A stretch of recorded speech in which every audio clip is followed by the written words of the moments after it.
Chen hung up the phone. Putting down his phone, Jiang Chen contemplated this meal gathering. At their level, meeting for a meal was definitely not just about eating. In the past, Lao Pu would invite him out to find a place to fish. When mealtime came, they would enjoy a meal at a local farmhouse. Only when discussing serious matters would they meet at a restaurant or a club. Thinking of Lao Pu's business, if he remembered correctly, Lao Pu was in the foreign trade business, holding a significant share in the overseas market. Plus, Lao Pu mentioned that 2 foreign friends wanted to meet him, and his eyes narrowed slightly.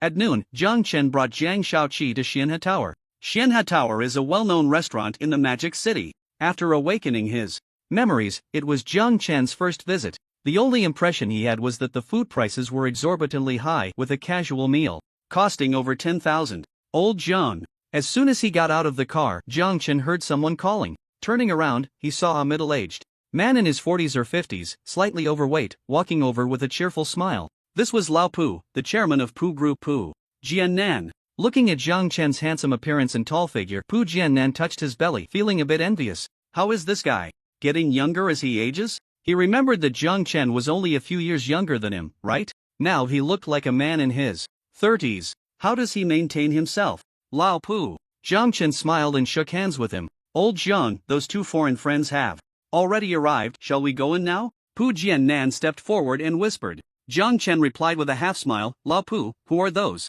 2 foreign friends of yours? Ah, old Jiang, you should have guessed it too. Pu Jiannan sighed and said, you know, there are too many things beyond our control in this circle. I'm just making a connection, you don't have to give me face later. Jiang Chen nodded in understanding. There truly are too many things beyond one's control in this circle. He had also been approached by others asking for help. Due to various interests, it was hard to refuse, so he could only agree. Jiang Chen had once sought Pu Jiannan's help when his company faced issues with overseas business. Knowing that Pu Jiannan had extensive connections abroad, he reached out to him. At that time, Pu Jiannan pondered for a moment before agreeing. It was through his connections that the problem was resolved. Got it, Jiang Chen said with a smile. Shall we go in now? Pu Jiannan smiled and glanced at Jiang Shaoqi. In his heart, Pu Jiannan clicked his tongue. This old Jiang not only looked younger, but his secretary was also getting younger and more beautiful. He remembered old Jiang's last secretary was a man, right?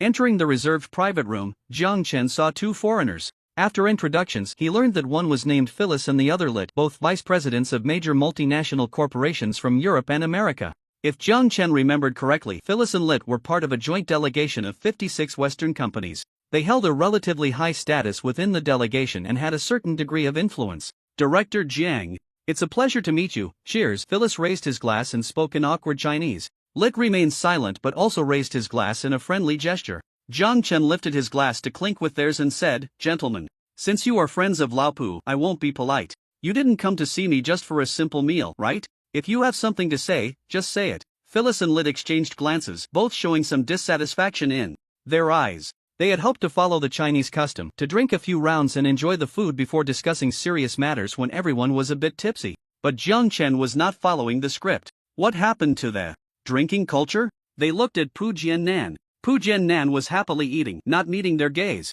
Phyllis realized that he could not count on Pu Jiannan. This had been agreed upon beforehand. Pu Jiannan was only responsible for bringing Jiang Chen out. How they talked with Jiang Chen was none of his business. Since Mr. Jiang wants to discuss serious matters first, we have no objections, Phyllis said, using a Chinese idiom he had just learned. Pu Jiannan knew it was time for him to leave, that he put down his chopsticks, stood up, and said, I'm going to the restroom, you all take your time chatting. With that, he left the private room with a cheerful smile. Once the door closed again, Phyllis turned to Jiang Chen and said seriously, Mr. Jiang, let me introduce myself again. I am the vice president of Li Mei Group and also a member of the joint delegation. The main reason for inviting you out, Mr.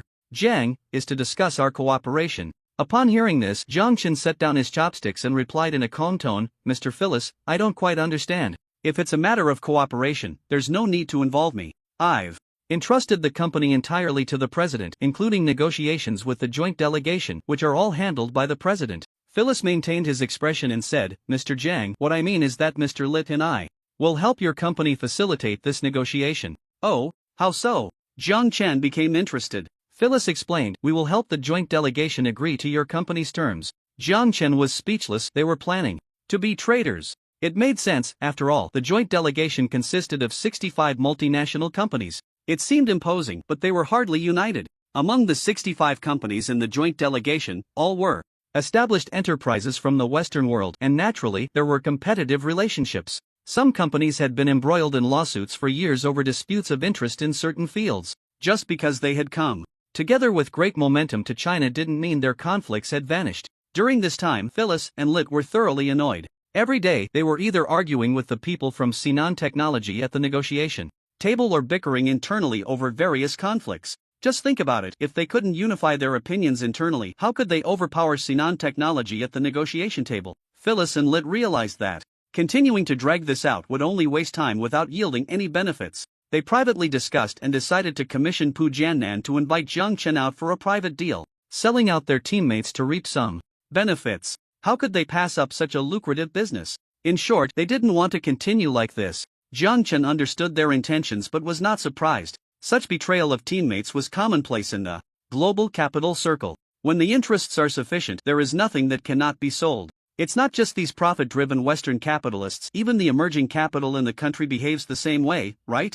As long as the interests are enough, even at the expense of public welfare, there are those who will act against their conscience. Wasn't the past food safety scandal an example? After pondering for a moment, Jiang Chen nodded and said, "All right, if you two can facilitate this cooperation, I promise you both." He paused, looking at the two with a smile. As vice presidents of multinational companies, how much benefit can you actually share if I promise the profits to your company? Phyllis's eyes flickered as he exchanged glances with Lit. They were just one of the vice presidents in their respective groups. Above them were the president, the chairman, and the shareholders. How much could they actually get if the company profited? Certainly not much. The major profits would be taken by those higher up. To put it bluntly, they were just employees, albeit with a slightly higher status. Of course, they earned a decent amount, enough to live comfortably for a lifetime. But compared to those above them, that amount was nothing. Were they content to have fought hard for benefits but received so little? Phyllis and Lit exchanged glances and looked at Jiang Chen, tentatively asking, "Mr. Jiang, are you implying?" Jiang Chen smiled without answering, saying, "You should understand in your hearts, there's no need to spell it out. Think it over. In any case, I'm not a stingy person." Phyllis fell silent, knowing Jiang Chen wanted to drag them into the mess. Once they agreed this time, it would be like handing him a handle on them. If they wanted to backtrack later, it would be impossible. But in the end, the two nodded in agreement to consider it and then stood up to take their leave. Jiang Chen did not see them off. It doesn't matter whether they agree or not, it's just a casual move. Not long after, the door to the private room opened again and Pu Jiannan walked in with a smile, saying, "Old Jiang, how's it going?" "It's okay," Jiang Chen replied. "As long as it's okay," Pu Jiannan chuckled, not asking further. He had just stepped out to avoid suspicion, so naturally, he wouldn't pry. The two began to eat and drink while chatting casually. Two middle-aged men, as they talked, inevitably drifted to family and children. "Old Jiang, it's been a few months since your divorce, right? Aren't you planning to find someone else? With your looks, you could easily find someone in their 20s. Pu Jiannan laughed. Jiang Chen's divorce was no secret, everyone in their circle knew. But no one paid much attention. After all, it was just Jiang Chen's personal matter. "We'll see," Jiang Chen said, picking up a piece of bamboo shoot to eat. Pu Jiannan sighed, "Speaking of which, I'm quite envious of you. Your eldest daughter is amazing." As he spoke, he gave a thumbs up. Jiang Sinan had been the president of Sinan Technology for a few months, and her capabilities had spread throughout the business community. Those of them with children were quite envious of Jiang Chen. It's easy for wealthy families to raise spoiled brats. There's no helping it. Modern society elevates children too high. Whether they have conditions or not, they spoil their kids. In ordinary families, children can become useless. In wealthy families, children can become spoiled. It's the child who works hard. Jiang Chen waved his hand with a smile, feeling quite pleased that his daughter had indeed brought him honor, and then he asked with a smile, "By the way, you have a daughter too, right?" Pu Jiannan replied with a hint of pride, "Me? I have both a son and a daughter.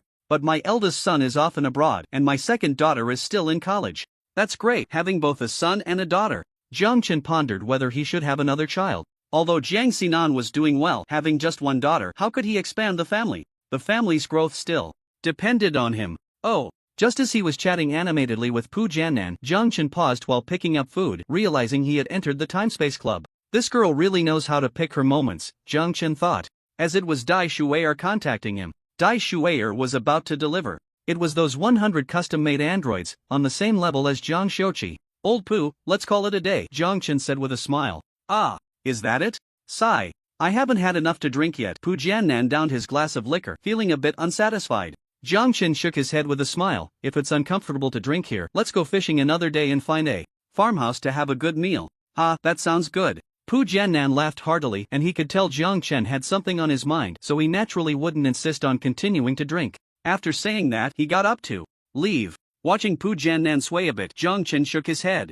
In fact, he had also drunk quite a bit today, at least half a gin of liquor. But as a 7th-layer cultivator, what was this little alcohol? As soon as it entered his body, it was dissolved by his spiritual energy. After seeing Pu Jiannan off and watching him being helped into the car by the driver, Jiang Chen turned and returned to the Xianhe building. Please prepare another table of your specialties for me to take away, Jiang Chen said to the manager of Xianhe building. Of course, Mr. Jiang, I'll arrange that right away, the manager said, hurrying to make arrangements. Given Jiang Chen's status, he dared not be negligent. Jiang Chen was invited to the VIP room to wait quietly. He didn't have to wait long before the dishes were prepared, kept warm, and loaded into Jiang Chen's car. After having Jiang Shaoqi settle the bill, Jiang Chen got into the car and returned to the Huangpu villa. Back at the villa, Jiang Chen instructed Jiang Shaoqi, Shaoqi, you go ahead and take care of things and do a tour of the group for me. Okay, Jiang Shaoqi replied and left the villa. Jiang Chen stored the food in his storage bag, returned to his bedroom, communicated with the Timespace Club, and with a flash, disappeared from the villa. In the communication space, on the rooftop. Uncle. Oh, is that the smell of alcohol? It smells so bad. Uncle, have you been drinking? Dai Shuier pinched her nose, her face full of disgust. The smell was unbearable. Jiang Chen had previously traded her quite a bit of alcohol. She had tried it once, and the fruit wine was decent. But the white wine, beer, and red wine were hard to swallow. However, her grandfather, father, and several brothers loved it. They often urged her to bring back more white wine. She was speechless. What was so good about it? Why did all men like it so much? Especially white wine. What flavor did it have besides burning the throat? I just had dinner with friends, of course, I had to drink a bit, Jiang Chen said with a smile. Oh, sorry, uncle, I didn't know you were with friends. Dai Shuier quickly apologized upon hearing this, thinking her sudden contact had interrupted Jiang Chen's meal. Jiang Chen waved his hand. It's nothing. So, uncle, have you eaten? Are you still hungry? Do you want to eat something else? Dai Shuier asked, feeling a bit conflicted, wondering if she had missed the mealtime. Jiang Chen looked at her speechlessly. This foodie. Taking out a dining table, Jiang Chen pulled out a storage bag, slapped it on the table, and a plate of fragrant dishes appeared. Wow! Dai Shuiyer's eyes lit up, eagerly sitting down at the table. Jiang Chen said helplessly, I give you so much food, and various vegetables, eggs, and meat. Can't you make delicious food over there? Sigh. Of course I can. But I just can't seem to make these dishes taste right, Dai Shuier said, rolling up some roasted duck, her face full of enjoyment. Jiang Chen shook his head, not wanting to say more. Dai Shuier thought of something and asked with a smile, Uncle, do you want to see what the universe looks like? Jiang Chen laughed. What? Are you going to the universe? Dai Shuier put a piece of braised pork in her mouth and mumbled, the family arranged for me to follow the family spaceship to experience the starry sky soon. Is it dangerous? Jiang Chen asked. Dai Shuier shook her head. No. That's good. Jiang Chen nodded, then shook his head again. Forget it, there's nothing to see in the universe. If there were an interstellar war, I might be interested. Hey, uncle. What a coincidence. Maybe soon, you really will get to see the scene of an interstellar war. Dai Shuiyer's smile faded a bit. Jiang Chen was surprised. Have alien enemies been discovered? Dai Shuier frowned. It's hard to say. Jiang Chen was puzzled. Hard to say? Dai Shuier explained, this matter is still confidential on our Azure Blue Star, and I'm not very clear on the specifics. I heard from my grandfather that an exploration ship discovered a light gate in the starry sky not far from our solar system. Many unfamiliar fleets have appeared through this light gate, but they haven't discovered Azure Blue Star yet. However, it's only a matter of time before they find us. Once discovered, a great battle is sure to happen. Right now, the Federation is loose on the outside but tight on the inside, and preparations for war have already begun. By the end, Dai Shuier looked worried. As a person from Azure Blue Star, she had longed for the starry sky since childhood. She had fantasized more than once about having an interstellar battle with aliens, conquering alien civilizations. But when the existence of alien civilizations was truly discovered and war was imminent, she felt a bit panicked. The cruelty of the universe. What if Azure Blue Star was defeated? The fate of the Azure Blue Star people could be imagined. Of course, as a member of the club, Dai Shuier had her own personal space. Even if Azure Blue Star was destroyed, she could hide in her personal space and survive. But what was the meaning of survival? Without Azure Blue Star as a backing, what could she use to trade with friends from all over the heavens? After listening, Jiang Chen pondered and said, is that light gate some kind of technology? Dai Shuier shook her head. Technology that can traverse space definitely comes from civilizations of level 4 or above. According to scientists' estimates, only level 4 civilizations might involve the field of space. According to the Federal observation, the technological level of the strange fleet is estimated to be not much different from that of my Azure star. I highly doubt that the light gate was naturally formed, connecting to a distant part of the universe, and that it was just encountered by that strange fleet, allowing them to pass through the light gate and arrive near our solar system. Jiang Chen nodded thoughtfully and speculated, this guess is also possible, but is there a chance that the light gate connects not to a part of your universe, but to another universe? Ah! Dai Shuiyer's eyes widened, feeling that Jiang Chen's speculation was somewhat bold, but after a moment's thought she fell silent. It wasn't impossible. As a member of the transdimensional club, she naturally knew that there were universes beyond the universe. Just like her and Jiang Chen, they were not in the same universe, because in the same universe only one club member could be bound. This was information passed down to them after they became members. Uncle, you are right, there is indeed such a possibility, and the appearance of that light gate is indeed a bit strange. Dai Shuier sighed and said, alas, even if there is such a guess, it's useless. I'm just a member of a family with no voice in the Federation. It's pointless to think too much, we'll just see how the Federation responds. After sighing, Dai Shuier put down her chopsticks, stood up, and waved her small hand forward, causing rows of bioengineered humans to appear. Jiang Chen's eyes brightened. Uncle, here are the 100 customized bioengineered humans you wanted, Dai Shuier said. Thanks, girl, Jiang Chen replied. Collecting the 100 bioengineered humans. Dai Shuier waved her hand and sat back down to enjoy her meal. By the way, girl, give me a few more A999 engineering vehicles. Jiang Chen thought of the project at Zijin Bay and felt the progress was a bit slow. At this rate, when would he be able to complete the entire construction of Zijin Bay? No problem, uncle. How many do you need? Dai Shuier asked without hesitation. Let's have another 100, Jiang Chen said. Dai Shuier looked up in surprise. Uncle, do you need that many? She was truly astonished. Last time he only asked for 3, and this time he wanted 100 all at once? Uncle was planning a big project. Yes, 100 vehicles. If that's not enough, we can add more, Jiang Chen said. Dai Shuier was speechless. Not enough to add more. Uncle was becoming more extravagant. In the end, she nodded. All right, no problem. What do you need? Jiang Chen smiled. Dai Shuier thought for a moment and said, still the longevity pill. The only thing in Jiang Chen's hands that interested her was the longevity pill. The silver light sword was also good. But she was about to head to the cosmic starry sky, so the silver light sword was of little use to her. Hearing this, Jiang Chen shook his head and smiled. I just obtained an even more powerful weapon. Do you want to take a look? A more powerful weapon? On the rooftop, Dai Shuiyer's small face was full of curiosity as she asked, is it a weapon like the silver light sword that defies science? Pretty much, Jiang Chen nodded, flipping his palm to reveal a golden axe. Looking at the dazzling golden axe, Dai Shuier was speechless. This was not the silver sword, but a golden axe. Uncle was really into gold and silver, wasn't he? How tacky. How does this axe compare to the silver light sword in terms of power? Dai Shuier asked curiously. How should I put it? Jiang Chen chuckled and said, they're not on the same level. Dai Shuier blinked her big eyes. Jiang Chen explained, like the silver light sword, the golden axe also has 2 skills. One is axe light and the other is armor breaking. In terms of power, how should I say it? After pondering for a moment, he simply said, let me test it for you. Okay, Dai Shuier expressed her anticipation.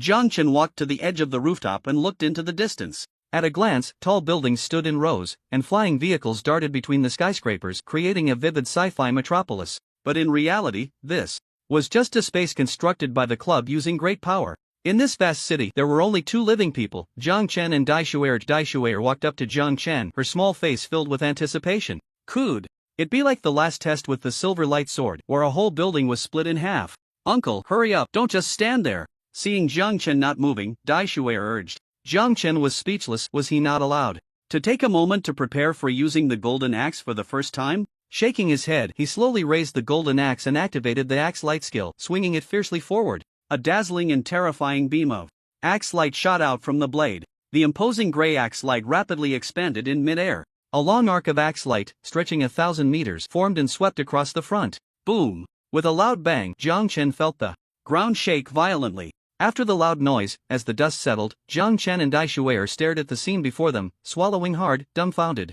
This. Dai Shuier stared at the ruins that had been flattened, unable to believe her eyes. This was too powerful. Those skyscrapers, which were over 1,000 meters tall, had completely turned to rubble under this beam of axe light. It looked like at least a dozen kilometers around had been leveled. She stood there in a daze, clearly shocked by the power of the golden axe. Even Jiang Chen himself was taken aback. He compared in his mind, the golden level corresponded to the golden core stage. Was this the full power strike of the golden core stage? Jiang Chen suddenly recalled what Zhang Hong had said to him back then. With 20 silver light swords, even if faced with a golden core stage, it would be a struggle. He thought to himself.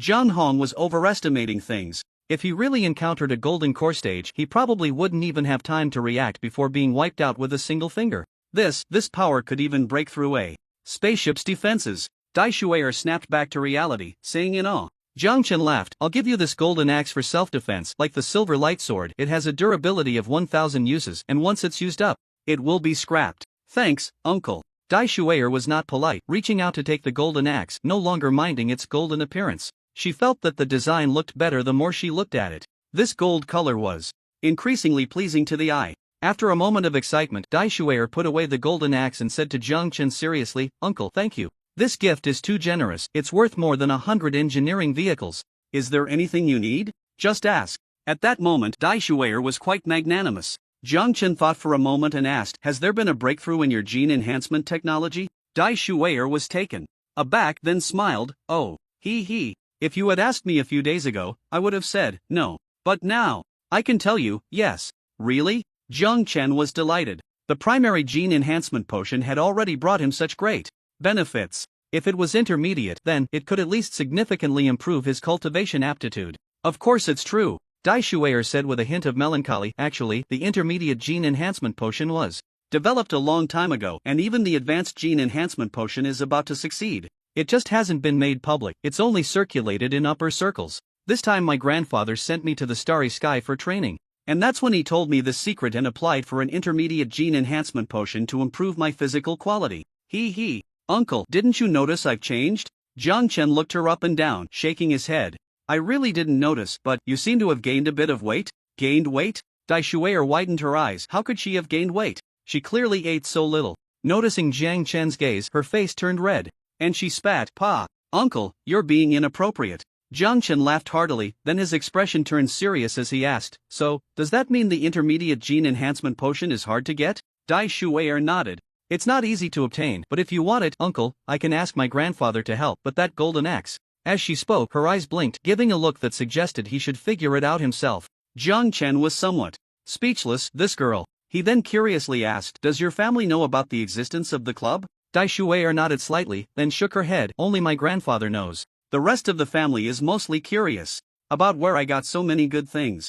Under my grandfather's strict orders, no one dares to ask too much. However, some in the family speculate that I obtained something from a certain relic. Relic. Hearing the word relic again, Jiang Chen asked curiously, are there many relics in your area? Dai Shui'er shook her head. So-called relics are merely remnants of a previous civilization. Before the last civilization was destroyed, it left behind some sparks using technology that a lower civilization cannot comprehend. For example, the black gold Type 1 combat suit I traded to you was discovered in a relic. Those relics exist in different forms, some are bases, while others are. She paused for a moment and said, some relics are independent spaces created by spatial technology. Our Kanglan Star Federation once discovered such a relic, which contained its own space. In that relic, we found many life seeds left by the previous civilization. Some in my family suspect that I obtained a spatial relic.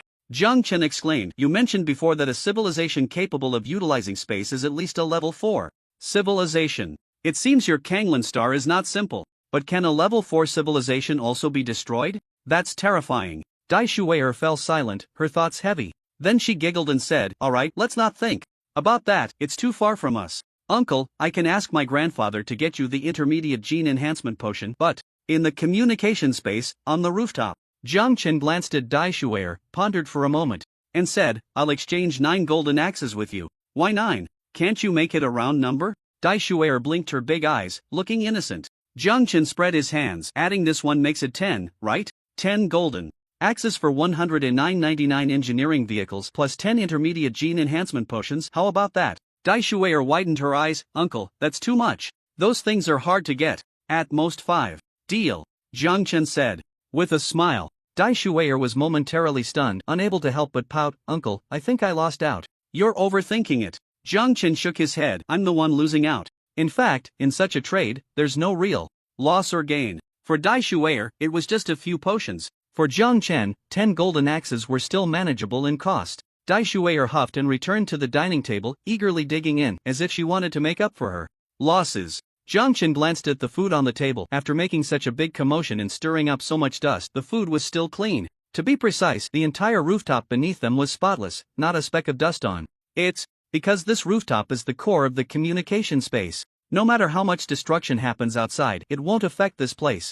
Jiang Chen sat down opposite Dai Shuier, picked up a bamboo skewer with a piece of cantaloupe and put it in his mouth, saying, "Little Shuier, is the space-based satellite we talked about last time ready?" "Almost." Dai Shuier was munching on a squab, speaking indistinctly. "It's expected to be delivered in another 10 days. Jiang Chen nodded. "Is that so? That's not bad. What do you want this time?" Dai Shuier answered without hesitation, "Longevity pills, please." "All right." Jiang Chen nodded. "How about 3 longevity pills?" "Sure." Dai Shuier blinked her beautiful eyes, looking very pleased. Jiang Chen smiled as well. The space-based satellite was something he needed. To truly rise on Blue Star, lacking a weapon that can intimidate the world is ultimately insufficient. He also needs to set up a mushroom bomb defense system. He worries that after the space-based satellite is exposed, some not-so-clear-headed individuals might use mushroom bombs to take him down with them. But that's not urgent. It can wait until the construction on the Zijin base side is completed. By then, all kinds of defense measures, whether technological or cultivation-based, will be put to use. By the way, do you have a satellite launcher? Something more convenient, with less demanding requirements for the launch site? Jiang Chen asked again. Dai Shuier thought for a moment. "Yes, I have a modular launcher here that can send 10 space-based satellites into the sky at once. Additionally, the modular launcher will automatically return after completing its launch mission, making it reusable." "Great. How about 2 longevity pills?" Jiang Chen clapped his hands and said, "Sure." Dai Shuier replied without hesitation, calculating in her mind. With this deal, she would gain 5 longevity pills, a huge windfall. These are treasures that can extend a person's life by 50 years. Jiang Chen was also very pleased. The space-based satellites would soon be launched. His safety on Blue Star was now more assured. "When will the delivery be?" Jiang Chen asked. Dai Shuier replied, "In 10 days, along with the space-based satellites." Jiang Chen nodded, indicating that he could accept it. "I'm full." Dai Shuier put down her chopsticks, rubbed her little belly, and looked satisfied. After resting for a while, Dai Shuier stood up and said, "Uncle, let's leave it at that for today. I still need to discuss the intermediate gene enhancement potion with my grandfather. I'll let you know as soon as I have news." "All right." Jiang Chen nodded and left the communication space. Back at the villa, Jiang Chen felt a bit heavy-hearted. This meeting with Dai Shuier had provided him with a lot of information: the mysterious light gate, the remnants of civilization. Leaving the remnants aside for now, just the light gate was concerning. Whether that light gate was an anomaly of the Kanglan Star universe or a spatial passage to other universes, it wasn't good news for him. What if a similar light gate appeared on Blue Star? Jiang Chen sighed and decided not to think too much about it. However, he began to be more vigilant. He planned to find time to ask other friends if they had discovered any light gate phenomena in other worlds. Checking the time, it was already 3 in the afternoon. Jiang Chen stretched and left the bedroom. When he arrived at the living room on the first floor of the villa, he saw Jiang Shaoqi had returned and was sitting on the sofa watching TV. "Has anything happened in the group recently?" Jiang Chen casually asked as he sat down at the coffee table. He opened the drawer, took out a tea canister made of spirit jade, and placed a piece of spirit tea into the teapot. Soon, a refreshing aroma of tea wafted out, intoxicating everyone. Jiang Shaoqi replied, "I toured various departments in the group on behalf of the boss and found no issues. The employees are all very motivated." "That's good." Jiang Chen nodded. Jiang Shaoqi continued, "I discovered a financial genius in the group." "Oh?" Jiang Chen became interested. "Tell me more." Jiang Shaoqi said, "This financial genius works in the investment department. Last month they made a profit of 1 billion for the company in the financial market." Jiang Chen smiled. "Really? That's quite a talent. Their position, annual salary, bonuses, and benefits can all be raised." Jiang Shaoqi nodded. "General Manager Hao Donglai has that in mind too." Jiang Chen hummed in agreement, lifted his teacup and took a sip, looking thoroughly pleased. Glancing at Jiang Shaoqi, Jiang Chen smiled. "Would you like a cup?" Jiang Shaoqi blinked, her eyes sparkling. What does that mean? She couldn't calculate it. What use would drinking this spirit tea be for her? The materials on her body couldn't absorb spiritual energy. Jiang Chen chuckled. Perhaps it was just a habit, but he increasingly regarded Jiang Shaoqi as a person. It was only when he saw her eyes shining that he realized she wasn't human. "Has anything interesting happened in the group recently?"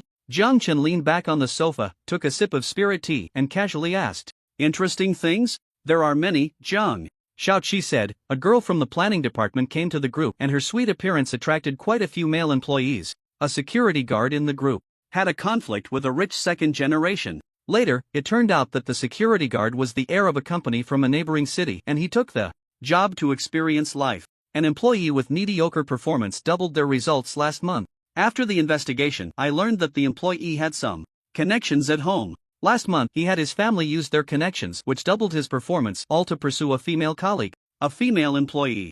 Jiang Shaoqi went on to recount more than 10 amusing stories she found interesting. Jiang Chen was speechless. These stories were indeed quite entertaining. If one didn't know better, they might think he had stumbled upon a bunch of protagonists. But in reality, they were just a group of bored second-generation rich kids looking for fun. In the villa, Jiang Chen felt quite exasperated. These rich second-generation kids must have something wrong with their heads. Why would an heir to a business choose to be a security guard? They say it's for experience, but really, how does being a security guard provide any experience? Even working as a clerk in the office would be more believable.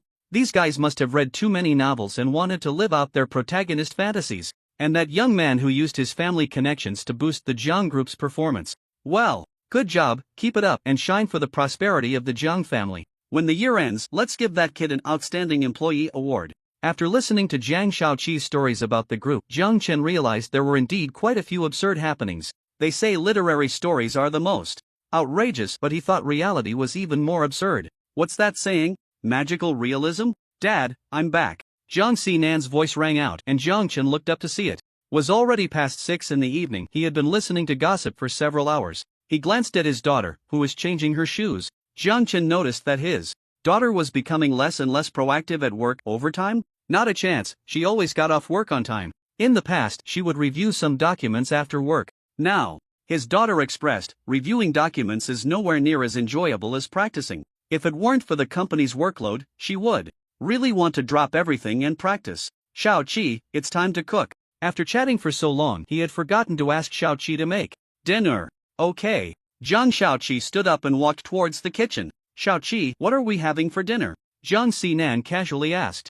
Jiang Shaoqi replied, we're having dry pot tonight. Jiang Xinan's eyes lit up. I want to eat spicy intestines and chicken dry pot. And a seafood dry pot too. Okay. Jiang Shaoqi never understood how to refuse. Jiang Xinan was very happy, bouncing over to sit beside Jiang Chen. Dad, this afternoon Phyllis and Lid contacted me. Jiang Chen nodded. I know, they found me through Old Poo at noon. He recounted the lunch meeting, saying, be cautious with them. If we can make use of them, let's do it. The joint delegation matter has been delayed long enough. Let's resolve it as soon as possible. Jiang Xinan pursed her lips. Has it been a long time? It's only been a week, right? She didn't argue, just nodded.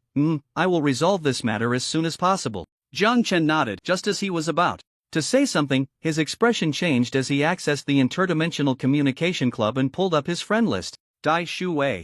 Heir sent a message. Uncle, my grandfather agreed. If all goes well, I can deliver to you tomorrow. Looking at the message, Jiang Chen marveled. This girl is quite efficient. He replied, okay, see you tomorrow. Dai Shuwei heir, see you tomorrow at noon. Jiang Chen. He shook his head. Great, he would have company for lunch again tomorrow. After thinking for a moment, Jiang Chen sent another message. When can you give me the 100 construction vehicles I asked for? A moment later, Dai Shuwei heir replied, I'll bring them to you together tomorrow. Okay. Jiang Chen acknowledged and ended the conversation with Dai Shuwei heir. In the evening, he had a spicy hot pot dinner with his daughter. Jiang Chen felt that chili peppers must be the king of flavors. It seemed that any ingredient, when combined with chili, could turn into a delicacy. Even Jiang Chen, who didn't like tofu, enjoyed mapo tofu. After dinner, Jiang Chen and his daughter sat in the living room, watching TV and chatting about various topics, mainly discussing issues related to cultivation. Jiang Xinan was too unfamiliar with cultivation and had many things she didn't understand. If it were before, Jiang Chen wouldn't have understood much. But ever since he got detailed explanation of the 4 realms of cultivation, he has gained a clear understanding of cultivation. Especially regarding the body refinement stage, he comprehends it thoroughly. Alright, it's getting late, let's head back inside. Jiang Chen stood up and walked towards the second floor. Jiang Xinan responded with an O and followed him upstairs. A night passed without a word as the father and daughter spent their time practicing. Jiang Chen felt that he was not far from the 8th level of body refinement. His physical strength had already surpassed 10,000 pounds. Who knows what level he would reach at the 9th level of body refinement. September 8th, morning. The villa was once again left with only Jiang Chen, and, there was also a robot, Zhang Shaoqi. Shaoqi, can you transform? Looking at Zhang Shaoqi, Jiang Chen couldn't help but think of a mythological fantasy drama he had once watched. In that show, a mobile phone could transform into a human form. However, Zhang Shaoqi wasn't as impressive. At least Shaoqi couldn't travel through time and space. No, Zhang Shaoqi replied. Oh, Jiang Chen responded, picking up a newspaper and said, go prepare the ingredients, we're having a seafood feast for lunch today. Okay, Zhang Shaoqi replied and left the villa. At noon, Zhang Shaoqi prepared a table full of dishes. Contacting Dai Shuer, the girl replied quite quickly. Uncle. On the rooftop, seeing Jiang Chen, she was filled with joy. Jiang Chen. If one didn't know better, they might think she was happy to see him, but the reality was, just look at the already set dining table with bowls and chopsticks to understand.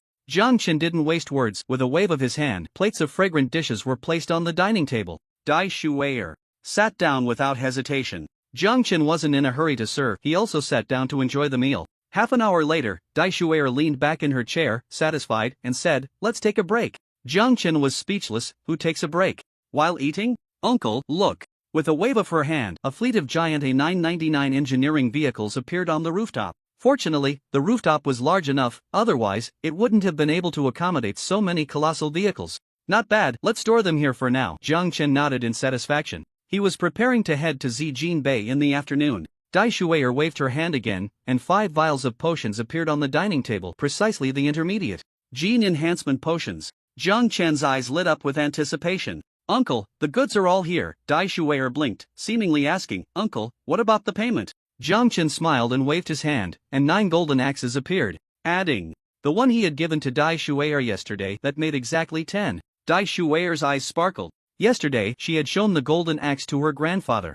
At first, the old man didn't believe it, but eventually, he found a place to test it. The test results astonished him greatly. It wasn't that there were no more powerful weapons on Kanglan Star. It was just that those weapons couldn't be easily used. Yet the golden axe, a small axe, could unleash such tremendous power. It was simply incredible. Therefore, Dai Shuer's grandfather agreed to the deal without hesitation. For Dai Shuer, the challenging intermediate gene enhancement potions were nothing to her grandfather. After all, Dai Shuer's grandfather was a high-ranking figure in the Federation. Pleasure doing business, Jiang Chen said on the rooftop, putting away the gene potions, feeling delighted. Dai Shuer picked up her chopsticks again, asking while picking food, Uncle, do you have any weapons more powerful than the golden axe? More powerful than the golden axe? Naturally, there are, Jiang Chen replied with a smile, not caring whether there were or not, just throwing out the line to create anticipation. Dai Shuer's eyes brightened. What?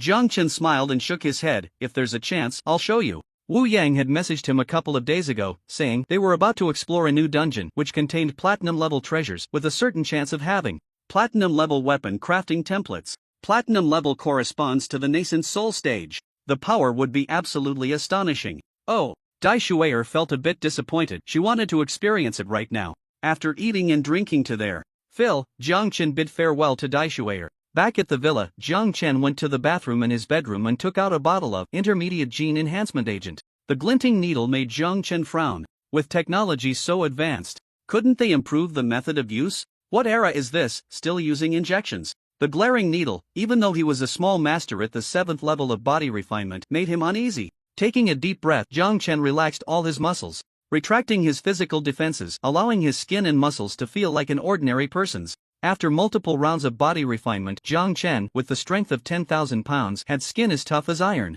If he didn't retract his physical defenses, it would be difficult for the needle to pierce through. He injected the agent into his vein, and after a few seconds, the reaction began. First, a wave of heat spread through his limbs. Then, this heat became scorching, washing over his body like lava. The intense burning sensation made him feel as if his skin was about to crack. Jiang Chen lay flat on the cool floor, feeling the heat within him. Having already reached the 7th level of body refinement, he had developed a faint sense of spiritual awareness. He could vaguely sense that something within him was awakening and strengthening under this lava-like heat. He knew that what was awakening should be the dormant genes. If the primary gene enhancement agent was meant to strengthen already awakened genes and eliminate impurities in the body, then the intermediate gene enhancement agent was to awaken dormant genes and strengthen them. Enduring the burning sensation within, Jiang Chen persisted in operating the Hanyuan Ichi Ju, enhancing his absorption of the agent's power. About 20 minutes later, the heat within him gradually subsided. Ignoring his disheveled state, Jiang Chen sat cross-legged on the floor, continuing to operate the Hunyuan Ichi. Ju. After a moment, Jiang Chen's body trembled and a layer of shackles was broken. He knew he had broken through. He had now reached the 8th level of body refinement. Not bad, my training speed has increased significantly. I wonder what level. My aptitude would be in the realm of cultivation, Jiang Chen said, unable to hide his joy. He had suspected from the beginning that whether one's aptitude for cultivation was excellent was related to the genes within. The stronger the genes, the better the aptitude for cultivation. It seemed his guess was correct. Once his body recovered, Jiang Chen moved around a bit, then got up to wash off the dirt under the showerhead. After rinsing off, he noticed his skin was even fairer and more delicate. Looking in the mirror, he appeared several years younger. Now, he looked like a young man in his 20s, which was not surprising. I look younger again. Jiang Chen smiled, not minding it, although stepping outside would attract attention. After all, he was actually in his 40s. His previous self had looked a bit older due to his busy life. Now, he looked a good 10 years younger, appearing to be around 26 or 27. There wasn't much difference from those young people who had just graduated a few years ago. If acquaintances saw him, they would surely be astonished. However, the Jiang Group's Qingcheng Beauty Company was about to launch a fairy-like facial mask. Once this mask, which could restore youth, was released, the changes in him would make sense. After washing up, Jiang Chen changed into a fresh outfit, a black t-shirt, casual pants, and a pair of casual sandals. With this attire, combined with his handsome features, he looked like a fine young man. In the living room on the first floor of the villa, Jiang Chen called for Jiang Shaoqi. Upon seeing Jiang Chen's appearance, Jiang Shaoqi's eyes sparkled with excitement as she began calculating. Alright, stop calculating, Jiang Chen ruffled her hair. Let's go, prepare the car, we're heading to Zijin Bay. Jiang Shaoqi stopped her calculations and went to the garage to fetch the car. Before long, a black sports car rolled out. Jiang Chen was taken aback and looked at Jiang Shaoqi. Why did you choose this car today? His garage was naturally filled with luxury cars. There were all kinds of world-renowned vehicles, including sports cars, business cars, RVs, and everything in between. Jiang Chen usually rode in a more business-like bulletproof car. Jiang Shaoqi said, I see online that young people prefer sports cars. The boss has become younger, so Shaoqi thinks the boss's mindset should also be younger. That would match your current looks better. Jiang Chen. Who decided that? His mindset has always been young, okay? How does Shaoqi imply that he used to have an old-fashioned mindset? No way, right? He fell silent for a moment, not saying anything. He glanced at the sports car, which was worth 20 million, a local brand from Blue Star. Alright then. Jiang Chen finally agreed. He also wanted to experience a sports car, but was the road in Zijin Bay suitable for it? That road was a bit rough. Is the mountain road in Zijin Bay repaired? Jiang Chen asked. It's been repaired and is open to traffic, Jiang Shaoqi said, as she got into the driver's seat. Not bad, quite efficient, Jiang Chen praised as he got into the car. With the unique roar of the sports car, they left the Huangpu No. 1 villa area, Zijin Bay. Upon arriving at Zijin Bay, Jiang Chen first took a stroll around the 403 machinery factory construction site. In just a few days, this advanced machinery factory would be completed. After touring the reconstruction progress of the machinery factory, Jiang Chen had Jiang Shaoqi drive an off-road vehicle along the coastline of Zijin Bay. From time to time, he had Jiang Shaoqi stop and drop a formation flag at certain spots.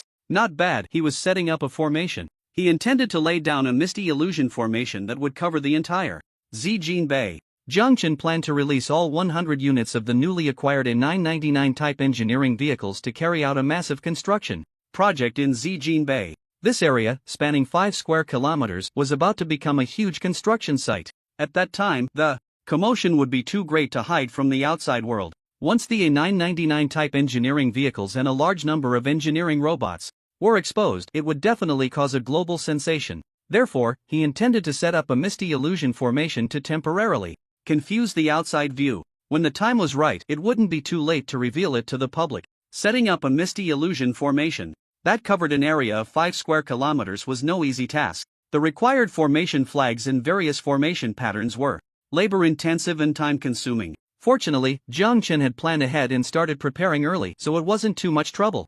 After a busy afternoon, he wrapped up and went home. Upon returning home, his transformation naturally shocked his daughter again. After the shock, she fell silent. Curious, she wondered how her dad had become young again. Now, if he went out, people would believe he was her brother. She and Jiang Chen already resembled each other to some extent, and now that he looked a few years younger, they looked even more alike. Work hard on your training. When you reach the 5th level of body tempering, I'll give you a surprise, Jiang Chen said, ruffling his daughter's head affectionately, making a promise with a smile. Jiang Xinan blinked, her beautiful eyes filled with anticipation. In the following days, Jiang Chen shuttled between Zijinbei and Huangpu No. 1 Villa. After 3 days, Jiang Chen finally completed the setup of the Misty Illusion Formation. September 12. That afternoon, Jiang Chen stood in Zijinbei, forming hand seals to activate the Misty Illusion Formation. Under Jiang Chen's control, the vast Zijinbei began to change. The original site of the 403 machinery factory, that futuristic construction site, transformed into an ordinary construction site under Jiang Chen's manipulation. Those diligent engineering robots turned into regular workers. Various ultra-modern equipment became ordinary machinery. All of this was an illusion. The essence of the Misty Illusion Formation was the word illusion. Although it was an illusion, no technological device in Blue Star could detect it. Even if someone entered the Misty Illusion Formation, they would not be able to discern any reality from the illusion. It was no joke. A cultivation formation, even a basic one, was not something an ordinary mortal could see through. Jiang Chen walked into the Misty Illusion Formation. The illusion effects of the formation were naturally useless to Jiang Chen. Arriving at an open space, Jiang Chen released 10999 Type All-Terrain engineering vehicles. He set the program to follow the planned scheme and began construction in Zijinbei. The first thing to be built is the Jiang Group Building and the Jiang Manor. Next are various other facilities, such as the Research Building. Additionally, he plans to construct a base deep underground, similar to a beehive. Inside the underground base, a tunnel will be dug that leads directly to the depths of the sea. He intends to build an underwater base as well. As for the difficulty of underwater construction, there's no need to worry. Dai Shuaer has the relevant technology. After arranging the construction site, Jiang Chen arrived at the foot of Purple Gold Mountain, where 23 men and women dressed in deep red uniforms were standing. These 23 individuals were all soldiers recruited from the barracks. Counting from September 5, it has already been the 8th day. The barracks recruited a total of 80 soldiers, of which 23 were defective. Indeed, these 23 in front of him were the defective ones, possessing only black iron level strength. The strongest among them was only at the 9th stage of black iron, while the weakest was at the 2nd stage. Black iron corresponds to body tempering. The strength of the 2nd stage of body tempering is too weak. Starting today, you are members of the martial camp, Jiang Chen announced to the 23 people. The term defective is not pleasant, so Jiang Chen gave them a new name, the martial camp. He also changed their attire to a uniform deep red martial arts outfit, clearly distinguishing them from the regular Barak soldiers. Yes, the 23 responded in unison. Jiang Chen nodded. You should understand that your strength will be permanently fixed at the black iron level. Are you willing to accept that? Although these soldiers were recruited, each had their own emotions. As soon as he said this, the faces of the 23 indeed showed signs of frustration and despair. They knew their fate. If their strength could not improve, being eliminated was inevitable. Jiang Chen continued, however, it's not without a glimmer of hope. This statement reignited hope among the crowd. Jiang Chen said, the reason I named you martial camp is that your glimmer of hope lies in the word martial. After saying this, he took out 5 martial arts manuals. These are 5 martial arts manuals. You should try to cultivate them. Keep me updated on your progress. The faces of the 23 lit up with surprise, their eyes fixed eagerly on the 5 martial arts manuals in Jiang Chen's hands. Jiang Chen smiled, set down the manuals, and turned to leave. He was conducting an experiment. If successful, these individuals would be of great use in the future. If not, they would have to settle for being ordinary security personnel. After arranging everything, Jiang Chen left Purple Gold Bay. On his way back, he was accompanied by 2 women. They were quite attractive, of above-average looks. With a little dressing up, they could easily pass as goddesses. They were soldiers recruited from the barracks, possessing the strength of the 9th stage of bronze. Jiang Chen planned to have them serve as bodyguards for Jiang Xinan. With these 2 powerful soldier bodyguards, he also did not intend to give up on the 2 bionic bodyguards, Jiang Hong and Jiang Chang, assigned to Jiang Xinan. Soldier bodyguards had formidable combat power, but they fell short in other areas, such as reconnaissance and counter-reconnaissance, the use of firearms, and driving. Upon returning to the villa, he happened to run into Jiang Xinan coming home from work.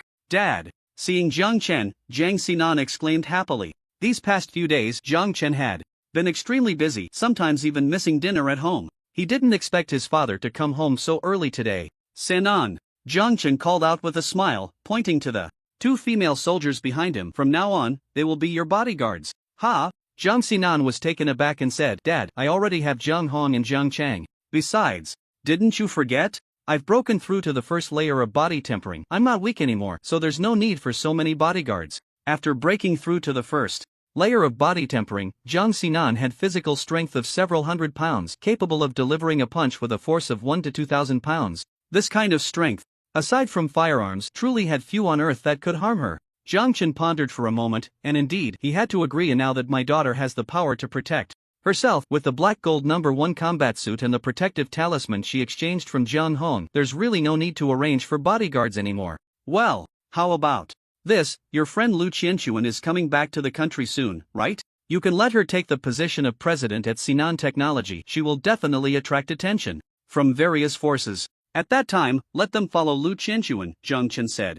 Jiang Xinan thought about it and realized it was indeed a good idea. Sinan Technology is currently under the watchful eyes of countless people, seen as a juicy target by many. Having her best friend return to take the presidency would certainly enhance security. Alright, you really think things through, Dad. Saying this, Jiang Xinan stepped forward and linked her arm with Jiang Chen's, smiling brightly. Dad, it's scorching outside, let's head back.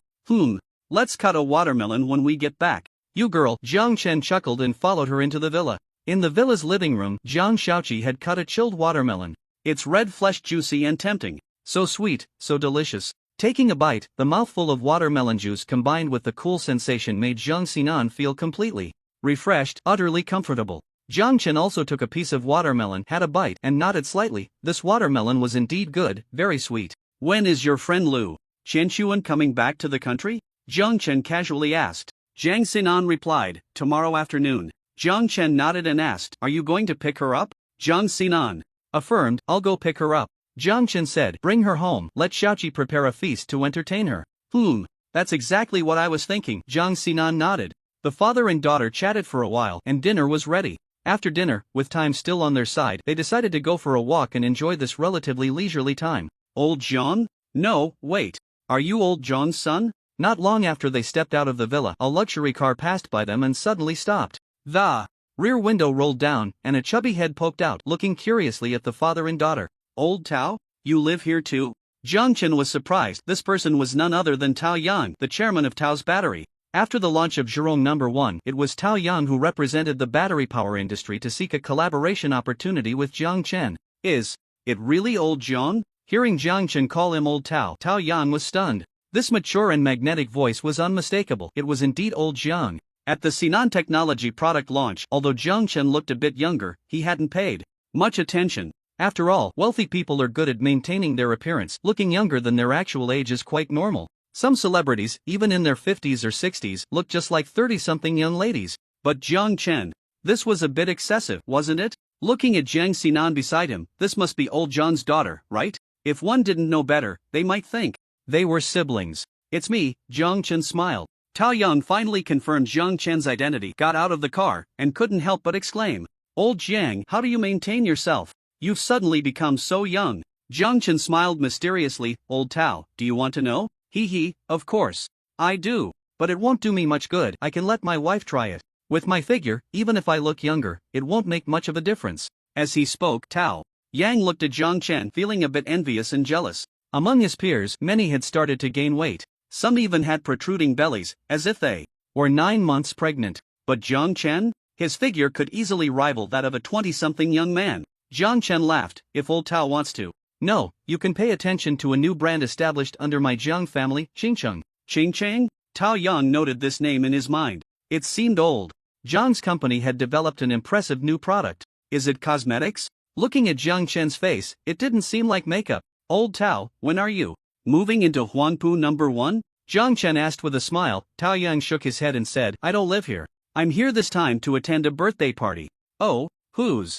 Jiang Chen asked curiously. Speaking of which, 2 months ago, Jiang Chen often received various invitations, all for birthday parties, cocktail parties, and the like. At that time, he had no mood to attend any gatherings due to various matters. He rejected some unimportant invitations and had his daughter attend others in his place. Because of Jiang Chen's repeated refusals, coupled with Jiang Xinan's rising fame and independence, everyone thought Jiang Chen was going to retire. Gradually, the invitations Jiang Chen received decreased. Most of the invitations ended up with his daughter, Zhou Group.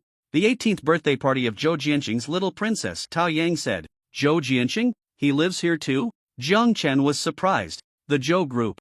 is quite large and has already gone public with a market value of over 60 billion. The former Zhang family had to bow their heads in front of the Zhou family. Yes, old Jiang, do you live here? You didn't know? Tao Yang asked curiously. Jiang Chen shook his head. I haven't been here for long, just a few months, and I rarely go out. You know, I've sort of semi-retired. Tao Yang nodded in understanding. Jiang Chen had indeed been overly low-key these past few months. Saying he was retiring wasn't wrong. Alright, I won't take up your time any longer. You go ahead, Jiang Chen said with a smile. Tao Yang asked. Old Jiang, do you want to go together? Forget it, Jiang Chen replied with a smile and shook his head. Tao Yang didn't insist, said his goodbyes, and was about to get in the car. As he turned around, he thought of something, took out his phone, and cheerfully asked Jiang Chen, Old Jiang, shall we take a photo? Jiang Chen raised an eyebrow, looking at Lao Tao in surprise. This guy. Sure, Jiang Chen agreed with a smile. Ha, is my niece coming too? Tao Yang opened his phone camera and looked at Jiang Xinan.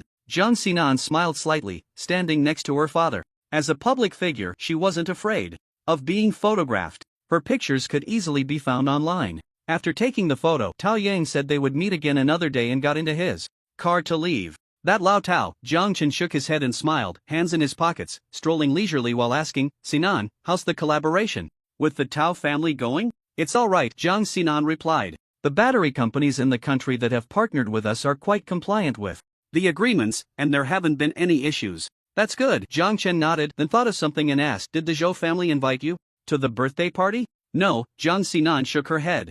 Jiang Chen raised an eyebrow. Logically speaking, given the current status of the Jiang family, the Zhou family had no reason not to invite them. Dad, the Zhou family has a marital relationship with the Yin family. Zhou Jianqing's wife, Yin Hongzhu, is from the Yin family and is the younger sister of the head of the Yin family, Jiang Xinan explained. Is that so?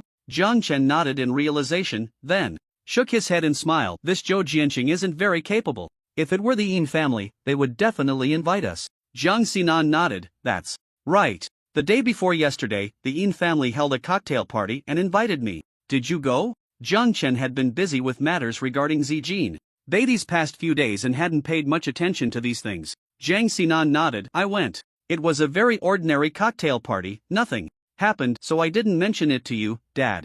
Jiang Chen nodded. Alright, enough about them. Lao Tao attending the party will definitely spread news about my appearance change. You should have the Qingqing company prepare for it. The date for the Xianzi mask launch should also be set. Jiang Chen reminded.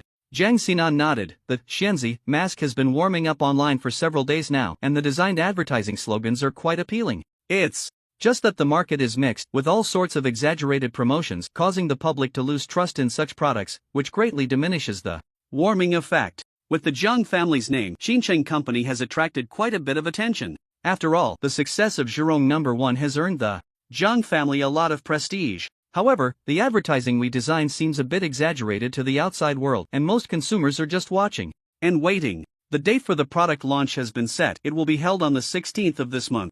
Jiang Xinan briefly explained the recent activities of the Qingqing company to Jiang Chen. Jiang Chen calculated the days. Today is the 12th, and there are only a few days left until the launch. Have the media been notified? Jiang Chen asked. Yes, invitations were sent to the media under the Jiang name. They should give us some face, Jiang Xinan replied. Jiang Chen nodded and changed the subject, no longer discussing work. On the other side, Tao Yang arrived at the Zhou family's villa. The Zhou family villa is laid out similarly to Jiang Chen's villa. Both are standalone houses with their own yards, featuring a small garden of about 100 or 200 square meters in front, and a swimming pool and other facilities in the back. At this moment, the Zhou family villa was brilliantly lit, filled with a festive atmosphere, and the guests were laughing, creating a harmonious scene. Looking at the crowded Zhou family villa, Tao Yang shook his head. He realized that Zhou Jianqing was celebrating his daughter's birthday and had invited so many people from the circle, yet he did not invite the Jiang family. Although Jiang Chen had almost retired and rarely made appearances, his daughter Jiang Xinan was still active in the business world. The Zhou and Jiang families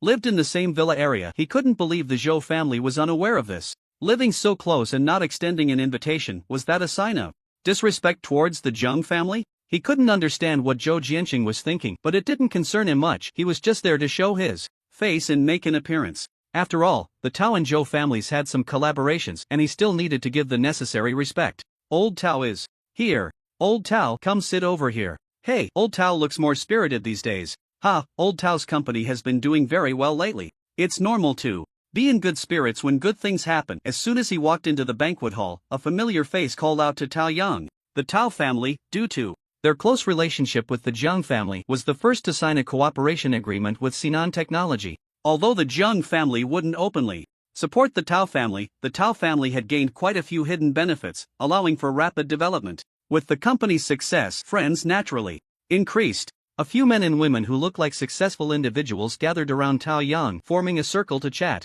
"Old Tao, you're late." A well-dressed woman in her 30s smiled at Tao Yang. Tao Yang chuckled. "I ran into old Jiang on the way and chatted for a bit, got delayed." "Old Jiang? It's been a while since I've seen him." "The last time was at the Sinan Technology launch." "Has he really retired?" the woman asked curiously. Others turned to listen. "Pretty much." Tao Yang took a sip of red wine and smiled. "I think he's planning to focus entirely on nurturing his daughter." "Ah, old Jiang is really fortunate. His daughter is quite impressive, very decisive in the business world. It's hard to imagine she's just a girl not yet 20. It's a pity."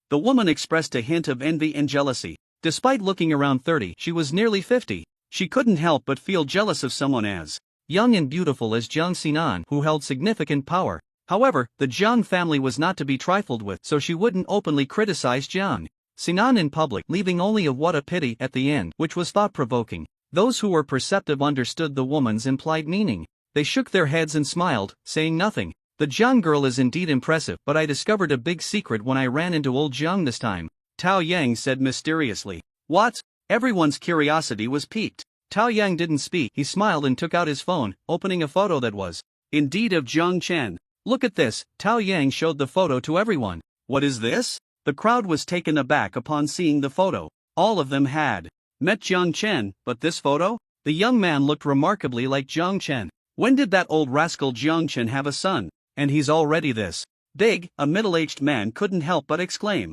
Others were equally bewildered. Before this, Jiang Sinan had been doing well, with outstanding abilities. However, many people mocked the Jiang family for not having a male heir, suggesting that the Jiang family might have to change their surname in the future. It was like the sigh left by a noblewoman at the end of a conversation. "What a pity," that was the implication. But now, if Jiang Chen had a son, even if it were just an illegitimate child, the situation would be different. As for the moral issues arising from secretly having an illegitimate child, that was not within their consideration. Ha ha. Upon hearing everyone refer to the person in the photo as Jiang Chen's son, Tao Yang couldn't help but burst into laughter. This left everyone puzzled. What was so funny about it? "Tao Yang, what are you laughing at?" a noblewoman couldn't help but ask. Tao Yang composed himself and said, "You all guessed wrong. This is not old Jiang's son, this is old Jiang himself." "What?" Everyone was taken aback. "Impossible." The noblewoman was the first to refute this. She had used countless methods and spent a fortune to maintain her youthful appearance. It was no small feat for her to look like she was in her 30s. "But Jiang Chen, he looked only about 25 or 26, right? Wasn't that a joke?" The others shook their heads as well. It was normal for wealthy people to take good care of themselves and appear younger, but this was a bit excessive. Seeing that no one believed him, Tao Yang's expression turned serious. "Everyone, what I'm saying is true, not a word of it is false." The crowd fell silent. They knew old Tao wouldn't make such jokes without reason. After all, such jokes could offend people. So, the few women present became excited. These women had one thing in common: they were not young anymore. The youngest among them was in her 40s. They could stand alongside Tao Yang and the others because they were of the same status. At their level, it was strange to be young. In some TV dramas, the female lead, without any background or funds, solely relying on hard work, managed to start a company and run a factory by around 30, achieving great success. It was simply laughable. As for Jiang Sinan, it was an accident. Who knew Jiang Chen would retire so early? Under normal circumstances, Jiang Chen could have worked for at least another decade. For Jiang Sinan to take over the Jiang family, it would at least be a matter for after she turned 30. "Old Tao, just tell us directly what's going on," someone couldn't help but ask. Tao Yang put away his phone, shook his head, and said, "I'm not very clear on the specifics, but from what old Jiang said, their group should have developed some new product and even established a new company called Qingcheng. Qingcheng? That name sounds familiar." The noblewoman pondered for a moment before recalling. "My daughter has seen that advertisement while scrolling through short videos." The ad was a bit exaggerated, claiming something about returning to youth. "Could it be? I've seen that ad too. I thought it was just some company exaggerating their promotion. If old Jiang's changes are related to Qingcheng, then, sigh, the old Jiang family is going to be in the spotlight again. Who says otherwise?" With the Zhu Rong no 1. The buzz hasn't even died down yet. Now there's another product that claims to let people return to their youth. It's too early to say that. If it's just using some cosmetic techniques to make people look younger, then its value would be greatly diminished. It's hard to say. Let's wait for the new product launch. It seems that the focus should still be on research and development in the future. Who says it can't be? Although research investment is high, once successful, the returns. The group of wealthy individuals whispered among themselves, their envy and jealousy hard to conceal. After all, the Jiang family had been in the spotlight too much in recent months. Many were hoping for the Jiang family's downfall, but the Jiang family acted cautiously, giving no opportunity for those with ill intentions to strike. The discussions in Tao Yang's small circle naturally did not escape the notice of the host of the banquet, Zhou Jianqing, the head of the Zhou family. Old Zhou, we didn't send an invitation to the Jiang family this time, I'm afraid.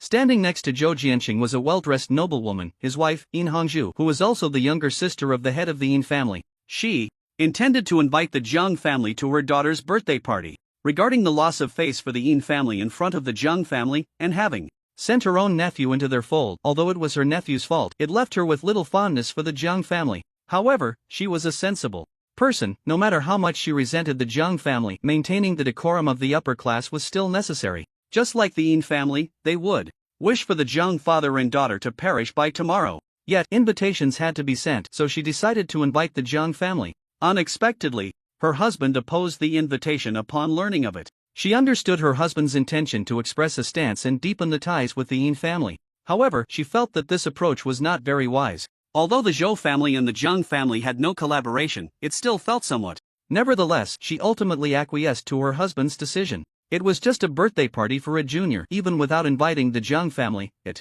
wouldn't be a big deal and wouldn't offend anyone. Yet, to her surprise, although the Jiang family did not attend, their reputation spread at the banquet. The key was that if the rumors were true, the Jiang family might rise again. This left her feeling somewhat frustrated.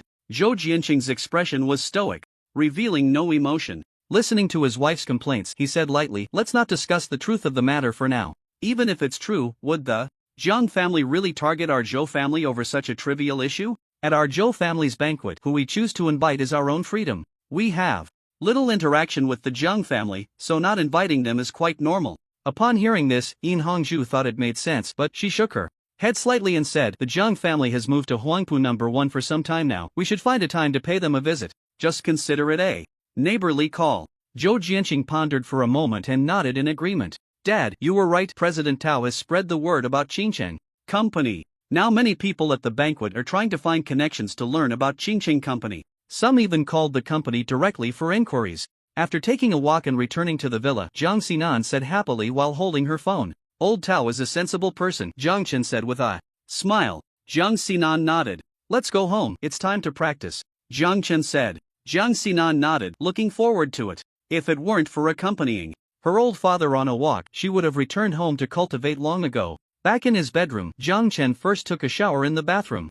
After changing into his pajamas, he sat cross-legged on a mat and began to practice the Hunyuan Ichi Ju. After several days of hard training, he had completed the transition of his cultivation method.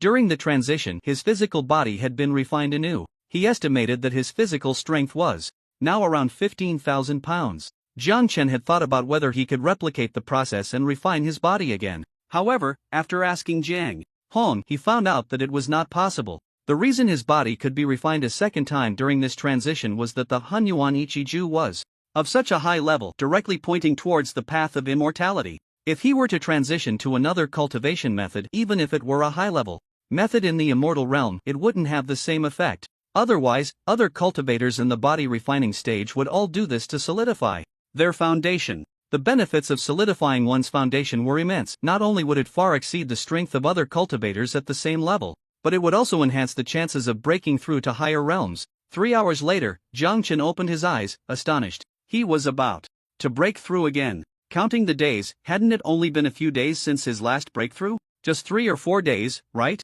Was he really about to break through to the 9th level of body refining? Closing his eyes, he resumed his cultivation. Since there was an opportunity for a breakthrough, he would seize it with all his might. After a night of intense practice, at 6 in the morning, Jiang Chen's body trembled and he successfully broke through. Jiang Chen felt refreshed all over. "Not bad, I've reached the 9th level of body refining. The next step is to advance to the qi refining stage." Jiang Chen thought joyfully, taking another step closer to immortality. It's time to contact Zhang Hong, Zhang Chen thought to himself, advancing to the Qi refining stage is quite a hurdle and he needed to make some preparations. But there was no rush, dawn was approaching, and he would talk after breakfast. September 13, 8:30 a.m. After sending off his daughter, Zhang Chen returned to his room, pulled up his club friend list, and sent a message to Zhang Hong. Zhang Hong replied quickly, but only with 4 words, Taoist friend, please wait. Seeing this, Zhang Chen replied with a simple, okay. Zhang Hong was probably busy. Zhang Chen wasn't anxious either, he closed his eyes to study the formation. This wait lasted 3 hours. As noon approached, Zhang Hong finally had news. Upon seeing Zhang Hong, Zhang Chen was taken aback. Brother Jiang, are you injured? Zhang Hong was covered in blood, his clothes tattered, hair disheveled, looking extremely disheveled. Having known him for so long, it was the first time Zhang Chen had seen Zhang Hong in such a state. Despite his disheveled appearance, Zhang Hong remained calm, unperturbed by the humiliation. He clasped his hands and said, sorry to keep you waiting, Taoist friend. I encountered a formidable enemy and was still fleeing for my life. Zhang Chen glanced at him, sensing a stronger aura than last time, and said, Brother Jiang, you must have reached the mid-foundation stage, right? Were you attacked by someone in the late foundation stage?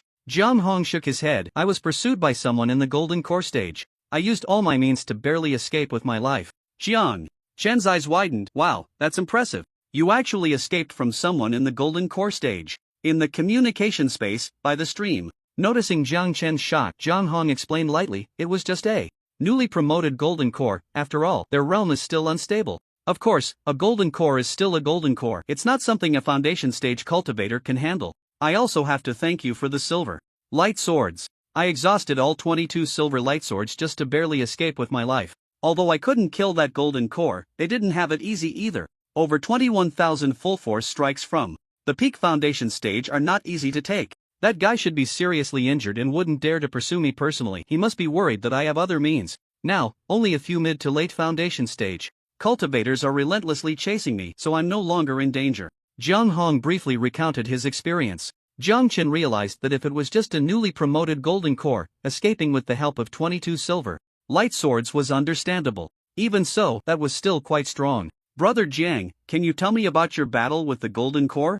Zhang Chen asked, somewhat curious. Zhang Hong nodded. The silver light sword has the full force strike of a peak foundation stage cultivator, but it's not much against a golden core. However, I practiced a technique that allows me to control 22 silver light swords simultaneously. Under my control, one attack is equivalent to the combined full force strike of 22 peak foundation stage cultivators. With such an attack, even a golden core wouldn't fare well. Moreover, the opponent was an unstable golden core, and I unleashed this combined attack a full 1,000 times. Zhang Chen blinked, unsure of what to say. Right. In the cultivation world, techniques have various marvelous uses. One certainly doesn't have to wield swords with both hands like an ordinary person. Brother Jiang, what's the maximum number of swords you can control at once? Zhang Chen asked. If he could control thousands of silver light swords at once, wow. It was hard to imagine.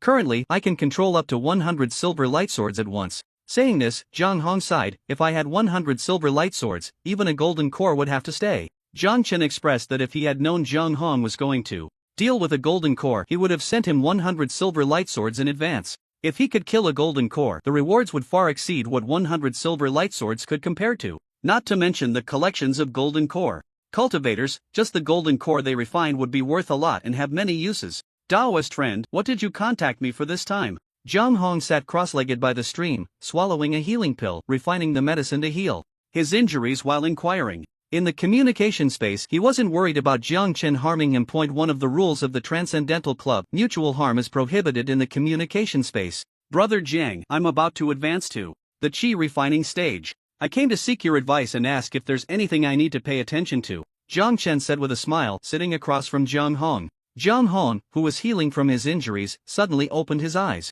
and looked at Zhang Chen. Because he was seriously injured, he hadn't noticed the change in Zhang Chen's aura earlier. Now, upon closer inspection, he took a deep breath. 9th layer of body refinement. It hasn't been many days since their last meeting, right? At that time, he was at the 7th layer of body refinement, wasn't he? In just a few days, he broke through 2 small realms? But thinking of the potion that could improve one's aptitude, he felt relieved. His rapid breakthrough to the mid-stage of foundation establishment was also related to the injection of the gene enhancement potion. His aptitude had significantly improved, making him comparable to the talented disciples of the sect. After a moment of silence, Zhang Hong said, to break through to the qi refining stage, you first need to prepare a place rich in spiritual energy. It's best to have spiritual liquid as an aid. It not only makes the breakthrough smoother but also helps solidify the foundation. Jiang Chen's eyes lit up. Brother Jiang, do you have any spiritual liquid? Zhang Hong shook his head. Just as Jiang Chen was about to feel disappointed, Zhang Hong continued, I don't have spiritual liquid, but I have 10,000 years spiritual marrow. Jiang Chen blinked, indicating that the name sounded impressive. 10,000 years, it sounded terrifying. Zhang Hong smiled and tossed out a jade slip. You'll know once you take a look, Taoist Jiang. Upon hearing this, Jiang Chen pressed the jade slip against his forehead, and waves of information surged into his mind. So that's how it is. When spiritual energy reaches a certain level, it can transform into liquid in 100 years and into spiritual milk in 1,000 years. It takes 10,000 years to become spiritual marrow. Jiang Chen was intrigued. If he could use spiritual marrow to break through, the benefits would be numerous. The most direct benefit was that it would make his foundation more solid. What does a more solid foundation represent? It means that breaking through to higher realms in the future would be easier. If the success rate of breaking through to the nascent soul stage is 100%, an ordinary cultivator's success rate is generally only around 30%. However, a cultivator with a solid foundation can have a success rate as high as 99%. Brother Jiang, what do you need? Jiang Chen asked directly about the price. Since Jiang Hong mentioned the 10,000-year spiritual marrow, it was definitely for trading. Taoist Jiang, feel free. Jiang Hong tossed the pricing power to Jiang Chen. Jiang Chen was speechless. After thinking for a moment, he pulled out a golden axe and, without saying a word, swung it at the distant mountains. Boom! A loud sound echoed as the mountains collapsed. The terrifying power left Jiang Hong stunned. This is an attack at the golden core stage? And not just any golden core stage. This power compared to the golden core cultivator who was chasing me. Jiang Hong made a comparison in his mind. If he had this axe back then, he could have easily killed that golden core cultivator with a single strike, right? Estimating, this blow was probably equivalent to a peak full-force strike of the late golden core stage. His heart raced. This was a good item. With this golden axe, was this crisis still a crisis? No, it wasn't a crisis, it was an opportunity to make himself rich. After a moment, Jiang Hong calmed down and shook his head, saying, Taoist friend, this weapon is very strong, but it's still not enough. Jiang Chen smiled and offered, 10 of them? Jiang Hong shook his head again, saying, this axe should have durability like the silver light sword, right? Yes, 1,000 times durability. Jiang Chen admitted generously. A smile appeared on Jiang Hong's ordinary face. Taoist friend, the power of this axe is equivalent to a top-tier third-grade magic treasure. A top-tier third-grade magic treasure is priced around 500,000 spirit stones. The golden axe should be like the silver light sword, unable to be nourished with spiritual power. Let's give a discount and calculate it at 300,000. 10 golden axes would only be 3 million spirit stones, and the 10,000-year spiritual marrow was auctioned for 8 million spirit stones once. The conditions for forming 10,000-year spiritual marrow are difficult, and it has effects of extending lifespan and enhancing aptitude, so its value is evident. Jiang Chen rubbed his forehead, speechless. Brother, you can't discount like this. Although the golden axe can't be nourished with spiritual power, don't forget, the golden axe has no consumption. With your third-tier supreme magic treasure, how much power can it unleash without the corresponding mana? And the golden axe requires no mana at all. Even a mortal can unleash a peak golden core strike. So, your discount is quite unreasonable. Alright. Jiang Hong's face remained calm, but he felt a bit awkward inside. Comparing like this, it was indeed a bit. The golden axe's lack of mana consumption was a tremendous advantage. The reason he was able to repel a golden core cultivator this time was that the silver light sword didn't require mana. Just think, if he had faced the golden core with a comparable magic treasure that consumed mana, what would have happened? He would probably have been drained dry. There had been instances before where low-level cultivators forcibly used high-level treasures and ended up exhausting themselves. Although he understood the value of the golden axe, there was nothing he could do. It's business, after all. No need to be modest. Friend, do you still have the gene potion from last time? Jiang Hong asked. Jiang Chen was surprised and reminded him, Brother Jiang, the primary gene potion is only effective for the first injection, the second one is useless. I know, you mentioned it. Jiang Hong nodded indifferently. 10 golden axes, 1 gene potion, in exchange for a 10,000-year spirit marrow. What do you think? Jiang Chen blinked, looking at Jiang Hong, and curiously asked, do you have a relative who wants to cultivate?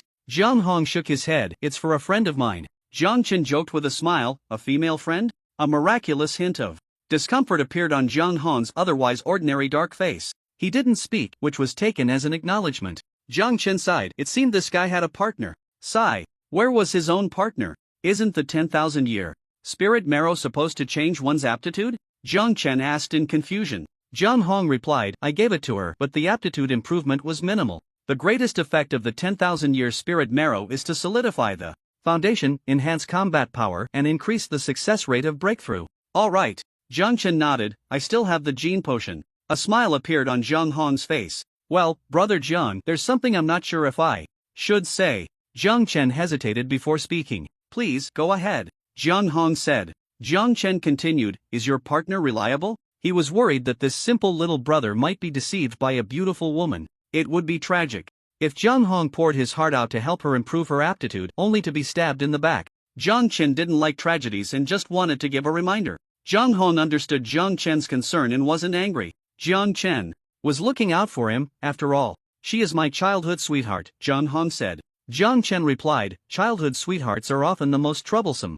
I offended a golden core descendant in the sect, and to help me, she knelt in front of her master for a month, eventually persuading her master to help me resolve the crisis. Jiang Chen couldn't be certain now, so, is there a possibility that she is just acting? Jiang Hong replied, she is a genius in formations. To help me carve a high-difficulty formation, she almost damaged her foundation.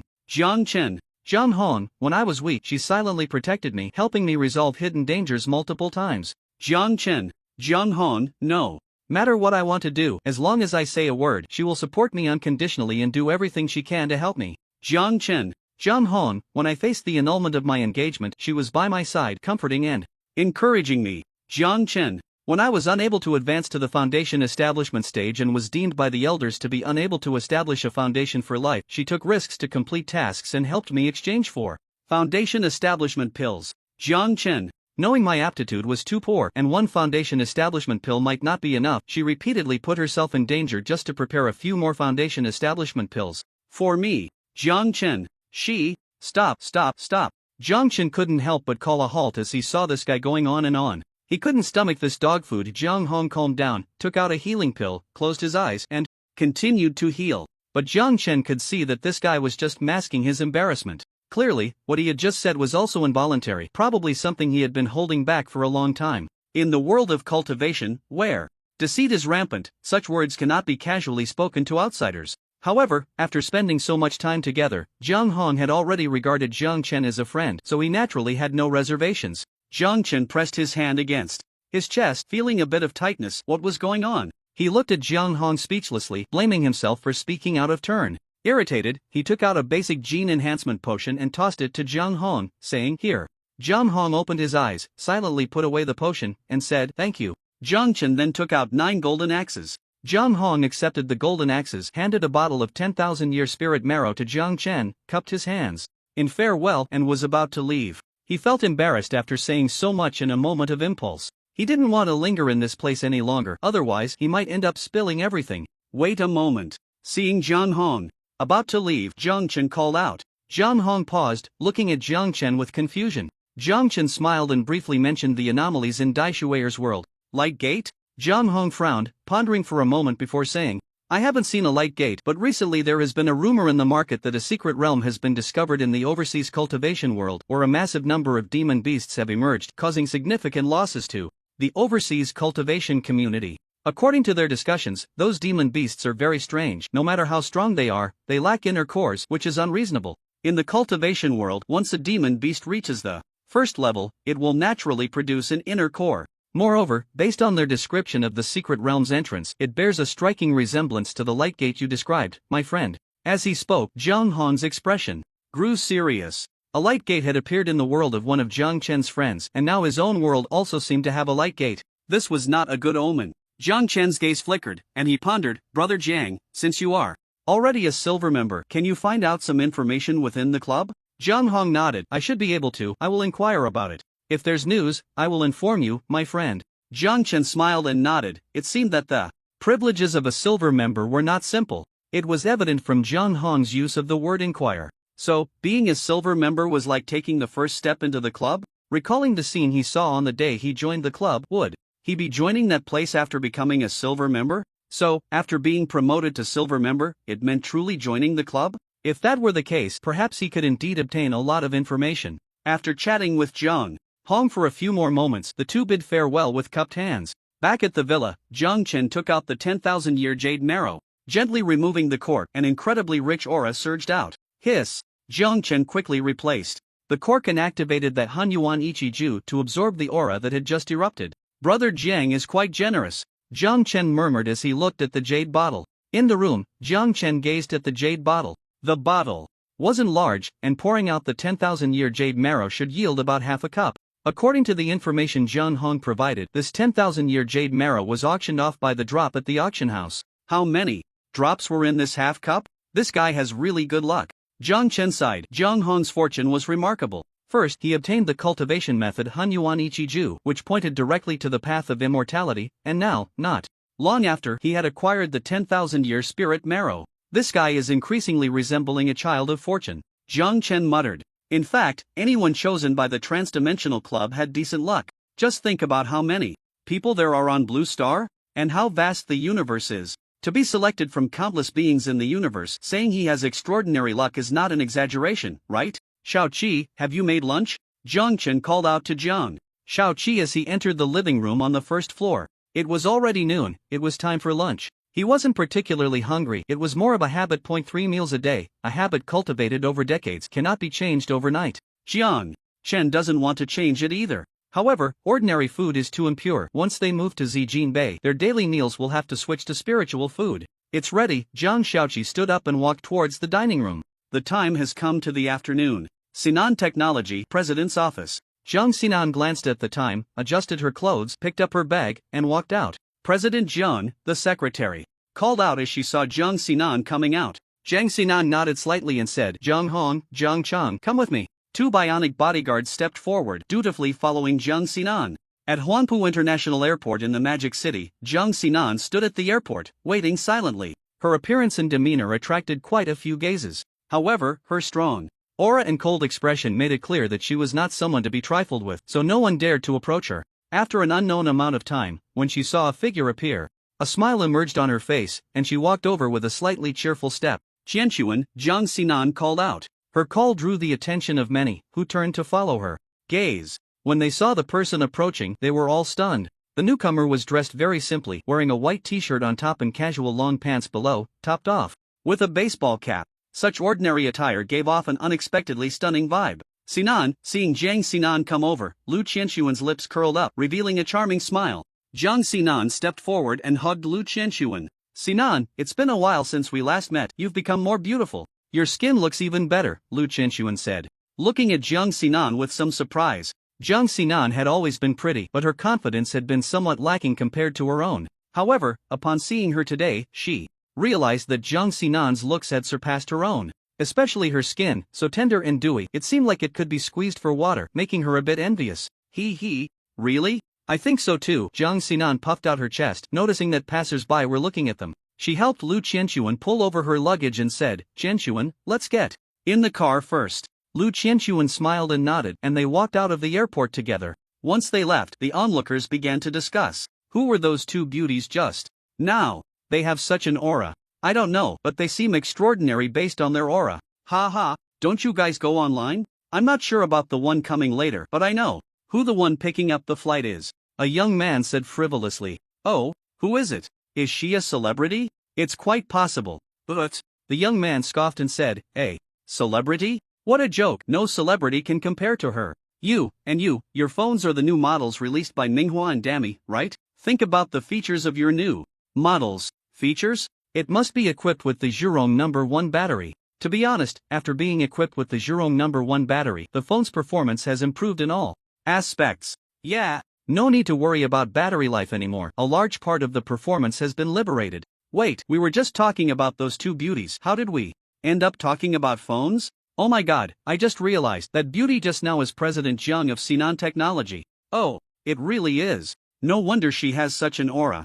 Outside the airport, Jiang Sinan and Lu Qianquan had already gotten into the car, driven by Jiang Hong as they left the airport. Qianquan, it's still your charm. You attracted so many gazes as soon as you appeared. I guess people inside the airport are probably discussing you right now, Jiang Sinan said cheerfully from the back seat. You're not any less, Lu Qianquan shook her head and said, alright, enough of that. How have you been lately? I heard from shall we that your relationship with Uncle Jiang has improved? A look of happiness appeared on Jiang Xinan's face. That's good. Actually, Uncle Jiang has always been nice. It was just that Zhao Qian's meddling that caused the rift between you two. Lu Qianquan was very happy to see Jiang Xinan's blissful expression. However, when Zhao Qian was mentioned, Jiang Xinan's face darkened. Zhao Qian had been in a vegetative state for several months, and she was almost forgetting her. Just being a vegetable wasn't enough. There would come a day when she would wake up and she needed to find an opportunity to ensure that the other person would never wake up again. Alright, let's not talk about that.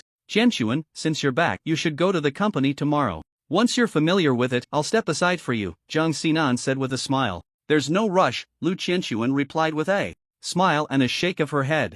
After being busy abroad for so many years, it's just right to take a break now that I'm back. Let's say half a month. I'll go to the company after that. Ah, half a month. Jiang Xinan was speechless, having thought Lu Qianquan would go to the company right away. Lu Qianquan shook her head and smiled, looking out the car window at the passing scenery. This isn't the way to your house, is it? The road is correct. Jiang Xinan replied with a smile. My family moved. We relocated from Junjing No. 1 to Huangpu No. 1 villa area.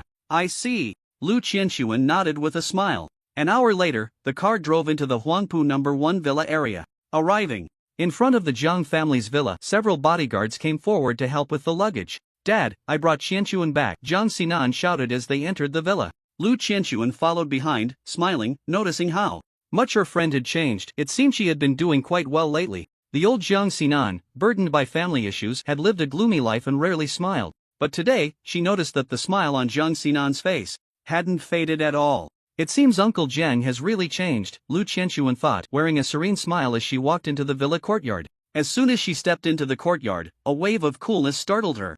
She instinctively took a step back, feeling the heat rush in. Looking at the villa before her, a hint of surprise appeared on Lu Qianquan's tranquil face. What was going on? That cool sensation just now? She stepped back into the yard, feeling the refreshing coolness around her. She was curious, how could there be such a significant temperature difference just a door apart? Did they install air conditioning in the yard? With such a large yard, would air conditioning even be effective? Walking into the yard felt like stepping from the scorching summer into a refreshing autumn. Qianquan is here, a gentle male voice called out. Lu Qianquan looked up to see a man walking out of the villa. She was taken aback. Uncle Jiang? It's me, Jiang Chen replied with a smile. Lu Qianquan blinked, still trying to process the surprise. She silently shouted in her heart, Uncle Jiang, how come you look younger? She was filled with confusion but couldn't ask outright. She could only suppress her curiosity and greet Jiang Chen. Hello, Uncle Jiang.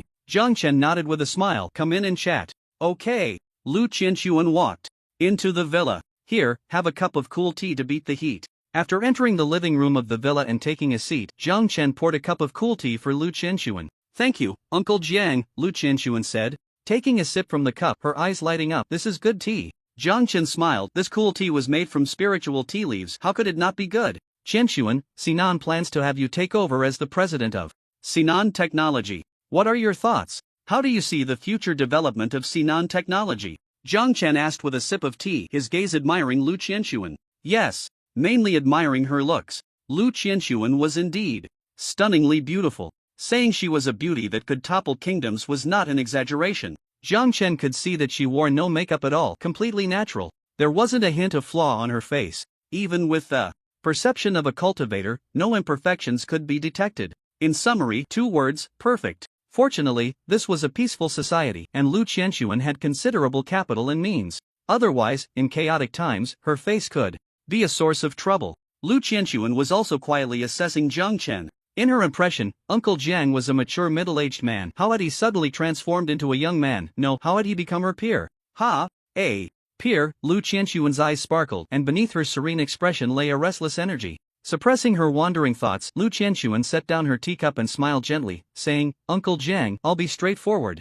Actually, Sinan Technology has already gotten on the right track. From what I've observed, the negotiations between Sinan Technology and the Western Joint Delegation have also entered the later stages. Once a deal is reached, Zhejiang No. 1 will smoothly enter the Western market. After securing the Western market, expanding into other regions will just be a matter of time. To be honest, my role in Sinan Technology is mostly about market planning, trying to enhance the company's profits as much as possible. There's not much else I can do. She was a career-driven woman. Becoming the president of Sinan Technology would certainly enhance her resume. However, she could also see that Sinan technology would continue to thrive with or without her. So after returning to the country, she wasn't in a hurry to work. Instead, she planned to take a break for a while. After all, after so many years of hard work, she was a bit tired. Jiang Chen nodded at her words. Lu Qianxuan was right. Currently, Sinan Technology could easily find a qualified manager to develop the company in an orderly manner. However, since she wasn't particularly interested in becoming the president of Sinan Technology, why did she still heed her daughter's invitation to return to Huaxia? Uncle Jiang, are you curious why I came back? Lu Qianxuan smiled gently. Jiang Chen nodded. A bit. Lu Qianxuan continued, actually, it's nothing much. After wandering abroad for so many years, I've seen what I needed to see and experienced what I needed to experience. I've traveled around the world, seen all the global scenery, and it's time to go home. Honestly, even without Sinan's invitation, I was planning to return soon. Jiang Chen nodded. Those who have never been abroad often think that foreign countries are wonderful, believing that people there eat steak and drink red wine every meal, enjoying French cuisine. They assume that everyone abroad lives happily. It is only in recent years, with the development of the internet, that people have gradually realized that foreign countries are not as beautiful as imagined. So what do you mean? Jiang Chen asked. Lu Qianxuan smiled. I'm here at Sinan's invitation. If Sinan Technology needs me, I will go. Jiang Chen nodded. Dad, Qianxuan, what are you two talking about? Jiang Sinan came over with a plate of watermelon. Jiang Chen picked up a piece of watermelon and said, Sinan, I discussed with Qianxuan that we should choose someone else for the president of Sinan Technology. Having Qianxuan take the position would be a waste of talent. Ha! Jiang Sinan was surprised and looked at Lu Qianxuan. Lu Qianxuan shared her thoughts.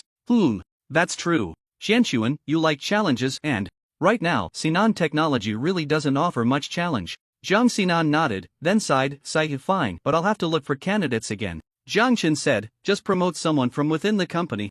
Several vice presidents are doing well. You can review and see who is the most suitable.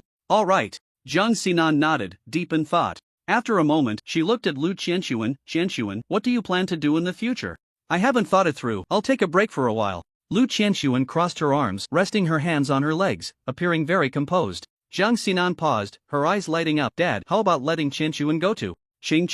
Jiang Chen frowned, looking at his daughter. What was going on with her sudden lack of clarity? Ching? Lu Qianxuan pondered. Isn't that the new cosmetics company established under the Jiang Group? You know about it, Qianxuan? Jiang Sinan smiled. Lu Qianxuan smiled without speaking. Before returning home, she had naturally gained a comprehensive understanding of the Jiang Group. However, prior to this, she hadn't paid much attention to Qingcheng. The Jiang Group was a comprehensive conglomerate, and it wasn't surprising for them to establish a new company to enter the cosmetics industry. But after meeting Jiang Chen and Jiang Sinan, her thoughts had changed. Uncle Jiang transformed from a middle-aged man in his 40s to a figure in his 20s, looking about the same age as her. Plus, Jiang Sinan had become even more beautiful than before. She couldn't help but suspect that the Jiang family had developed another groundbreaking product. Sinan, show Qianxuan the information on Qingcheng, Jiang Chen said calmly, wanting to see Lu Qianxuan's choice and gauge her character. Jiang Sinan nodded and went to the study on the second floor to retrieve a document, handing it to Lu Qianxuan. After Lu Qianxuan took it and flipped through it, her heart raced. A face mask that could bring people back to their youth? No wonder. Qianxuan, what do you think? In the villa's living room, seeing Lu Qianxuan's gaze shift away from the document, Jiang Sinan asked with a smile. Lu Qianxuan set the document down and shook her head, saying, forget it, Xingcheng. Company is about to hold a new product launch. Their team has done everything they needed to do. If I go over now, wouldn't it just be picking peaches? Jiang Sinan rubbed her forehead, feeling confused. The Qingcheng company had over 100 employees working hard for so long, preparing everything, just waiting to welcome success. Now suddenly dropping a president in, it wouldn't be good for unity. Moreover, several vice presidents at Qingcheng Company were also eyeing the president position. Those vice presidents were all capable individuals qualified to hold the president's position. Initially, leaving the president position vacant was meant to encourage competition among the vice presidents. Now sending Lu Qianxuan over was indeed inappropriate. Alright, Sinan, I just returned to the country, so don't rush to arrange work for me, Lu Qianxuan said, looking at her troubled friend and shaking her head helplessly. This girl was quite aloof outside, embodying the demeanor of a cold CEO. In the outside world, she had even earned the title of Iceberg CEO. But at home, considering Jiang Sinan was not even 20 yet, if one were to count, she was just 20 in terms of Chinese age. When outside, Jiang Sinan had to maintain a stern face to manage the company, projecting an air of authority. But back at home, her demeanor naturally reverted to that of a young girl. Alright then. Jiang Xinan blinked. She still felt that having such a management talent idol was a bit of a waste. Then she thought of something and asked, Qianshuan, have you found a place to live? Lu Qianshuan chuckled, saying, I plan to check out the old house. I'm thinking of buying it back and living there in the future. I don't need a big house for myself, a 2-bedroom, 1 living room old house is enough. Back to the old house? Your family sold it so long ago, who knows how many people have lived there. Even if you buy it back, it won't feel the same as before. Jiang Xinan understood Lu Qianshuan's intention to return to the old house and reminisce about her childhood. Lu Qianshuan had a happy family like her when she was young. Unfortunately, her parents passed away in an accident when she was 9. At that time, 9-year-old Lu Qianshuan moved in with her second uncle. The Jiang family and Lu Qianshuan's second uncle lived in the same neighborhood, even as next-door neighbors. It was during that time that Jiang Xinan met Lu Qianshuan. Lu Qianshuan smiled and said, You're right, but I still want to buy it back. Even if I don't move in, I can still go back and visit. Alright then. Jiang Xinan stopped persuading her. After all, they weren't short on money and it was just an old house. Not worth much. Then, Jiang Xinan cheerfully said, How about you stay at my house for now, Qianshuan? Ha? Lu Qianshuan was taken aback and instinctively looked at Uncle Jiang.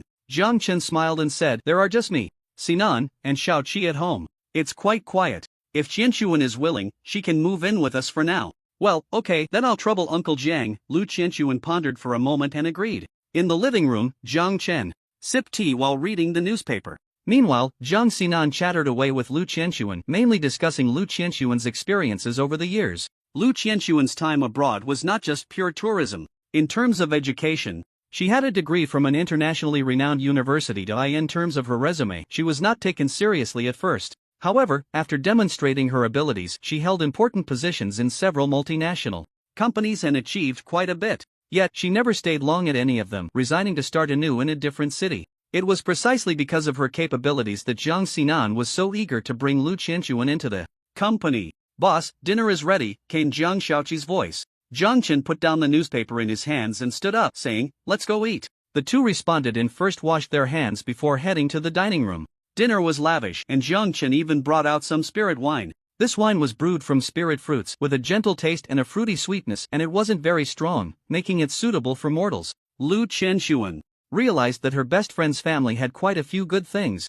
Whether it was food or drink, it was all extraordinary. After dinner, Jiang Chen and the others went out for a walk to digest. They strolled along the Huangpu River, enjoying the nightlife. Around 8 o'clock, they returned to the villa. After having tea and chatting for a bit, they prepared to rest. Since Lu Qianshuan had just arrived and her room wasn't ready, Jiang Xinan pulled her to sleep together. Uncle, good night. Lu Qianshuan had no choice but to greet Jiang Chen and followed Jiang Xinan into the room.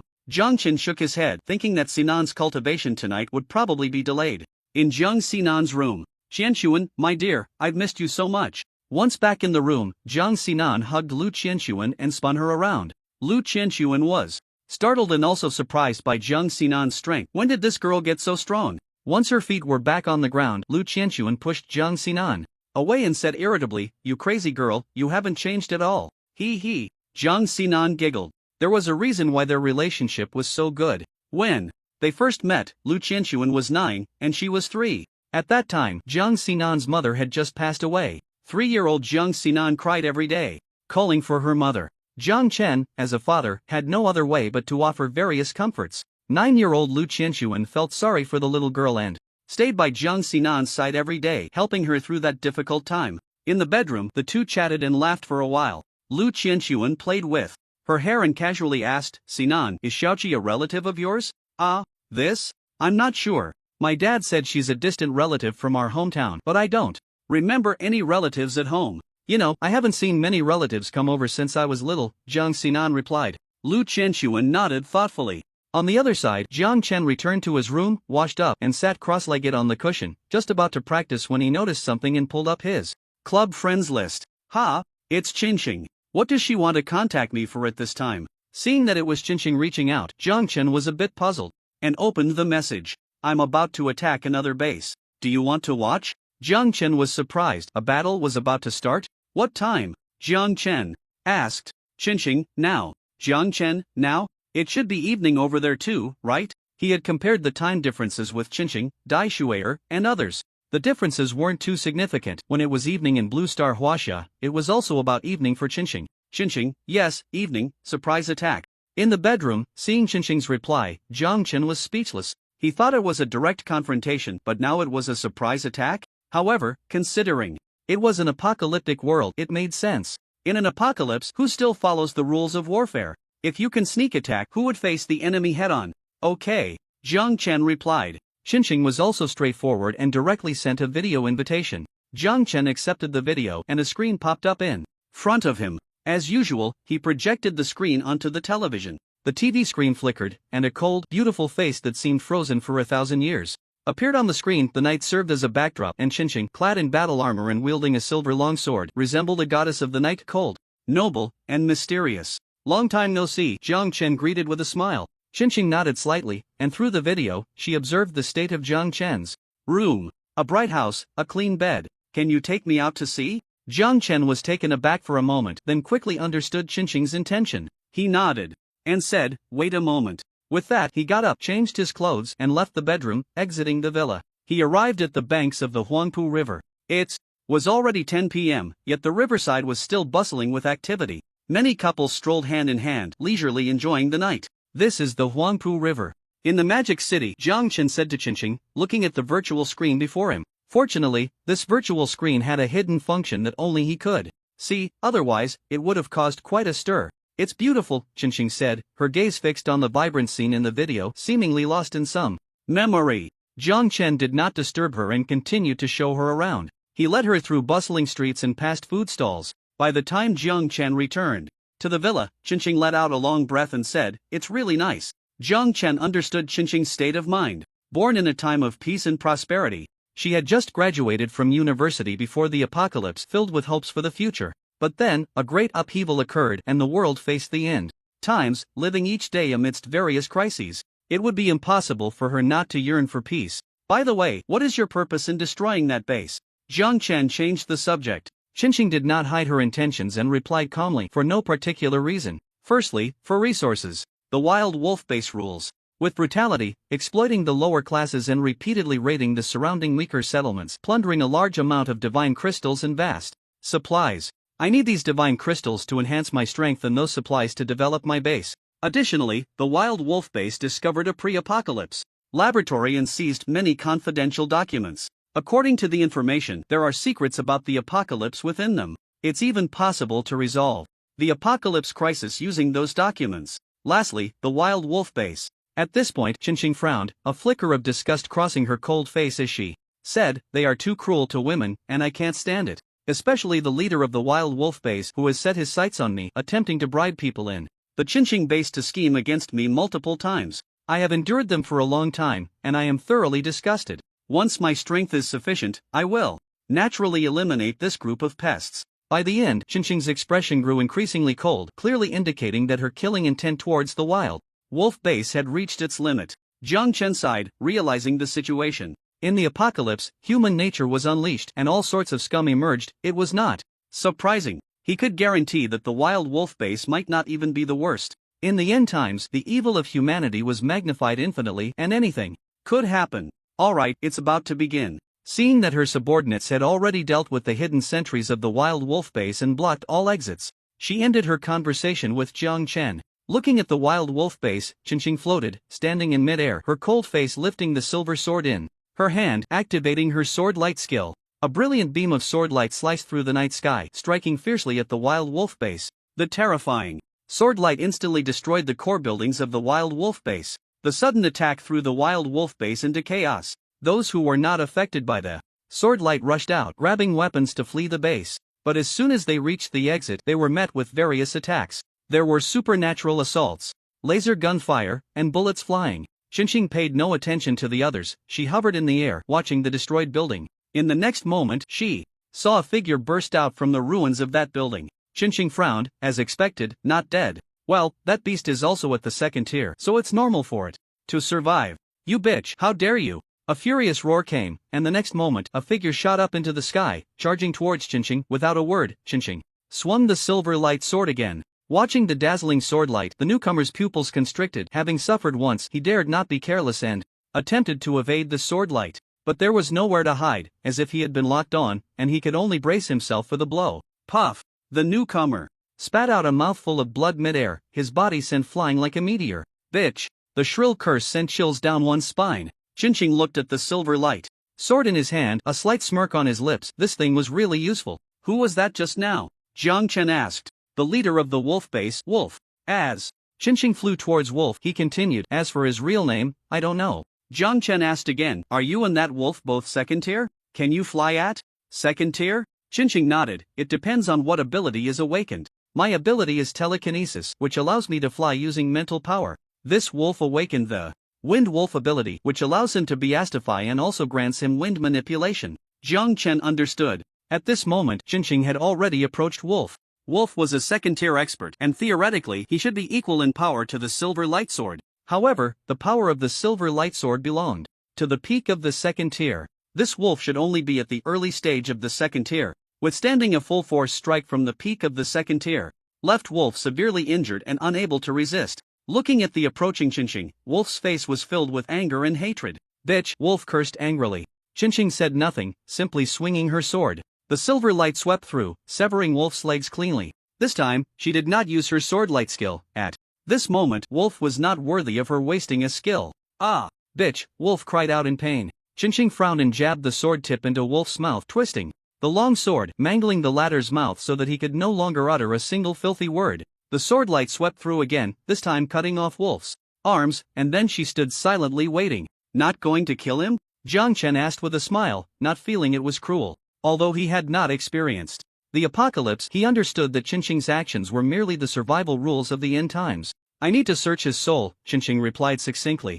Search his soul. Jiang Chen realized. Indeed, Chinching's main purpose in exterminating the wolf base was to plunder resources. Some rare and precious resources could only be known by Wolf himself regarding their hiding places. People like Wolf, knowing they were doomed, would certainly not voluntarily reveal the locations of their treasures. Even using torture would likely yield little effect. So, Chinching simply incapacitated him and would wait to search his soul. This ability to search souls could be performed by certain special mental powers. Chinching looked at Wolf's twisted face, her brows furrowing slightly. Using telekinesis, she lifted him back to the air above the wolf base. Through Chinching's perspective, Jiang Chen saw the battle at the wolf base. Your subordinates have suffered quite a bit. Aren't you going to intervene? Jiang Chen observed the battle situation. Although Chinching's base was pressing the wolf base, the people of the wolf base, in their desperate situation, had also inflicted considerable losses on Chinching's subordinates. No need, Chinching replied indifferently. Survival in the apocalypse ultimately relies on oneself. I have already dealt with the wolf leader. Only 2 peak first-tier experts remain in the wolf base. My side also has 2 peak first-tier experts, which is sufficient to handle it. After saying this, she fell silent, calmly watching the battle below. The people of the wolf base, seeing their leader dead, became even more desperate. In their despair, their counterattacks grew fiercer.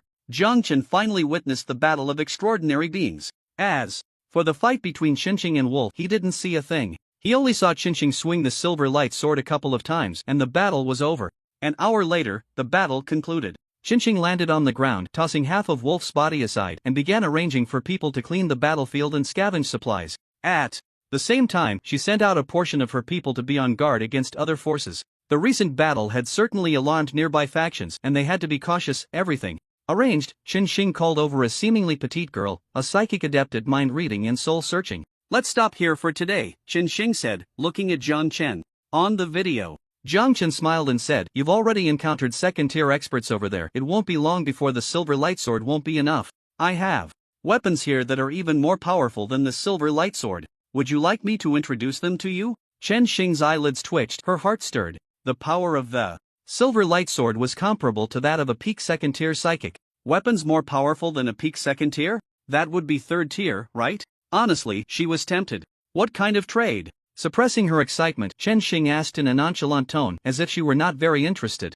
Jiang Chen's lips curled slightly. This woman was quite good at pretending. Divine crystals, Jiang Chen proposed. The 250 divine crystals he had traded from Chinching before were almost used up. These divine crystals had significantly enhanced his mental power. Jiang Chen was able to master the formation so quickly and set up a large array covering an area of 5 square kilometers, thanks in no small part to the divine crystals. The enhancement of his mental power greatly improved his understanding of formations and the carving of formation patterns. Of course, his rapid increase in mental power was also due to the soul crystals. It was just unfortunate that despite using so many divine crystals, he had not awakened any psychic abilities. That left him feeling somewhat unwilling. Psychic abilities. He wanted them too. No way. Chen Xing decisively shook her head. Divine crystals were her resources for becoming stronger. She had been pained over the previous 250 for a long time. However, she was indeed very interested in the weapon Jiang Chen mentioned. She didn't want to give up and said, "I'll trade with gold." Jiang Chen shook his head, "But that's a weapon with third-tier power. Gold isn't enough." Chen Xing fell silent. Jiang Chen smiled and said, "How about this? You think it over first. Although gold isn't worth much, it can still be a nice addition. You gather some gold, platinum, and the like, and we can discuss it next time we meet in the exchange space." After saying that, he actively ended the video call. Standing in place, Chen Xing remained silent for a while. She wanted to curse but held back. This guy, was he just teasing her? In the villa, Jiang Chen reflected on the battles of the psychics. To be honest, the various psychic abilities were diverse and colorful, dazzling to the eyes. Shaking his head, Jiang Chen sat back down on the mat to practice. To speed up his body refinement, Jiang Chen consumed a drop of 10,000-year spirit essence. Truly worthy of being 10,000-year spirit essence, a single drop sent his body into a boiling state. It was like a tumultuous sea. His body, which had already undergone 2 refinements, was refined once more. His bones, flesh, bone marrow, and organs were all cleansed of impurities under the wash of the 10,000-year spirit essence. Jiang Chen did not expect that just 1 drop of spirit essence could have such a significant effect. Additionally, he felt a sense of his genes being enhanced. No wonder Jiang Hong said that spirit essence could improve one's aptitude. This spirit essence indeed had the effect of strengthening genes. This further confirmed that cultivation aptitude was linked to genes. Not enough. Feeling the changes in his body, Jiang Chen took out the 10,000-year spirit essence again, this time directly consuming a small mouthful, about 10 drops. The terrifying spiritual power washed over his flesh, continuously refining his blood, muscles, bones, and organs. A strong pain surged, making Jiang Chen grit his teeth. What shocked him was that his skin and hair began to shed, even his nails and teeth were falling out. Jiang Chen did not expect that this training would cause such a commotion. Fortunately, after the old skin shed, it revealed even whiter and tougher skin. His nails grew back as well. He felt that the hardness of his nails was no less than that of a first-tier magical artifact. Even more concerning, his teeth had regrown. Now his teeth were as crystal clear as jade, perfect to the extreme. Now he could chew bones without spitting them out. This transformation of his body took a full 8 hours. At 7 o'clock the next morning, Jiang Chen opened his eyes, his gaze bright. The limit of body tempering, the true limit, a perfect foundation, not bad. After completing the breakthrough, he instinctively knew his current realm, the limit of body tempering. According to Jiang Hong, the limit of body tempering meant a physical strength of 10,000 pounds. Some exceptional talents, having nurtured their bodies from a young age, could barely exceed 10,000 pounds at this limit. But Jiang Chen, he shivered slightly, the flakes of skin and hair that had shed from his body instantly turning to ash. Fortunately, he had precise control over his strength, otherwise, the villa would have been gone. 100,000 pounds of physical strength. Jiang Chen sighed and stood up. He walked into the bathroom, took off his clothes, and stood in front of the mirror, looking at his flawless self. The mites that people often talk about had no living space on him. There was not a single flaw on his body. It's time to advance to the qi refining stage, Jiang Chen murmured as he stepped under the shower, rinsing his body while contemplating his next training plan. Advancing to the qi refining stage posed no difficulty for him. He planned to make the advancement that very night. On September 14, 2023, in the morning, after breakfast, Lu Qianxuan and Zhang Xinan went to the company together. Although Lu Qianxuan intended to take a break, resting didn't mean staying at home. She thought about accompanying Zhang Xinan to the company to get familiar with the commercial atmosphere of Huaxia. Once they left, Jiang Chen was left alone at home. Oh, and there was Jiang Xiuqi. But she wasn't human. Let's contact Jiang Hong. Jiang Chen decided to reach out to the club. With the advancement to the qi refining stage approaching, Jiang Chen prepared to contact Jiang Hong to trade for a few techniques. He didn't need overly powerful techniques, he just wanted to start with a basic set. Jiang Chen was quite looking forward to the techniques. Stealth techniques, fireball techniques, and so on. He had long yearned for them. However, before he could contact Jiang Hong, a message from Tian Hong arrived first. Little brother, it's been a while, how have you been lately? Through the text message, Jiang Chen could sense Tian Hong's spirited demeanor. It was needless to say that Tian Hong had won the defense battle of Fengcheng. This was not surprising, with so many firearms and the silver light sword leading the charge. It would be strange if they hadn't won. Jiang Chen replied, I've been well lately, how about you, brother Tian? What was the outcome of the war? Tian Hong responded, haha, Of course, we won.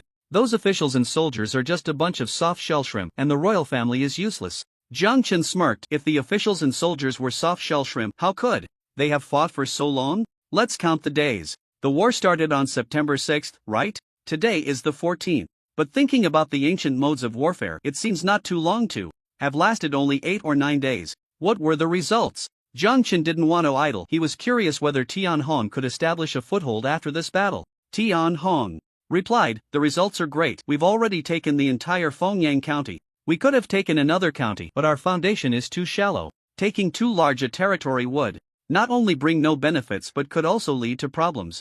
Jiang Chen agreed. Tian Hong's current situation indeed wasn't suitable for expanding too much territory. Steady progress and strengthening one's power were key. Thinking about the ancient rebel armies, they often swept across the nation. In the previous dynasty, there was a rebel army that controlled a large part of Huaxia. Many believed this rebel army would replace the previous dynasty and take control of the Huaxia artifacts. But in the end, due to various internal and external issues, it ultimately collapsed. There are many similar examples in history. Peasant rebel armies often start with great momentum, but in the end, very few achieve victory. Those who do are mostly from powerful families. For someone like Tian Hong, who has no background in average strength, it is indeed a bit difficult to ultimately take down a dynasty. But with the backing of the club, anything is possible.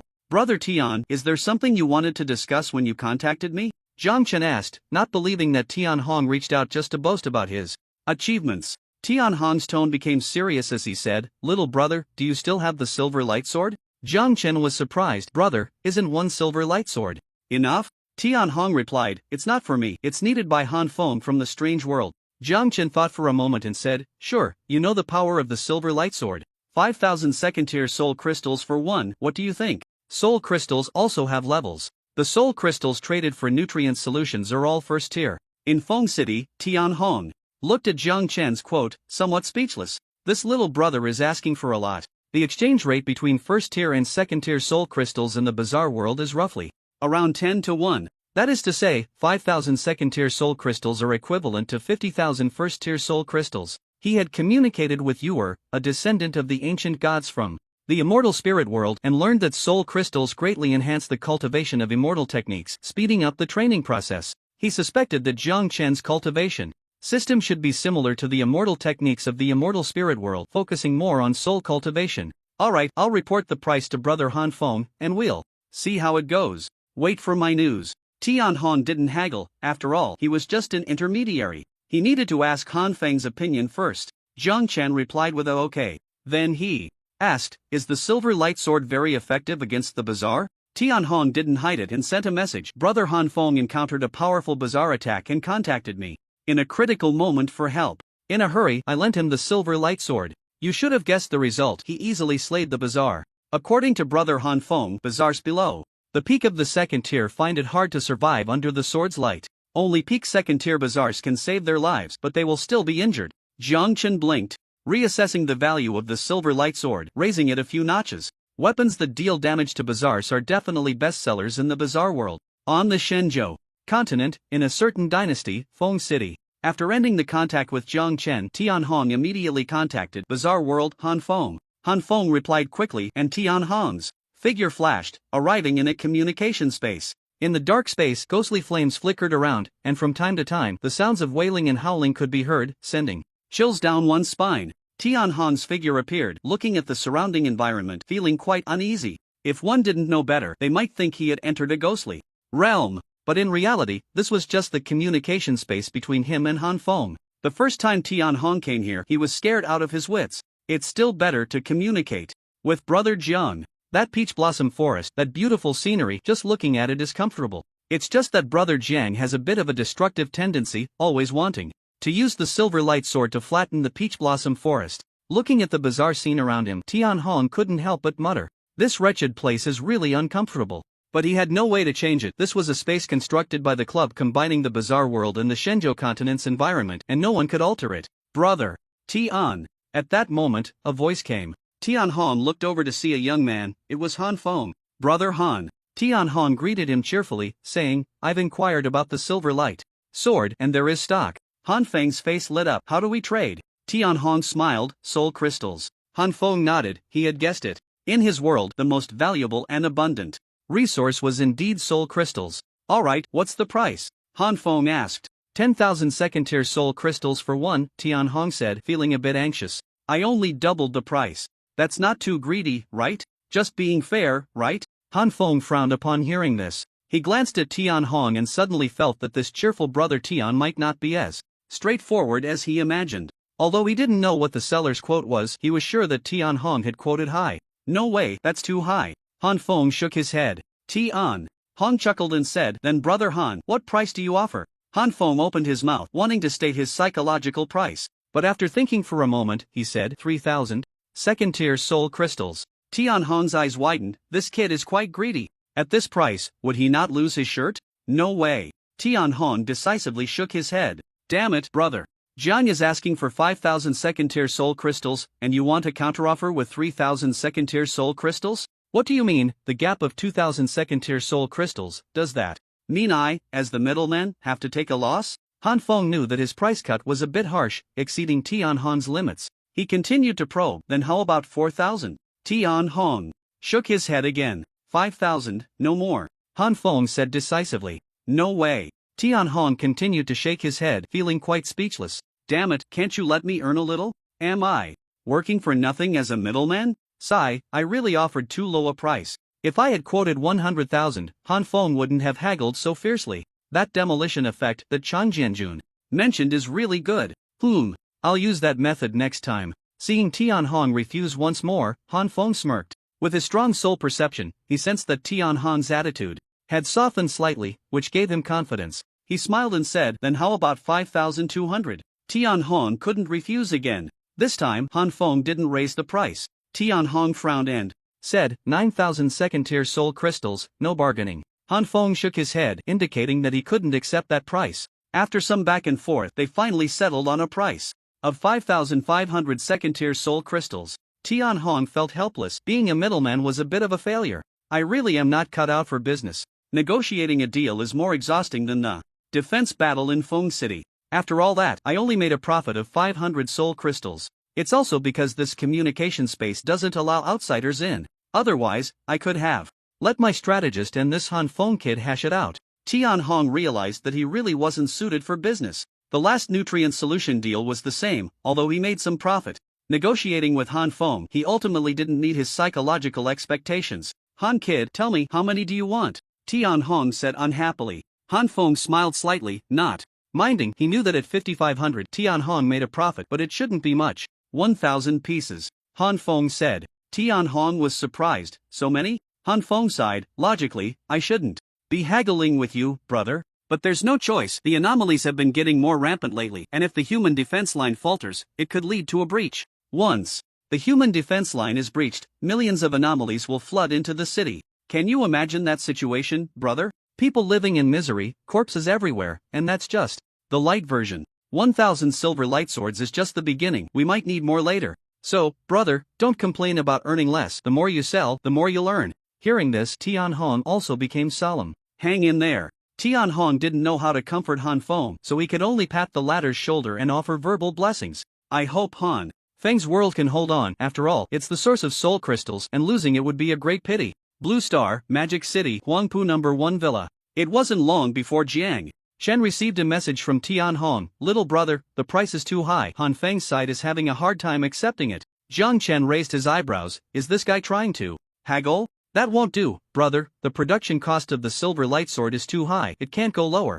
Tian Hong was speechless. Why is everyone so stingy? Little brother, the quantity they want is a bit much. Can you give a discount? He calculated that even if Jiang Chen only lowered the price by 1 soul crystal, he could still make a profit of 1,000 soul crystals. Jiang Chen tapped his fingers on the armrest of the sofa, not replying immediately. After a moment, he tentatively said, brother, it really can't be less. I quoted the low price. Tian Hong remained silent for a while before reluctantly saying, alright, let's trade at this price then. Jiang Chen looked at the message, feeling a bit speechless. This Tian brother really doesn't know how to haggle. If you hold firm, I might just lower the price. But this also indicates that Tian Hong should be making a decent profit. Shaking his head, he didn't think too much about it. After all, this is the price. As for how much Tian Hong could earn, that's his own business. How many pieces do you want? Jiang Chen asked. 1,000 pieces. When? Can you deliver, little brother? Tian Hong sent the message, Zhang Chen, delivery can be made at any time. In recent days he had arranged for the production of several silver light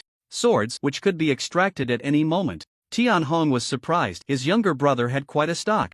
Alright, wait a moment, Tian Hong hurriedly said, turning to communicate with Han Feng. Upon learning that delivery could be made immediately, Han Feng was also taken aback. However, 1,000 silver light swords amounted to 5.5 million second-tier soul crystals. This was not a small sum, and he needed some time to prepare. He sent a message to Tian Hong, Brother Tian, give me some time, the latest I can trade is within 10 hours. Okay, Tian Hong replied and relayed the message to Zhang Chen. In the villa, Zhang Chen received the message, calculated the time, and realized that 10 hours meant around 7 in the evening. Alright, Zhang Chen simply replied with one word, ending his contact with Tian Hong. Closing the chat window, Zhang Chen stretched his body. The power coursing through him made him want to find a place to vent. But nearby, he couldn't find any good spots. He was too lazy to go too far. Otherwise, he could have easily found a deserted island to let loose. Is that guy Zhang Hong off on another adventure? Zhang Chen had just contacted Zhang Hong when the latter replied with a wait a moment and then went silent. Could it be that the Golden Core pursuing Zhang Hong hadn't given up? Sometimes, it was just so coincidental. As soon as he thought of Zhang Hong, a message from him arrived. Zhang Chen's body flickered and he appeared in the communication space. By the stream, Taoist Jiang. Today, Zhang Hong wore a blue robe, no longer in the disheveled state from yesterday, and had returned to a calm demeanor. Brother Jiang. Zhang Chen cupped his hands in greeting. Zhang Hong returned the gesture. Sensing the heavy aura around Zhang Chen, his eyes flickered as he said, Taoist Jiang has made a breakthrough again? Have you used the 10,000-year spirit marrow? Your physical strength must have broken through the body tempering limit, right? Zhang Chen smiled but didn't elaborate. Simply saying, Brother Jiang, as you can see, I can advance to the chi refining stage at any time. This time, I contacted you to trade for a few spells for self-defense. Zhang Hong nodded, having guessed from Zhang Chen's realm. He took out 5 jade slips and said, these are the golden needle technique, green vine technique, water ball technique, fireball technique, and earth shield technique. These are basic spells of the 5 elements, a gift for Taoist Jiang. I hope you won't find them lacking. Zhang Chen naturally wouldn't find them lacking. While these spells might be common in the cultivation world, they were exactly what Zhang Chen needed at the moment. He reached out to take the jade slips and asked, what do you need in return? In the communication space, by the stream.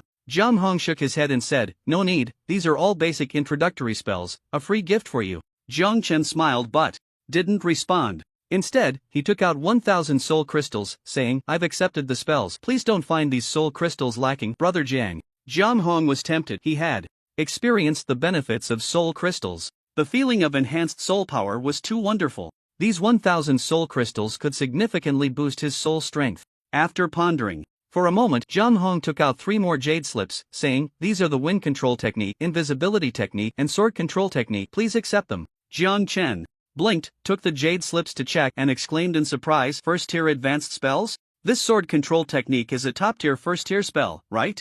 Zhang Hong nodded, saying, the wind control technique allows you to fly using the wind during the chi refining stage. The invisibility technique can conceal your form and aura. However, because its grade is not high, if you cast other spells while invisible, the invisibility technique will become ineffective. Of course, if you only use pure physical strength to fight, you can still maintain the invisible state. The sword control technique can enhance your combat capabilities? Zhang Chen nodded, feeling delighted. While the basic 5-element spells were good, they paled in comparison to these 3 spells. The 5-element basic spells were merely first-tier low-level, while the wind control and invisibility techniques were first-tier advanced. The sword control technique was even a first-tier top-tier spell. These 3 spells made Zhang Chen's dream of flying a reality. The swordsmanship granted him the power to kill. As for the invisibility technique, influenced by the thoughts from the internet, a myriad of unpleasant ideas suddenly flashed through Zhang Chen's mind. Shaking his head to rid himself of those unhealthy thoughts, Zhang Chen said, alright, thank you, brother. I'll accept it. Zhang Hong nodded. With the deal struck, the two did not part ways immediately. Zhang Chen cheerfully asked, little brother, how was the battle yesterday? By the way, you dealt with those who were chasing you, right? What about that golden core cultivator? Upon hearing this, Zhang Hong replied, the few Foundation establishment cultivators chasing me were easily dealt with. As for that golden core, at this point, a shadow crossed Zhang Hong's face, the opponent has gone missing. Zhang Chen frowned and speculated, perhaps you injured him severely and he's hiding to recover. Zhang Hong nodded, agreeing with this assessment. After chatting a bit more, the two parted ways. Back at the villa in reality, Jiang Chen began to comprehend several techniques. Currently, he had no mana in his body and couldn't cultivate, but it was fine to understand them in advance. The basic techniques of the 5 elements belonged to the first tier of low-level techniques and were quite simple to comprehend. In fact, there was nothing too profound, it was merely the basic application of mana, a means to transform mana into elements. Zhang Hong and the other cultivators, without spiritual roots, meant that the cultivators themselves had no attributes. When choosing techniques, cultivators select those that align with the attributes of their cultivation methods. For example, if one cultivates a fire attribute method, they can only choose fire attribute techniques. However, that Hanyuan Ichiju that Jiang Chen practiced had no attribute restrictions, theoretically allowing for any attribute transformation. Therefore, he could cultivate all 5 elemental techniques. Zhang Hong understood this, which is why he presented the complete set of 5 elements techniques. Simple. After glancing at the fireball technique, Jiang Chen smacked his lips. He felt that as long as he had mana in his body, he could easily conjure a fireball. He then comprehended the water ball technique, the golden needle technique, the green vine technique, and the earth escape technique.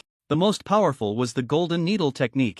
The mana concentrated golden needles could strike precisely where aimed, making him invincible within a kilometer, even more formidable than a sniper rifle. The fireball technique was also decent, ranking second in attack power. It was quite effective against mortals who could not resist the mana flames at all. However, against cultivators, the power of the fireball technique was insufficient. Still, it was good for destroying corpses and erasing traces. The green vine technique was excellent for binding people. With just a thought, a large number of green vines could sprout to bind someone. This technique was mainly used for confinement. As for the water ball technique, well, there would be no shortage of water in the future. The earth shield technique could be considered a defensive spell, capable of quickly forming a dirt wall to block attacks. All are decent, but in terms of practicality, it still depends on the wind control technique, the invisibility technique, and the sword control technique. Jiang Chen picked up the wind control technique. This was a high-level first-tier technique, significantly stronger than the basic techniques, and the difficulty of comprehension had also increased considerably. Fortunately, Jiang Chen's soul power was strong and he quickly grasped it. He then comprehended the invisibility technique and the sword control technique one by one. Jiang Chen exhaled, everything was ready, just lacking mana. In the evening, his daughter Jiang Xinan and Lu Qianxuan returned home from work. Dad, Uncle Jiang, the two called out. Welcome back, sit down and have a cup of cool tea, take a break. Jiang Chen smiled at them. Thank you, Uncle. Lu Qianxuan expressed her gratitude and sat down. Jiang Xinan, however, was not polite and directly took a seat. After all, why be courteous in one's own home? How was your day? Jiang Chen asked with a sip of tea and a smile. Jiang Xinan replied, Dad, it seems the Western delegation is about to back down. Today at the negotiation table, their attitude has clearly softened a lot. It won't be long before we reach an agreement. Jiang Chen nodded, realizing that it was likely Phyllis and Lit who had made the effort. These two were indeed capable. They were merely vice presidents in their respective groups. However, within this joint delegation, there were quite a few presidents. The fact that they could hold a respectable position in the delegation was no small feat. And no matter how complicated it was, Jiang Chen dared to use it. If they dared to have any bad thoughts, physical destruction would be the answer. After chatting about work, Jiang Xinan and Lu Qianxuan talked about various gossip and interesting stories in society. Jiang Chen found it boring and picked up a newspaper to read. Has the auction for the South China Sea Islands been successful? His gaze paused on a news article. He had initially wanted to buy an island in the South China Sea, but due to various reasons, and after discovering the treasure that is Zijin Bay, he abandoned that idea. Boss, it's time to eat. Zhang Qiqi's voice came, and Jiang Chen and Jiang Xinan got up and headed to the dining room. After dinner, Jiang Chen originally wanted to take his daughters out for a walk, but then a message from Tian Hong came in. Returning to his room, Jiang Chen quickly entered the communication space. It was still that peach blossom forest. Brother, this is 5 million soul crystals. Upon seeing Jiang Chen, Tian Hong's joy was hard to conceal. There was no way around it. He had earned too much. He initially thought he had earned little, but as the quantity increased, he realized he hadn't earned less at all. With this transaction, he made a full 500,000. That's 500,000 second tier soul crystals, which, if taken to the immortal spirit world and traded with the ancient god-descendant Yuer, that girl would definitely be willing to offer many treasures in exchange. Let's chat a bit about the pricing of the silver light sword. I originally planned to price it at 2,000 second tier soul crystals, but considering various reasons, I raised it to 5,000. First, the Sword Light is an area attack skill. A peak second-tier Sword Light is enough to sweep away a large number of second-tier early and mid-stage anomalies. Second, do not overlook the strategic value of the Silver Light Sword. How many lives would it save in the anomaly world? How much would it enhance human strength? Not to mention how many civilians it could protect. Just consider that a second-tier human facing a second-tier anomaly is at risk of death, right? But with a Silver Light Sword, humans can easily hunt anomalies. Even when facing a peak second-tier anomaly, they can save their lives. Isn't that valuable? Here, I should clarify, I forgot whether I mentioned earlier that the highest combat power in the anomaly world is only third tier. How much is a force that can unleash 1,000 times the power of a peak second tier worth? Also, I mentioned earlier about soul crystal mines. Obtaining soul crystals in the anomaly world is not just through hunting anomalies, but mainly through mining. Most of these mines are in the wild, occupied by anomalies. How much profit can be made by clearing a mining area with a Silver Light Sword? This is my fault. I didn't clearly write this in the text. Soul crystals are rare treasures in the immortal spirit world. Tian Hong had heard from the ancient god-descendant Yuer that in cultivating immortal arts, the focus is on the soul, and the strength of one's talent is also related to the soul. The stronger the soul, the faster the speed of cultivating immortal arts. Thinking back to the other day when he exchanged just a few first-tier soul crystals for a second-tier demon beast from Yuer, and she looked like she had made a huge profit, Tian Hong couldn't help but smile widely. That was a demon beast, an existence similar to an alien beast. Why is the great Ning Empire of Shenzhou so powerful? Isn't it because it has an alien beast garden continuously producing alien beast flesh and blood? If there is sufficient demon beast flesh and blood, wouldn't his strength soar? Moreover, the immortal spirit world has various divine pills and miraculous medicines that can be traded for soul crystals. The prices are incredibly cheap, and just thinking about it makes Tian Hong extremely happy. Additionally, Tian Hong also had thoughts of cultivating immortal arts. With the anomaly world, aren't soul crystals abundant? If he had enough soul crystals, would his achievements in immortal arts surpass those in martial arts? This is something he plans to ask Yuer about later, to hear her opinion. Seeing Tian Hong so happy, Zhang Chen teased with a smile, "Old brother, so happy?" "Ha ha," Tian Hong chuckled. Zhang Chen shook his head and waved his hand to put away the 5 million soul crystals. So many soul crystals couldn't fit in one storage bag. It took several storage bags to hold all the soul crystals. Fortunately, low-level storage bags are common in the cultivation world. Any qi refining stage cultivator can easily have one. Zhang Chen asked Zhang Hong to acquire a large number of storage bags. These storage bags are really useful. Tian Hong looked at them enviously and Zhang Chen gave him one. The space isn't very large, but it's enough for daily necessities. In fact, he had an idea to purchase a large number of storage bags for transporting supplies, to ease the logistical pressure. In ancient warfare, the most difficult part is logistics. For an army of 100,000, at least 200,000 laborers are needed to transport food and supplies. If there were enough storage bags, the mobility of the army would greatly increase. Wouldn't his army then be invincible? But thinking it over, Tian Hong gave up. The Shenzhou continent isn't safe, and treasures like storage bags are quite rare throughout Shenzhou. If he were to use storage bags excessively, it would surely attract the covetous eyes of powerful factions. At that point, it would be hard for him to escape. Otherwise, he would have already collaborated with Zhang Chen to acquire a large number of storage bags. Of course, now that there are nutrient solutions, the logistical pressure has significantly decreased, so he isn't particularly eager for storage bags anymore. Seeing the envious look on Tian Hong's face, Zhang Chen tossed him a storage bag and said with a smile, "Inside are 1,000 silver light swords. The storage bag is a gift." Great! Tian Hong didn't hold back and reached out to take the storage bag. This storage bag has a larger space than the one Zhang Chen gave him. Zhang Chen smiled, chatted casually with Tian Hong for a bit, and then took his leave. The strange world over there is also waiting for Tian Hong to deliver the goods. Back at the villa in reality, Zhang Chen washed up, lit an incense for calming the mind that he traded from Zhang Hong, and closed his eyes to rest. Once his mind was settled, Zhang Chen took out the eternal spirit essence and drank it all in one go, beginning to operate the Hunyuan Ichi Ju. As the essence entered his body, a vast amount of spiritual energy exploded within him. Zhang Chen guided that immense energy to break through his bottleneck. After a moment, Zhang Chen's body trembled. He didn't break through the qi refining bottleneck, but he felt as if a layer of shackles had been unlocked. He had a strong intuition that it was a shackle existing within his physical body. Once the shackle was broken, his physical strength surged again. When his physical strength reached 300,000 jin, it seemed to hit another limit. At that moment, Zhang Chen's body shook and the bottleneck leading to the qi refining stage was shattered.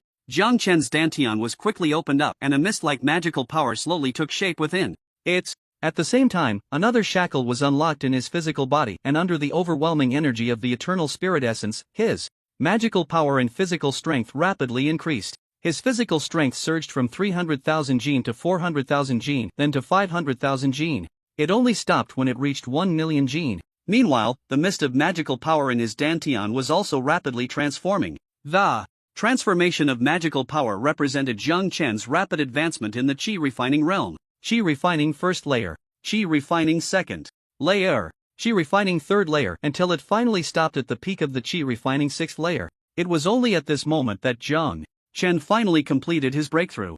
Jiang Chen didn't get up immediately. He was stabilizing his realm and mastering the surging power within him. Especially the physical strength, which had unexpectedly surged to 1 million gene, was something he hadn't anticipated. The Han Yuan Ichi-Ju is no simple matter.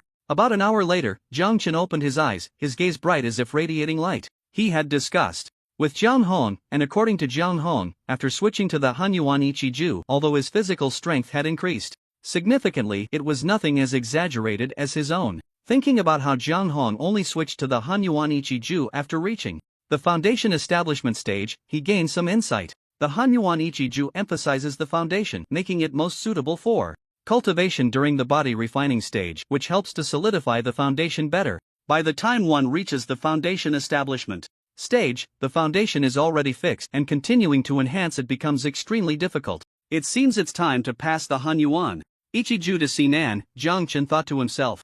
Jiang Sinan is his daughter, and he naturally wouldn't keep it from her. The reason he hadn't taught her before was that the Han Yuan Ichi-Ju is too vast and complex. Without any foundation in cultivation, Jiang Sinan would not only find it difficult to get started but could also easily encounter problems after she practiced the basic Qi gathering method for a while. Refining her body and familiarizing herself with the path of cultivation, it would be most appropriate to teach her the primordial unity technique. 5 hours later, Jiang Chen's realm was stable. With a flick of his fingers, a flame appeared. With a turn of his palm, a fireball coalesced. This was the fireball technique. The fireball, condensed from magical energy, was different from ordinary flames. Its temperature could quickly reduce a mortal to ashes. With a thought, the fireball dissipated. The magical energy surged again, and the hanging basket on the balcony rapidly grew, soon covering his bedroom in green. This was the ivy technique. He severed the grown ivy, and flames swept over it, burning it to nothing, restoring the bedroom to its original state.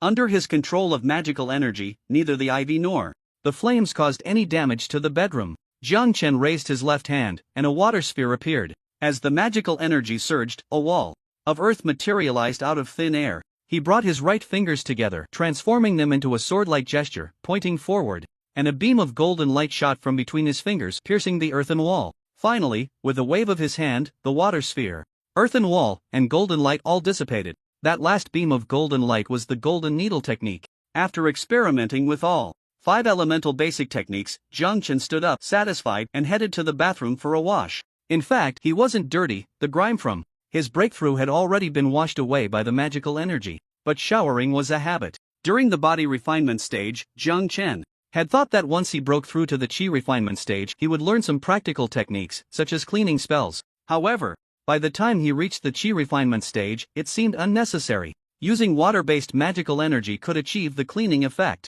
There was no dirt that water-based magical energy couldn't wash away. Even years of grease could be easily removed. One must admit, magical energy was almost omnipotent. As long as the magical energy was strong enough, turning stone into gold was not a problem. It was merely a matter of infusing metal-type magical energy into the stone, transforming its structure into metal. Of course, the magical energy of the Qi refinement stage probably couldn't achieve turning stone into gold yet.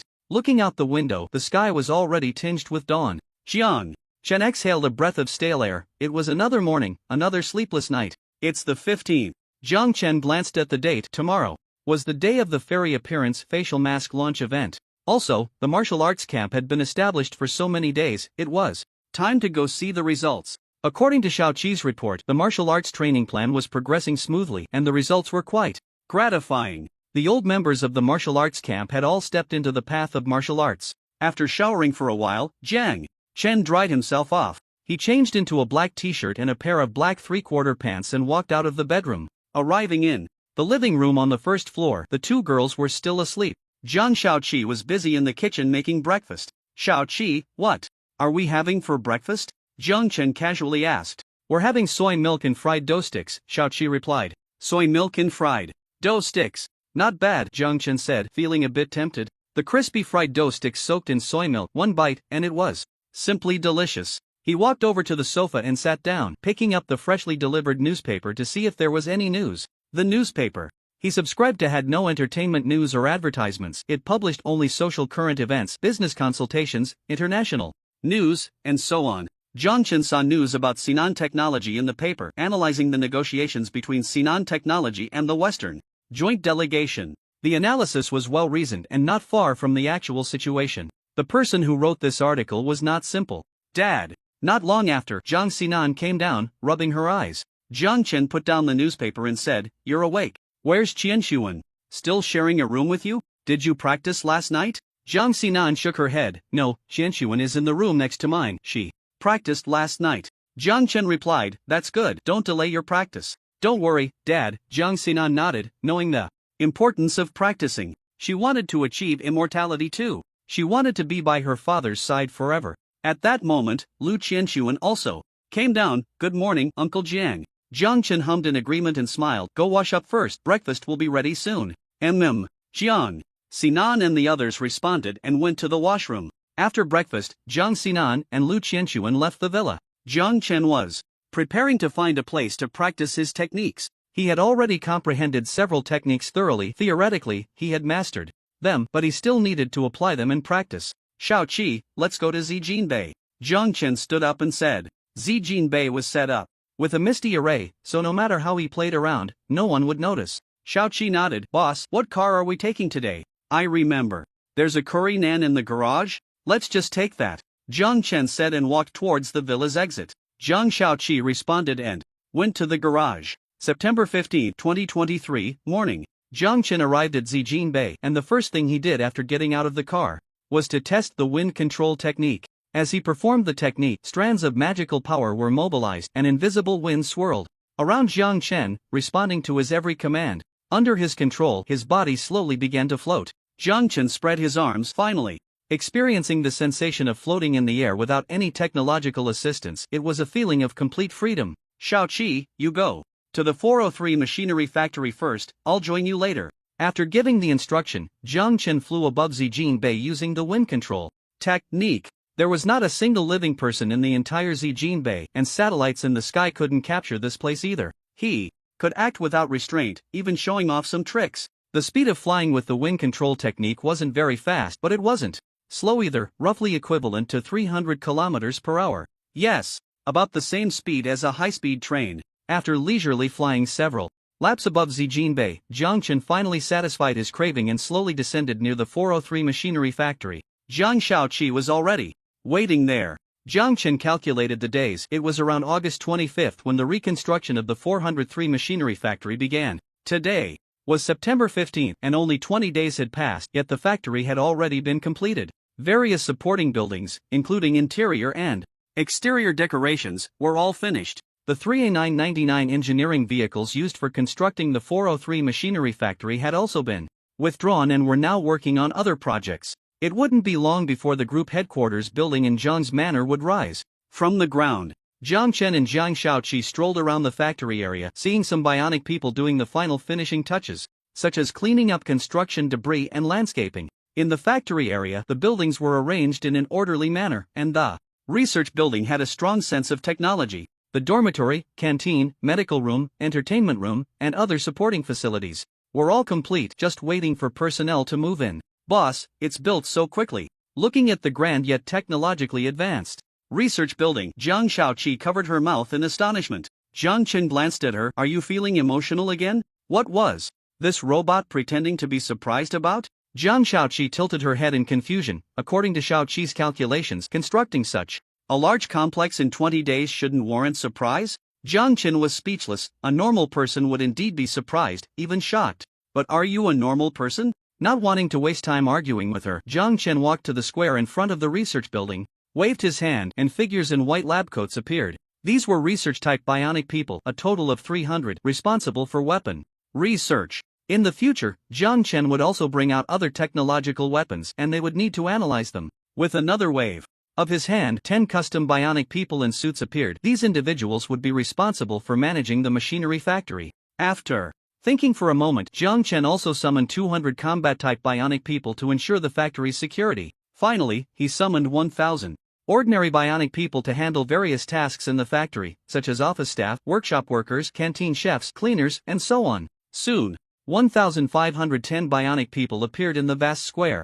Jiang Chen activated their AI intelligence in bulk, downloading the skills corresponding to their positions as well as relevant knowledge and information. In fact, some positions don't need to be arranged, like the cafeteria cooks, who are all robots. What food will they eat? But we still have to put on a show. Once the factory is operational, it will definitely need to host outsiders. In front of the square at the 403 machinery factory, Jiang Chen activated 1,510 individuals and said, starting today, you are all members of the 403 machinery factory. Your job positions have been assigned and your task is to get the factory up and running. Yes. The 1,510 bionic individuals responded in unison. Alright, you can disperse now.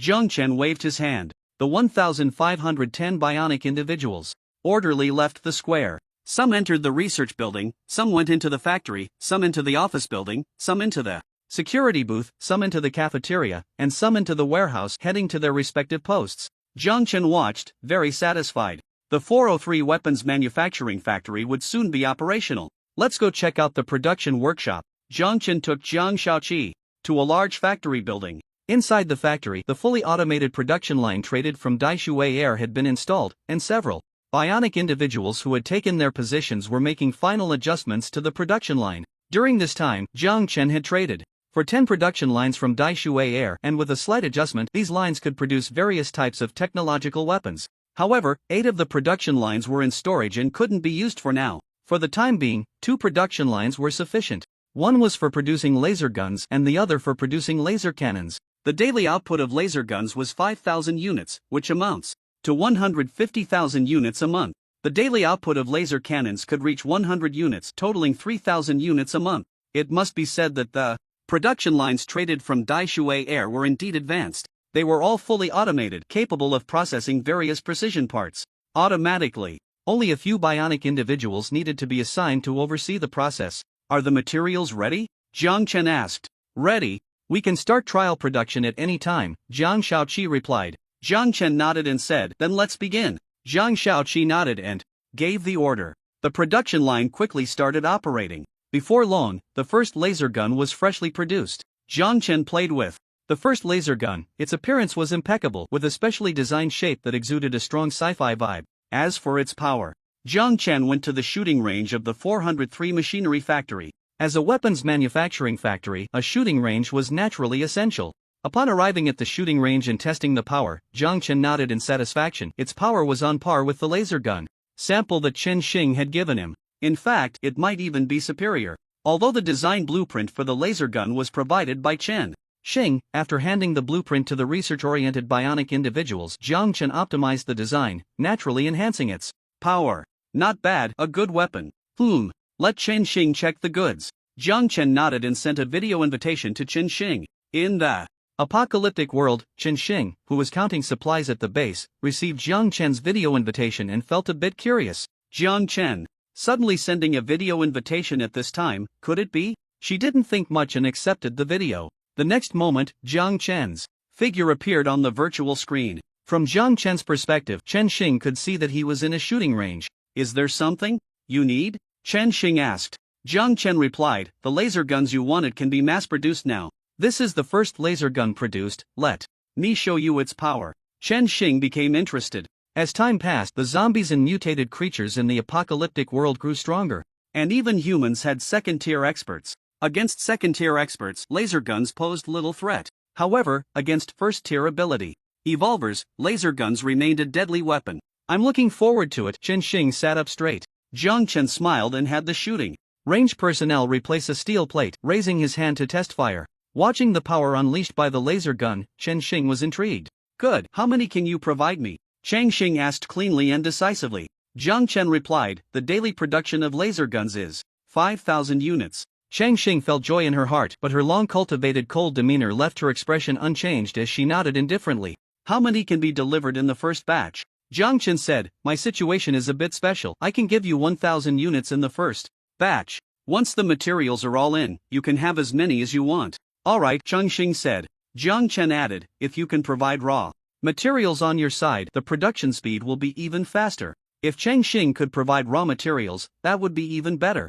After all, purchasing raw materials for laser guns in bulk on Blue Star could easily attract official attention. The 403 mechanical factory is registered with the authorities and is under their scrutiny. By monitoring the procurement of raw materials, the officials could determine how many laser guns were produced. If the quantity is small, it wouldn't matter. But if thousands or tens of thousands of laser guns disappeared from Blue Star, how could the officials not notice? How could they not investigate thoroughly? After all, these are laser guns. Upon hearing this, Chang Xing frowned slightly, thought for a moment, and said, I have seized a batch of raw materials from the Wolf Base, which can provide you with enough to produce about 10,000 laser guns. Chang Xing said.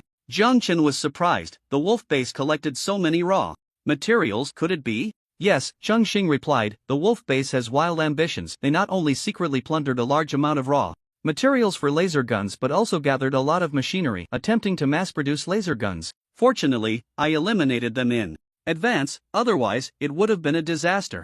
Jiang Chen nodded, alright, give me the raw materials and I'll deliver 10,000 laser guns to you later. Sure, Chang Xing nodded. What she needed were laser guns. She didn't place much importance on these raw materials. In the apocalyptic environment, even if there are materials and machines, producing a qualified laser gun is quite difficult. Not to mention, energy is a problem. Chang Xing had only produced a batch of laser guns in the early stages. After meeting Jiang Chen, she hadn't produced any more. Jiang Chen smiled upon hearing this and discussed the price of the raw materials with Chang Xing. They ultimately agreed to use the Blue Star market price as a standard and convert this batch of materials into gold. When Chang Xing made the payment, they would directly deduct this portion of gold. Let's meet in the exchange space. I'll give you the raw materials first. When can you deliver? Chang Xing was also impatient. Jiang Chen said, in 2 days. Alright, Chang Xing nodded, ending the video call. Let's go, take me to the warehouse, Jiang Chen said, turning off the video and speaking to Zhang Xiaoqi. Zhang Xiaoqi nodded and led Jiang Chen to a large warehouse. The warehouse. Security was already in place, guarding beside the warehouse. Upon entering, Jiang Chen quickly moved to the exchange space. It was still that dilapidated square. Not long after, Chang Xing arrived as well. Chang Xing didn't waste words. With a wave of her hand, a mountain-like pile of raw materials appeared in the broken square. This is the raw material, I've counted, and it can produce about 13,000 laser guns, Chang Xing said. In the exchange space, in the dilapidated square. Hearing the number Chang Xing mentioned, Jiang Chen was somewhat surprised and asked with a smile, wasn't it 10,000 units? How did it become 13,000? Chang Xing replied without changing her expression, my Chang Xing base also has some raw materials that are of no use to me. I'm giving them all to you. Jiang Chen understood and waved her hand to store these raw materials in the real-world warehouse, saying, 13,000 laser guns, expected delivery the day after tomorrow morning. Delivering 13,000 laser guns in 2 days was a bit rushed time-wise. However, it was manageable. They could work overtime. Completing this order for Chang Xing as soon as possible would also settle a concern. The matter of entrusting the production of laser guns had already been delayed long enough. He worried that if it continued to be postponed, the laser guns would become obsolete in that apocalyptic world. As time passed, the zombies, mutated creatures, and even humans in the apocalyptic world would become stronger and stronger. Once the overall strength of the apocalyptic world reached the second tier, how would laser guns still be sufficient? Thank you. Chang Xing nodded. Jiang Chen bowed his head and left the communication space. Back in the reality warehouse, Jiang Chen arranged for the androids to transport these raw materials to the production workshop, working overtime to produce laser guns. They must complete production by the morning of the day after tomorrow. September 17th, boss, when will the East Institute notify us? Zhang Xiaoqi asked. Jiang Chen replied, let's notify the East Institute after this batch is completed. They probably can't wait. Zhang Xiaoqi nodded. After arranging matters in the production workshop, Jiang Chen didn't stay long at the 403 mechanical factory. He first went to check on the construction site. The 103A999 all-terrain engineering vehicles were working day and night, and the project was progressing rapidly, likely to be completed in a month at most. After visiting the construction site, Jiang Chen went to an open area to practice his sword control technique. One of the reasons Jiang Chen came to Zijin Bay today was to practice his wind control technique, sword control technique, and invisibility technique. He had already demonstrated the wind control technique, which was impressive and allowed him to soar through the sky. Next was the sword control technique. With a thought, a silver long sword, radiating cold light, shot out from its sheath with a whoosh, hovering in midair. As Jiang Chen focused, the sword moved according to his will. At first, he wasn't very skilled, but as time passed, Jiang Chen became increasingly proficient in the sword control technique. 2 hours later, under Jiang Chen's control, the sword could move as if it were an extension of his arm. Whoosh! The silver sword sliced through the air, severing a tree that could be embraced by 2 people in half. The thick trunk fell with a thunderous crash, sending debris flying. Whoosh! The silver light arced through the air and landed in Jiang Chen's hand. After 2 hours of sword control, his magical energy was running low. He was only at the 6th level of Qi training, even though his foundation was deep and his magical energy was much stronger than others at the same level. He couldn't afford to squander it like this. After practicing the sword control technique, only the invisibility technique remained. With a surge of magical energy, Jiang Chen's figure vanished and he said to Jiang Shaoqi, scan me. Jiang Shaoqi looked in the direction where Jiang Chen had disappeared, her eyes emitting a red light as she scanned Jiang Chen's position. After a moment, she said, the boss's body is blocked by an unknown factor and cannot be scanned. It's as if the boss has disappeared without a trace. Jiang Chen was very pleased to hear this. Initially, he wasn't very confident in the invisibility technique. There were many modern technological means, such as thermal imaging and infrared scanning, that could potentially detect his invisible state. However, after Shaoqi's scan, he felt reassured. In his invisible state, his body was enveloped by a layer of magical energy. The technology on Blue Star couldn't penetrate the magical energy to scan Jiang Chen unless Blue Star could develop technology to break through magical energy. Not bad. Jiang Chen stretched lazily and instructed, Shaoqi, notify the people from the martial camp to come see me. The technique tests were done, and it was time to meet the martial camp personnel to see how their martial arts training was progressing. Yes, Jiang Shaoqi responded and sent out the message. Soon, dozens of figures rushed over. Moments later, 30 figures stood in 3 neat rows in front of Jiang Chen. A few days ago, there were only 23 people in the martial camp. After a few days, 7 more had joined, bringing the total to 30. Currently, the camp had recruited a total of 110 people, with 30 eliminated. Indeed, those who came to the martial camp were essentially those eliminated from the main camp.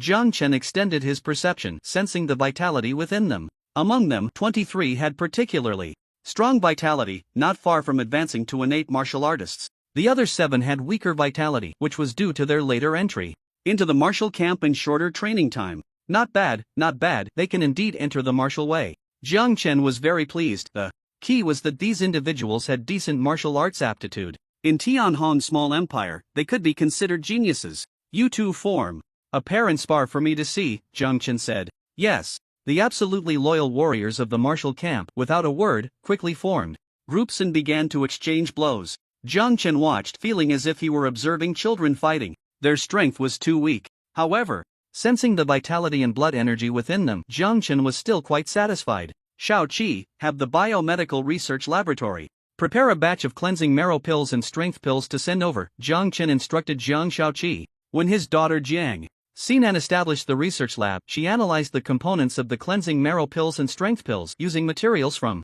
Blue Star to replicate these 2 types of pills. In the end, she succeeded. However, there hadn't been much need for them, so they hadn't been produced in large quantities. Now that the martial camp had been established, he planned to start mass production of the cleansing marrow pills and strength pills, as they were very suitable for martial artists. After inspecting the achievements of the martial camp, Jiang Chen took another stroll around the barracks. There were as many as 80 soldiers in the barracks, each one powerful, with the weakest being at the bronze first stage, equivalent to the Qi refining first layer, making them the strongest force under Jiang Chen's command at present. Jiang Chen glanced at the barracks upgrade progress bar. The conditions for upgrading the barracks depend on multiple factors, such as the number of soldiers and their strength. Currently, the upgrade progress is at 65%. Jiang Chen was quite satisfied with this progress, considering the barracks had only been set up for 11 days. Achieving 65% progress was already quite good. It was expected that in another 10 days, it would be ready for an upgrade. Currently at the bronze level, the next level would be silver. Silver level. The soldiers recruited would be comparable to experts in the foundation establishment stage. Jiang Chen expressed great anticipation. Leaving the barracks Jiang Chen had completed all the tasks he needed to do. Xiaoqi, let's head back, Jiang Chen said, hands in his pockets, calling out to Jiang Xiaoqi as he walked towards the parking area. Jiang Chen wanted to fly back using wind control, but for now he still couldn't achieve invisible flight. Once he used wind control, the invisibility technique would fail. There was no choice but to wait for another time. Leaving Purple Gold Bay, Jiang Chen sat in the car, watching the bustling crowd outside, and suddenly felt like going out for a stroll. Staying at home was too dull. Since he was already out, he might as well walk around the streets. He couldn't become disconnected from society. Jiang Chen didn't go to any high-end clubs or bathhouses. He just wandered around some snack streets and pedestrian areas. He tasted various local delicacies and admired the women dressed in revealing outfits. During this time, a few attractive women approached Jiang Chen to strike up a conversation. Now, Jiang Chen was young and handsome, with an extraordinary demeanor, and his clothing was also quite distinctive, naturally attracting attention. However, Jiang Chen had no real interest in these women. He liked women, but these ones seemed a bit ordinary. Their decent looks were mostly built up with cosmetics. This wasn't Jiang Chen judging people by their appearance alone. The key was, how beautiful could the souls of those who approached him on the street be? Jiang Chen spent a long time wandering the streets, even having lunch out, and didn't return home until evening. After wandering for most of the day, Jiang Chen returned empty-handed. Unlike women who come back from shopping with bags in hand, he had nothing. Dad, upon returning to the villa, Jiang Chen heard his daughter's voice. Jiang Chen was surprised. Sinan, you're back so early today? It was only just past 6 o'clock. Usually, Jiang Sinan returned around 6:30 or 7.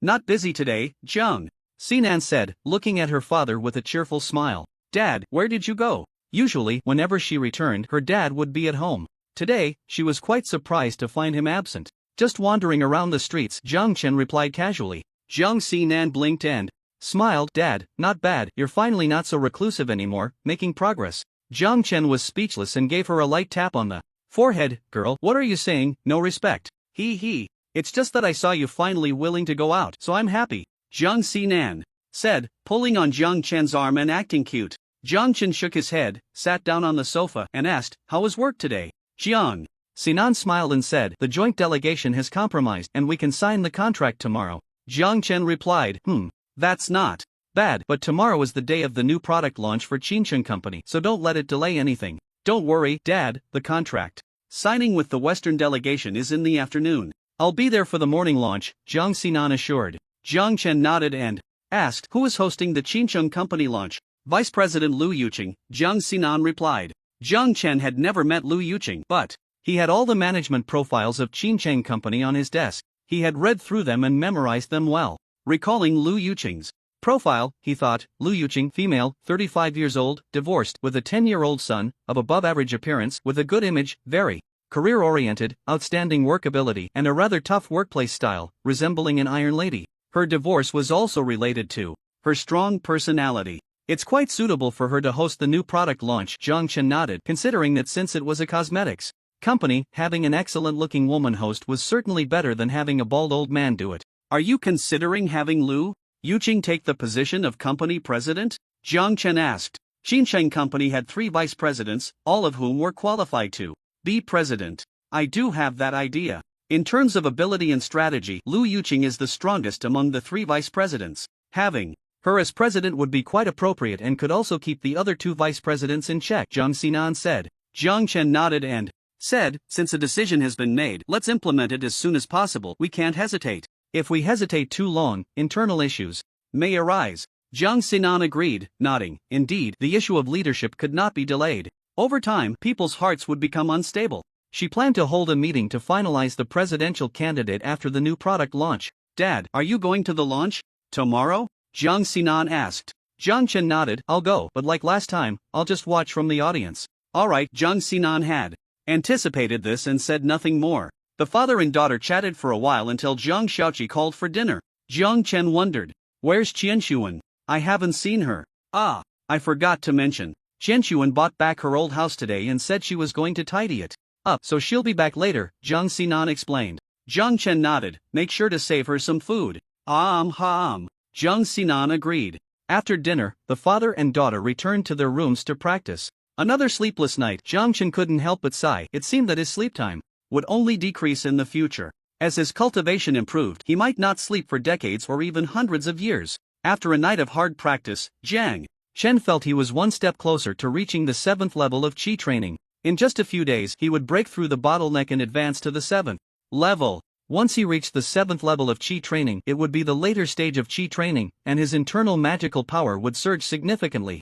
On the morning of September 16, Jiang Chen, unusually dressed in formal attire, along with his daughter Jiang Xinan and Lu Qianxuan, got into a car heading to the Qincheng Company new product launch site. "Dad, if you were to host today's launch, the effect would definitely be explosive," Jiang Xinan said, looking at her father with a smile. Lu Qianxuan beside her nodded in agreement. This was certainly true. Jiang Chen had been in the business world for decades, and his identity was no longer a secret. Once he stepped onto the stage, when people saw that the middle-aged CEO in his 40s had transformed into a vibrant young man who wouldn't go wild, at that point, who would still question the authenticity of the Xianzi mask? Jiang Chen shook his head at the thought. Step onto the stage? Forget it. He felt that being half hidden behind the scenes, controlling the direction of the group while cultivating his influence and enhancing his strength, was just fine. One day, when he flipped the table with the major forces of Blue Star, exposing his strength and creating a global shock. Can't think about that, it feels a bit silly. At the scene of the product launch for the Qincheng Company, a large number of media reporters and industry professionals had already gathered. Among them were many representatives from major cosmetics companies. Although the advertisements for the Xianzi mask seemed obviously fake, promising to smooth wrinkles, restore youth, and bring back the vitality of one's 20s, it was all too exaggerated. But what could be done? After all, it was a brand under the Jiang Group. With the example of Sinan technology, no matter how skeptical everyone felt, they dared not be careless. What if, just what if, it was true? When the performance data of the Zhu Rong #1 was exposed, how many people raised doubts? But what was the outcome? People are not fish, they don't have a 7-second memory. When Zhu Rong #1 was first released, how many experts declared it impossible, absolutely impossible? How many people swore with certainty, if it's true, I'll eat shit and drink urine? With that precedent, no one dared to underestimate it anymore. If it were true, the cosmetics industry would face a major upheaval. Naturally, the major cosmetics companies were cautious and sent representatives immediately. If the authenticity of the Xianzi mask was confirmed, their first move would be to secure the technology licensing for the Xianzi mask, or at the very least, become agents. As for suppressing Qincheng Company, how could a company with absolute technological advantages be suppressed? Unless they resorted to underhanded tactics, such as cutting off Qincheng Company's funding, severing raw material supplies, or disrupting sales channels. But these methods would be ineffective against the already rising Jiang Group. Jiang Chen, along with Jiang Xinan and Lu Qianxuan, followed the staff and quietly entered the venue, taking seats in the front row. Jiang Xinan turned her head back and forth, noticing that despite the many reporters around, not a single one seemed to notice them. She was a hot topic. Usually, whenever she made an appearance, these reporters would swarm around her. Today, were these reporters blind to her? Not just Jiang Xinan, even Lu Qianxuan was puzzled. In the past 2 days since returning home, she had seen how much attention her younger sister, who was 5 or 6 years younger than her, received. But today, were these reporters really oblivious? Jiang Chen noticed their confusion and chuckled softly. As a cultivator, even at the Qi refining stage, it was easy to lower one's presence in front of ordinary people. By employing a technique akin to invisibility, he could use his spiritual energy to envelop the three of them, thereby diminishing their presence. It was a simple trick, with negligible energy consumption. Jiang Chen closed his eyes and quietly listened to the discussions around him. Do you think the Xianzi mask is really as miraculous as advertised? If it were any other company making such claims, I would definitely scoff and write an article tearing them apart. But this is Qincheng. Qincheng is just a new company, but they are backed by the Jiang Group. It's really hard to say. I've heard some rumors that this mask might actually be real. A middle-aged reporter whispered. Rumors? What rumors? The crowd became interested. The middle-aged reporter said, I'm not very clear on the specifics, but it said that the reputation of the Xianzi mask has spread in the business circles of Modu, and many business tycoons are looking forward to its release. Some big shots have even approached Qincheng to buy the Xianzi mask in advance. Is that true? Someone doubted. Hard to say, this is news that came from a celebrity banquet. I also heard a rumor that the chairman of the Jiang Group became much younger after using this mask. How much younger? It's said he looks like he's in his 20s? That sounds exaggerated. The chairman of the Jiang Group is at least in his 40s, right? I've even interviewed Chairman Jiang. I've seen Chairman Zhang too. He's a very imposing middle-aged man. Last time at the Sinan Technology launch, I noticed Chairman Zhang looked much younger. At that time, I thought he was just good at maintaining his appearance, but now it seems, by the way, isn't Chairman Zhang here today? A reporter sitting not far from Zhang Chen looked around. I took a look around and didn't see Chairman Zhang. TSK. If this face mask is really as advertised, the cosmetics industry is about to face an unprecedented impact. Those beauty products that cost thousands, or even tens of thousands a bottle might just. Listening to the discussions about himself, Zhang Chen found it quite amusing. Is there a live broadcast for this press conference? Zhang Chen asked. Yes, there is a live broadcast. Zhang Sinan nodded and said, with the internet being so developed now, the most effective promotional channel is online. Unfortunately, while our group is involved in the internet industry, we aren't deeply engaged, and our influence is lacking. Zhang Chen fell silent.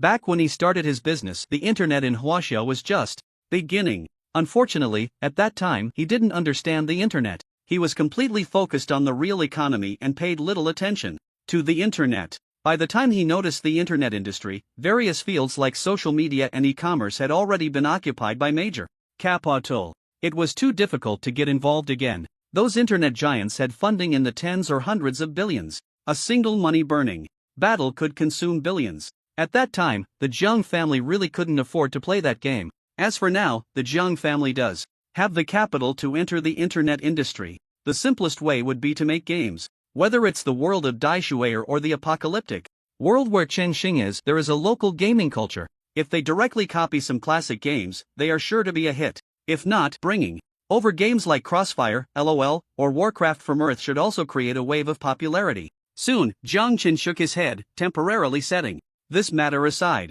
This was just a concept, and whether to pursue it was uncertain. The Zhang family wasn't short on money now, so there was no need to make games for profit. Although in recent years, games haven't been criticized as much as before. Once, when people mention games, it was like talking about a natural disaster, wishing for all game companies in the world to shut down. Only in recent years has the situation improved somewhat. Dad, it's starting, Zhang Sinan said softly beside him. Zhang Chen nodded and looked at the stage. At the press conference, as the lights dimmed, the guests who had been whispering to each other fell silent. On stage, a woman with an excellent image and temperament slowly walked to the center. She confidently looked at the audience. She was Lu Yuqing, one of the vice presidents of Qingcheng Company. She scanned the crowd, puzzled. Didn't Chairman Zhang and Miss Zhang come? Why haven't they been seen? She didn't think much of it and looked at the representatives from peer companies and media reporters from across the country and even overseas, saying, "Ladies and gentlemen, welcome to the Qingcheng Company's new product launch." This press conference is divided into 3 segments, and I hope everyone will adhere to the order of the event. With her words, the new product launch officially began. Next was the product introduction segment. In the online live broadcast room, netizens watched Lu Yuqing on stage and began to discuss, "Who is this? It's not Miss Zhang. I was hoping Miss Zhang would host this press conference. Miss Zhang is the president of Sinan Technology, not the president of Qingcheng Company. Although Miss Zhang is the daughter of the Zhang family, she doesn't have to do everything herself." That's true, but this beauty Lu Yuqing is also quite good. Yeah, mature, beautiful, strong, charming, just my type. At the Qingcheng new product launch site, on stage, Lu Yuqing stood at the center of the stage, clearly introducing the Xianzi face mask product. The big screen displayed the ingredient data of the mask and related theories. She explained many professional terms, analyzing the principles of how the Xianzi face mask could help people regain their youth from simple to complex. How should I put it? It sounds very reasonable. But upon closer thought, what are these things? If anyone thinks they can replicate the Xianzi face mask based on what Lu Yuqing said, they are too naive. Experts know that these seemingly reasonable theories are just a way to fool outsiders. No company would showcase the core of its product. And those technical terms that Lu Yuqing mentioned left even some of the experts present in a daze, as if they were listening to a foreign language. Yet, it all seemed very profound. Lu Yuqing herself couldn't understand those terms, she was merely reading from the script provided by the research lab. But it didn't matter, whether or not one could comprehend it, sounding impressive was enough. The product introduction segment concluded, and the press conference moved into its second phase. In the online live stream, viewers began to discuss again as the product introduction ended. TSK, that product introduction made my head buzz. She can recite better than my biology teacher. Sigh. I don't care about that, I just want to know if this face mask actually works. Can it really make people return to their youth as advertised? And what about the price? I hope it's not too expensive. Woo woo, my husband thinks I'm old and unattractive and doesn't want me anymore. I must buy it to win him back. Auntie upstairs, why keep such a husband? Just let him go and enjoy the new year. Hey, look, why are so many uncles and aunties coming on stage? Could it be? Are they going to test the product live? No way. Even if the Xianzi mask is effective, you can't see results in such a short time, right? The person upstairs isn't paying attention. Lu said you can see results in 15 minutes. How is that possible? Unless it's fake. No, they aren't ordinary people. Look, isn't that Wang Chong? Which Wang Chong? The actor who was super popular 20 years ago. And that one, what's her name? She was once a goddess. She's aged too. And that one, an old veteran actor, has been in obscurity for over 20 years. He just became popular again after starring in a big production. The online chatter was buzzing. The scene was no different. Initially, everyone thought the Qingcheng company would only invite some ordinary people to demonstrate the product's effects. But unexpectedly, they brought in these veteran stars. They understood that Qingcheng company invited these celebrities to prevent any external accusations of fraud. Although these stars had aged, they were still public figures. Having them demonstrate the product's effects was indeed very persuasive. TSK Tisk, that's Lu Ning, once a goddess, now aged too. Wu Jiawei, once the campus goddess, has aged. And Wu Qi, who was so handsome, now looks like a greasy uncle. Time waits for no one. Not only have they aged, but we have too. Hee hee. Qingcheng company is going all out. If this flops, it'll be quite a show. Indeed. As 10 veteran stars appeared on stage, it caused a stir. These were all well-known figures, and there were quite a few fans present. Fortunately, these fans were not young anymore, so they weren't as loud and boisterous as the younger crowd. Lu Yuqing greeted the 10 stars, then surveyed the audience and said, "You all must have guessed it. Yes, the second phase of the press conference is to test the product's effects. I mentioned during the product introduction that this product can show results in 15 minutes. Of course, that's just the initial effect. To achieve the level of returning to youth, long-term use is required. In fact, the Xianzi mask only needs to be used 3 times to achieve the effect of returning to youth. But when launching a product, they certainly wouldn't reveal the ultimate effect right away. What is being introduced to the market now is a diluted version of the effect. Moreover, it is divided into several tiers: a regular version, a beauty version, a youth version, and so on. The highest tier, the youth version, might take about 20 applications to make one look 10 years younger. However, it requires long-term use to maintain the effect and continue to look younger. Lu Yuqing's words caused some commotion in the audience. Really, can you see results in 15 minutes? I thought that was just exaggerated advertising. I'm looking forward to it. Looking at the crowd, some were skeptical, some were hopeful. Lu Yuqing didn't mind and said, "Now, let's invite the staff." As she spoke, a graceful and beautiful staff member walked up holding a tray. On the tray were facial cleansers, towels, and the Xianzi facial masks. The invited stars already understood the steps and didn't need guidance from the staff. They began to wash their faces. They knew what their task was today, so even the women wore only light makeup, quickly washing it off. After cleaning their faces, they took out a mask, gently applied it to their faces, and then sat down on the sofa, quietly waiting. Lu Yuqing originally wanted to arrange a program to keep the atmosphere lively during the 15-minute wait, but seeing the crowd whispering to each other or staring at the countdown on the big screen, she decided to hold her tongue. Since that was the case, they could just wait slowly. She walked to the side of the stage, sat down on the sofa, and waited silently. The venue fell silent, but the live broadcast room was bustling with activity. I really can't wait. I hope my goddess Lu Ning can return to her youth. By the way, even if her face becomes younger, the muscle relaxation can't be changed, right?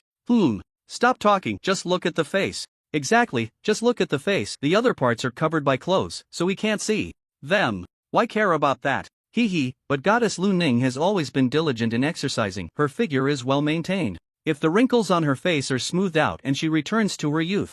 TSK. In the audience, Jiang Chen and the others were also watching the live broadcast, seeing the netizens' discussions, feeling somewhat speechless. These guys, one could only say, they truly are netizens, daring to say anything. The products they are using must be the top tier of the sales version, right? Jiang Chen asked Jiang Xinan, looking at the 10 people on stage. Jiang Xinan nodded, yes, it's the youth version. Originally, we planned to give them the original version, but the original effect was too explosive, so we gave up.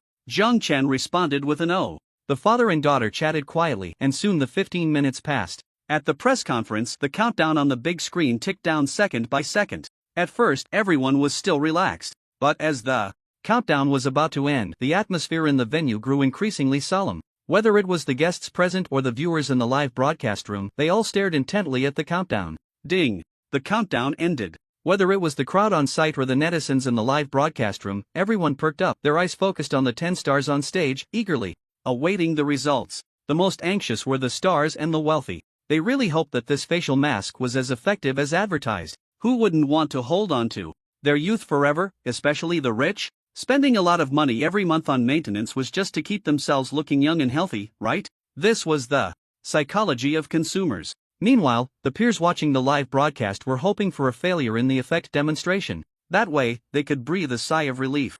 Not only the audience but the 10 stars on stage were also quite nervous at this moment. Especially a few of the female stars who watched themselves age little by little every day, seeing more and more wrinkles on their faces. That feeling was hard for outsiders to understand, especially for those who were once goddesses, adored by so many. But as their beauty faded, they began to fade into obscurity, and that feeling was painful. Now, let's invite the staff, Lu Yuqing said. The staff walked back on stage, starting to help the star guests remove their masks and clean their skin. What left the audience speechless was that the staff set up screens in front of the 10 stars, perfectly blocking their view. Do we really need to do this? Is it to create mystery? Someone said, feeling speechless. The live broadcast room was filled with noise, but there was nothing they could do but wait eagerly.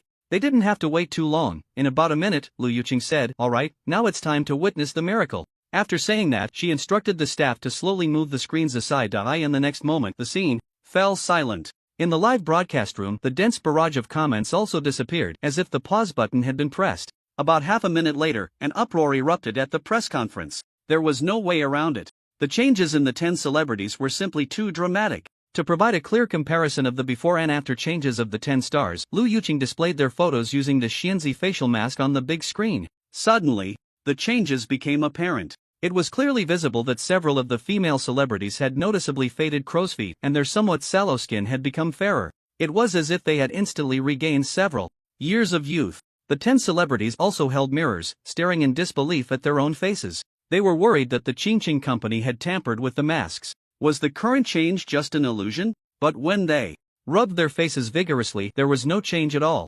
This stirred excitement among the crowd. The first use showed such obvious results, if only. As if sensing what everyone was thinking, Lu Yuqing said, "The effects of this product are most pronounced upon first use. Continued use will gradually improve your skin, making it firmer, fairer, and more hydrated, thus making you appear younger and more beautiful." Upon hearing this, everyone was enlightened. This made them even more eager, especially those who were older and worried about their faces every day, who were particularly excited. The reporters in the audience naturally understood the public's thoughts, and they eagerly raised their microphones to ask, "Ms. Lu, how will this product be sold? Ms. Lu, what is the price of the Xianzi facial mask? Ms. Lu, will it be sold online or in physical stores? Ms. Lu, when will it officially go on sale? Ms. Lu." One by one, the reporters rushed to ask. Lu Yuqing calmly pressed her hand down, and after the scene quieted down a bit, she slowly began to speak. "Everyone, I know you have many questions, but please don't rush. The third part of the press conference is the Q&A session." Hearing her say this, the media reporters finally quieted down. The scene was quiet, but the live broadcast room was even more heated. In just a short while, millions of viewers flooded into the live broadcast room, and the numbers were still rapidly rising. Damn, am I blind, or is it really that outrageous? I see Lu Ning, the wrinkles on her face have noticeably faded, and her skin looks better. And Wu Jiawei, the sallow complexion has disappeared, and her skin has become fairer and more hydrated. They all look several years younger, although they are still far from returning to their youth. This is their first use. Yeah, those skincare products take months to show any effect. Hurry up and start selling. I'll be the first to place an order. My goddess is back. TSK, I can't wait for these goddesses to return to 18. They have acting skills, and once their looks return, won't they easily crush the current stars? Right. The netizens excitedly discussed, and younger viewers were relatively indifferent. However, older individuals, especially women, were overjoyed. This thing is way better than those skincare products that cost over 1,000 for a small bottle, right? Now, they just awaited the price. Hopefully, it won't be too expensive. Lu Yuqing was well aware of what consumers were expecting at this moment, and she didn't keep them in suspense, saying, "Regarding pricing, our product is divided into 3 price tiers. The first is the premium version, the second is the beauty version, and the third is the youth version."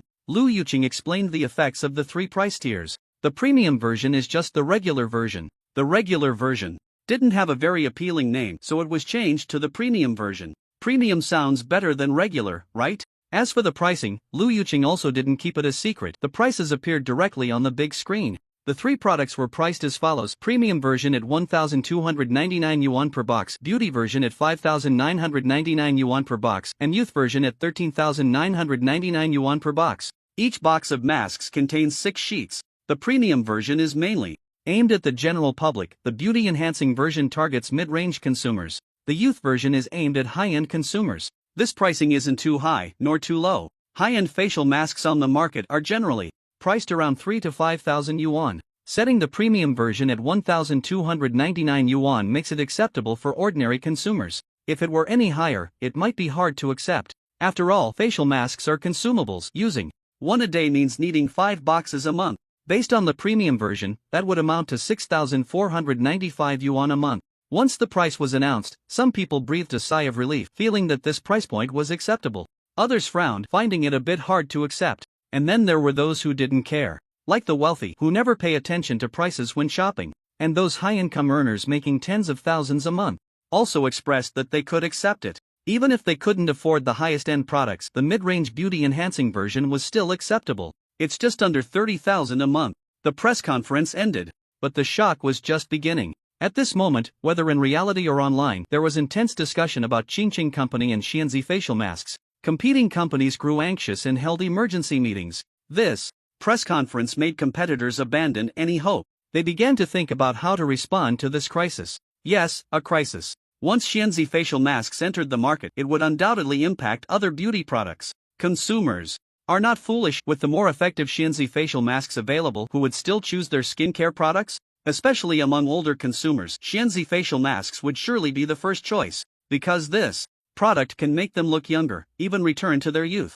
The younger demographic would also lean towards Xianzi facial masks. The effects of Xianzi facial masks are too strong. After use, not only does it tighten the skin, but it also provides moisturizing effects, making the face appear more dewy. In short, whatever benefits other similar products have, Xianzi facial masks have them too, and even better. Isn't that better than those cosmetics that cost thousands or even tens of thousands for a set? Fortunately, today is Saturday and the stock market is closed. Otherwise, the stock prices of those listed cosmetics companies would probably be in the red. Major listed companies held urgent meetings, needing to resolve the crisis within the weekend. Otherwise, by Monday, their stock prices would surely plummet. Let's collaborate. The Zhang family should leave us a way out. Send someone. No, I'll go talk to Qingqing myself. Given the situation in the battery power industry, collaborating with Qingqing Company might put us at their mercy. Being at their mercy is still better than going bankrupt. Sigh. There's nothing we can do. This is the impact of technological advantages. I've said for a long time that we need to invest more in the research department, but you wouldn't listen. Invest more, but you can't even produce a decent research result. You're always shouting about increasing investment. Isn't the amount we give you every year enough? So much money, even throwing it into the water would make a sound. But for you, not a single result. I suspect that the 3 products launched at the Qingqing press conference are not even the top tier ones. I've heard that the chairman of the Zhang family group looks like he's in his 20s. It's normal for them to hold back. They upgrade product efficacy every year to keep consumers interested, and they can raise the price a bit more. Actually, I think collaborating with Qingqing Company isn't a bad thing. On the contrary, it's an opportunity. Look at those battery power companies, they're doing quite well now. Not only domestic brands but also international cosmetic giants couldn't sit still. The leaders of major international cosmetic groups, looking at the reports and related videos submitted by their subordinates, slammed the table in anger. This Zhang family is relentless. They're a disaster. They just wreaked havoc in the battery power industry. And now they're coming to the cosmetics field to cause trouble. Sigh. There's nothing we can do. We need to think of a solution. Once this Xianzi facial mask enters our market, it'll be disastrous. We probably won't be able to hold on to our market in Huaxia. What can we do? This is a Huaxia enterprise, and their market is currently only within Huaxia. We want to do something, but we can't. Don't the wealthy people from Huaxia like to come here for tourism? Why hasn't Chairman Jiang come? Sigh. Do we really need to form a joint delegation to go to Huaxia again? It's useless. In the battery power industry, uniting so much capital to pressure others, what has it resulted in? After so many days of discussions, there's been no progress at all. I've heard they are already showing signs of compromise. If it doesn't work, let the officials pressure Huaxia. Unless we go to war, mere pressure won't work. Launch economic sanctions. That probably won't work, the losses would be too great. The overseas big-name cosmetics companies were filled with worry. The domestic cosmetics companies, however, were not too panicked. They knew that as Huaxia Enterprises, Zheng's company would have to leave them a way out. Otherwise, if they all went bankrupt, the impact would be too significant. Not to mention anything else, just the countless workers in the cosmetics industry losing their jobs would create a huge social impact. Could Qinsheng Company possibly absorb all these workers? Impossible. Although Qinsheng has potential for growth, it is still just a new company with too small a scale. After the press conference, Jiang Chen, his daughter Jiang Xinan, and Lu Qianxuan arrived at Qinsheng Company. In the conference room, all the executives of Qinsheng Company were present. Jiang Chen sat in the first seat, with Jiang Xinan beside him. Jiang Chen looked around at the management team and finally turned to Lu Yuqing, saying, "This press conference was very successful. What are your thoughts on the upcoming development?" Jiang Chen's words made everyone turn their gaze to Lu Yuqing, especially the other two vice presidents. Their looks towards Lu Yuqing were somewhat complex. They knew that, barring any accidents, Lu Yuqing was very likely to become the president of Qinsheng Company. Lu Yuqing understood that Jiang Chen's question had a testing implication. She sat up straight and said, "With the internet being so developed now, we can utilize internet logistics channels to deliver products nationwide. However, we cannot ignore physical channels either. We at Qinsheng are a new company." She spoke at length, and Jiang Chen understood her intention. She was inclined to collaborate with other cosmetics companies, leveraging their channels to develop herself. After all, apart from a groundbreaking product, Qinsheng Company had no advantages in other aspects. After pondering for a moment, Jiang Chen said, "We can grant technical licenses to other companies, but only to 10 companies. The licensing contract must specify that the licensed companies are not allowed to compete in the domestic market. As for the overseas market, they can explore freely. Of course, they can develop their own brands as they wish." Lu Yuqing nodded in understanding. She also realized that the 10 companies Jiang Chen mentioned were likely the top 10 cosmetics companies in Huaxia. Each of them had a massive scale, holding a significant market share domestically and not to be underestimated abroad. Having them take the Xianzi facial mask to explore overseas markets was indeed a good idea. "What about the other companies?" Lu Yuqing asked. Jiang Chen replied, "Other companies, if they are willing, can sign agency contracts to divide regions. If they have the capability, they can also sign overseas market agency rights with us." Lu Yuqing nodded, feeling a sense of clarity. With the big boss's instructions, she would have a clearer idea when negotiating with major companies. She was just afraid that the big boss wouldn't give instructions and let her act freely, which could easily lead to problems. "Alright, that's it. The company's future development relies on you all. Work hard, the company won't treat you unfairly."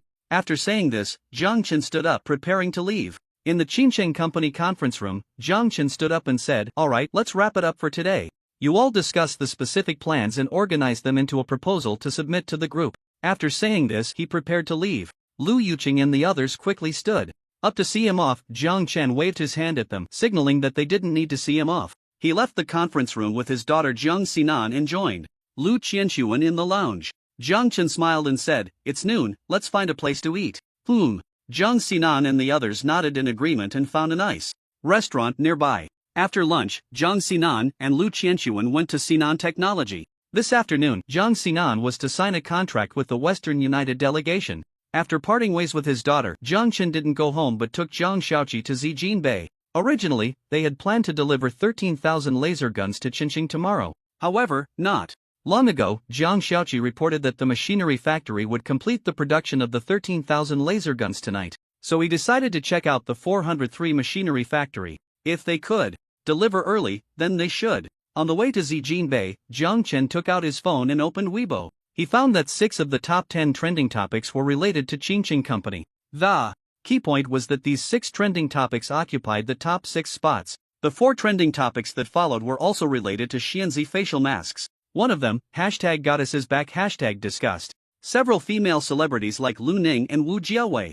Their popularity was skyrocketing, which infuriated those stars who had paid for trending topics. It was simply an undeserved disaster.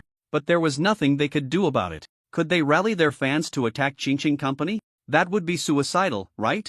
Jiang Chen clicked on the first trending topic, which was about Xianzi facial masks being confirmed. He opened the comments. "Wow wow wow. Returning to youth, I've finally waited for this. Bye bye bye. I wanna bye bye bye." This comment was very Popular, with over 100,000 replies and several 100,000 likes. Scrolling down, most comments expressed shock and disbelief. At a glance, the screen was filled with wow. As if the only word left in the world was wow. After browsing for a while, Jiang Chen closed Weibo and opened a short video app which was also flooded with the topic, Xianzi. He scrolled through 10 videos, 5 of which were related to Qingcheng Company's press conference. Additionally, the 10 celebrities who participated in the product effect inspection had also become popular. If they could seize the opportunity, they might really have a chance to rise to fame again.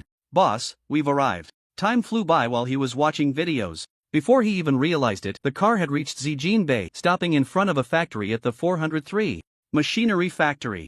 Jiang Chen got out of the car, walking towards the factory while asking, "What time do you expect to finish production?" "It's expected to be done by 6 o'clock tonight," Zhang Xiaoqi replied. Jiang Chen checked the time. It was almost 3 in the afternoon. Entering the factory, he looked at the operating production line and the busy workers, nodding in approval. After checking the production progress, Jiang Chen sent a message to Qingcheng, notifying them to prepare for delivery.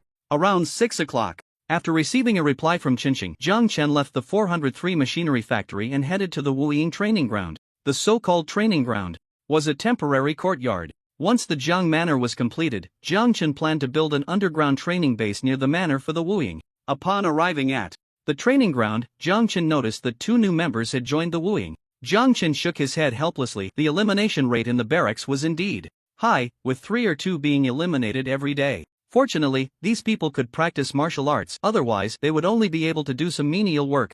Time flew by and it was 6 o'clock in the evening. In the warehouse of the 403 machinery factory, boxes of finished laser guns were neatly arranged. Zhang Xiaoqi was sent to wait at the warehouse entrance while Jiang Chen communicated with the club, then swiftly entered the communication space. In the dilapidated square, as soon as Jiang Chen appeared, Qingcheng also showed up. Today, Jiang Chen was somewhat surprised by Qingcheng. In the past, whenever he saw Qingcheng, she was always in battle armor, but today, she had changed into simple attire. She wore a casual shirt on top, black trousers on the bottom, and a pair of women's leather shoes, with her long hair simply tied in a ponytail. Jiang Chen recognized that this outfit was one he had given her. He remembered a time when Chen Xing mentioned wanting to trade for a batch of daily necessities, such as soap, shampoo, shower gel, towels, and so on.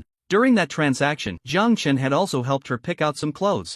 This was the first time he had seen Chen Xing dress like this, making her feel as if she had suddenly transformed from a female warrior into the girl next door. "What's wrong? Is something off?" Chen Xing looked down at herself.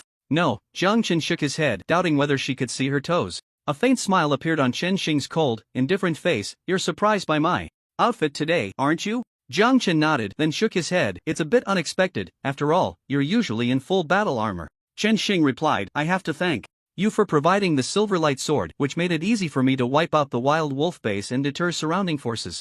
I haven't been out much these past few days, so when I rest, I naturally want to dress more comfortably." Jiang Chen nodded, no longer engaging in small talk. With a wave of his hand, boxes of laser guns appeared in the square. Chen Xing's eyes brightened at the sight.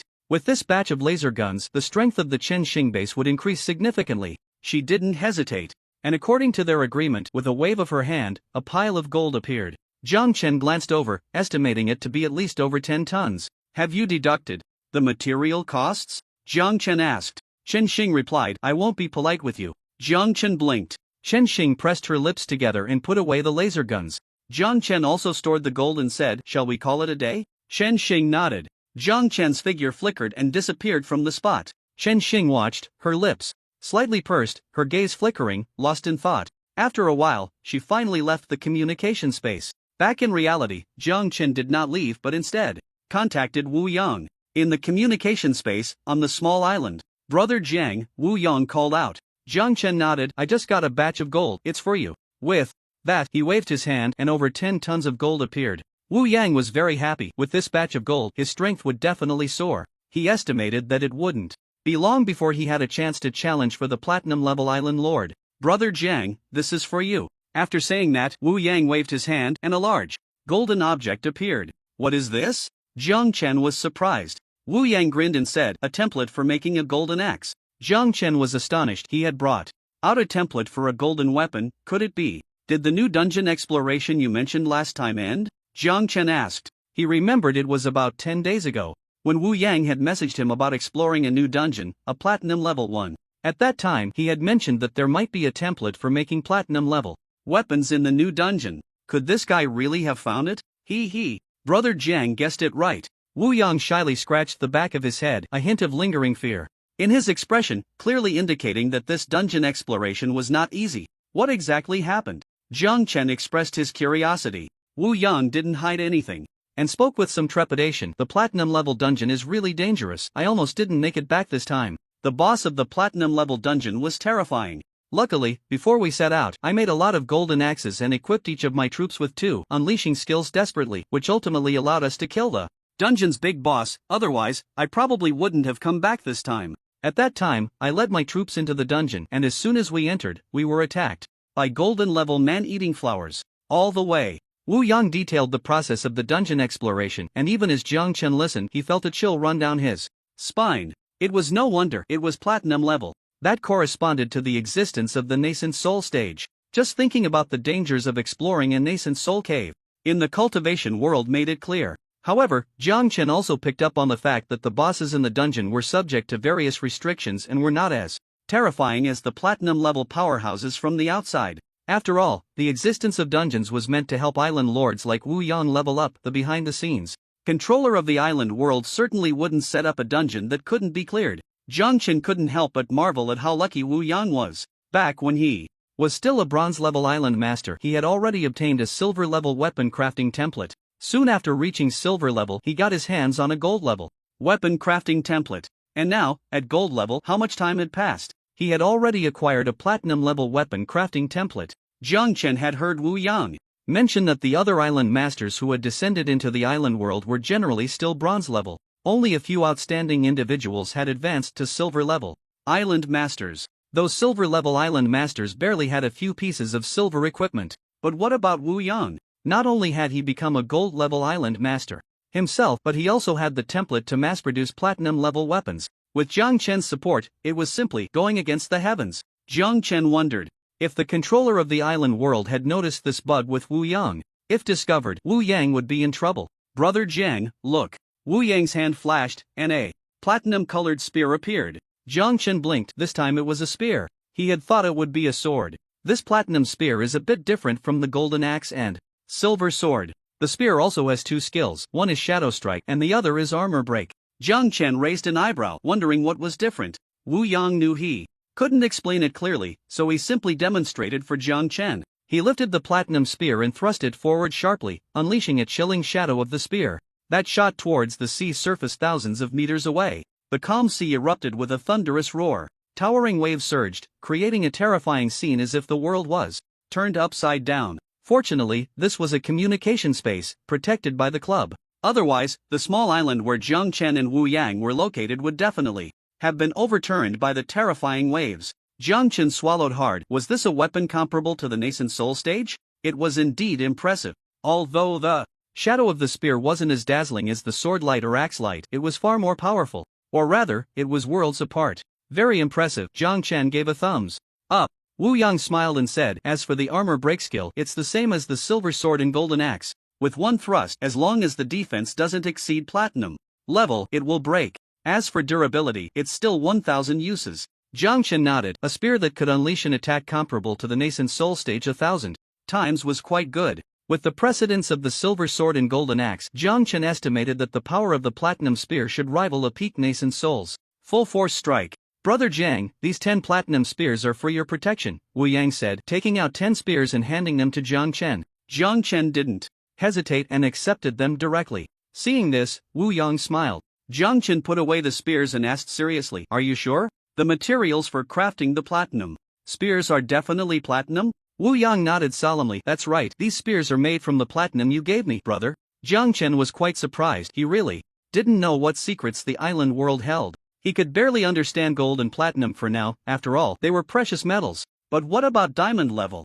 Would it be like gold and platinum levels, where upgrading the island and crafting weapons would require diamonds? Diamonds in reality are very expensive. A carat can be worth tens of thousands, and higher quality diamonds cost even more. With his status, acquiring diamonds would be too easy. It would be easier than getting gold. Gold is a strategic resource for major countries, and the control over gold trading is particularly strict. But diamonds? They are just a game of capital. With the current influence of the Jiang group going to Africa to acquire a diamond mine would yield a continuous supply of diamonds. Of course, there was no need to go through all that trouble. There should be plenty of diamonds on the Qinqing side, he could just ask her to help collect some. Jiang Chen was thinking, after surpassing diamond level, what level would come next? And what materials would be needed? The highest level that Wu Yang currently knows of is merely the diamond level. After chatting with Wu Yang for a while, Jiang Chen left. Back in reality, looking at a gold axe production template the size of a small car, a smile appeared on Jiang Chen's face. He then glanced at the platinum spear, a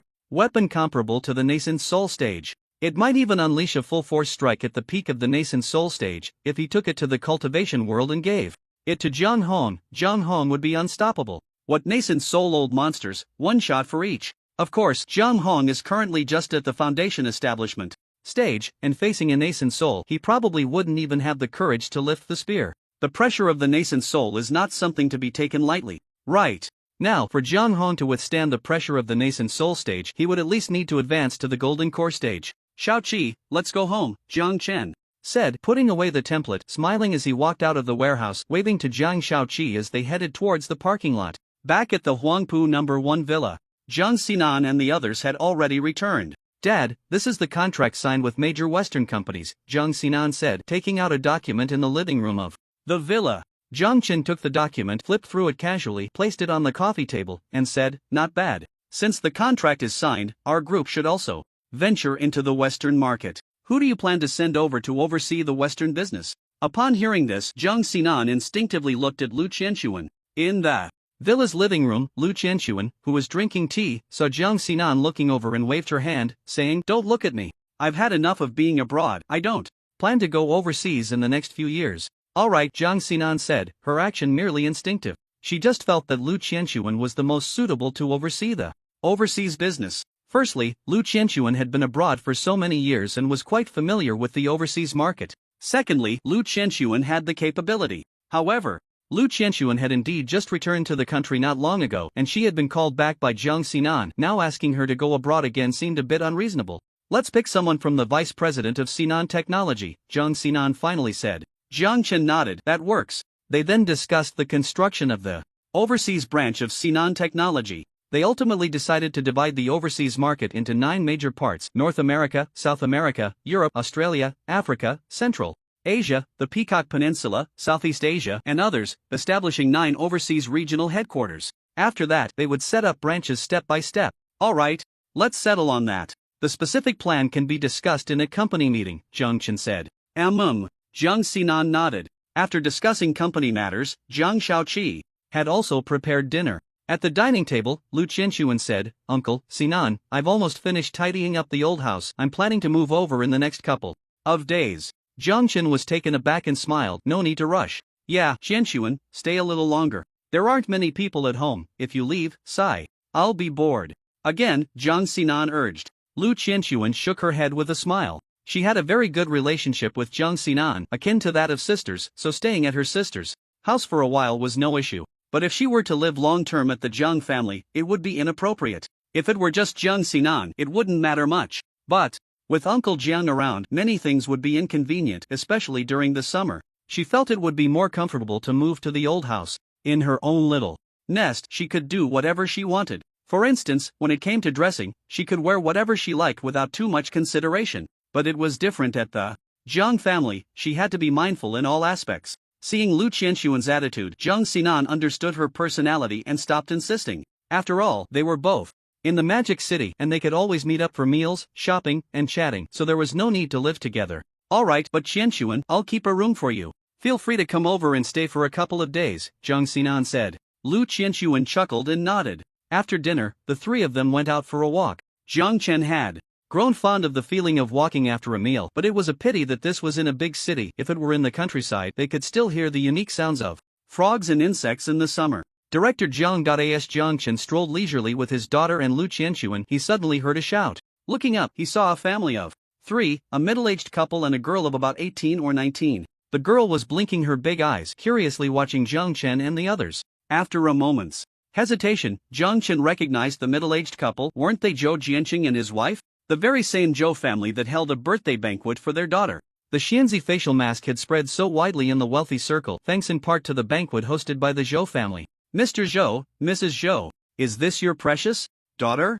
Jiang Chen greeted them in a calm tone. Mr. Jiang, long time no see. Yes, this is my little girl, Zhou. Little Ing, quickly greet Uncle Jiang, Zhou. Jianqing laughed heartily upon seeing that Jiang Chen recognized him. As for Jiang Chen's attitude, he didn't care. Zhou politely said, hello, Uncle Jiang. Hee, Uncle. Jiang is really handsome. Uncle Jiang, can I call you brother? Nonsense. Before Jiang Chen could respond, Zhou Jianqing scolded her, startling Zhou, who was confused about what had happened. What did she say wrong? Sorry, Mr. Jiang, my daughter is just being silly, Zhou Jianqing apologized to Jiang Chen. Jiang Chen wouldn't hold a grudge against a little girl, shaking his head. It's fine, Mr. Zhou, Mrs. Zhou, let's leave it at that for today. We'll gather another day. Zhou Jianqing felt helpless. He had originally wanted to use this chance encounter to ease his relationship with Jiang Chen, but now, since Jiang Chen had said that, he could only nod. Alright, I'll invite Mr. Jiang for tea another day. Jiang Chen nodded and continued his walk with his daughter and the others. After they had walked far enough, Jiang Xinan frowned and said, unhappily, that can't be the Zhou Jianqing teaching her, right? No, the little girl just doesn't understand. Jiang Chen shook his head. Jiang Xinan narrowed her eyes. It better not be intentional, otherwise, Meanwhile, the Zhou couple looked helplessly at their precious daughter. Zhou weakly said, Dad, Mom, how many times have I told you not to call people randomly in this circle? Calling Mr. Jiang brother just makes him one generation lower than your father. If the relationship were good, it could be taken as a joke, but our relationship with the Jiang family, Zhou Jianqing's wife, Yin Hongzhu, looked at their daughter helplessly. This matter could be serious or trivial. On the trivial side, it was just a little girl's playful words. On the serious side, was Zhou Jianqing trying to overshadow Jiang Chen? To put it bluntly, it was a matter of face. Oh, Zhou, still a bit confused, didn't quite understand. That Mr. Jiang was indeed very young and handsome. What was wrong with calling him brother? Did it need to be such a big deal? She felt her parents were too sensitive. Looking at their daughter, the couple felt helpless. Both had daughters of similar ages. Why was Jiang Chen's daughter already making waves in the business world while their daughter still seemed so naive? In the past, people had called their daughter silly and sweet. They had been quite angry about it. Now, looking at her. After the interruption, Jiang Chen encountered some wealthy individuals, most of whom looked familiar. They were all people from the wealthy circle, many of whom he had seen at various gatherings. Even if he wasn't familiar with them, they seemed somewhat recognizable. Upon meeting, these people greeted him, which dampened Jiang Chen's mood for a stroll, and he took Jiang Xinan and the others back to the villa. We never ran into so many people when we used to walk, Jiang Xinan said as she flopped onto the sofa, laughing. Lu Qianxuan shook her head and said, Uncle Jiang didn't often go out before, he only went out occasionally. Recently, we've been going out for walks at this time, so it's normal to be noticed. Alright, enough of that. It's getting late, let's all go back and rest. Jiang Chen waved his hand and headed upstairs. Jiang Xinan stretched lazily, picked up Lu Qianxuan, and chuckled, Sister Qianxuan, let's hang out tonight. Back in the bedroom, after washing up, Jiang Chen sat cross-legged on the mat and began to practice. As he focused his energy, Jiang Chen's realm gradually loosened until a certain moment, the bottleneck shattered and the magical power within surged, successfully advancing to the 7th level of Qi refinement. In the villa's bedroom, Jiang Chen sat cross-legged on a mat, the aura that erupted from his breakthrough gradually calming down. A few hours later, Jiang Chen opened his eyes and exhaled a breath of turbid air. He had broken through to the 6th level of Qi refinement on September 14, and now it was the 16th. Reaching the 7th level seemed a bit fast. However, in reality, Jiang Chen had been confident about breaking through the bottleneck on the 14th. It was just that he had continuously broken through at that time, and his magical power was unstable, making it unsuitable to continue. After a few days of consolidation, he made the breakthrough again. It was expected that it wouldn't be long before he could establish his foundation. The next day, September 17th. After breakfast, Jiang Xinan, Lu Qianxuan, and as usual, went to the company. Jiang Chen didn't stay home either. He had scheduled a meeting today with Dean Liaigua from the East Institute, Academician Qin Yuan, and Xu Jianbai from the Eastern Theater Command. He planned to show them around the 403 machinery factory and discuss the cooperation on laser guns. At Zijin Mountain, halfway up the slope, a convoy of cars stopped by the roadside, and Liaigua, Qin Yuan, and Xu Jianbai were observing Zijin Bay with binoculars. Behind them were several people, including experts from the East Institute and personnel from the Eastern Theater Command. Watching the changes in Zijin Bay, Liaigua, Qin Yuan, and others looked astonished. In their eyes, Zijin Bay at this moment was like a large construction site. Everywhere was under construction, with workers sweating profusely, adding bricks and tiles to this massive project. This Director Jiang is quite ambitious, Chu Jianbai exclaimed as he put down the binoculars. As official personnel, they naturally knew that Jiang Chen had bought the entire Zijin Bay, but they didn't expect Jiang Chen to start construction on Zijin Bay so quickly. And it was comprehensive construction. The pace of construction was not slow. How long had it been since the Jiang family bought Zijin Bay? The tallest building in the center of Zijin Bay was already over 100 meters high. Let's go, Director Jiang is arriving soon, let's head over, Qin Yuan said, eager to see the rebuilt 403 machinery factory. Liaigua and the others nodded, calling everyone to get in the car and head to the 403 machinery factory. Wow! This factory has been renovated quite impressively. Upon seeing the grand 403 machinery factory, Chu Jianbai exclaimed. Under the influence of the illusion Mr. Ray, they couldn't see too much. For example, they couldn't see the sci-fi-like research building. Dean Li, Academician Qin, General Chu, Jiang Chen walked over, smiling as he extended his hand to shake hands with Liaigua and the others. After exchanging greetings, Qin Yuan couldn't wait to say, Director Jiang, shall we take a look at the workshop? Sure. Jiang Chen nodded with a smile and led them to the laser gun production workshop. After a tour, while Chu Jianbai was indifferent, Liaigua and Qin Yuan were astonished by the advanced level of the production line. Director Jiang, may I ask where this production line was procured from? Liaigua inquired. Jiang Chen smiled and replied, this was independently developed and produced by Zhang's machinery factory. Liaigua and the others frowned. Does Zhang's group have a machinery factory? After recalling Zhang's information carefully, it seemed that there really was one. Zhang's group was involved in many industries, but the machinery industry wasn't particularly prominent, right? Jiang Chen didn't elaborate further, he had already answered. As for whether they believed it or not, that was beyond his control. However, it must be said that the technology of Zhang's machinery factory was not low. Once, when he met Dai Shuier, he traded some mechanical industry data from her, which allowed Zhang's machinery factory to develop rapidly. Moreover, most of the employees at Zhang's machinery factory had been replaced with bionic people. Otherwise, even with advanced technology, it wouldn't be easy to fully grasp it. Director Jiang, let's test the laser gun, Liaigua said. Jiang Chen nodded and gestured, this way, please. Liaigua took the lead, and as he turned, he gave a knowing glance to an accompanying staff member who nodded in understanding. At the shooting range, after a round of testing, Director Jiang, is this power stronger than the sample? Qin Yuan asked, flipping through the test data, unable to contain his curiosity. Liaigua and Chu Jianbai looked at the data, their eyes shining. This military exercise competition was secured. During this time, the research team has optimized the laser gun blueprints, slightly enhancing its power, Jiang Chen said. Qin Yuan, Liaigua, and the others nodded. Since Zhang's company had the capability to develop laser guns, a bit of technical optimization was understandable, right? Chairman Jiang, can we talk? Chu Jianbai said seriously. Jiang Chen knew the main event was coming and nodded. Sure, let's discuss it in the conference room. Naturally, Chu Jianbai and the others agreed. An hour later, Jiang Chen and Chu Jianbai finalized a procurement contract for 10,000 laser guns. In addition to the laser guns, Chu Jianbai also ordered 100 laser cannons. With the main business settled and the machinery factory visited, they had learned what they needed to know. Liaigua, Qin Yuan, and Chu Jianbai no longer lingered and expressed their farewells. It's almost noon, let's go to the cafeteria for lunch, Jiang Chen said with a smile. No, we need to go back and prepare a report. Thank you for your hospitality, Chairman Jiang, Chu Jianbai politely declined. Jiang Chen nodded, not insisting, and watched them get into their car and leave. On the way out of Zijin Bay, a business vehicle was slowly driving. Liaigua asked the assistant in the passenger seat, Xiao-sun, have you got any results from the investigation I asked you to do? Hearing Liaigua's question, Chu Jianbai and Qin Yuan also looked at Xiao-sun. Xiao-sun replied, Director, there are results. Recently, Zhang's machinery factory underwent a major overhaul. All the original technicians were replaced. After that, Zhang's machinery factory made bold expansions. Regarding the laser gun production line, based on material procurement and various assessments, the probability that it is produced by Zhang's machinery factory is very high. Skynet surveillance also shows that a large number of machines were shipped out from Zhang's machinery factory to Zijin Bay. Liaigua exclaimed, I didn't expect that. Besides what has already been revealed, Zhang's development in other areas is not simple either. Qin Yuan frowned, does Zhang's alone have such great capabilities? Not only are they leading in the laser field, but even in machinery.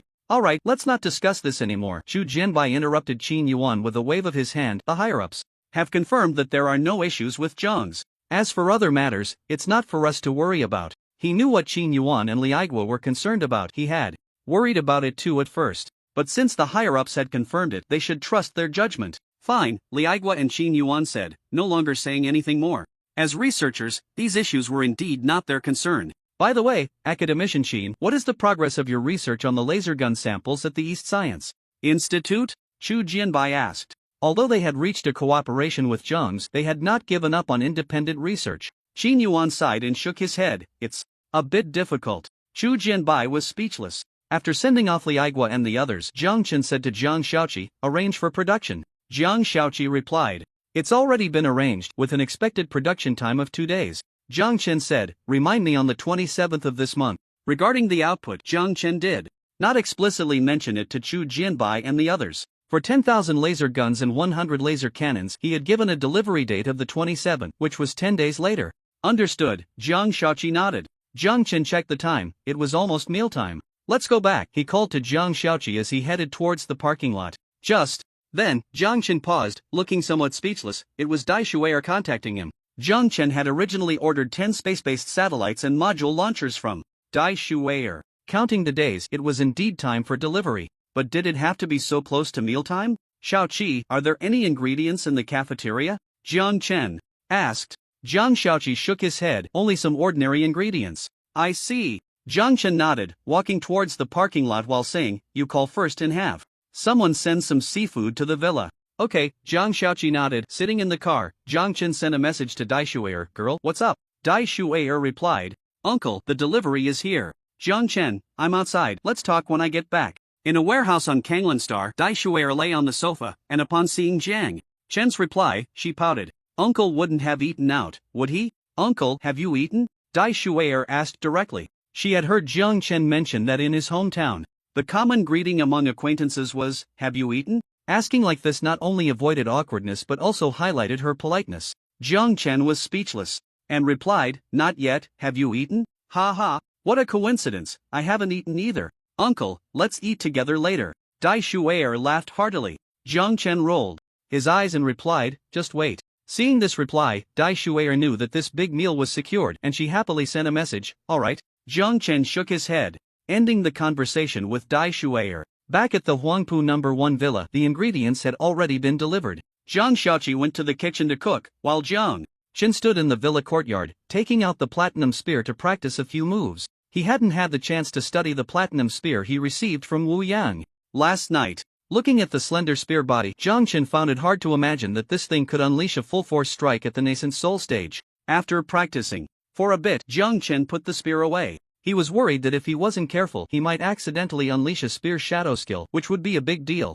Boss, the food is ready. Jiang Shaoqi's voice came. Jiang Chen responded and went to the dining room. Alright, you go ahead and get busy. Jiang Chen waved Jiang Shaoqi away and cleared the large table of dishes. Back in his bedroom, he contacted the club and reached out to Dai Shui'er. It was clear that Dai Shui'er had been waiting, as she replied immediately upon receiving the message. Jiang Chen's figure flickered and disappeared from the bedroom. In the communication space, on the rooftop, Jiang Chen appeared, and Dai Shui'er was already there, with the dining table and utensils all set up. You girl. Jiang Chen was helpless, not knowing what to say to her. With a wave of his hand, he placed plate after plate of seafood delicacies on the table. Dai Shui'er's eyes lit up, and she sat down without any hesitation. Delicious. Dai Shui'er bit into a crab leg, eating with gusto. Jiang Chen sat down opposite her and said, eat slowly, no one is competing with you. Uncle, you don't understand, eating like this is so satisfying. Dai Shui'er mumbled. Jiang Chen shook his head and asked, how's it going on your side? Has the fleet that came out of the light gate found you? Dai Shui'er shook her head. The universe is vast and the distances are immense. It's not that easy, but it's only a matter of time. Right now, the alliance is loose on the outside, but tight on the inside, and many retired soldiers have been recalled. Major factories are also ramping up production, churning out warships like dumplings. Large-scale weapons are also being mass-produced. Jiang Chen nodded and asked, aren't you going to train in the universe? Have you set off? Dai Shui'er replied, leaving tomorrow.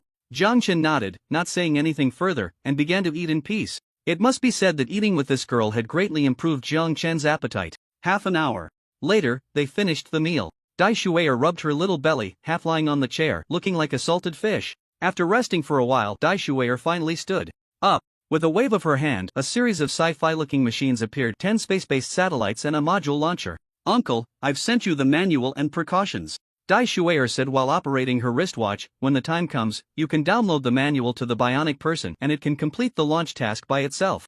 Jiang Chen opened his smart wristwatch to take a look and nodded. Thank you. Dai Shuier shook her head, looking at Jiang Chen eagerly. Jiang Chen knew it was time to pay. For the goods, he took out a jade bottle and tossed it to Dai Shuier. Here are 5 longevity pills. Thanks. Dai Shuier carefully received it and opened the bottle to take a sniff. Well, that's right, it's still that taste, the taste of lifespan. After completing the transaction, Jiang Chen and Dai Shuier chatted for a while before leaving. Back at the villa in reality, Jiang Chen began to consider the launch plan for the space-based satellites. To be honest, in modern society, if you want to launch something into the sky, it's very easy for major countries to detect it. There's no way around it. Some major powers are so bored that they like to scan the globe with satellites. Fortunately, Jiang Chen had various means, otherwise the secret of Zijin Bay would have been discovered long ago. However, according to Dai Shuier, these 10 space-based satellites are the latest models, powerful enough to rival high-yield nuclear bombs, and they are not launching tungsten rods but lasers. In space, they can absorb various energies for storage, such as solar energy.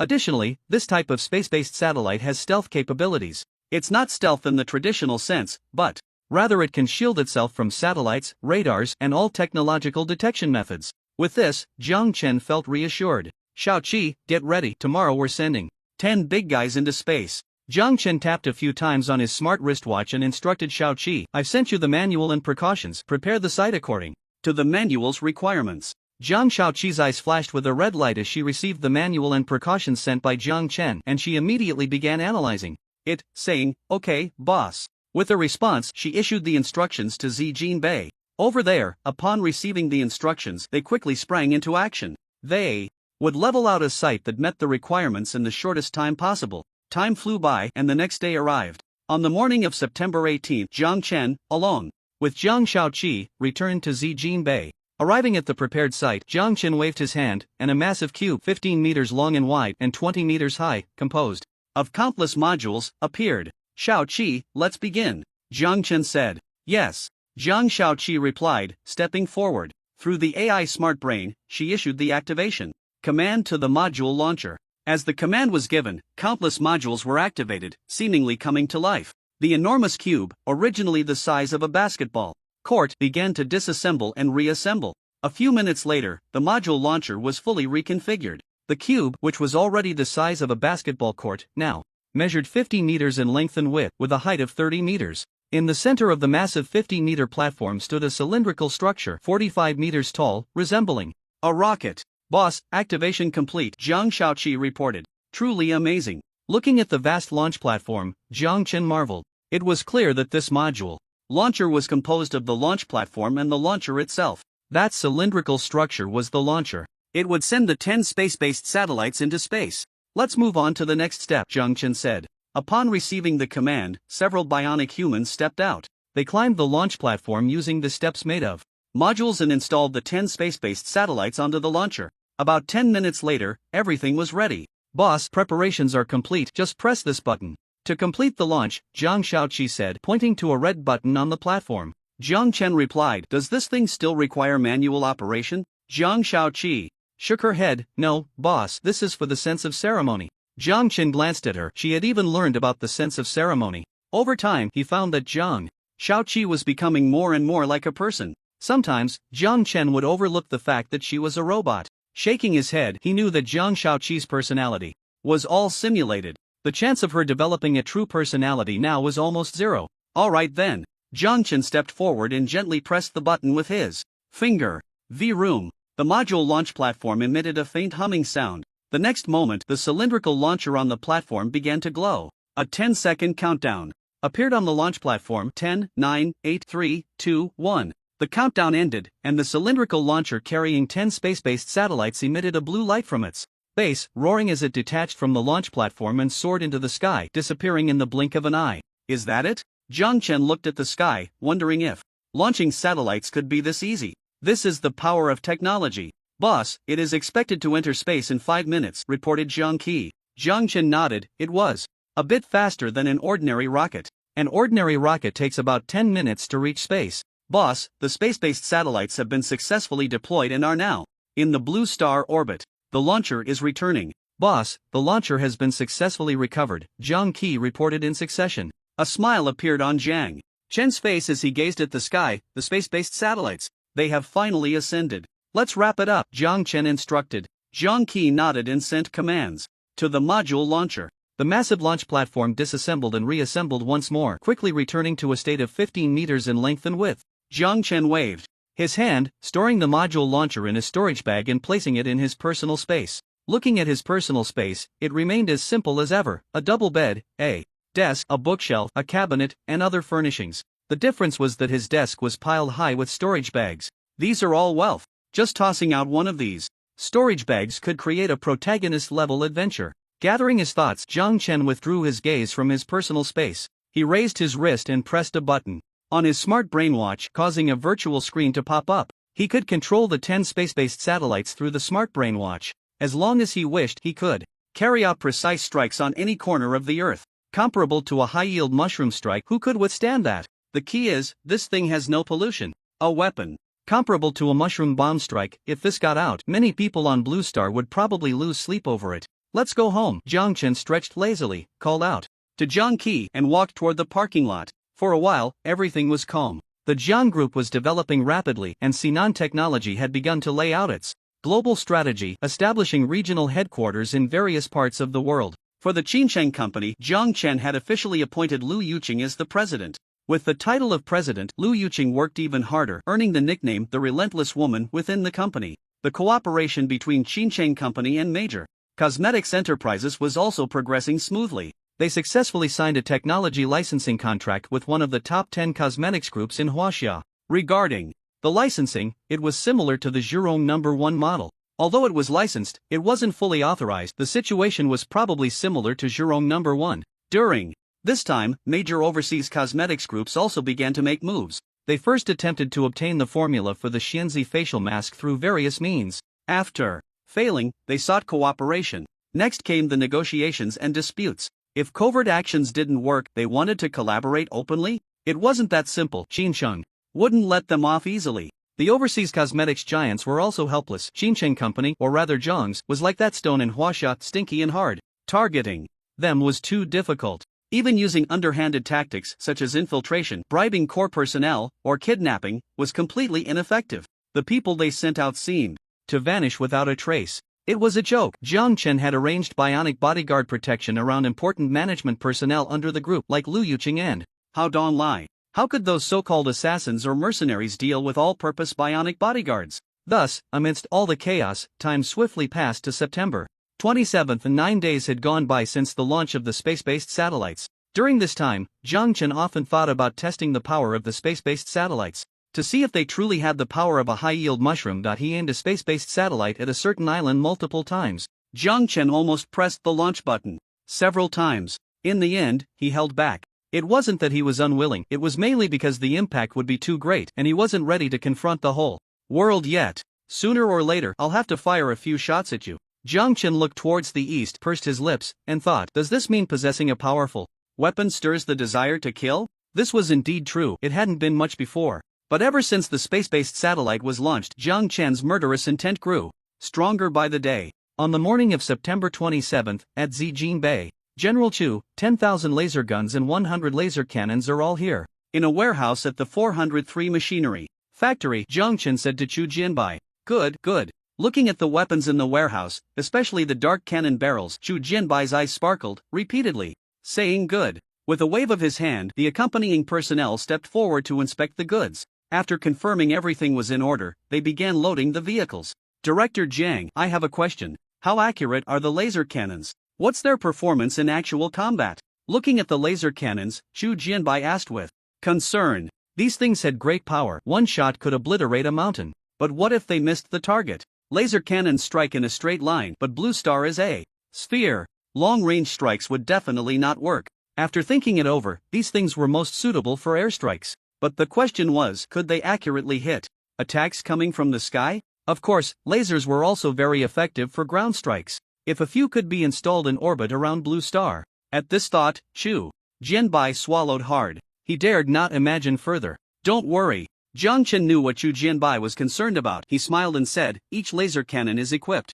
with an automatic targeting system. You'll know once you test it back home. Automatic targeting system? Chu Jianbai was surprised. Jiang Chen chuckled. The principle is a bit complex. Let me explain it simply. After briefly introducing the functions and principles of the automatic targeting system, Jiang Chen concluded, that's about it. You can test the specifics when you get back. By the way, there are related explanations in the manual I gave you. Got it. Chu Jianbai nodded. According to Jiang Chen, this automatic targeting system seemed a bit like black technology. However, he didn't say much. Whether it was true or not would be clear after testing it back home. Before long, the loading was completed. Director Jiang, I'll take my leave now, Chu Jianbai said. Jiang Chen nodded. General Chu, safe travels. Chu Jianbai waved his hand, got into an off-road vehicle, and left with several trucks bearing white plates. After sending off Chu Jianbai, Jiang Chen went to the barracks. In Jiang Chen's view, he saw a progress bar.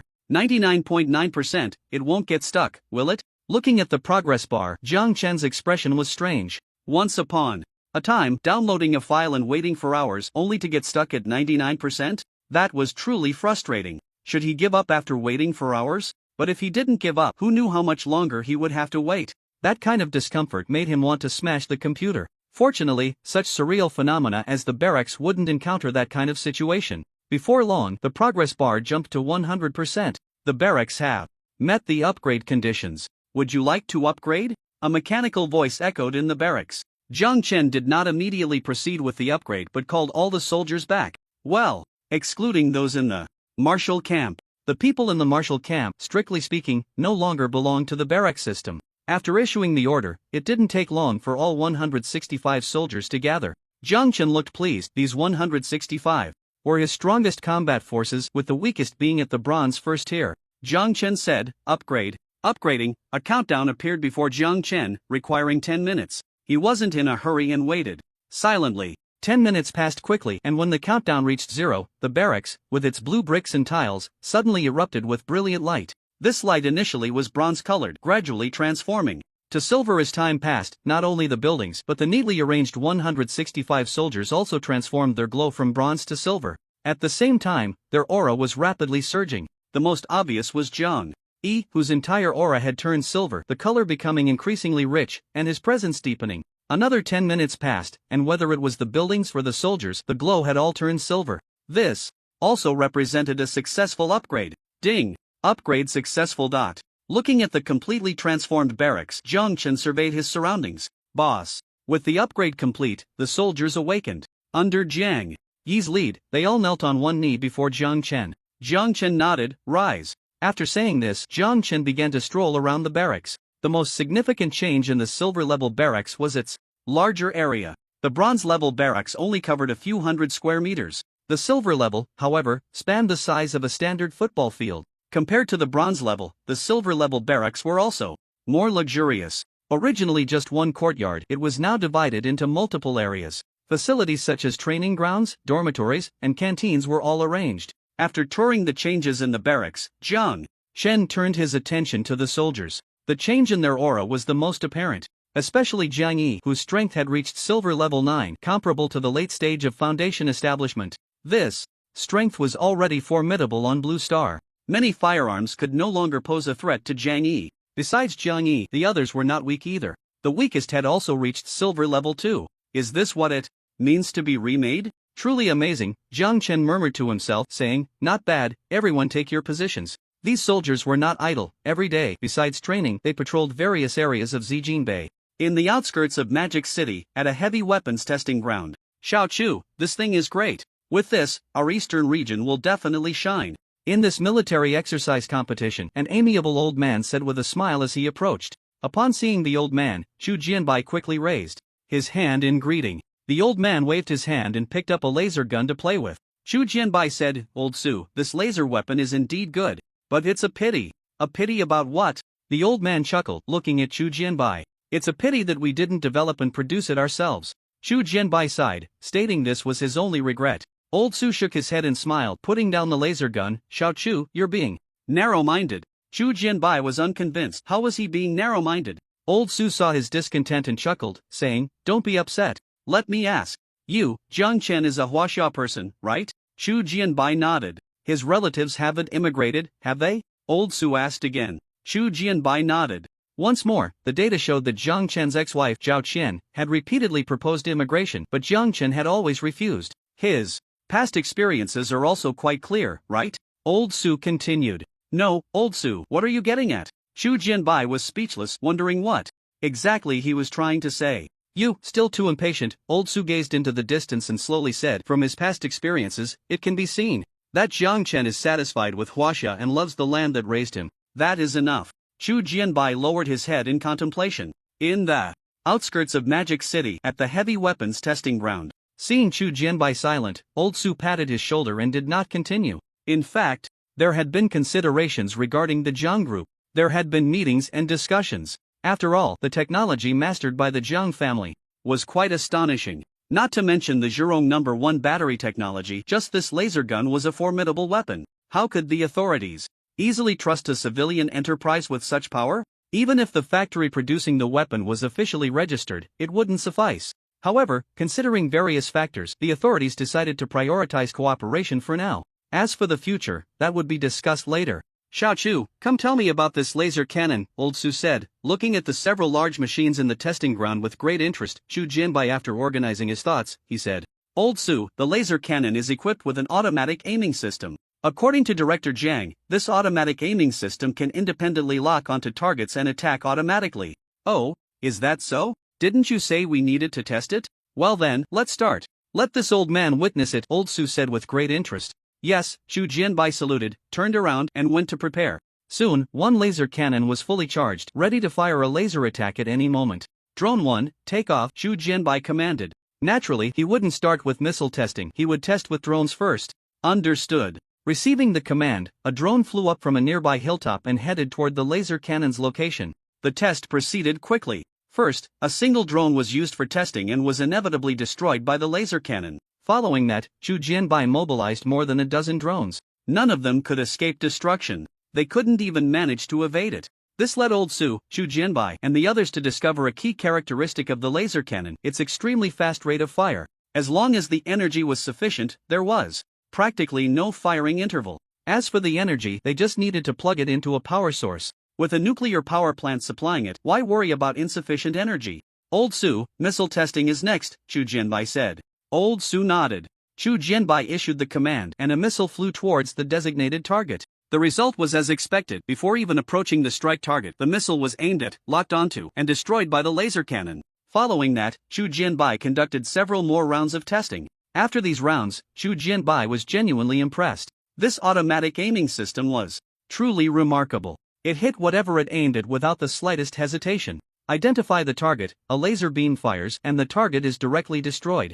Excellent, excellent. This is truly an artifact of state defense. Looking at the laser cannon, which shone with a dark luster under the sun, Old Su grew fonder of it the more he looked. With this thing placed along the coastline, who would dare to cause trouble? Who could withstand a single shot? Zijin Bei. After the barracks upgrade was completed, Jiang Chen checked the combat power of the soldiers. All 165 soldiers now possess strength comparable to the foundation building stage. Jiang Chen pondered whether it was time to deploy these people. Such powerful combat potential being kept in Zijin Bei seemed a bit wasteful. The current Zijin Bei didn't require such immense power. Jiang Yi, here's what we'll do. You take some men and go abroad, Jiang Chen finally said. Jiang Yi asked, Boss, which country should we go to? Jiang Chen replied, naturally, we'll go where things are most chaotic. Establishing a base of operations will also strengthen the Jiang clan. Understood, Jiang Yi agreed. Jiang Chen was the owner of the barracks, and those born from the barracks would naturally not refuse Jiang Chen's orders.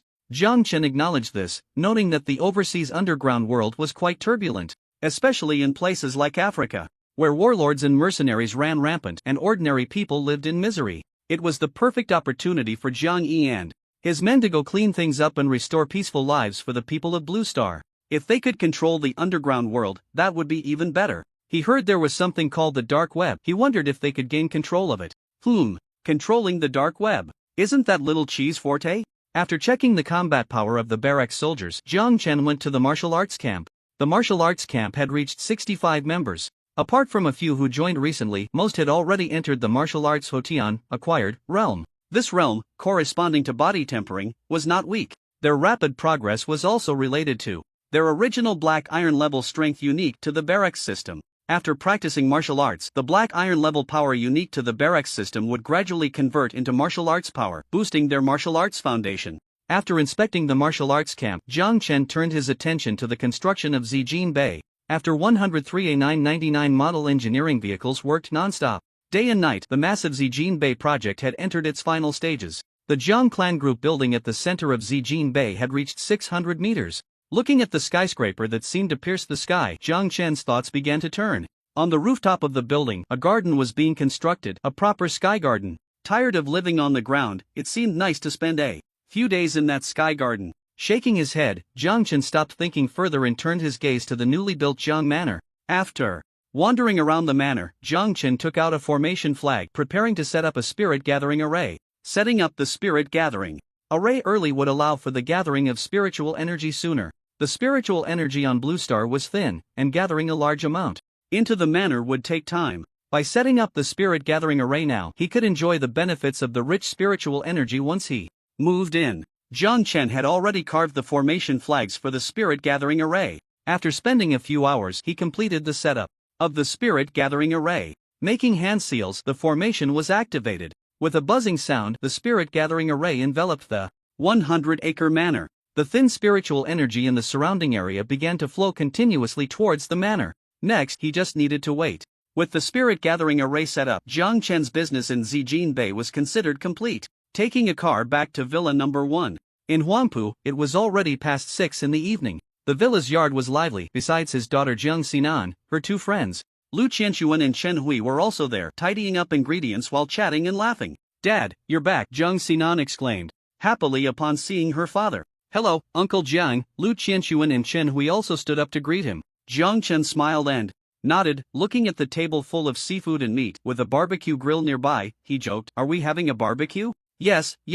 Jiang Xinan nodded. "It's been a long time since we had barbecue. Dad, how about having barbecue and beer tonight?" "Sure, as long as you like it," Jiang Chen replied with a smile. "Let Xiao Qi help you." Although his daughter and her friends weren't completely inexperienced in the kitchen, Jiang Xinan's cooking skills were decent. However, they still seemed a bit clumsy while handling the ingredients. "We're just waiting for Xiao Qi," Jiang Xinan said without hesitation, pulling Jiang Xiao Qi over. After greeting the girls, Jiang Chen walked into the villa and changed his clothes in the second-floor bedroom. A black short-sleeved shirt, a pair of cropped pants, and black sandals made for a clean and neat look. Coupled with his youthful and handsome appearance, a vibrant, masculine aura radiated from him. It was hard to tell that he was a middle-aged man in his 40s. Stepping out of the villa, Jiang Chen did not disturb the girls' playful banter and strolled into the garden to tidy things up. During this idle time, he had planted quite a few flowers and plants in the garden, all of which were spiritual flowers and herbs. These were spiritual plant seeds traded from Jian Hong. After nurturing them, and with the increasingly rich spiritual energy in the villa, these seeds gradually sprouted and grew. Once these spiritual plants matured, they would emit even more spiritual energy, making the villa's energy even denser. However, Jiang Chen looked at the villa. The Jiang Manor in Zijin Bay was about to be completed. Once everything was ready, he would move to Zijin Bay to live. Thinking of this made him feel a bit reluctant. "Dad, try this, I grilled it," Jiang Xinan said, bouncing over with a few skewers of grilled meat. Jiang Chen took them, sampled a skewer, and nodded, "It tastes good." Jiang Xinan giggled, pulling her father to sit by the table, saying, "Dad, the Mid-Autumn Festival is the day after tomorrow. Should we hold an event?" "The Mid-Autumn Festival?" Jiang Chen was momentarily distracted. Time really flew by. "What do you have in mind?" he asked. Jiang Xinan replied, "Our group has been developing rapidly lately, and I thought we could hold a Mid-Autumn Gala to celebrate and let the employees relax a bit. In the past few months, it seemed that only Sinan Technology and Xincheng Company were developing quickly. But behind this was the support of the entire Jiang Group, including funding, resources, manpower, and connections. The entire Jiang family had been tense for months, and she just wanted to take advantage of the holiday to let everyone unwind a little. Jiang Chen pondered for a moment and said, "The Mid-Autumn Festival is the day after tomorrow. Is it still possible to prepare in time?" "It is possible," Jiang Xinan replied. "Actually, there isn't much to prepare. The venue is already available. We just need to spend a little money to set things up. The Jiang Group owns a 5-star hotel, and the top floor has a large conference hall. The annual meeting of the Jiang family is always held there. Since there's still time, let's go ahead and hold it," Jiang Chen said nonchalantly. After all, it was just a matter of spending some money, and the Jiang family was not short on funds. Not to mention the Jiang family. Jiang Chen had just discussed a weapons order with the authorities, worth billions. After discussing the Mid-Autumn Festival party, Jiang Chen turned to Chen Hui and smiled. "Xiao Hui, how's work been lately?" Chen Hui smiled back. "Not bad. He. Uncle Jiang, I'm confident I can become an attending physician before I turn 30. Not bad, that's ambitious. Keep it up." Jiang Chen gave a thumbs up. Chen Hui felt a bit shy. TSK. Xiao Hui isn't even a deputy attending physician yet, and she's already aiming for attending physician? Lu Qiansun teased. At most by next year I'll be a deputy attending physician, Chen Hui said, clenching her small fist with confidence. Jiang Chen chuckled, believing her, because in the original timeline Chen Hui did become an attending physician at 30. However, with Wang Fan dead, the original timeline had collapsed. Whether Chen Hui could still become an attending physician before turning 30 was uncertain. Eating and drinking, the barbecue dinner was quite enjoyable. After the meal, Jiang Xinan moved a few sofas and set up a projector, and they started watching a movie while chatting in the yard. At 9 in the evening, Lu Qiansun and Chen Hui said their goodbyes. Jiang Chen arranged for 2 cars to take them home. "Xiaonan, how's the relocation work at the company coming along?" In the villa, Jiang Chen brewed a pot of tea and asked. Jiang Xinan was taken aback and replied, "It's mostly ready. Most employees in the group have no objections. Only a few local employees feel that Zijing Bay is too remote and have some concerns, but they aren't significant. After all, when it comes to being far from home versus future prospects, most will choose the latter." Jiang Chen nodded. That was indeed good. The Jiang family's salary and benefits were not the best in the industry, but they were close. Of course, the Jiang family's previous salary levels weren't too high, just above the industry average. Mainly, in the past few months, the Jiang family's performance had been outstanding, so it was natural to improve employee benefits. "Dad, is the group building in Zijing Bay completed?" Jiang Xinan asked. "Yes. It's topped out and currently undergoing renovations," Jiang Chen nodded. Jiang Xinan was surprised. It hadn't been long since her father mentioned the relocation, not even a month, right? Jiang Chen smiled and didn't explain. Jiang Xinan was already used to it and wouldn't ask further. However, "Dad, if the construction in Zijing Bay is progressing so quickly, will there be any trouble if the outside world finds out?" Jiang Xinan expressed some concern. "Don't worry, it's fine," Jiang Chen smiled. Seeing her father's demeanor, Jiang Xinan responded with an "oh," knowing he had plans and not asking further. "It's getting late, let's head back to rest," Jiang Chen said and walked towards the second floor.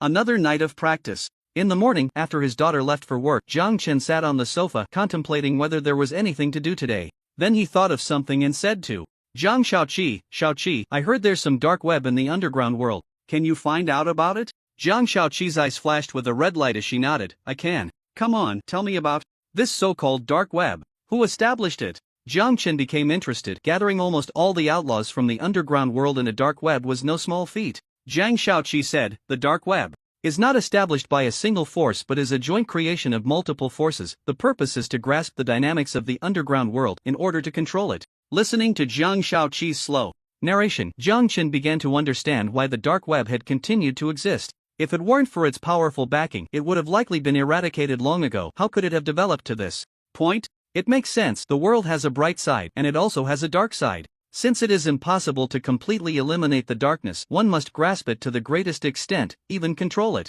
Although the dark forces are like rats in the sewers, unseen and unwelcomed, they are also a sharp blade. At certain times, when one cannot act openly, they can utilize the power of the dark world to achieve their goals. For instance, the Jiang family has been targeted by people from the dark world over the past few months, although it hasn't caused any losses to the Jiang family. Jiang Chen's blacklist now records a string of underground forces that have sent people to target the Jiang family. This time, sending Jiang Yi abroad also has the intention of dealing with the underground forces listed one by one. In the villa's living room, as Jiang Xiaoqi reported on the situation of the dark web in the overseas underground world, Jiang Chen thought of the old ghost organization. Ever since Wang Fan's death, he hadn't paid much attention to this organization. When it comes to major forces in the dark world, the old ghost organization definitely ranks among the top. After all, it has been around for 100 years. "Xiaoqi, what is the current situation with the old ghost organization?" Jiang Chen asked. Jiang Xiaoqi pulled up the information on the old ghost organization and said, "Boss, Huiqi has taken over the old ghost organization and has become the new ghost king. The old ghost king, Blake, is gradually handing over power to Huiqi. Currently, old Blake still controls a secret team, a well-known assassin squad internationally, which has not yet been handed over to Huiqi. Jiang Chen nodded and said, but it's just an assassin squad, it makes no difference whether it exists or not. The old ghost has lived long enough, it should be dealt with as soon as possible. Understood. A flash of red light appeared in Jiang Shaoqi's eyes as he said, I have conveyed the boss's orders to Wu Qi. Jiang Chen nodded, brewed a pot of spirit tea, and picked up a newspaper to see if there were any major events happening domestically or internationally recently. In a historically rich castle on the European continent, Wu Qi strolled elegantly on the lawn with a golf club in hand. At a certain moment he paused. In the blink of an eye, he regained his composure. Gripping the club with both hands, he gently swung, and a small ball dropped straight into a small hole. The surrounding crowd applauded, completely unaware of Wu Qi's unusualness. Good. Young Wu Qi's golf skills are becoming more refined. Under the sunshade, an elderly white man clapped and looked at Wu Qi with satisfaction. He was the old Ghost King of the Old Ghost Organization. The old Ghost King was very pleased and trusted Wu Qi as his successor. The reason he had not yet handed over the Ace Assassin squad to Wu Qi was not due to distrust but rather for his own safety. After all, he had been the Ghost King for so many years, with countless enemies. Without a force to protect him, he felt uneasy. To put it bluntly, it was because he had done too many bad things and lacked a sense of security. It's all thanks to Grandpa's good teaching, Wu Qi said. After returning to the Black family in Europe, old Blake adopted Wu Qi as his god-grandson to promote him as the head of the Black family. When Jiang Chen heard this news, he found it a bit strange. Fortunately, old Blake only recognized Wu Qi as a god-grandson, not a godson. Otherwise, the legend of the adoptive father would have spread in the overseas underground world. Ha ha! Hearing Wu Qi's response, the old Ghost King laughed heartily. Wu Qi smiled. He was a cyborg, or more accurately, a robot. He had no emotions, and his current performance was merely a simulation of humanity. Standing up, old Blake patted Wu Qi on the shoulder and said with a smile, alright, let's call it a day. Recently, due to the Jiang family group from Huaxia, the underground world has not been very peaceful, you need to be prepared. Mentioning the Jiang family, a flicker of hatred flashed in old Blake's eyes. For decades, it was the first time he suffered such a huge loss. Jiang Chen and his daughter were his ultimate targets. However, nowadays, China has strict checks on foreign personnel like them, and with the old ghost organization's layout in China completely ruined and no one available to use, he could only temporarily give up. Through this period of understanding, old Blake knew that the Jiang family was not easy to deal with either. Major financial groups were secretly offering bounties on the Jiang family, including kidnapping Jiang Chen, kidnapping Jiang Chen's daughter, investigating the hidden laboratories of the Jiang group, stealing technical data, and so on. These bounties were not posted on the dark web. The dark web is no longer a secret these days. Once something is posted there, isn't it just a clear indication that you are being targeted? These bounty tasks were released through secret channels in the underground world. No one knew who posted the bounty tasks. All that mattered was that completing the task would earn a reward. There were plenty of people willing to take on the tasks, including elite assassins, ace mercenaries, and corporate espionage organizations. But those who took the tasks and went to China never returned. This made old Blake even more cautious. At the castle gate, Hodge opened the car door for old Blake, helping him into the car. After closing the door, he said, "Goodbye, Grandpa." Old Blake nodded with satisfaction. "Little Hodge, do your best." After saying that, the car started and left the castle. Watching the convoy leave, Hodge lowered his head, a glint flashing in his eyes as a stream of data flowed through them. Soon, his AI system connected to old Blake's vehicle. As long as he issued the command, old Blake's vehicle would experience brake failure, igniting the fuel tank and causing an explosion. He did not act immediately, as the convoy had not gone far. He returned to the castle with the servant, opened a bottle of red wine, and sat quietly on the sofa, waiting for the best moment. When old Blake's convoy reached an intersection, Hodge's eyes flashed, and the command was issued. A few kilometers from the castle, as they passed an intersection, the car that had been driving steadily suddenly malfunctioned and accelerated, colliding with a large vehicle coming from another intersection. In a high-speed crash, old Blake's vehicle flipped over. Immediately after, with a loud bang, the car exploded. In an instant, the intersection was thrown into chaos. Inside the castle, Hodge watched everything through the camera, his expression calm. Only after old Blake was carried out and confirmed dead did he take a sip of the red wine in his glass. In China, in the Magic City. In the villa, Jiang Shaoqi learned of Hodge's actions immediately and reported the news to Jiang Chen. "Boss, old Blake is dead," Jiang Shaoqi said. "So soon?" Jiang Chen was surprised. He had just issued the order, hadn't he? Jiang Shaoqi recounted the events. Jiang Chen nodded. He had to admit that the efficiency of the androids was indeed high. In Blue Star, in this electronic information age, in some ways, androids were invincible. Wanting to kill someone was easy and no evidence would be found. With old Blake dead, Hodge could completely take control of the old ghost organization and could also use the excuse of avenging his godfather to eliminate rivals. September is almost over. Jiang Chen looked at the calendar filled with anticipation. October was just around the corner and the club's friend matching count could be refreshed again. He wondered what type of world he could match with in October and what type of friends he could find. Every time friend matching felt like opening a blind box. Fortunately, every blind box opened had never disappointed. Ding ding ding. At that moment, the villa doorbell rang. Jiang Chen was surprised. Who could it be? Zhang Shaoqi went to check and said, "Boss, it's the security guard." The guard says a little girl is here to see you and is asking if she can come in. A little girl? Who is it? Jiang Chen was somewhat surprised. He couldn't remember knowing any little girl. She said her name is Lin Ji and came to thank you for saving her life. Zhang Shaoqi replied. Jiang Chen blinked. What was going on? Who had he saved? Lin Ji feels a bit familiar. Oh, isn't she the little girl who jumped into the river? Yes, that's right, I did save her. If it weren't for the tune I played, that little girl would probably have jumped into the river. But he was so far away at the time, he shouldn't have been noticed, right? Speaking of which, the piece I played on the flute had sparked quite a bit of discussion online. Even some musicians came forward to praise it. But then I never showed up again. And it just faded away. Let her come over, Jiang Chen said. Before long, the girl named Lin Ji arrived. Beside her were two middle-aged couples, Lin Ji's parents holding some gifts, looking a bit awkward.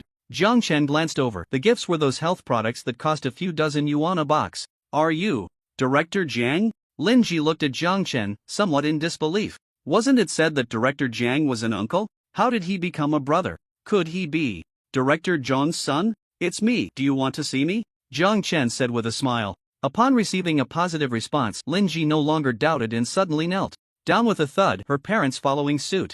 Jiang Chen was taken aback and stepped forward. Zhang Shaoqi went over to help them up. What are you doing? Jiang Chen asked, puzzled. Director Jiang, thank you for saving our lives. If it weren't for you, our family would probably. Lin Ji said gratefully. Jiang Chen understood. It was because of the Jiang Charity Fund. Yes, that makes sense. The Jiang Charity Fund was established by him and all the funds came from the Jiang Group. Not a single cent raised from the public. Saying he saved Lin Ji's family wasn't wrong. Without the Jiang Charity Fund, one could imagine that Lin Ji's parents would have sold their house, borrowed a large sum of debt from relatives and friends to treat their daughter. Once the illness was cured, the family would be burdened with huge debts. It could be a lifetime struggle to recover. Hundreds of thousands. For the wealthy, it's just a few meals. For an ordinary family, it's an astronomical figure. Sigh. Please, have a seat. Jiang Chen sighed and gestured for them to sit down. Once Lin Ji's family of three was seated, Jiang Chen took a serious look at the little girl. She looked about 14 or 15, with a rather endearing appearance. However, due to her serious illness, she appeared small and frail. How's your health? The surgery was successful, right? Jiang Chen asked gently with a smile. Thank you for your concern, Director Jiang. Xiaoji's surgery was very successful. Lin Ji's parents quickly replied, their words filled with gratitude. Jiang Chen smiled and said, as long as the surgery was successful. That's good. After chatting for a while, the family of three expressed their desire to leave. Jiang Chen checked the time and said with a smile, it's almost noon, why not have a meal at home? No, Lin Ji's parents waved their hands repeatedly. Seeing this, Jiang Chen no longer insisted. Noticing the couple's awkwardness, forcing them would only make them uncomfortable. Let me have a car take you back, Jiang Chen offered. No, that's too much trouble, Lin Ji's parents quickly replied. Jiang Chen waved his hand. It's not a hassle. Xiaoji just had surgery and shouldn't be crammed on a bus. Lin Ji's parents hesitated. At that moment, a bodyguard drove over, allowing the family of three to get in the car. Uncle Jiang, when I grow up, I will definitely repay you, Lin Ji said. Sticking her little head out before leaving, her voice firm. If you want to repay your uncle, you need to study hard and do your best. Jiang Chen said with a gentle smile. I will definitely study hard, Lin Ji nodded earnestly. As the car started, Jiang Chen watched them leave. Boss, how should we handle this? Back at the villa, Zhang Shaoqi looked at the two boxes of health products left by the family. Jiang Chen glanced at them and said, put them in the warehouse. He wouldn't drink this stuff, but it wouldn't be right to make them take it back.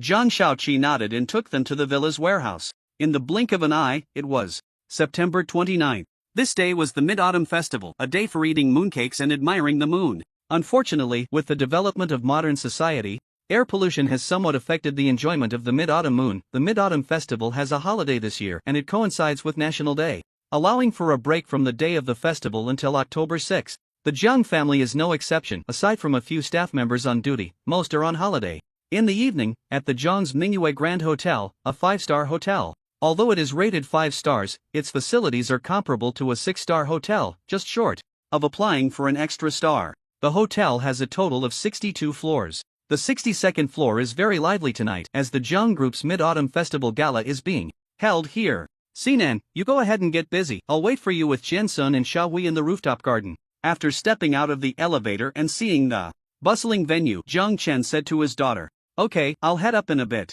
Zhang Sinan nodded in response and walked into the banquet hall, where she would host tonight's event. In fact, there isn't much to host, it's just eating and drinking. To create a more festive atmosphere, they planned a lottery and would distribute Mid-Autumn red envelopes. Originally, they intended to invite a few celebrities to liven things up. However, after some thought, they decided against it. It was too much trouble. Abandoning the idea of inviting stars, the group's planning department decided to come up with a few programs themselves. With such a large group, they were bound to find a few talented individuals. After some preparation, they indeed managed to put together several performances, including singing and skits. On the rooftop garden of Mingyue Hotel, the spacious rooftop is beautifully decorated, featuring a swimming pool and an observation deck, where one can enjoy the night view of the magical city.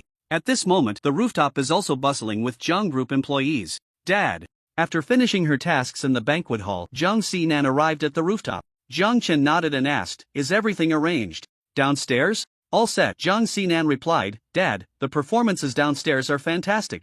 I didn't expect our company to have so many talented people. Aren't you going to go down and take a look?" "No need." Zhang Chen leaned back in his chair holding a glass of fruit wine, feeling quite content and not in the mood to watch any performances. "Eat some mooncake."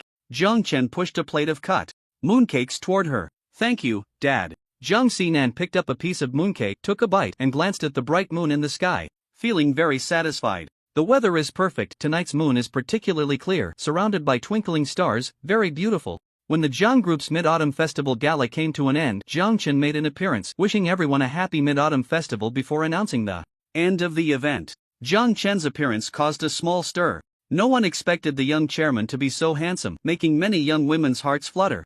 After the Mid-Autumn Festival, time quickly moved to October 1st. This is the day Zhang Chen has been looking forward to the most. On the morning of October 1st, after breakfast, Zhang Chen returned to his bedroom for the 6th round of friend matching. In the villa's bedroom, Zhang Chen rubbed his hands together, not rushing to match, first opening his personal information. Name, Zhang Chen. Level, regular member, 5/10, current permissions, random matching function. Video call member points, 29300. He glanced at his member points, which had increased by several thousand since the last time he remembered checking on September 5th, when it was still 19,500 points. 25 days had passed and it had risen by a full 9,800 points. This increase mainly came from frequent interactions and transactions with various global entities over the past month. Let's match. Zhang Chen took a deep breath and began the 6th matching. Match successful. Constructing communication space. Construction complete. Would you like to enter? Enter. As with the previous times, his vision blurred, and once again, Zhang Chen found himself in a,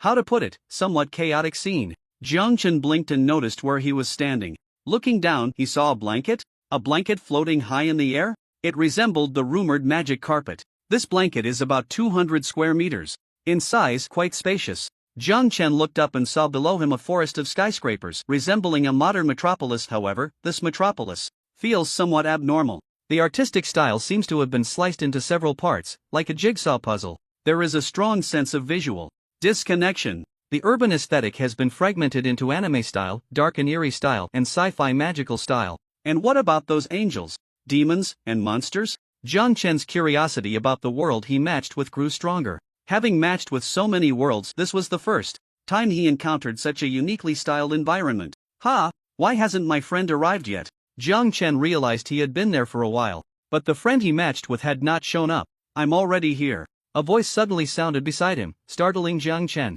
Turning to look, he found that someone had appeared next to him without him noticing. Zhang Chen was taken aback. When did this person show up? They were so close, yet he hadn't detected them? Hiss. Zhang Chen inhaled sharply, the eerie feeling intensified. If he weren't sure that the communication space was absolutely safe, he would have probably run away immediately. "When did you arrive?" Zhang Chen asked, suspicious. He had been scanning the surroundings, And with his late-stage chi training perception, there was no way he wouldn't have noticed someone suddenly appearing beside him. A minute ago, the newcomer replied. Jiang Chen looked at him with a strange expression. This was an ordinary young man, with an ordinary appearance, height, and clothing, but there was a kind of aura about him. How should he put it? It was an aura that was easy to overlook. When Jiang Chen turned his head slightly, he felt as if he might forget the other person entirely. This was truly bizarre. The newcomer seemed accustomed to Jiang Chen's gaze. He chuckled lightly and introduced himself. Hello, my name is Qinan, and I come from a... At this point, Qinan rubbed his head in frustration and said, I come from a complicated world. Complicated? How so? Jiang Chen became interested, glancing at the environment below. It was indeed quite complex. Qinan looked at the fragmented metropolis below and said, through the communication space built by the club, you should be able to guess. That's right, I come from an abnormal urban world. That world has superpowers, superheroes, angels, demons, priestesses, monsters, Ultraman, Pokemon, and the Black Cat Sheriff, and also time travel, fantasy management agencies, and so much more that is abnormal. Jiang Chen was bewildered. It sounded like a hodgepodge? And Ultraman? What on earth was that? And Pokemon, Black Cat Sheriff, weren't those fantasy characters from Earth? You don't understand the world you come from?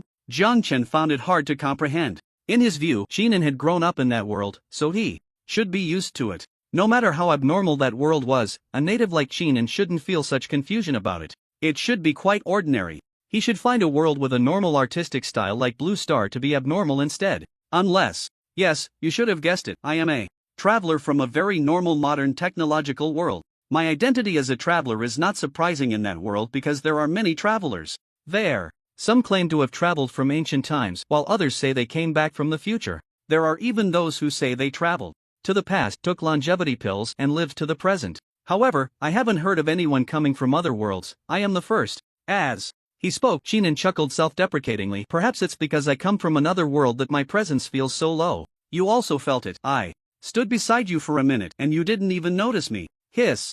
Jiang Chen gasped. This presence could no longer be described as low. It was completely non-existent. He looked at Qinan, his gaze growing more peculiar. Was he a natural-born assassin? Qinan had long been accustomed to Jiang Chen's reaction. Can you imagine the feeling of being overlooked during roll call in class, being ignored at friend gatherings, or being left behind in the wilderness while camping with friends? There are many similar examples. He had grown used to it. How many times have you matched? Jiang Chen asked. Qinan didn't expect Jiang Chen to bring this up, but he didn't hide it, saying, You are the sixth friend I've matched with.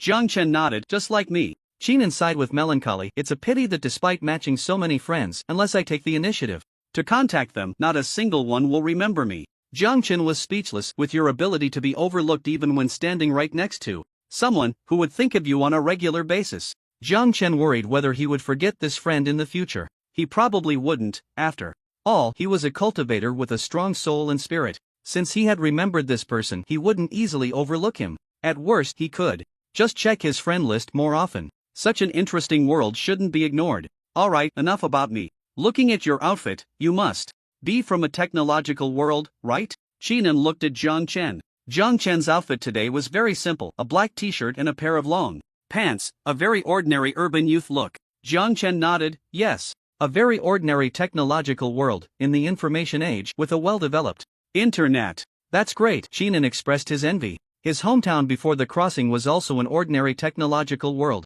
At that time, he found it somewhat tedious, too ordinary. But after arriving in this uniquely styled world, before his crossing, Qinan loved reading novels and watching anime. He had once yearned for the magical and splendid worlds in fantasy works, because the world before his crossing was too ordinary. Ordinary enough to see through the future at a glance. A life was nothing more than going to school, working, getting married, having children, raising a family, watching the next generation grow up, and finally dying, living out a life. That kind of life was devoid of passion. Every day was just a muddled existence. But when he truly arrived in this bizarre world, he finally understood the meaning of being ordinary as a blessing. He had heard people say things like being ordinary is a blessing, simplicity is true, and he had looked down on it with disdain, no ambition. But now, can you imagine walking down the street when a monster suddenly appears? Those with a bit of a heart condition wouldn't last long in this world. Jiang Chen and Qinan talked for a long time, gaining a general understanding of that abnormal world. According to Qinan, it was a chaotic yet orderly world. Indeed, orderly. Despite the many strange and extraordinary beings in the world, generally speaking, they wouldn't affect the lives of ordinary people.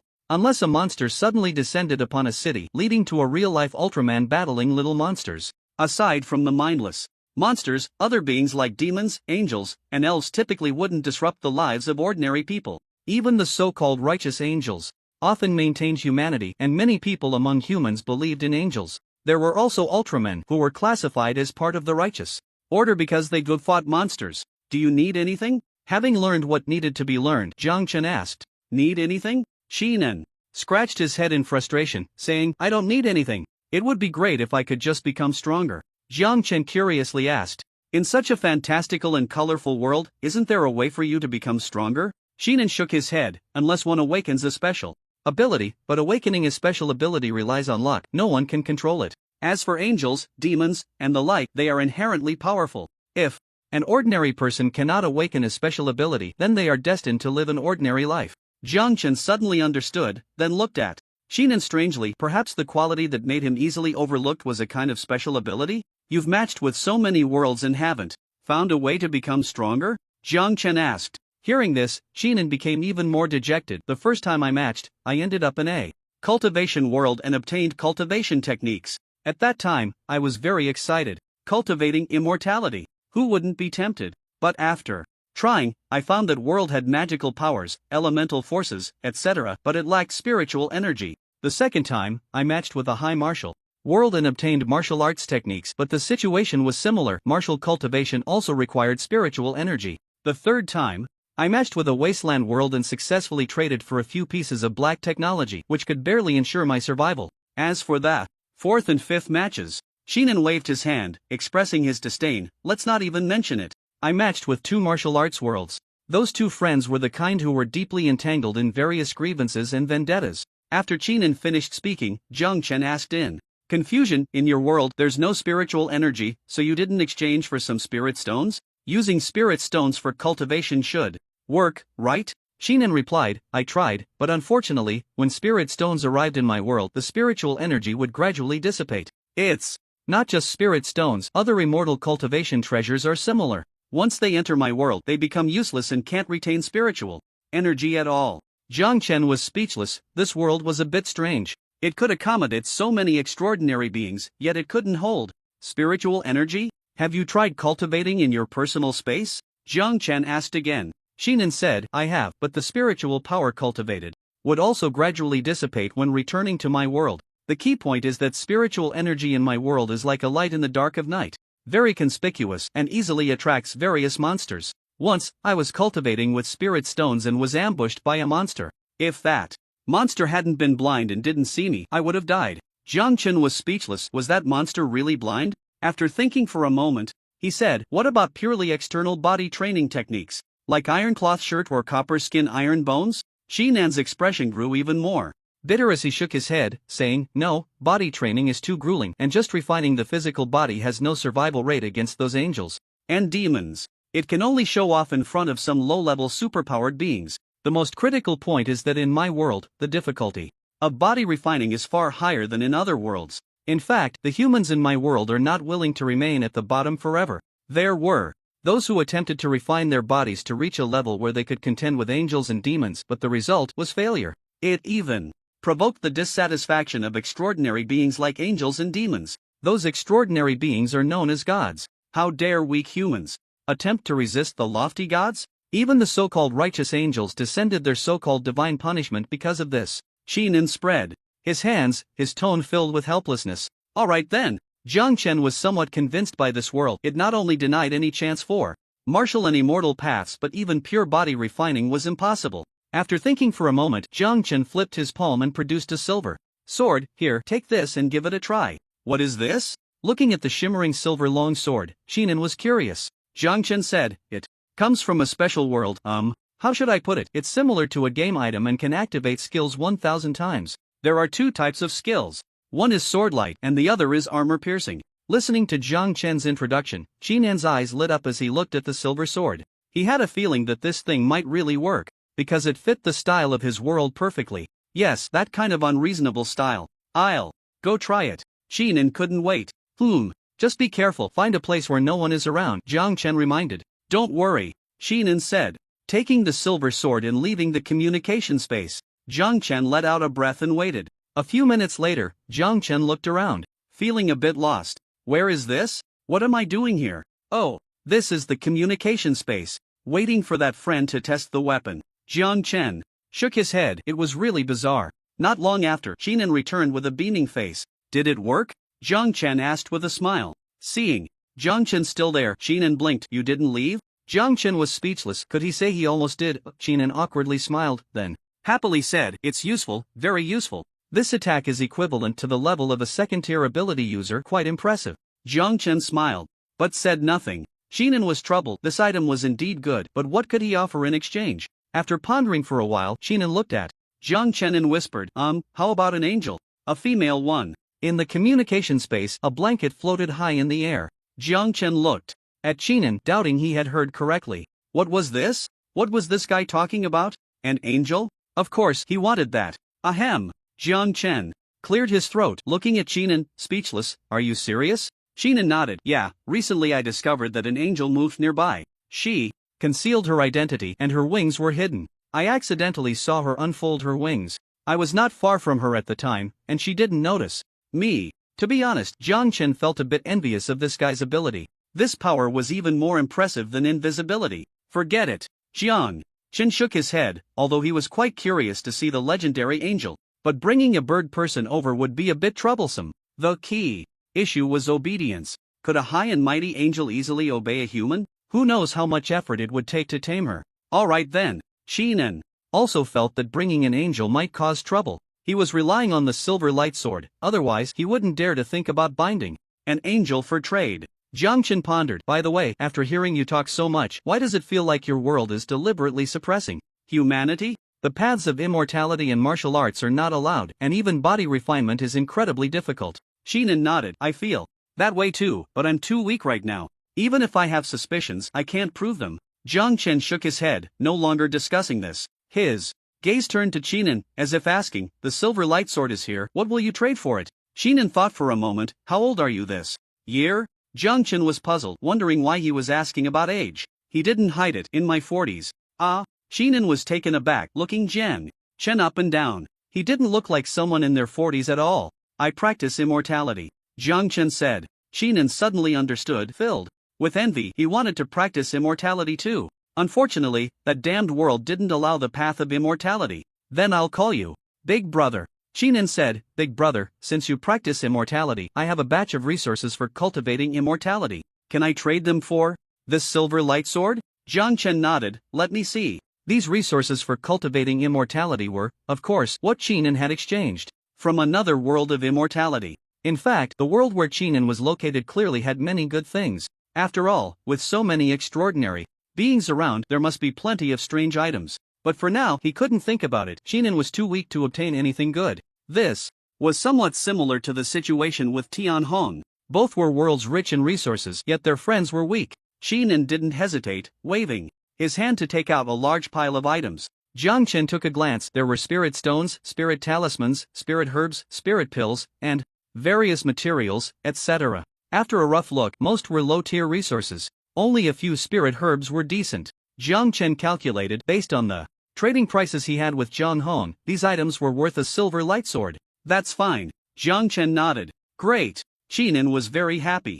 Jiang Chen smiled. If you can get better items, I have weapons even more powerful than the silver light sword. More powerful? Qinan asked. To motivate Qinan, Jiang Chen took out a golden axe and a platinum spear, demonstrating them to Qinan looking at the city below, reduced to ruins. Qinan swallowed hard. So powerful. Jiang Chen introduced. The silver light sword is a silver-grade weapon. You've tested its power, and it's a second-tier weapon. This golden axe and platinum spear are gold-grade and platinum-grade weapons, corresponding to the third and fourth tiers. Anne's heart stirred. Weapons comparable to third-tier and fourth-tier extraordinary beings. Through some ancient texts, Qinan learned that even in his uniquely styled world, a fourth-tier extraordinary being was considered a strong individual. In the realm of cultivation, that would be an old monster at the nascent soul stage. It seemed he had matched with an incredible friend this time. With this friend's help, how could he not rise? But then he frowned. While weapons were good, he was too weak himself. Hey, Big Brother, do you have any treasures that can strengthen me? Qinan asked hopefully. Jiang Chen replied, I'll help you look into it. Thank you, Big Brother. Qinan expressed his gratitude, regardless of whether Jiang Chen could help him. It was at least a glimmer of hope. He had had enough of living day by day, fearing that one day he would wake up to find monsters descending upon him. However, he also knew that to obtain something that could make him stronger, the cost would likely be significant. He began to ponder how to acquire some good items. He had heard there was a demon lair nearby. Should he go for it? He hadn't dared before, but now he looked at the silver sword in his hand. Jiang Chen was unaware that Qin was gradually becoming bold enough to confront demons. He was thinking of ways to help Qin grow stronger. The martial path and the immortal path were out of the question. He thought of superpowers and gene technology. As for superpowers, there were indeed those cultivating them over at the Qinxing side. Using divine crystals could awaken superpowers. But he had used so many divine crystals without seeing any awakening of superpowers. Besides superpowers, cultivating soul power with soul crystals might also work. If soul power reached a certain level, it could influence reality and perhaps unleash terrifying might. As for gene technology, that referred to gene enhancement potions. However, for Jiang Chen, the greatest use of gene enhancement potions was to improve cultivation aptitude, and the enhancement to physical quality wasn't very significant. It merely made one's strength and endurance a bit stronger, which didn't seem very useful for Qin. The strength gained from gene enhancement potions probably wouldn't even allow him to defeat a low-level superpowered individual. By the way, big brother, there's going to be a good show later. Want to watch? Qin said. Oh, what?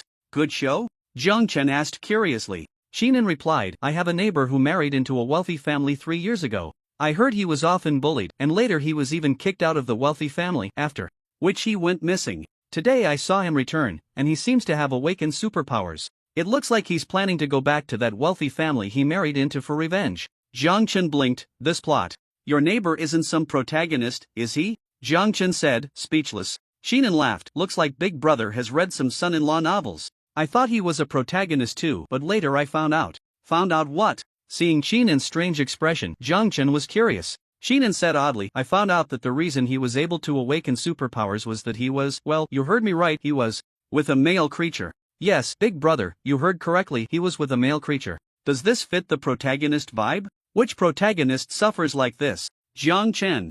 Qin explained, there's a peculiar creature here called a Biji. It's incredibly ugly and male. Regardless of gender, as long as one mates with it, there's a chance to awaken superpowers. Jiang Chen. What kind of nonsense is this? In the communication space, on the blanket, Qin said, actually, Biji are quite rare. Otherwise, even though they are incredibly ugly, indiscriminate in their tastes, and quite disgusting and perverted, there would still be many people willing to take the risk. After all, there's a chance to awaken superpowers. For humans, superpowers are the only hope for rising. Just being with a Biji gives a chance to awaken superpowers. To some people, that's incredibly lucky. Unfortunately, 99.9% of people will never encounter a Biji in their lifetime. From this perspective, my neighbor does have some protagonist traits. He's lucky. While others may never encounter a Biji, he just happened to run into one. Jiang Chen. He was at a loss for words. But that son-in-law revenge plot? It could be worth watching, and it would also be a chance to see the superpowers of Qin's world. What is your neighbor's name? Jiang Chen asked. Lin Fan, Qin replied. Jiang Chen nodded. That sounds about right. Let's do a video call later. I want to see for myself. It was a bit of a pity that he couldn't travel between worlds for now. He wondered if, as a silver member, he could traverse worlds with friends. If he could, he definitely wanted to check out Qin's world. However, the characteristic of that world, which did not allow for immortality or spiritual energy, was somewhat troublesome. He didn't want to ruin the magical powers he had painstakingly cultivated just for a cross-world trip. After bidding farewell to Qin, Jiang Chen returned to his reality villa. Lying on his bed, he prepared to sort through what he had seen and heard this time. Did Dai Shu'er and Wu Yang message me? Jiang Chen noticed that while he was meeting with Qin, Dai Shu'er and the others had sent messages. He opened Dai Shu'er's message. Uncle, I matched with an extraordinary world this time. It's an elf, a very beautiful elf. They produce life. Water, do you want some? He opened Wu Yang's message. Brother Jiang, are you done over there? Sigh, I'm so unlucky. I matched with a different race this time. Jiang Chen blinked and replied to Wu Yang first. I just finished here. Different race? What's going on? Wu Yang replied quickly. Brother, it's a werewolf. That guy seems to be matching with a human for the first time. He was quite surprised when he saw me. Jiang Chen was astonished. This interdimensional club really was all-encompassing. Even werewolves were included? Is it easy to communicate? Jiang Chen messaged. Wu Yang, not really. That guy looks down on humans a lot, saying humans are at the bottom of their world, that we are food, blood food. Jiang Chen. Alright, another world where humans are at the bottom. Just like the world Chinan was in, humans seemed to develop normally and weren't oppressed. But strictly speaking, humans were at the bottom of the food chain. Those monsters could descend upon cities whenever they wanted. And the angels, claiming to be just, could bring down divine punishment whenever they wished. The only reason humans could live peacefully was that they posed no threat to those extraordinary beings. Once there was a threat, it would be a trivial one and they would immediately face suppression from the extraordinary beings. After chatting with Wu Yang for a while, he knew that Wu Yang's match this month was a bust. There was no possibility of peaceful coexistence with that werewolf, let alone trading. The werewolf wouldn't trade precious treasures with a human like Wu Yang. Wu Yang, brother, to be honest, if it weren't for the club rules, I would really want to shoot it. Wu Yang's tone was filled with anger. When he heard that humans were food, blood food, his rage boiled over. He even felt murderous intent towards that werewolf. But the club's rule of no mutual harm forced him to suppress his killing intent. Jiang Chen's eyes flickered, and he replied, Wu Yang, have you thought about it? Once our membership levels are higher, we might be able to traverse worlds? When facing that werewolf, don't expose too much on your side. Once we can travel between worlds, we can hit back hard. Wu Yang, what brother said makes sense. After seeing this werewolf, I gave up on the idea of trading. I haven't revealed anything about my situation, and with the different systems, that beast still thinks I'm an ordinary person. Jiang Chen chatted with Wu Yang for a few more minutes before ending the conversation. He opened the chat box with Dai Shuier. Jiang Chen, girl, you're lucky. You actually encountered an elf. Dai Shuier replied. Almost instantly, yes. I had only seen descriptions of elves in some fantasy literature before. I didn't expect to meet a real elf this time. To be honest, elves are really beautiful. They also produce a lot of amazing items. Just talking about this life water, as long as a person isn't completely dead, it can bring them back to life. Jiang Chen, not bad, it's a good thing, you can trade some with them. Dai Shuier. Uncle, get ready for some longevity pills. Jiang Chen, you must have quite a few longevity pills saved up by now, right? This thing can only be taken in a maximum of 10 pills, any more would be useless. The trade of nutrient solution with Dai Shuier has been ongoing, and for every transaction, Jiang Chen has been using the longevity pills for payment. Over this long period, Dai Shuier has accumulated quite a few longevity pills. Dai Shuier, I know, but they can be used for profit exchange. Jiang Chen understood and said no more. The topic shifted to the elven world. Is there humanity in that elven world? What's the situation? For humans? Jiang Chen asked. Dai Shuier, humans. I heard from that elven sister that humans are the most powerful race in their world. The major human empires and countless kingdoms occupy the most fertile lands on the continent. Other races are suppressed and can't raise their heads, especially the orc race, which is the most miserable. According to that elven sister, humans and orcs have a deep-seated blood feud. After humans rose, they destroyed the orc empire and nearly wiped out the orc race, with only a few orcs escaping into the deep mountains. As for the elves, they prefer peace and live in the mountains, so they haven't had conflicts with the human empires. Uncle, why are you asking about this? Is the situation for humans in the world you matched not good? Jiang Chen didn't hide it and explained about Chinan's world and the werewolf world matched to Wu Yang. On the spaceship Kanglan Star, Dai Shuier took a breath as she read Jiang Chen's reply. She had originally thought that humans were the rulers in all realms. She didn't expect that. In some worlds, humans were actually at the bottom. They had even become blood food. It was simply, she wanted to pilot a spaceship and launch a star annihilation cannon at that werewolf world. In the villa. After ending the conversation with Dai Shuier, Jiang Chen opened another chat window. This time it was a message from Chen Xing. Jiang Chen was puzzled. What was going on this month? In previous matching days, everyone hadn't contacted him this frequently, right? He opened Chen Xing's message. Jiang Chen, do you have any nuclear bombs? Jiang Chen? Jiang Chen was confused. What did this woman want? She was asking for nuclear bombs right off the bat. What's going on? Jiang Chen asked. Chen Xing, I matched to a Western fantasy world where humans are almost extinct. My friend and her city are among the last remaining human strongholds. They are currently facing an onslaught from the orc army and could be breached at any moment. I want to send her a few nuclear bombs. Jiang Chen, orcs? Again with the orcs. Is this month a conflict with orcs? This is the third one. Wait a minute. Jiang Chen said, opening Dai Shuiyer's chat box. Can you get nuclear bombs? Dai Shuier? Uncle, what do you want that for? Isn't your place a peaceful tech world? Are you about to throw down with a major power?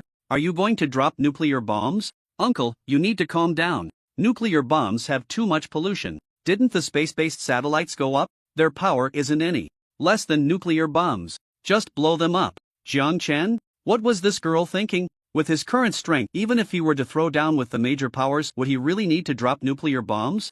He replied speechlessly, "It's not for me, a friend needs them." "Oh, in that case, no problem. By the way, what's the situation? Has it come to the point of dropping nuclear bombs?" Dai Shui'er realized it must be from another world, but she was also curious about what had happened that required dropping nuclear bombs. Jiang Chen briefly explained the situation. Dai Shui'er fell silent. They had just talked about orcs, and now another orc was coming. Orcs were at odds with humans. No matter which world, they were enemies of humans. Either humans exterminated orcs or orcs exterminated humans. She checked her travel itinerary and said, "Uncle, no problem with the nuclear bombs, I can get them. There's a base I'm about to reach that has nuclear bombs." "Jiang Chen, is it not a hassle?" "Dai Shui'er, that's an interstellar base controlled by my Dai family and everyone there is from my family. Don't mention nuclear bombs, even getting a star annihilation cannon is no problem." "Jiang Chen, then let's get a star annihilation cannon over here." Dai Shui'er.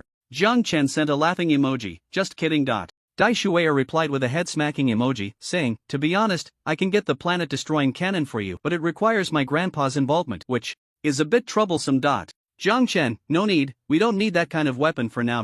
Dai Shui'er breathed a sigh of relief, unable to resist hitting her own lips, thinking, "Serves you right for being so talkative." Almost made it awkward. Humph, that annoying uncle. In fact, she wasn't boasting. She could indeed get the planet-destroying cannon, but it was really too much trouble. After all, it was a planet-destroying cannon. Each one is recorded in the Federation, and the control is particularly strict. Even if her grandpa personally intervened, it would take some effort. "Jiang Chen, just get me 10 mushroom bombs and 10 longevity pills." Dai Shui'er, deal. "Jiang Chen, when will they arrive?" Dai Shui'er, in 2 hours. "Jiang Chen, alright, see you in 2 hours." Dai Shui'er, After closing the chat with Dai Shui'er, Jiang Chen opened the chat with Chen Xing. "The nuclear bombs are ready, delivery in about 2.5 hours." Chen Xing, "Okay, what do you need?" Jiang Chen thought of Qinan. He seemed to have heard Qinan mention that the abnormal world had magic and fighting energy. "Jiang Chen, what kind of system do humans in that fantasy world cultivate? Magic?" Chen Xing, "Yes, fighting energy and magic. Fighting energy is for warriors, skilled in close combat. Magic is for mages, skilled in long-range attacks." "Jiang Chen, get me some magic and fighting energy cultivation techniques and related resources." Chen Xing, "No problem." "Jiang Chen, and add some divine crystals." Chen Xing, "Trying to get my divine crystals again." Jiang Chen, "By the way, is it enough to just absorb divine crystals to awaken special abilities?" Chen Xing, "Yes." Jiang Chen, "How many divine crystals did you absorb to awaken your special ability?" Chen Xing, 1. "Jiang Chen, why did I absorb over 200 divine crystals and have no signs of awakening any special abilities?" In the apocalypse, at the Chen Xing base. Seeing Jiang Chen's reply, Chen Xing was a bit surprised. She thought Jiang Chen had already awakened special abilities, but unexpectedly, he hadn't. She pondered for a moment and replied cautiously, "People are different. We have many useless ones here who also can't awaken special abilities."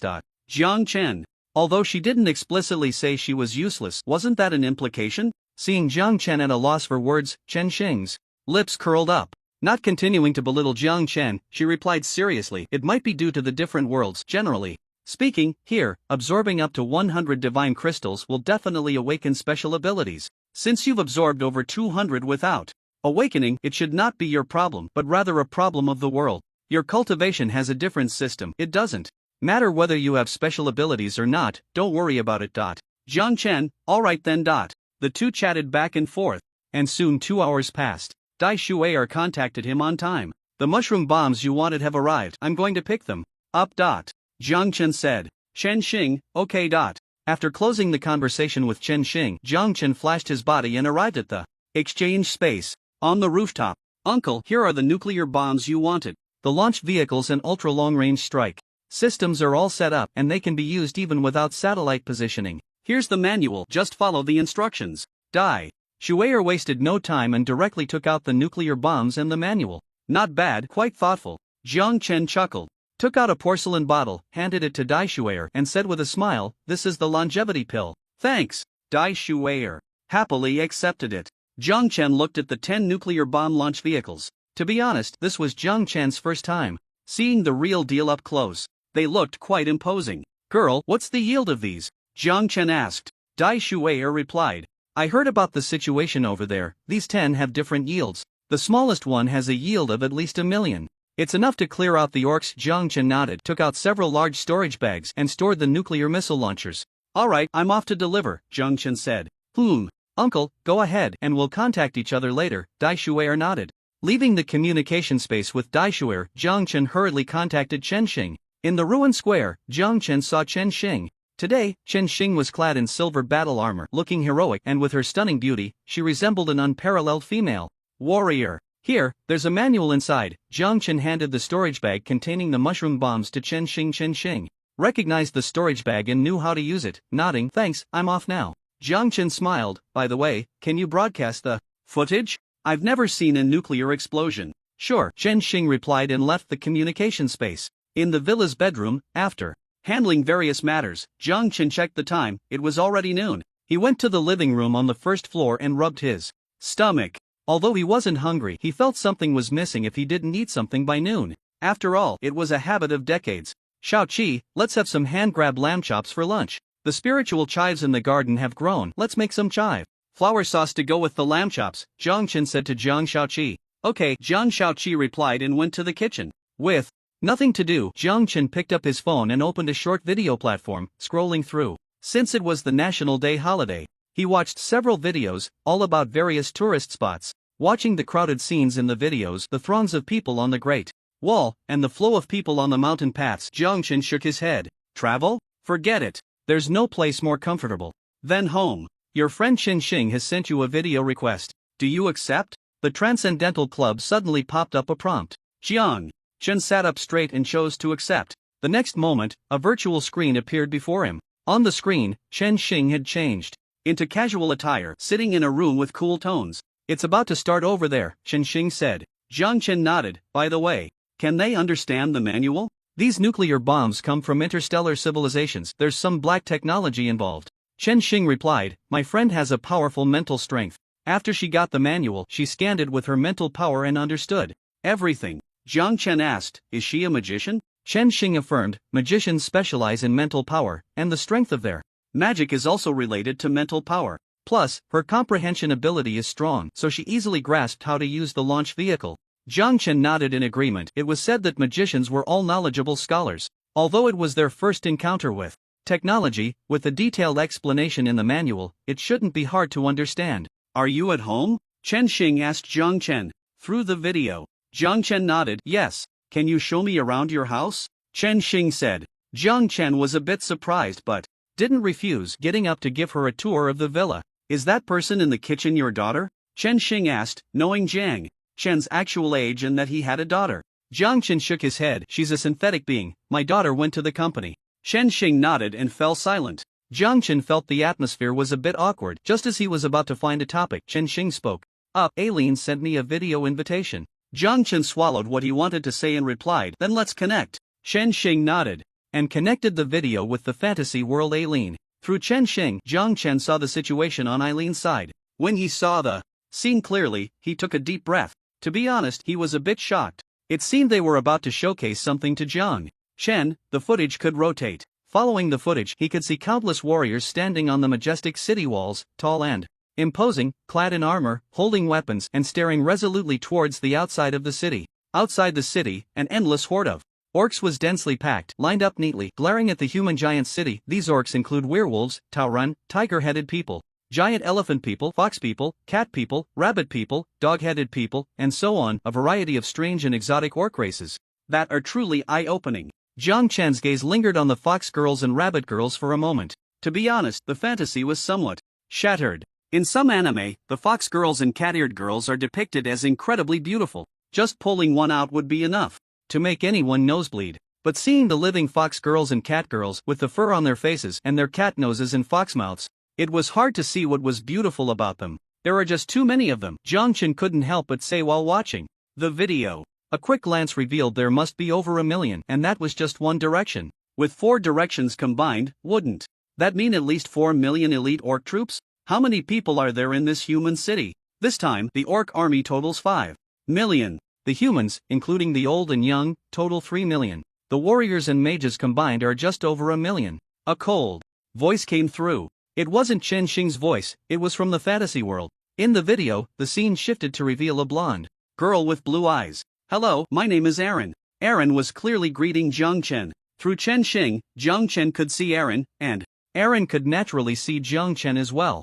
"Hello, my name is Jiang Chen," Jiang Chen replied amicably. Aaron said, "Thank you for the weapons you provided. Perhaps they are the only hope for our world's humans to survive." Jiang Chen fell silent. This was true. 5 million orc troops. This was clearly not the limit of the orc army. Given enough time, the orcs would send even more troops. And what about the humans? They were left with just one isolated city. Perhaps there were still some humans left outside, but it was easy to guess they were just remnants and stragglers. They might be individually powerful, but against the orc army, they would be utterly insufficient. "How do you plan to use those weapons?" Jiang Chen asked. Aaron replied, "We'll place one in the city center and drop 4 of the smallest yield around the city to target the orc army. The remaining 5 will be one for the orc holy city, and the other 4 will be dropped on the strongest tribes, the werewolves, Taurun, tiger-headed people, and giant elephant people." Jiang Chen remained silent. It went without saying that placing one in the city center was a last resort, meant for mutual destruction if the city fell.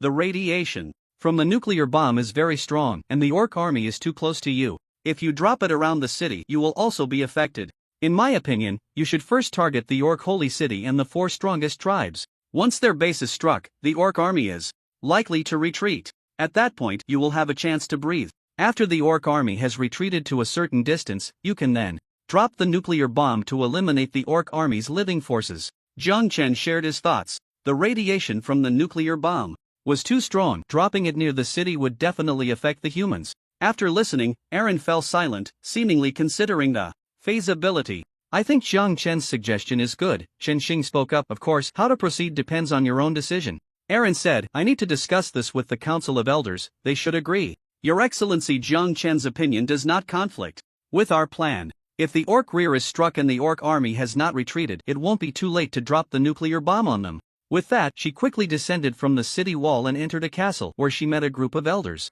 Aaron carefully recounted the advice she had heard from Jiang Chen. The elders of the council had no objections. After a brief discussion, they agreed. In the fantasy world, within the castle, the elders of the council approved Aaron's proposal. To the elders, humanity had reached a point of near extinction. The situation could not get any worse. As long as there was hope for humanity to continue, no matter how insignificant that hope might be, they were willing to try. If they failed, it didn't matter. It was nothing more than a mutual destruction with the orc army, which did not conflict with their original plan. Having made the decision, they no longer hesitated and immediately took action. In the center of the giant city, in a square, 10 massive vehicles were parked, precisely 10 missile launchers carrying nuclear warheads. Staring at the 10 nuclear missile launchers, everyone, including Aaron, felt both anticipation and worry, especially the elders of the council. They knew that Aaron had joined an organization capable of interworld communication, and that humanity had survived to this day and built such a giant city thanks to the strange items Aaron had traded for, as well as a large amount of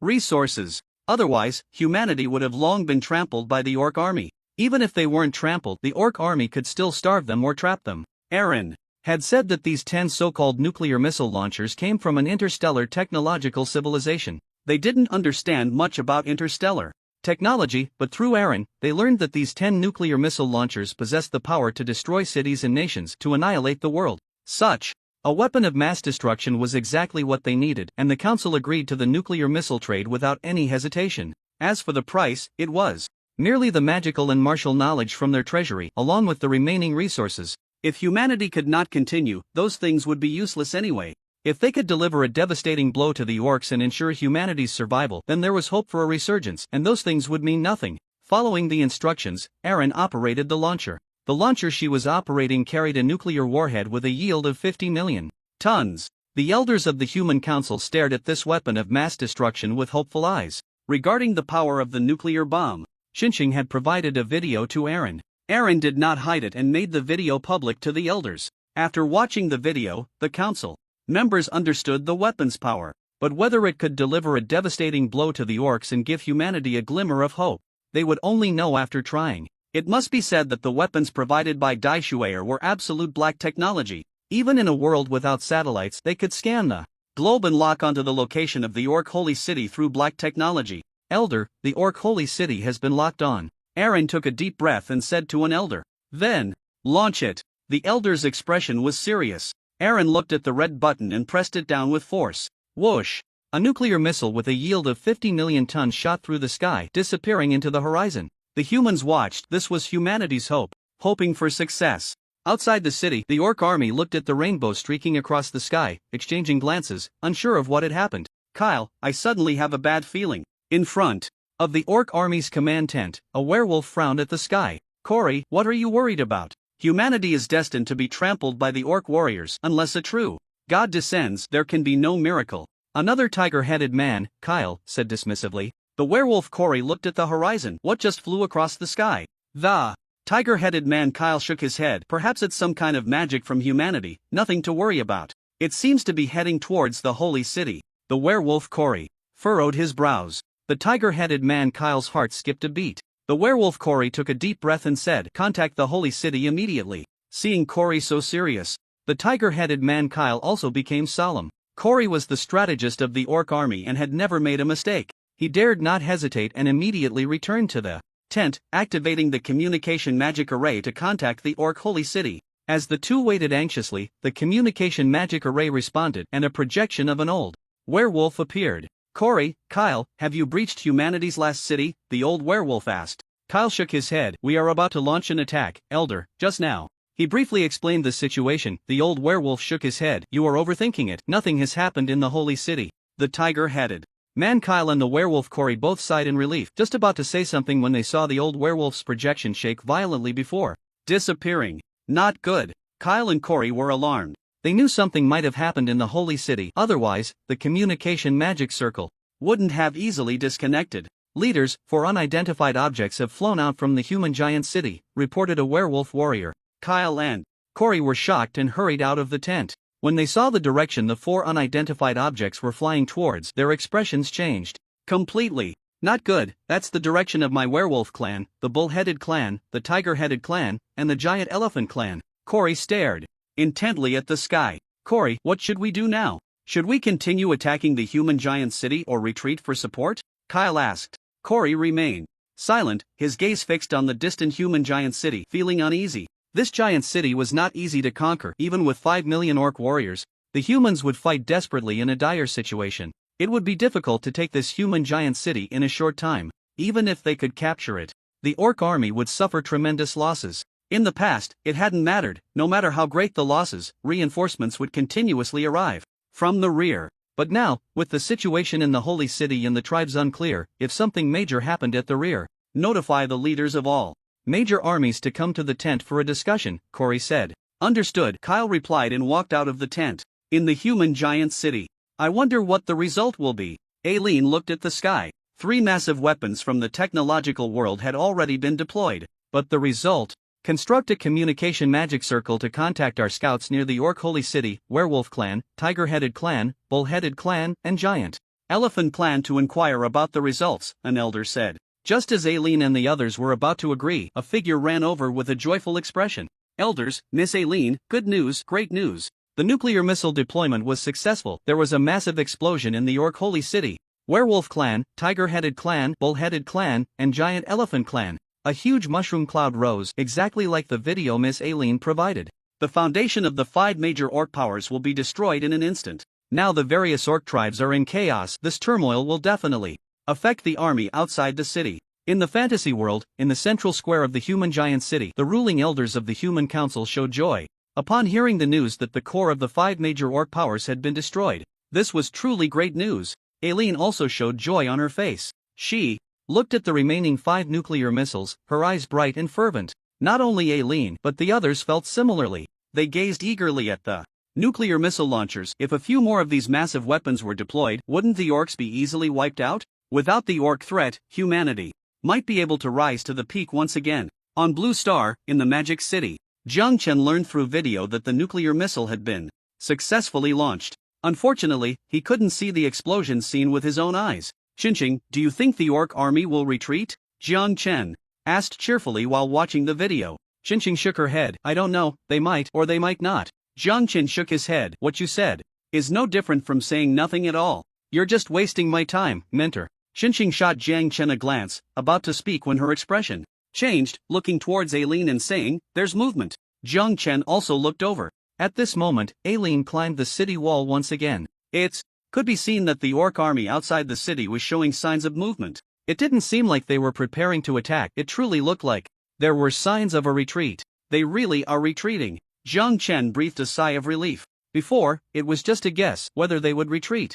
Was hard to say. Qinsheng analyzed, the orc army, although collectively referred to as the orc race, actually consists of different races, and the composition is very complex. According to Eileen, the orc tribes are not harmonious. In fact, many tribes harbor deep-seated grudges against each other. For instance, the catfolk and the ratfolk are natural enemies. Since their inception, they have been in a state of hostility. In the past, the orc holy city and the 4 strongest orc tribes were able to suppress the entire orc race and keep them united. Now, with the orc holy city destroyed by a nuclear bomb and the core of the 4 tribes suffering devastating blows, if the orc army continues to fight against humans, the rear is likely to fall into complete chaos. Once the major orc tribes in the rear become independent and break away from the orc holy city's camp, it will definitely affect the orc army on the front lines. The warriors of the orc army come from various tribes. If the rear is unstable, how can the frontline warriors fight with peace of mind? In this situation, it is understandable that they choose to withdraw to stabilize the rear.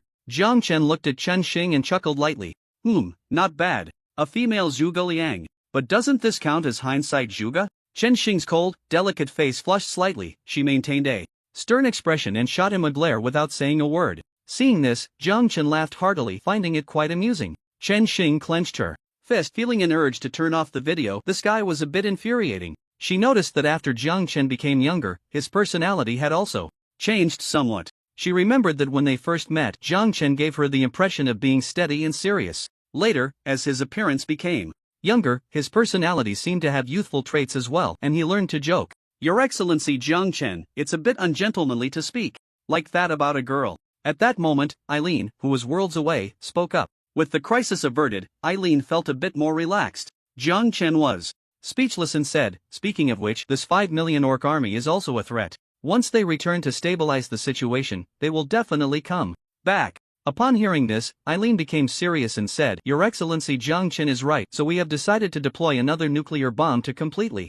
destroy this army. Jiang Chen nodded. Once the orc race loses this elite force, their strength will be significantly weakened. By then, they won't even care about humans. Humans can take the opportunity to gather the scattered humans on the continent and unite their strength with nuclear weapons. As a deterrent, other races won't easily provoke humans for a while, allowing humans a stable period for development. After chatting for a while, Chen Xing and Eileen ended the video. Let's meet in the exchange space. Eileen has already sent over the methods for practicing magic and fighting energy systems, as well as various resources, Chen Xing said. Alright, Jiang Chen nodded, ending the video with Chen Xing. He glanced at Jiang Shaoqi, who was cooking in the kitchen, then got up and went to the second-floor bedroom, his figure flashing as he appeared in the exchange space. In the ruined square, Chen Xing was already waiting. Upon seeing Jiang Chen, she didn't waste words. With a wave of her hand, she took out boxes of books and various materials and resources related to magic and fighting energy systems. Jiang Chen looked at them, setting aside those resources. Just the books alone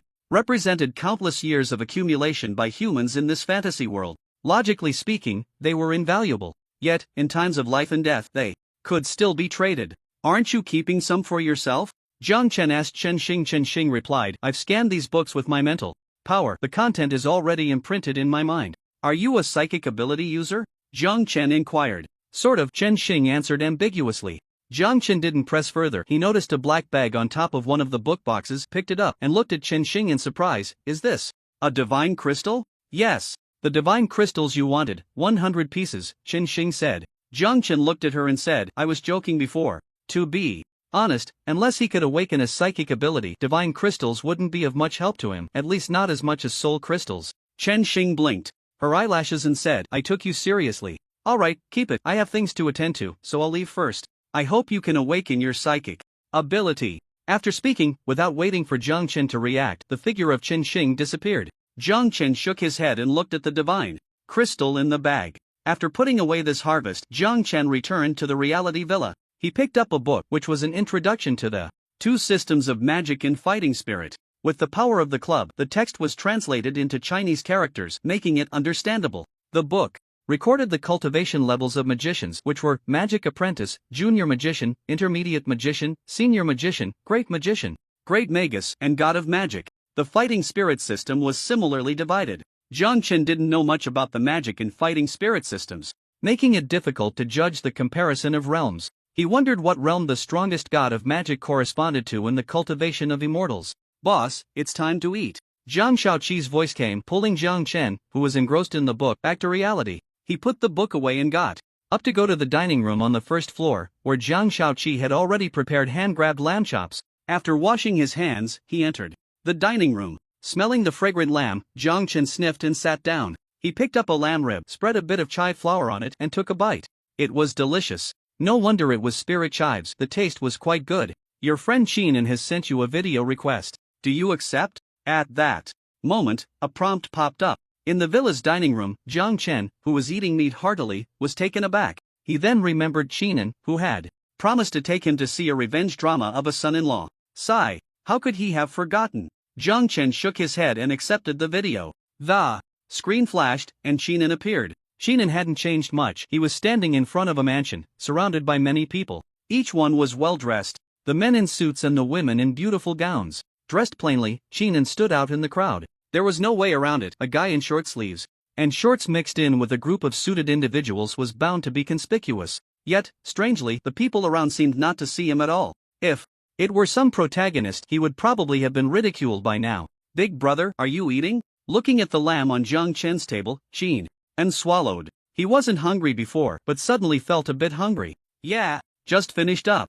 Jiang Chen took a sip of wine, put down the cup, and smiled at Qinen. So, is the show about to start? Qinen nodded. My neighbor Lin Fan is on his way to the Zhao family. I came ahead to find a good spot. Coincidentally, today the Zhao family is the family Lin Fan is marrying into, and they are holding a birthday celebration for the old matriarch's 80th birthday. Jiang Chen couldn't help but complain. The revenge drama of the son-in-law always seemed to be arranged at banquets. Well, since it's revenge, it definitely needs to be flashy and face-slapping. How could there be no audience? Alright, I'm going in first, Qinen said and walked towards the Zhao family courtyard. Jiang Chen noticed that other guests had to present an invitation to enter the Zhao family, while Qinen was an exception. He saw Qinen with his hands in his pockets, without an invitation or a gift, swaggering along with the crowd into the Zhao family courtyard. The welcoming staff of the Zhao family, the security guard at the entrance, seemed not to see him at all, offering no obstruction. Jiang Chen was amazed. Qinen's ability was simply a bug. With this ability, he could probably sneak into the angel's lair and take the crown of the king of angels.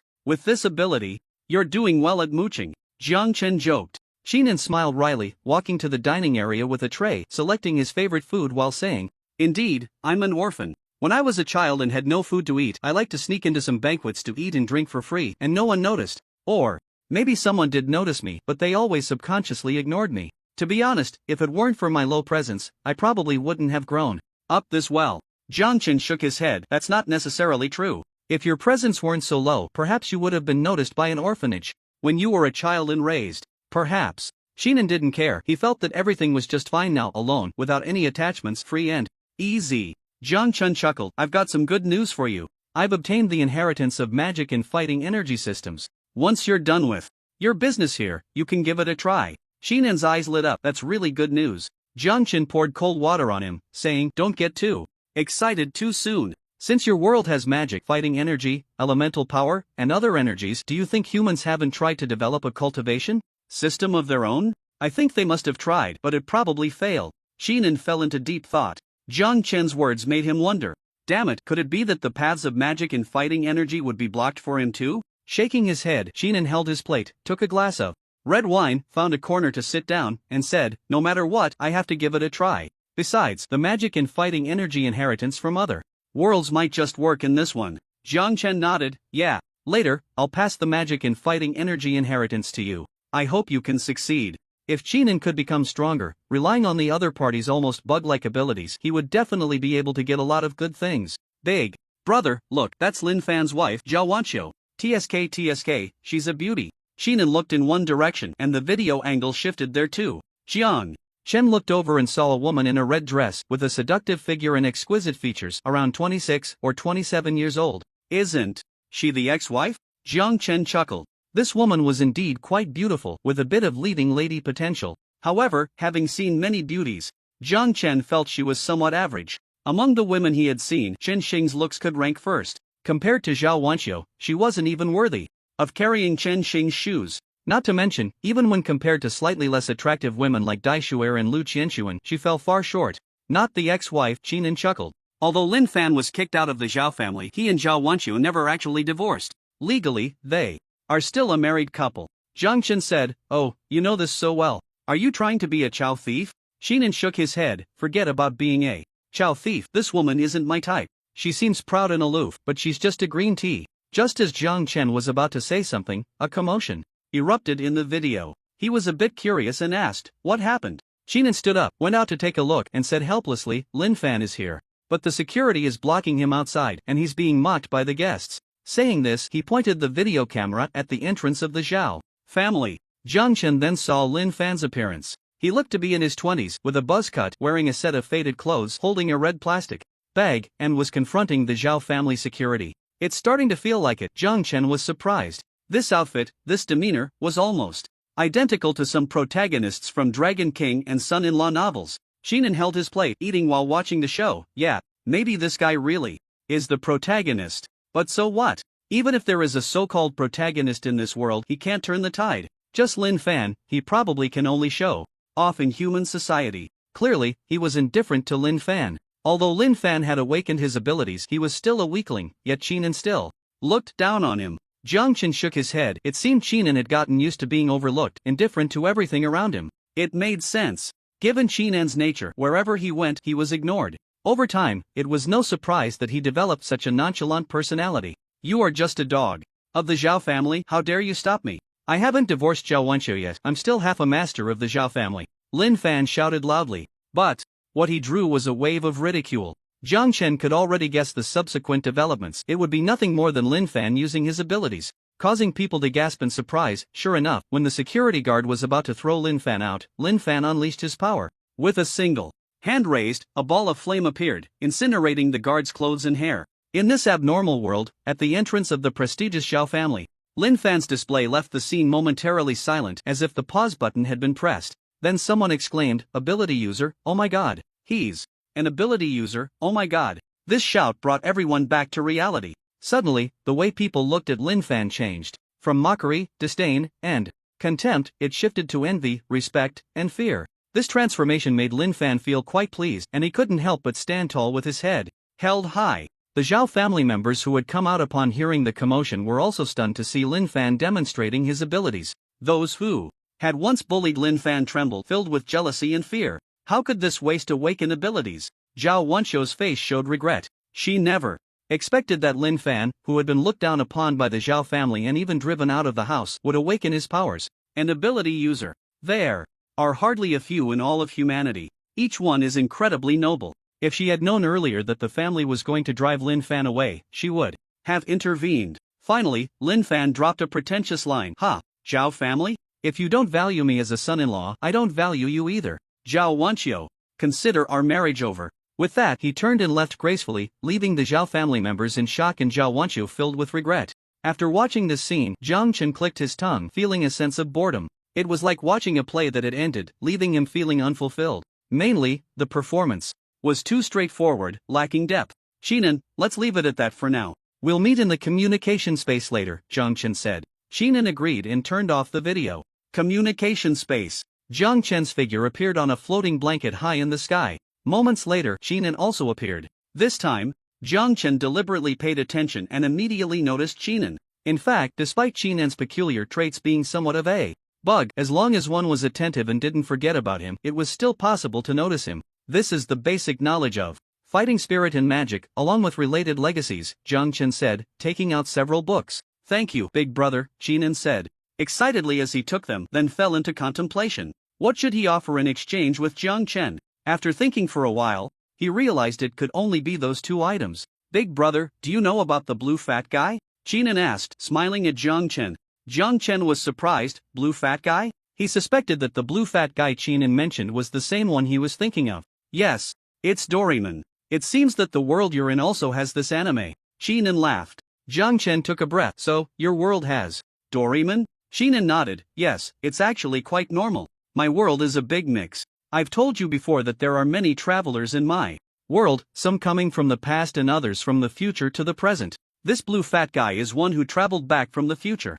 I stumbled upon the blue fat guy online. Later, I quietly investigated. This blue fat guy, just like the one in the anime, has a dimensional pocket and various magical tools. The difference is that the blue fat guy isn't called Doraemon but Xiaolan. His partner isn't Nobita but a 12-year-old boy from our Huaxia named Qinbing. Jiang Chen was intrigued. Is that anywhere door really exist?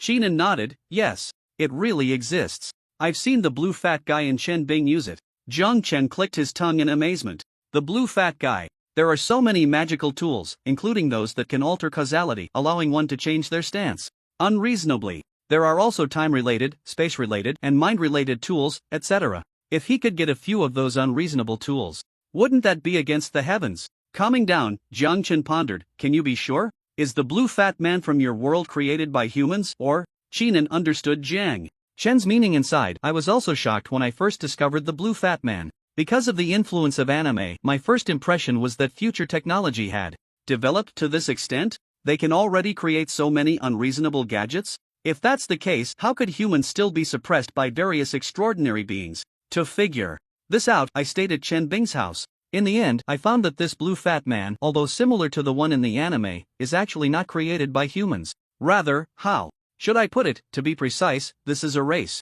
A blue fat man race? Jiang Chen was astonished. Qinan nodded. Pretty much. Then why does he live in a Chinese child's home? Jiang Chen frowned. Qinan said, from what I've gathered, there may have been some kind of upheaval in the future. The blue fat man traveled through time and space back to the present, wanting to cultivate a savior. As he spoke, Qinan curled his lips. This blue fat man is also someone who can't choose well. That kid named Qinbing doesn't look like a savior at all. Just a mischievous child.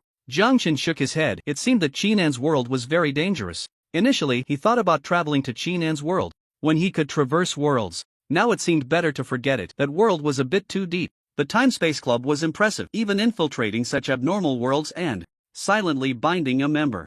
Jiang Chen suspected that the club bound Qinan probably because they saw the lack of presence characteristic in him. If that's the case, does even the Time-Space Club have to be cautious in the face of that world?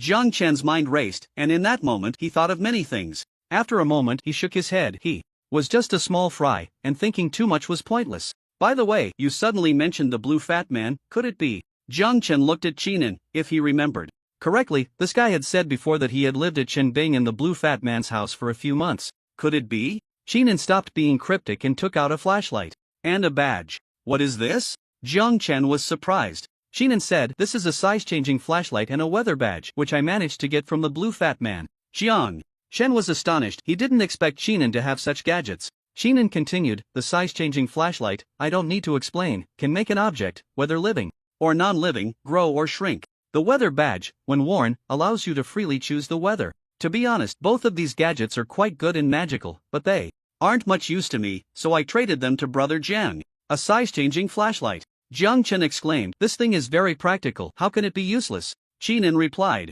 it is quite practical. It can shrink large objects down to the size of a grain of rice, making them easy to carry. But compared to this, I want to become stronger. In the exchange space, Qinan looked towards magic and fighting spirit inheritance. Although the size-changing flashlight and weather badge were nice, what he wanted was to strengthen himself. Of course, the size-changing flashlight could also be used against enemies. If he encountered an enemy, shrinking them down would allow him to play however he wanted. But the problem was, Qinan had no enemies. Because of his extremely low presence characteristic, even if he inadvertently offended someone, he would be casually overlooked and wouldn't be hated. He hoped to strengthen himself not out of fear of encountering enemies but out of concern for being caught in the crossfire. For example, those monsters that like to descend upon cities and cause destruction. Ultraman battles monsters without caring about the location, right in the city. Qinan was genuinely scared. He didn't expect to become very strong. He just hoped that when disaster struck, he would have the ability to escape rather than just waiting to die. Alright, but I can't guarantee that magic and fighting spirit can be cultivated in your world. You can take these resources. If it's not useful, I'll think of another way. Jiang Chen took out some resources for practicing magic and fighting spirit. Thank you. Qinan smiled and said, if Brother Jiang needs any more props, I'll make another trip to the Blue Fatty's place another day. To be honest, various magical props are tossed around like garbage by the Blue Fatty. He even uses these props to help Qinbing cheat in all sorts of ways, and I feel a bit sorry for them. Jiang Chen shook his head. Let's talk about it later. Leaving the communication space, Jiang Chen looked at the flashlight and badge in his hand, feeling a strange mood. The props he had fantasized about had really become a reality? Holding the badge, Jiang Chen had a hunch that he could control the weather at will. However, the range was limited, and he could only control the weather changes in the Magic City area. That was still pretty good. Jiang Chen walked to the balcony, looked at the sunny sky outside, and said, "Let's have a heavy rain." As he spoke, the sky over the Magic City began to change. The originally blue sky with white clouds and clear weather was gradually shrouded by dark clouds, and the scorching sunlight was also blocked by the clouds. Just a moment ago, it was still bright and sunny. The next moment, the weather was about to change. However, the weather in the Magic City was already unpredictable, and people had long adapted to it. The pedestrians on the road just cursed a few words and quickened their pace to avoid getting drenched like drowned rats. About 3 minutes later, a torrential rain fell. "It's raining without any wind. That's not quite right. Let's have a little breeze," Jiang Chen said. A gentle breeze picked up, the cool sensation brushing against his face. It felt quite nice. "Not bad, it's a good thing, but unfortunately, it doesn't do much for me." Jiang Chen sighed. He wasn't a farmer or a peasant, and this thing would only allow him to play with it for a bit. But that was fine. In the past, his mood followed the weather. When he encountered pleasant weather, his mood would improve. From now on, let the weather follow his mood. Whatever mood he was in, he would switch to that kind of weather. After playing for a while, Jiang Chen put the weather badge away in his personal space and took out the enlarging and shrinking flashlight. Curious, he aimed it at a table, turned on the flashlight, and shrank it. In the next moment, a solid wood table quickly shrank to the size of a grain of rice. Jiang Chen took a deep breath. This must be concept level, right? This is really unreasonable. Restoring the table to its original size, Jiang Chen went to his garden, found an ant, and decided to enlarge it. The ant's body quickly grew larger, and in a moment, it was the size of a wolf dog. With its fierce head and intimidating pincers, it looked formidable. The ant had no intelligence. Upon seeing Jiang Chen, it instinctively charged at him. Jiang Chen reached out and pressed down on the ant's head, its terrifying strength rendering it unable to resist. Feeling the ant's power, Jiang Chen discovered that not only had its size increased, but its strength had also grown. That's quite strong. After a moment of feeling, Jiang Chen shrank the ant back to its original size. Then he found various small animals to experiment with and finally figured out how to use the enlarging and shrinking flashlight. How to put it, it was just a matter of multiples. It could enlarge an object up to 1,000 times and shrink it the same way. He had just enlarged the ant by 100 times and it was already the size of a small wolf dog. The key was that after enlarging, the ant's strength and defense would also increase. If it were enlarged 1,000 times, without using large-scale destructive weapons, humans would really have no way to deal with it. Curiously, Jiang Chen took out a spirit stone and tried to enlarge it. Enlarging it to the size of a basketball, he felt it and shook his head. The quality of the spiritual energy had not changed, meaning that only the stone carrying the spiritual energy had grown larger. This proved that this thing had no effect on energy. A good thing, but unfortunately, I can't use it for now. I wonder if the enlarged gold can still be used to make a golden axe. I'll try it another day. Jiang Chen put away the enlarging and shrinking flashlight, stretched, and walked out of the bedroom, muttering to himself, I wonder if Qinan has succeeded in his training. In an abnormal world, in a 2-bedroom apartment in a certain community, Qinan was seriously flipping through the magic and fighting spirit books he had traded from Jiang Chen. I have to say, the club is very considerate. When the books reached Qinan, they automatically translated into the language of his world. In fact, the writing of this world is quite similar to Chinese characters. It's just that due to the existence of extraordinary beings, history has changed a bit, leading to slight alterations in cultural writing. Magic. Let's give it a try. After thoroughly studying the meditation method in the secret manual, Qinan decided to attempt some magical cultivation first. Closing his eyes, he began to sense the magical elements drifting in the air. To his surprise, he discovered that he could perceive the magical elements, and he started trying to absorb them. However, the magical elements seemed quite proud and unwilling to be absorbed by him. In a vague sense, Qinan felt as if he was being rejected. Qinan was speechless. Was it just his illusion? Aren't magical elements a form of energy? Why would they disdain him? It must be an illusion, right? After trying for an hour, those magical elements were clearly right in front of him, yet he couldn't absorb them. This made Qinan's expression darken. Was he destined to be an ordinary person? He was unwilling to accept this and continued to absorb the magical elements. With his persistence, finally, a trace of magical element was absorbed by him. Before he could feel joy, the absorbed magical element went berserk within his body, making him feel as if he was about to explode. This panicked Qinan. Before he could do anything, his body trembled uncontrollably, and the raging magical elements became docile, starting to operate according to Qinan's cultivation route. Qinan's gaze flickered, feeling that something was off. Was this considered a Success? But why did it feel so wrong? He sent a message to Jiang Chen, informing him of the situation he encountered, asking, "Brother, what do you think is going on?" On Blue Star, in Magic City. At home, Jiang Chen was having dinner with his daughter Jiang Xinan when he received Qinan's message, pausing in his action of picking up food. Looking at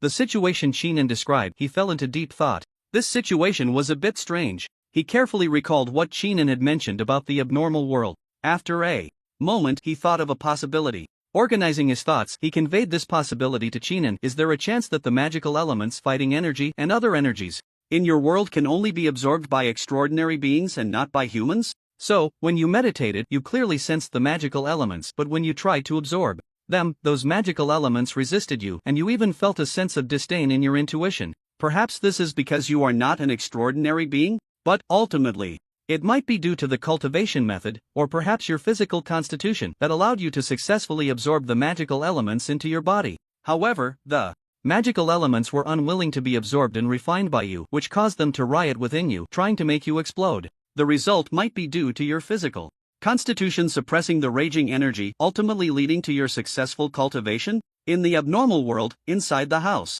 Looking at Jiang Chen's reply, Qinan fell into contemplation. A chill ran down his spine as he replied, "So, does this mean that these magical energies have emotions?" Jiang Chen pondered for a moment, denying this statement, and replied, "It shouldn't be. Perhaps it's some kind of rule restriction that only extraordinary beings can absorb energy. Humans in your world cannot utilize magical energy, fighting energy, etc. to develop a cultivation system suitable for humans. Maybe for this reason. Perhaps because your cultivation method comes from another world, it is not restricted by the rules of your world, allowing you to forcibly absorb energy. Of course, it could also be because you are a traveler and the rules of that world do not apply to you." Qinan thought for a long time, and the more he thought about it, the more he felt that this possibility made sense. At least, logically, it was sound. As for the magical elements rioting within his body and ultimately being tamed, it might be due to his physical constitution. He recalled the feeling of the previous energy surge. Under the violent energy impact, it seemed to activate a certain trait within him, suppressing and taming the raging energy. However, Qinan was troubled. Did he have to go through this process every time he absorbed energy? That could easily lead to an explosion. After thinking for a moment, he decided to try again. He closed his eyes and absorbed the energy. He found that the magical elements in the air seemed to have accepted him, no longer resisting, easily being absorbed into his body, transforming into his own power. Did I succeed? Qinan couldn't quite believe it. It had been so difficult before, and now it was so easy? But feeling the growing power within him, he had to believe it was real. This made it hard for him to hide his joy, and he quickly messaged Jiang Chen, "Big brother, I did it.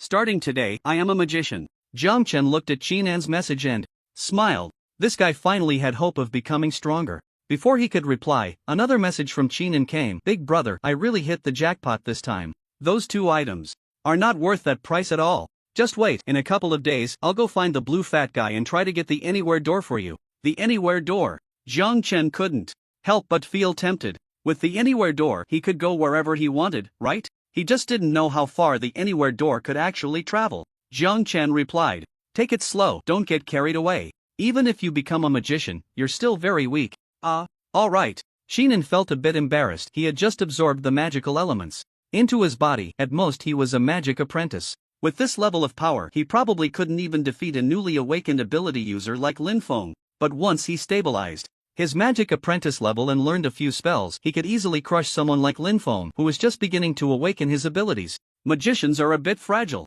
Qinan thought of another thing, his expression troubled. He wanted to become stronger mainly to prevent accidents. With his current fragile body, if an accident occurred and his magic ran out, he would be doomed. Let's try practicing fighting energy. Qinan picked up the fighting energy training method. Fighting energy focuses on refining the body, which could strengthen him. Generally, only strong warriors practiced fighting energy. In the Villa restaurant in Magic City. "Dad, what are you thinking about?" While they were eating, Dad suddenly spaced out, which surprised Jiang Xinan. "Just thinking about something," Jiang Chen replied with a gentle smile. Jiang Xinan hummed in response, not asking further, and then changed the subject, saying, "Dad, I have a day off tomorrow. I've decided to take a short vacation for 3 days and will start work on the 5th. There's nothing to do at home. Let's go out and have some fun." By the end, her face was filled with hope. After growing up, she hadn't gone out to play with her father in a long time.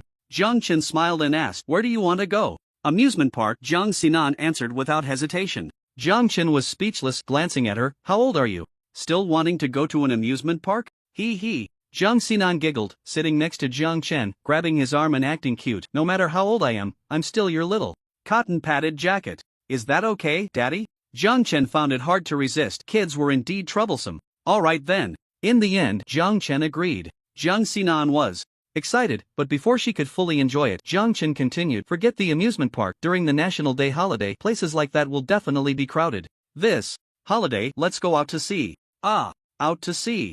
Jiang Xinan felt a bit disappointed, but thinking about it, the short holiday was indeed a peak travel period for people. Amusement parks were a popular choice for many tourists. What? Not willing? Then forget it. It's not easy to take a few days off, just rest at home, Jiang Chen said with a smile. Jiang Xinan pouted and huffed, if we're going out to sea, then let's go. Speaking of which, it's been a long time since we went out to sea, our yacht is almost rusting. Jiang Chen pursed his lips, it was true. Their family had a yacht, which had cost several million, but they had only taken it out to sea a few times. Usually, it just stays at the dock. Every year, it incurs a significant expense. Only the Jiang family can afford that, otherwise, like some other wealthy yacht owners, they would rent it out. Dad, should we invite Chen Hui and Xian Sun to join us? Jiang Xinan felt a bit conflicted. She wanted to go out and have fun with her father alone, but when it comes to going out to sea, it always feels lacking without inviting her girlfriends. Whatever you want, Jiang Chen said, putting down his chopsticks and walking outside. The next day, October 3rd, after breakfast, Jiang Xinan pulled Jiang Chen out of the villa. You girl, it's just going out to sea. Do you really need to be this excited? Jiang Chen looked helplessly at his daughter, who was beaming with excitement. On the way to the dock, Jiang Chen couldn't understand when his daughter had become so playful. What happened to the workaholic he knew? What happened to the domineering female CEO? This character doesn't fit. He shook his head inside. The so-called character is all forced out. Originally, Jiang Xinan was not favored by him and was schemed against by Zhao Qian and others. Faced with all this, she naturally had to change herself and become stronger. But now, the situation was completely different.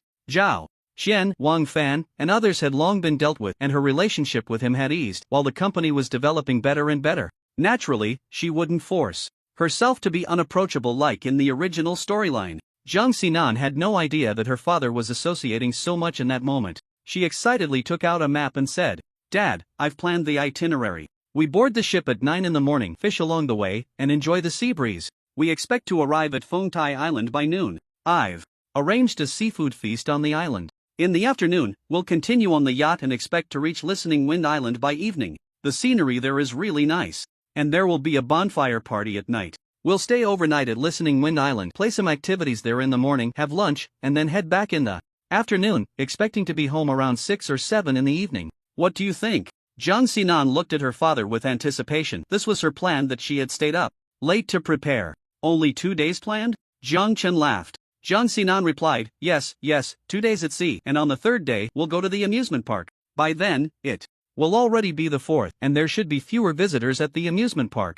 Jiang Chen was speechless. This girl hadn't forgotten about the amusement park. At the Joy Bay Yacht Dock in the Magic City. This is a hub for luxury yachts, where many wealthy individuals in the Magic City dock their yachts. The service at Joy Bay Dock is excellent, but the prices are a bit high. Take Jiang Chen's yacht, for example. Docking here for a year incurs various fees totaling around 1 million. The berthing fees paid over the years could have allowed Jiang Chen to buy another yacht. But there's no way around it, that's just how yachts are. Unlike cars, which can be parked anywhere, the parking fees for cars add up to not much over a year. But once a yacht is bought, it burns money every day. This is also why many wealthy people don't buy yachts, not because they can't afford them, but mainly due to the high annual expenses. Upon arriving at Joy Bay Dock, Jiang Chen and his daughter were received by the dock manager and led to their yacht. Today, it was just the two of them going out to sea, along with Zhang Shaoqi. Chen Hui and Lu Qian Sun didn't come. It was unclear whether they were busy or if Jiang Xinan hadn't invited them. Jiang Chen didn't mind. His task was simply to accompany his daughter. Mr. Jiang, do you need to arrange for a captain, crew, and service staff? The dock manager asked respectfully. Yes, Jiang Chen replied. Going out to have fun isn't about suffering. Naturally, some people are needed to handle various trivial matters. Alright, I'll arrange that right away, the dock manager said happily. The more services Jiang Chen needed, the more their income would increase, so he was naturally pleased. Soon, the dock manager brought 3 men and 5 women. The men, slightly tanned, were the captain and 2 crew members. The 5 women were service staff, and it must be said, they were all very beautifully placed. In a school, she would definitely be the school beauty. They each have different styles, some are the mature type, some are the cute type, others are gentle, sweet, and also the cool type. You could say 5 people, 5 styles. The person in charge seems to have put in some effort. Director Jiang, this is our best captain at Happy Bay, and these are. The person in charge introduced. Alright, that's enough. Jiang Chen waved his hand casually, not really caring about these people, and took his daughter, Jiang Xiaoqi, and the others onto the yacht. The dock manager breathed a sigh of relief. As long as this esteemed guest was satisfied, everything would be fine.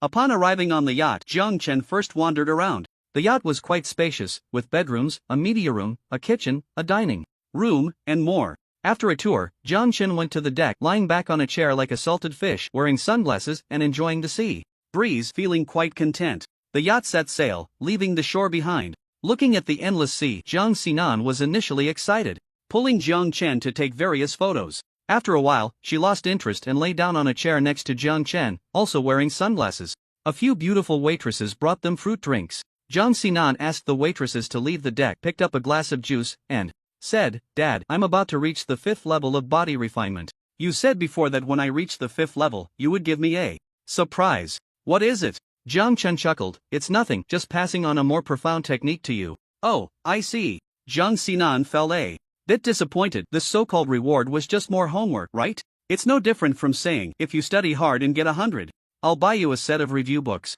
Jiang Chen reached out and tapped her forehead. "What? You're disappointed? Do you know how many people in the cultivation world would fight over this advanced technique?" Jiang Xinan felt embarrassed, giggled, and then said seriously, "Dad, is there really a cultivation world in our blue star? Are they hiding in secret realms rich in spiritual energy? Or are they concealed in deep mountains for secluded training?" By the end, Jiang Xinan's little face was filled with excitement. Jiang Chen glanced at his daughter. Does this girl still read novels? Secret realms and hidden cultivation worlds are classic tropes in urban cultivation novels. Jiang Chen shook his head, interrupting her fantasy. "No, don't think too much. Blue Star is just an ordinary planet with such thin spiritual energy. How could there be a cultivation world?" Jiang Xinan tilted her head. "That doesn't make sense. Since there is spiritual energy, even if it's thin, it's hard to guarantee that no one has stepped into cultivation, right? There are so many legends of immortals and gods in Blue Star." Jiang Chen shook his head. "So-called spiritual energy is a transformation of cosmic energy. Logically speaking, every life planet has spiritual energy. It's just that some planets have a higher conversion rate of cosmic energy, making their spiritual energy appear richer, thus giving rise to a cultivation system. Blue Star belongs to the type with a lower conversion rate of cosmic energy, resulting in thin spiritual energy. Perhaps someone once relied on the thin spiritual energy to research some things, but the achievements wouldn't be too high, and lifespan wouldn't change much, nor would it form a so-called cultivation world." At this point, Jiang Chen paused. The knowledge about spiritual energy was told to him by Jiang Hong. If that's the case, then there's indeed a problem with Qinan's world. According to Jiang Hong, under the rules, cosmic energy would first convert into spiritual energy, and only then would it transform into other energies based on special environments. But in Qinan's world, there exists magic power, fighting spirit, and other energies, yet there is no spiritual energy. "Oh, I see." On the yacht, listening to her father explain the source of spiritual energy, Jiang Xinan seemed to ponder. After a while, she asked, "So, cosmic energy is of a higher level than spiritual energy? Can it be directly absorbed for cultivation?" Jiang Chen shook his head. "It's not that simple. Cosmic energy. How should I put it? Cosmic energy contains countless attributes of energy, and spiritual energy is just one of them. If humans forcibly absorb cosmic energy, they might explode." "Explode?" Jiang Xinan was startled.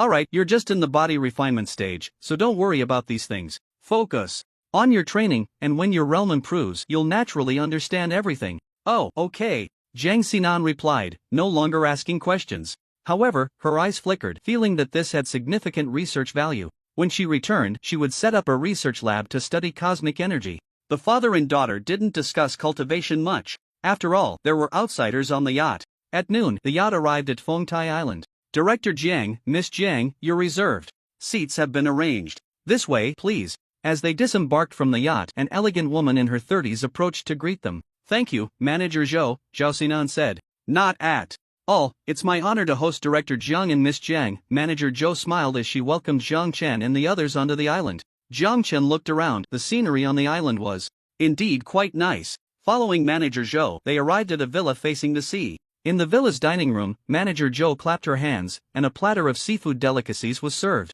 After enjoying a seafood feast, Jiang Chen and his daughter rested in the villa for a while. At 2 in the afternoon, the father and daughter began to stroll around the island. The island wasn't very large, but it was well developed, considered a tourist destination, and there were many visitors along the way. There were also plenty of activities on the island, and he played a few with his daughter. Around 3 or 4 in the afternoon, they left Fengtai Island and boarded the yacht, heading to Listening Wind Island, which wasn't far from Fengtai Island. The scenery at Listening Wind Island far surpassed that of Fengtai Island. The coastline there had a dreamlike beauty, attracting a large number of tourists every year. By the time they arrived at Listening Wind Island, it was already evening, just in time to watch the sunset. The father and daughter went to the beach, enjoying delicious food while watching the sunset. It felt quite nice, to say the least. In the evening, Jiang Xinan eagerly pulled Jiang Chen to join the bonfire party, only to find that the weather was not cooperating. Sigh. The weather forecast clearly said no rain. Jiang Xinan looked at the gloomy night sky, feeling a bit frustrated. That's how the weather at sea is. Jiang Chen shook his head, looking at the overcast sky, knowing that a heavy rain was about to pour down. After thinking for a moment, he returned to his room and took out the weather medal, saying, "I want a bright moon and sparse stars." The next moment, the originally gloomy sky began to change. The dark clouds gradually dispersed, revealing the bright moon. Stars twinkled in the sky, indicating that it was good weather. Wow, the weather has improved. Jiang Xinan's surprised voice came out. Jiang Chen stepped outside and smiled. "Let's go to the beach." Jiang Xinan happily responded and followed Jiang Chen away from the seaside villa. Bonfire, barbecue, beer. The night was very enjoyable. They played until 10 p.m. before returning to the booked villa hotel to rest. The next day, October 3rd. In the early morning, Jiang Chen stood on the villa balcony, frowning slightly. "Dad, what's wrong?" Seeing her father's unusual expression, Jiang Xinan asked. "A mouse came last night, but before it could disturb us, it was dealt with," Jiang Chen said. Jiang Xinan was taken aback, then her expression turned cold, as she took out her phone and dialed a number. Moments later, she put down her phone, frowning. "It's a mercenary team that infiltrated Huaxia, taking the underground world's bounty on us. After discovering we went out to sea, they wanted to make a move against us. But," she spread her hands just as they were about to act, "they were captured by the people from Sword. Jiang Chen nodded. He had also heard the commotion last night. After all, he was a late-stage chi refinement cultivator with strong perception. How could he not notice being targeted? In fact, he had sensed that he and his daughter were being watched during the bonfire party. He had originally planned to wait until there were fewer people and arrange for Jiang Shaoqi to deal with those individuals. However, the sword people acted first and easily captured those mercenaries. Still, this made him frown. Those Western guys really weren't honest. However, he had already sent Jiang Yi and others to the Western world, and those forces targeting him wouldn't last long either. This little episode did not affect the father and daughter's mood for fun. They spent a day at Listening Wind Island, trying out several enjoyable attractions. In the afternoon, Jiang Chen and his daughter took a yacht back. On the yacht, several beautiful waitresses with different styles served fruit drinks and then left the deck. They were also quite frustrated, having heard that this time they were serving the chairman of the Jiang Group, who was rumored to have become young and handsome. Upon meeting, they found that the legendary chairman indeed looked younger. They were quite pleased, hoping something might happen. Who wouldn't love a handsome, wealthy, and influential man? It would be even better if they could become the stepmother of that aloof female CEO, the young lady of the Jiang Group. Unfortunately, they never got the chance. That chairman Jiang barely glanced at them, leaving them with no choice but to give up. At 7 in the evening, the father and daughter disembarked from the yacht. "Boss, the car is ready," Jiang Shaoqi said. Jiang Chen nodded and saw the dock manager approaching. He waved his hand and said, "We'll talk later, we're heading back now." The dock manager looked a bit disappointed, wanting to chat a little more with him. Back at the Huangpu No. 1 villa, Jiang Xinan threw herself onto the sofa, looking like a salted fish. So tired, Jiang Xinan slumped on the sofa. Jiang Chen was speechless. This girl was at the 4th level of body refinement and was about to reach the 5th level of cultivation. How could she be tired? "If you're tired, go rest in your room." Jiang Chen waved his hand and headed upstairs. After taking a shower, Jiang Chen lay on his bed, connecting to the club and pulling up his friends' list. Xinan had just sent him a message, and he hadn't had the chance to reply yet. He opened Xinan's message. "Big brother, I've successfully cultivated my fighting spirit. Starting today, I'm dual cultivating magic and martial arts." Just from the text, one could tell how happy that guy was. It was no surprise, strengthening oneself had been his wish for many years. With that wish fulfilled, how could he not be happy? This was also the reason why Xinan Upon realizing he had a chance to become stronger, felt that the price he paid was a bit low and wanted to get Jiang Chen a portal. Nice. Have you encountered any problems with your fighting spirit cultivation? Jiang Chen sent a message. Qinan replied quickly, yes, just like with magic cultivation. At first, those fighting energy elements ignored me just like a proud little princess. But in the end, I forcibly absorbed them. Although they caused a ruckus in my body, trying to make me explode, I ultimately suppressed and tamed them. Today, I refined my physical body by absorbing fighting spirit. Haha, I'm finally not fragile anymore. Jiang Chen, good, but won't dual cultivation slow down your cultivation speed? Qinan, no, the speed of dual cultivation isn't slow either. In just 2 days, my magic and fighting spirit both entered the apprentice realm. Jiang Chen, that's good, keep it up and strive to reach the peak soon. Qinan, thank you for your kind words, big brother. I plan to visit Chen Bing's house tomorrow to see the blue fat guy and try to get a portal for you. Jiang Chen, no need to rush. Also, if a portal like that gets lost, won't it cause any issues? Qinan, no, that guy wholesales portals. Jiang Chen, what is that? Wholesaling portals? Qinan, from what I know, the blue fat guy has no less than 10 portals in his dimensional bag, most of which are white, along with some pink and blue ones. Jiang Chen was surprised. Influenced by anime, he subconsciously thought all portals were pink. After chatting for a bit, Jiang Chen ended the conversation with Qinan. He got up from the bed, sat cross-legged on the cushion, and prepared to practice. The 2 days of sea travel had somewhat delayed his training and he needed to make up for the lost time. He operated the Hunyuan Ichi-Ju, absorbing the external spiritual energy into his body and refining it into magical power. As he practiced, his magical power became increasingly pure and substantial, and he was not far from reaching the 8th level of Qi training. It was expected that in about 3 to 5 days he would break through. After a night of hard training, on the morning of October 4th, Jiang Chen opened his eyes, tidied up a bit, and left the room. When he arrived on the first floor of the villa, Jiang Chen was somewhat surprised to find that his daughter was already up. Dad, breakfast is ready. How about we leave for the amusement park at 9 o'clock? Jiang Xinan blinked her big eyes full of anticipation. Jiang Chen looked at her. This girl had just spent 2 days having fun at sea and he thought she would want to stay home today. It seemed now that a trip to the amusement park was a must. How obsessed was she with the amusement park? All right. Jiang Chen had no objections. He had already promised his daughter, and as a father, he couldn't go back on his word, could he? Hee, Dad is the best. Jiang Xinan smiled happily. After breakfast, Jiang Chen and his daughter set off for the amusement park. In another world, Qinan had also packed his luggage and was ready to depart. The city where Qinan lived was called Zhonghai City, one of the largest cities in China. He originally did not live in Zhonghai. He grew up in a small town. For safety reasons, he moved to Zhonghai. Because in an international metropolis like Zhonghai, the safety factor is the highest. Even monsters would not easily descend upon such a large city. In such a large city, there are few supernatural beings among humans, as well as heavy weaponry deployed both inside and outside the city. If a monster were to descend, it would be met with a lethal strike immediately. Monsters lack intelligence but possess instincts. Many monster companions have died in big cities, and, over time, monsters would actively avoid such large cities, choosing instead to descend upon smaller towns. Small and medium-sized cities have weak defenses, and once a monster descends, it spells disaster. Of course, there are exceptions. Some reckless monsters enjoy descending upon large cities, but they are in the minority. This time, Qinan was not going to a city but to a place called Hechu Town. Shen Bing's family lived in that town.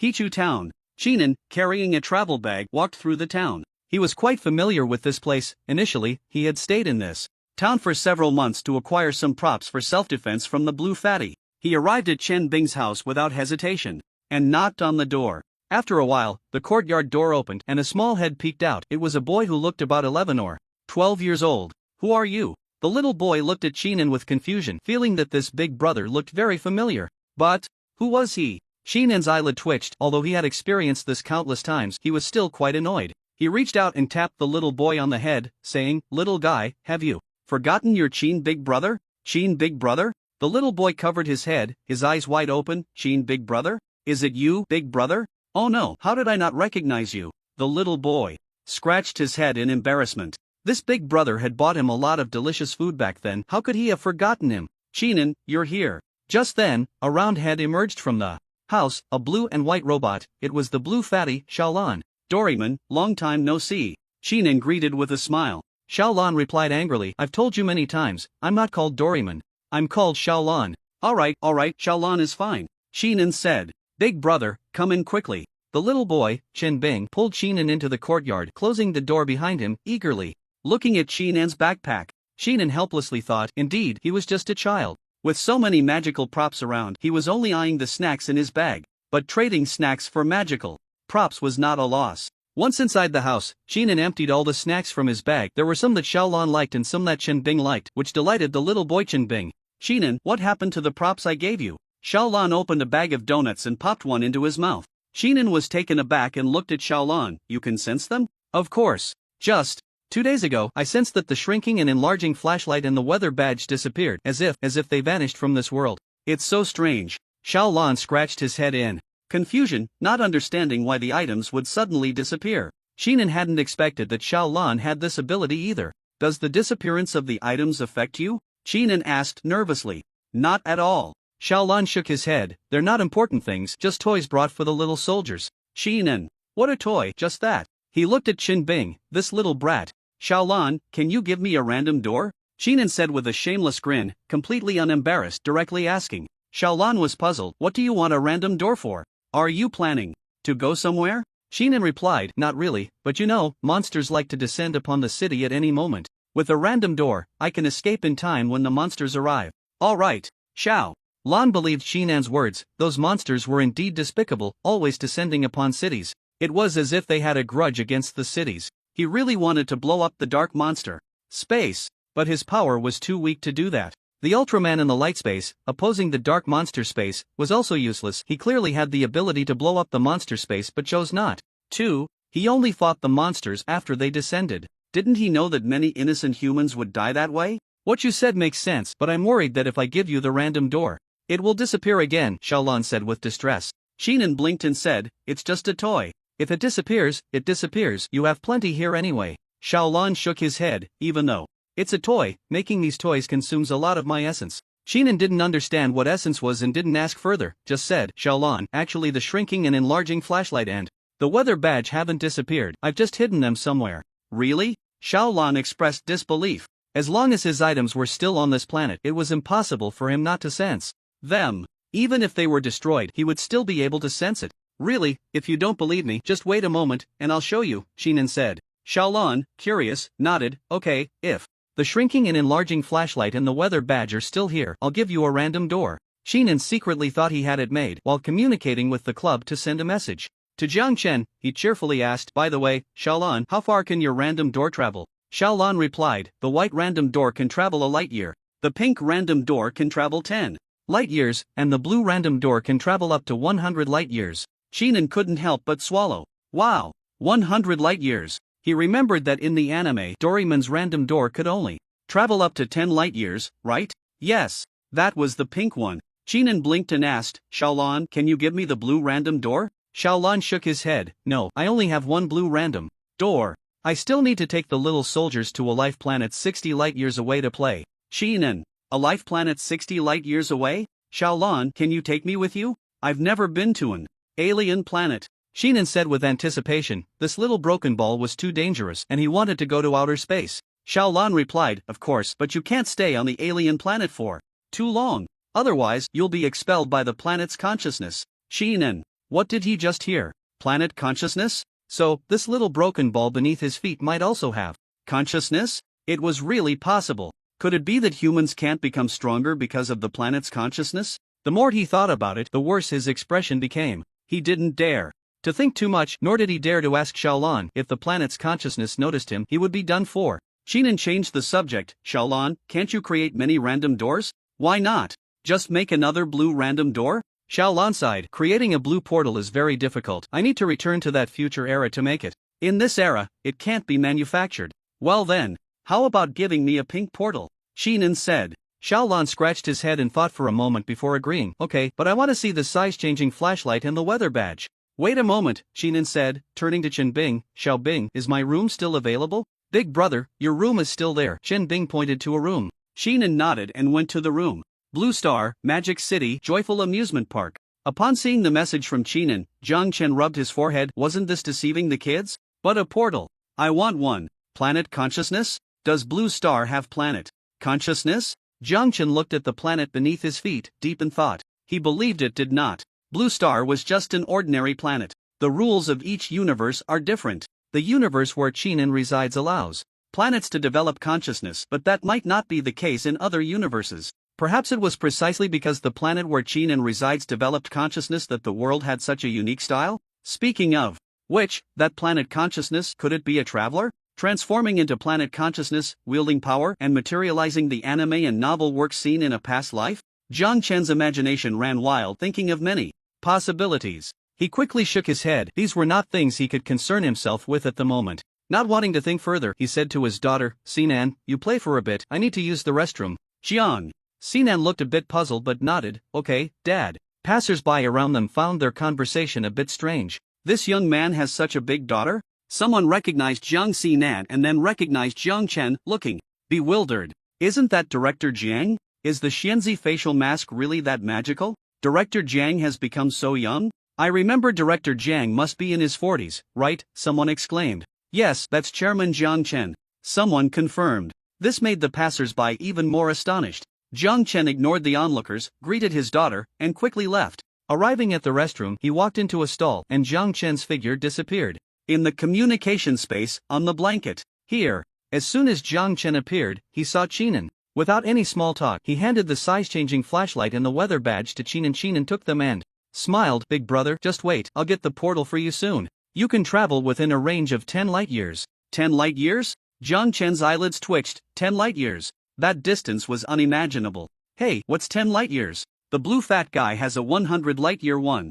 Unfortunately, there's only one blue fat guy, and I can't get it for now," Qinan sighed. Jiang Chen. This blue fat guy is even more impressive than the one in the anime. But it seems right, the blue fat guy in the anime is ultimately human-made. The blue fat guy in Qinan's world, however, is a race of life, an extraordinary life form. It's a race of extraordinary beings capable of creating all sorts of magical tools. It must be comparable to the robotic cat in the anime. Alright, but I won't take the portal for free. How about this? I'll take on the resources of the great mage. Jiang Chen thought for a moment and said, "The value of the portal is too great, he couldn't take it for nothing." He calculated in his mind that with Qinan's talent, the resources of the great mage would be just right. Ah, I see. Qinan felt a bit conflicted. It took effort to get a portal from the blue fat guy to give to Jiang Chen, and it wasn't just to repay Jiang Chen for giving him hope to become stronger. He also had some ulterior motives, thinking of using this matter to make Jiang Chen owe him a favor, laying the groundwork for what he wanted to do later. However, the resources promised by Jiang Chen were also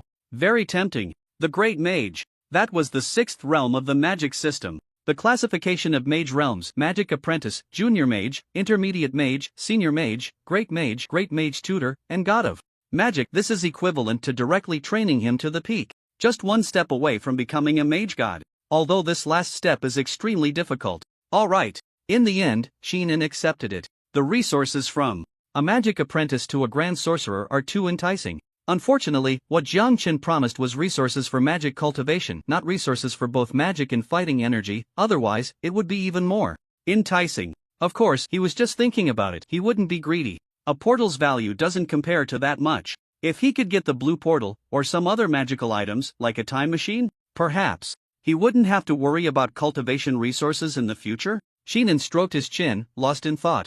Alright, let's leave it at that. My daughter is still waiting outside, Jiang Chen said. Qinan's eyes lit up. Big brother, you have a daughter? That makes sense. You're over 40, so you must have married and had children long ago. Your daughter should be around 20, right? Jiang Chen squinted, tapped his forehead, and said with an unfriendly tone, "Kid, what are you thinking?" He. Nothing much, just thinking that since you're so handsome, your daughter must be very pretty. Qinan scratched his head, feeling a bit awkward. He really wasn't thinking anything inappropriate, he was just curious. He didn't even know what Jiang Deji's daughter looked like. Jiang Chen shook his head, said no more, and left the communication space. In the abnormal world, Hichu Town, at Chen Bing's home. In the guest room, Qinan appeared, rubbed his head, and muttered, "Big brother is really ruthless." Shaking his head, he took the shrinking and enlarging flashlight and the weather badge and walked out of the room. As soon as he stepped out, he saw Xiaolan staring at him with wide eyes. "What's wrong?" Qinan asked, puzzled. Xiaolan scratched his head, confused. "I sensed the shrinking and enlarging flashlight and the weather badge. It's really strange. Where did you hide them? How come I didn't sense them before?" "That shouldn't be. Little Dora, it's a secret," Qinan said mischievously. "My name is Xiaolan, not Little Dora." Xiaolan corrected him again, not understanding why this guy liked to call in Doraemon or Little Dora. Xinan didn't mind Xiaolan's correction and looked at him with a grin. Xiaolan, what about that portal? Xiaolan delivered on his promise and took out a pink portal from his dimensional bag. Xinan looked on happily. You don't have a dimensional bag, so you can't take it away, Xiaolan said playfully. Xinan pouted. Xiaolan, your skills aren't good. Why not design a size-adjustable feature for the portal? Xiaolan, I mean one that can enlarge and shrink. By the way, can the shrinking and enlarging flashlight work on it? Xinan asked. Xiaolan shook his head. No, the feature you mentioned is unnecessary. It's a waste of the source. Alright then. Xinan shook his head, waved his hand, and stored the portal in his club's personal space. Xiaolan was amazed, circling around Xinan a few times, seemingly trying to figure out where he had hidden the portal. After a moment he became frustrated and couldn't help but ask curiously, Xinan, do you also have a dimensional bag? That shouldn't be. He realized that Xinan had quite a few secrets. He had known for a long time that Xinan had the characteristic of having a very low presence, making it easy for people to overlook and forget him. Now it seemed that Xinan had other secrets as well. In short, he was not simple. Did he choose wrong? Wasn't Xiao Bing the future savior? Was it Xinan instead? Xiaolan scratched his head, feeling confused. Xinan had no idea that Xiaolan would guess he was the savior, otherwise he would definitely admit, I am the savior. After putting away the portal, Xinan didn't rush to leave and started chatting with Xiaolan. He found that Xiaolan knew quite a bit about the secrets of this world and wanted to probe a little. However, Xiaolan was very principled and was unwilling to share many secrets. Xinan had no choice but to give up. Blue Star, Magic City, Amusement Park. After accompanying his daughter on a roller coaster, it was quite an exciting ride, but only for ordinary people. For Jiang Chen and his daughter, it was just that. It was even less interesting than a carousel or bumper cars. After getting off the roller coaster, Jiang Chen looked at the sky. It's getting late, we should head home.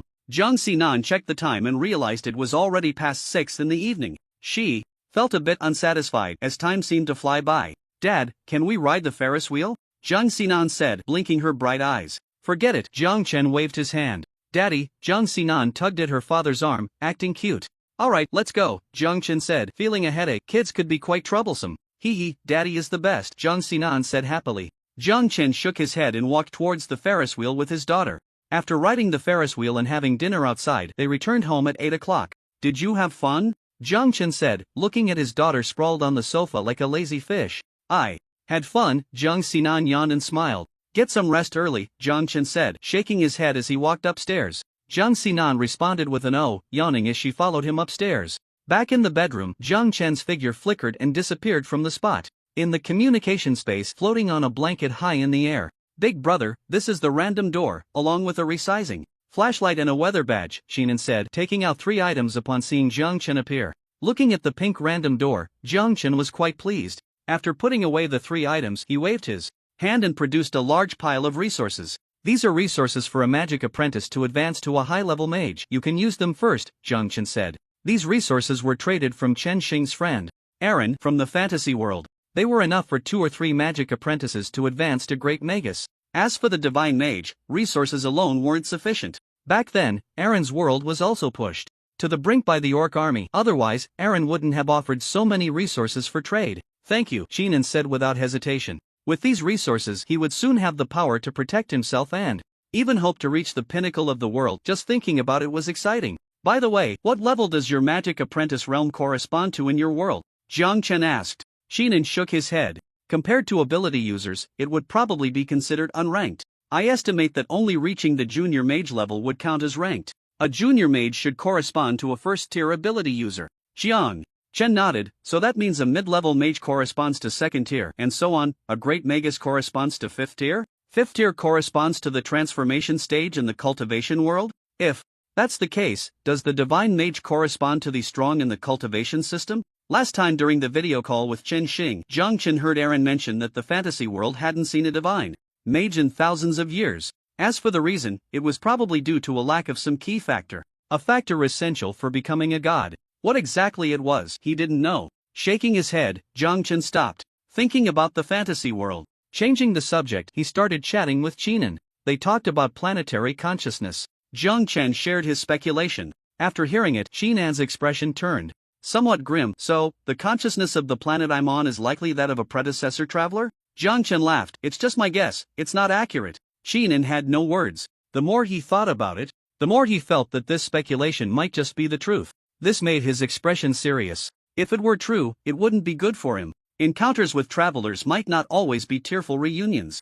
Besides, the other party might not even come from the same Earth as him. There's no way around it. There are just too many parallel worlds of Earth. Your world is quite deep. It's better to develop quietly, Jiang Chen patted Xinin's shoulder, reminding him not to get carried away just because he had gained strength. Xinin nodded. Yes, it's better to lay low. Given his current situation, let alone the planetary consciousness. Just those extraordinary beings would definitely not let him off if they knew he could cultivate and grow stronger. It's getting late, let's call it a day, Jiang Chen said and left the communication space. In the Magic City, in a villa bedroom, Jiang Chen's figure appeared, and with a wave of his hand, a pink door emerged. It looked like a wooden door, but upon closer inspection, one would find it was made of an unknown material, neither metal nor wood. Placing his hand on the doorknob, Jiang Chen thought of a place he wanted to go, then pulled the door open, and a chill swept over him. Through the portal, he could see a vast expanse of white, the cold wind howling, stretching endlessly into the distance. This was the summit of Mount Everest. Jiang Chen stepped through, appearing at the peak, gazing into the distance. It was hard to believe that just a moment ago he was in a luxurious mansion in the Magic City, and the next moment he found himself on the summit of Mount Everest. However, at this peak, a pink door suddenly appeared, which felt somewhat out of place. How amazing! Dressed in thin pajamas, Jiang Chen stood at the summit, feeling the cold wind without much sensation. After all, his physique was no longer human. What was this bit of cold? Looking down, he vaguely saw a climbing team struggling to ascend Mount Everest. Jiang Chen admired their spirit. As ordinary people, having the courage to climb such perilous heights was no small feat. After standing at the peak for a while, feeling the wind, Jiang Chen turned and passed through the portal, returning to his bedroom. Closing the portal, the pink door that stood at the summit of Mount Everest vanished. In the bedroom, Jiang Chen reached for the doorknob again, thinking of a place, and pulled the door open once more. This time, the place that appeared was the surface of the moon. The portal could traverse distances of up to 10 light-years, so reaching the moon was naturally no problem. However, Jiang Chen was hesitant to step onto the moon. His strength was considerable, having reached the late stage of Qi training, but he estimated he still couldn't survive in the harsh environment of the moon. Jiang Chen recalled something. According to a certain scientist, there was a star system about 8 or 9 light-years away from the blue planet, suspected to have a life-bearing planet. Whether it was true or not was hard to say. After all, it was a star system 8 or 9 light-years away, and the observations from the blue planet might not be accurate. Jiang Chen searched online, and that planet was named Ruixing. Scientists claimed that the surface area of that planet was about twice that of the blue planet, and its atmosphere and other conditions were highly similar to those of the blue planet, making it suitable for human habitation. With his hand on the doorknob, thinking of Ruixing, Jiang Chen took a deep breath and opened the portal, and a breath of wilderness rushed towards him. Jiang Chen squinted. It was a forest, with towering trees that several people could not encircle. The entire forest gave off a wild feeling. Looking at the forest environment, Jiang Chen could confirm the scientists' claims. There was indeed life on this planet, at least plant life. He just didn't know if civilization had emerged, and what kind it was. Jiang Chen cautiously stepped out of the portal, the atmosphere invigorating him. Such rich spiritual energy. Jiang Chen couldn't help but exclaim. Indeed, it was spiritual energy. The spiritual energy on this planet was incredibly dense, far beyond what the blue planet could compare to. Jiang Chen speculated, could there be a cultivation civilization on this planet? After hesitating for a moment, Jiang Chen decided to explore this unfamiliar planet. However, he was still in his pajamas, which were not suitable for exploration. He returned to his bedroom and changed into a white long robe. This robe was not ordinary clothing. It was a third-tier magical garment traded from Jianghong, with strong defensive capabilities. Underneath this outer robe, he wore a black gold-type combat suit traded from Dai Shuaer. Additionally, he had various defensive treasures. In his hand, he held a platinum spear capable of unleashing a peak nascent soul strike. Truly armed to the teeth. Fully equipped, Jiang Chen stepped out of the portal once more. Standing in the forest, Jiang Chen waved his hand and stored the portal away. As he stored the portal, the one in the bedroom of the Magic City naturally disappeared. Whenever Jiang Chen wanted to return, he could take out the portal at any time and go back to his own bedroom. After securing the portal, Jiang Chen held the spear and walked in a certain direction. In the dense forest, there was no direction at all. He could only walk blindly, hoping for some discovery. TSK, this must be ginseng, right? It looks like it's at least 1,000 years old. Jiang Chen marveled at a freshly unearthed ginseng root. He could sense that this ginseng contained rich spiritual energy, which he could call spiritual ginseng. Shifting his gaze away from the ginseng, Jiang Chen looked into the distance and saw other medicinal herbs like reishi. Unlike the herbs on Blue Star, the herbs here could all be called Spiritual medicines, treasures of heaven and earth in the realm of cultivation. At first, Jiang Chen was interested in collecting some, as these things could help him in his practice and increase his magical power. But as he walked along, he gradually lost interest. Various herbs were scattered about like they were picked up from the roadside. Looking around, they were everywhere. How could he still be interested? Oh, is that a tomato? No, with such rich spiritual energy in this smell, it's not an ordinary fruit. This color, could it be a ruby fruit? Jiang Chen looked at a fruit and couldn't help but speculate. He had a feeling that this fruit was extraordinary. If he ate it, it would probably cause a surge in his magical power. But he didn't dare to eat anything recklessly. He picked the fruit and stored it away to show Jiang Hong later.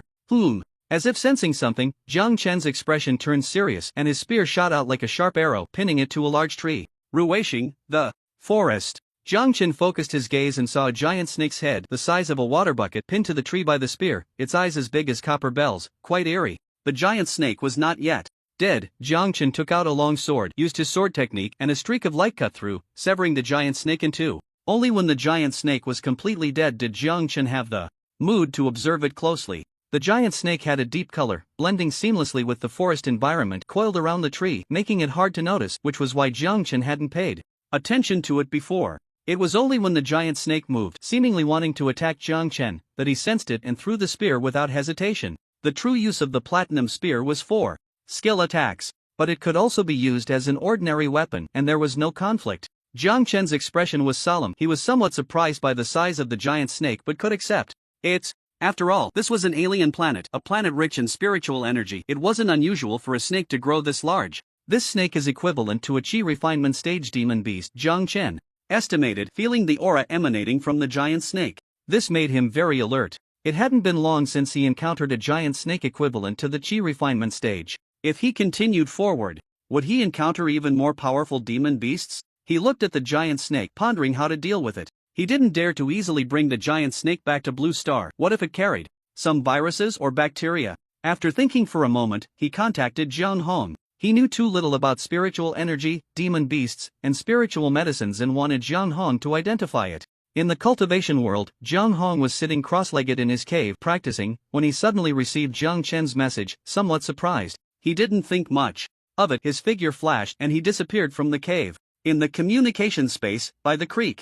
Oh, a demon beast? Upon entering the communication space, Jiang Hong's first sight was the massive body of the giant snake by the creek, which was somewhat unexpected. Shifting his gaze, he looked at Jiang Chen, who was wearing a long robe. Taoist. Friend Jiang, what is this? Jiang Hong was curious. Wasn't Jiang Chen's world a world without cultivation? How did he get a demon snake?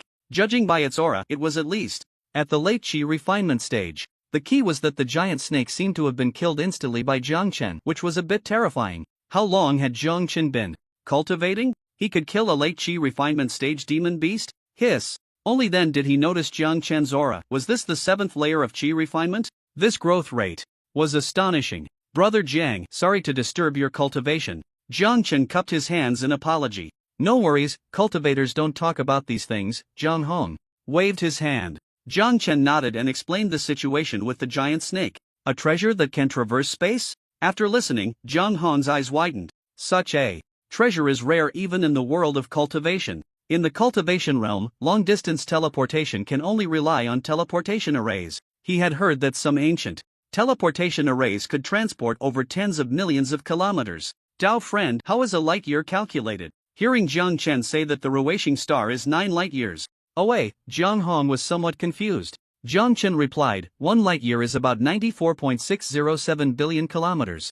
Jiang Hong's eyes grew even wider. Dao friend, how much did you say? Jiang Chen laughed. You heard correctly, it's over 90 trillion kilometers. Jiang Hong was astonished, saying, so, that Ruishing star is at least. He swallowed hard, unable to imagine that distance. Jiang Chen chuckled. Actually, this span is quite normal in the universe. This is still the closest life planet to our own. Scientists have observed several suspected life planets. Besides this Ruishing star, there are several others. But the closest of those suspected life planets is still tens of light years away. Jiang Hong was speechless. He had originally thought the cultivation realm was vast. Distances of several 100,000 or millions of kilometers seemed enormous, but compared to the cosmic expanse, it was nothing. He thought of the starry sky in the cultivation realm, where the greatest wish of cultivators was to become immortal and ascend. No one had ever thought of exploring the cosmos. Was there some secret hidden within? Dao friend Zhang, do you think the cultivation realm could be a sphere?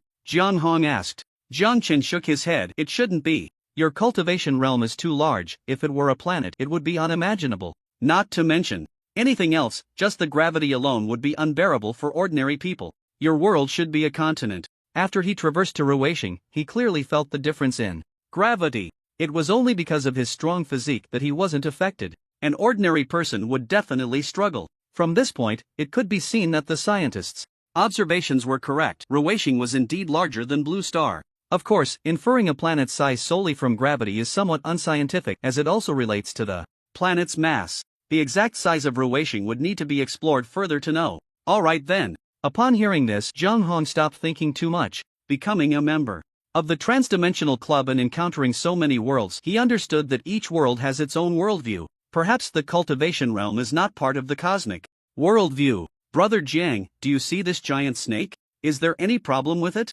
Jiang Chen asked. Jiang Hong looked over, carefully examined it, and shook his head. The spiritual energy is very rich and the energy is pure. There are no issues. Hearing this, Jiang Chen took out a red fruit. Brother, do you recognize this? Jiang Hong glanced at it, took a deep breath, and said, I don't recognize it, but I can feel that this fruit is extraordinary. The spiritual energy is rich and it's very beneficial for refining. During the qi refining stage, Jiang Chen smiled and took out other herbs. Jiang Hong identified them one by one. They were all spiritual herbs. However, their levels were somewhat low, suitable for use during the qi refining stage. Dao friend, it seems the planet you discovered is rich in resources. Jiang Hong envied. If he could also encounter such a resource-rich place, wouldn't his cultivation soar? Jiang Chen smiled and said, Brother Jiang, I need more knowledge about cultivation, including identifying spiritual herbs, alchemy, puppetry, and various miscellaneous studies of cultivation. He was preparing to recharge his knowledge. If he mastered enough knowledge about cultivation, he wouldn't need to trouble Jiang Hong this time. Jiang Hong didn't refuse, smiling, sure, no problem. I will organize a comprehensive guide to cultivation as soon as possible. Jiang Chen thanked him, saying, Then I'll trouble you, Brother Jiang. Not a trouble at all. Jiang Hong shook his head. The two bid farewell and left the communication space. Back in the Ruweixing forest, Jiang Chen contacted Dai Shuer again. After a discussion, Jiang Chen traded a set of equipment that could be considered black technology for detection. According to Dai Shuer, there was nothing this equipment couldn't detect, not even spiritual energy. The device was powerful but compact, about the size of a projector, projecting a beam of light to scan and detect objects. After a thorough examination, Jiang Chen felt completely at ease. In the forest, Jiang Chen used the detector to scan the surrounding environment, confirming that there were no viruses or bacteria harmful to humans before he felt temporarily reassured. He could continue exploring without worry. After dissecting the giant snake, removing the gallbladder and other important parts, and cutting off the most energy-rich piece of meat, Jiang Chen quickly left. He had already sensed that there were rustling sounds around the forest, likely attracting many wild beasts drawn by the scent of blood. Ha! What's that? After walking for about an hour, Jiang Chen saw a cluster of buildings with a wild style. He didn't approach but used his wind manipulation technique to land on a large tree. Taking out his binoculars, he observed the distant buildings. What is this? Humans? Jiang Chen was somewhat surprised. He had thought the intelligent species on Ruweixing would have some strange forms, but they were humans after all. However, these humans wore clothes made of animal skins, their hair unkempt, and their appearance rugged, truly primitive. Could it be that the civilization on Ruweixing is still in the primitive tribal era? The more he observed, the more he felt it was indeed the case. He had no intention of entering the tribe but instead took out a small bird-shaped drone and flew it over the tribe. The people in the tribe noticed the drone and began chattering excitedly. Jiang Chen couldn't understand what they were saying, but this drone came from Dai Shuer's world and had advanced technology capable of language translation. However, the language on Ruweixing was a completely unfamiliar linguistic system that required time to decipher. After about 10 minutes, the analysis was complete. Jiang Chen finally understood what these people were shouting about, which was nothing more than, look, there's a big bird, and similar phrases. He maneuvered the drone to fly around the tribe, confirming that this was indeed a primitive tribe. This tribe had about 1,000 people, with men responsible for hunting and women for gathering and sewing animal skins. The children were exercising their strength. Perhaps due to the rich spiritual energy, most of the tribe's people, regardless of gender, were quite strong. There were some frail women, but in the tribal era, being weak meant being looked down upon. After Understanding the situation of the tribe, Jiang Chen retracted the drone, having no plans to enter the tribe. He wanted to continue exploring ahead to see if this planet was generally still in a primitive era or if this tribe was an exception. It was quite normal for primitive villages to exist in developed worlds. Even on Blue Star, there were still some isolated villages in the deep mountains. He bypassed the tribe and continued forward. After about an hour, he encountered another tribe. He flew the drone around this tribe, which was similar to the previous one but had a larger population, probably around 1 to 2,000 people. Continuing on, after walking for another 5 hours, Jiang Chen finally exited the forest and arrived at a flat area. At this point, Jiang Chen felt somewhat disheveled. He had encountered quite a few wild beasts along the way. Most of the beasts had the strength of the Qi refinement stage. Fortunately, he hadn't encountered any Foundation Establishment stage monsters, otherwise he could have hunted a Foundation Establishment monster to replenish himself. At least it would have boosted his magical power significantly.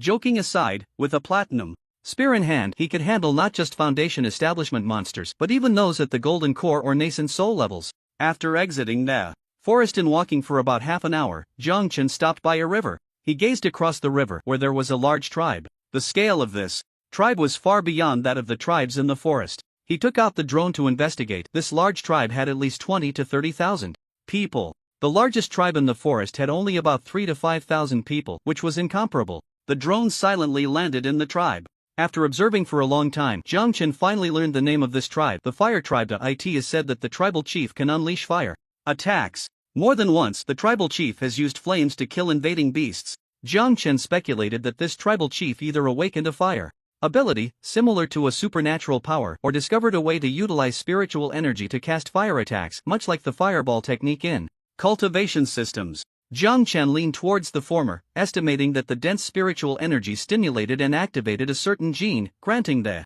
ability to release flames. The people of the Fire Tribe are not much different from those in the Forest Tribes. They are equally fierce. However, there is a slight difference in their training methods. He noticed that the warriors of the Fire Tribe seem to have developed a systematic approach to their training, unlike the Forest Tribes, which practiced haphazardly. Jiang Chen muttered, "Is this the primitive martial arts?" Primitive humans had no martial arts heritage. To become strong, they had to explore on their own. Through generations of exploration, a civilization gradually formed. I just wonder what kind of civilization the people on Ruweixing will ultimately develop. Cultivation? Or martial arts? Both are possible. As for technology, don't expect that for thousands of years. In an environment rich in spiritual energy, the most likely outcome is the emergence of a cultivation civilization. Let's head back for now.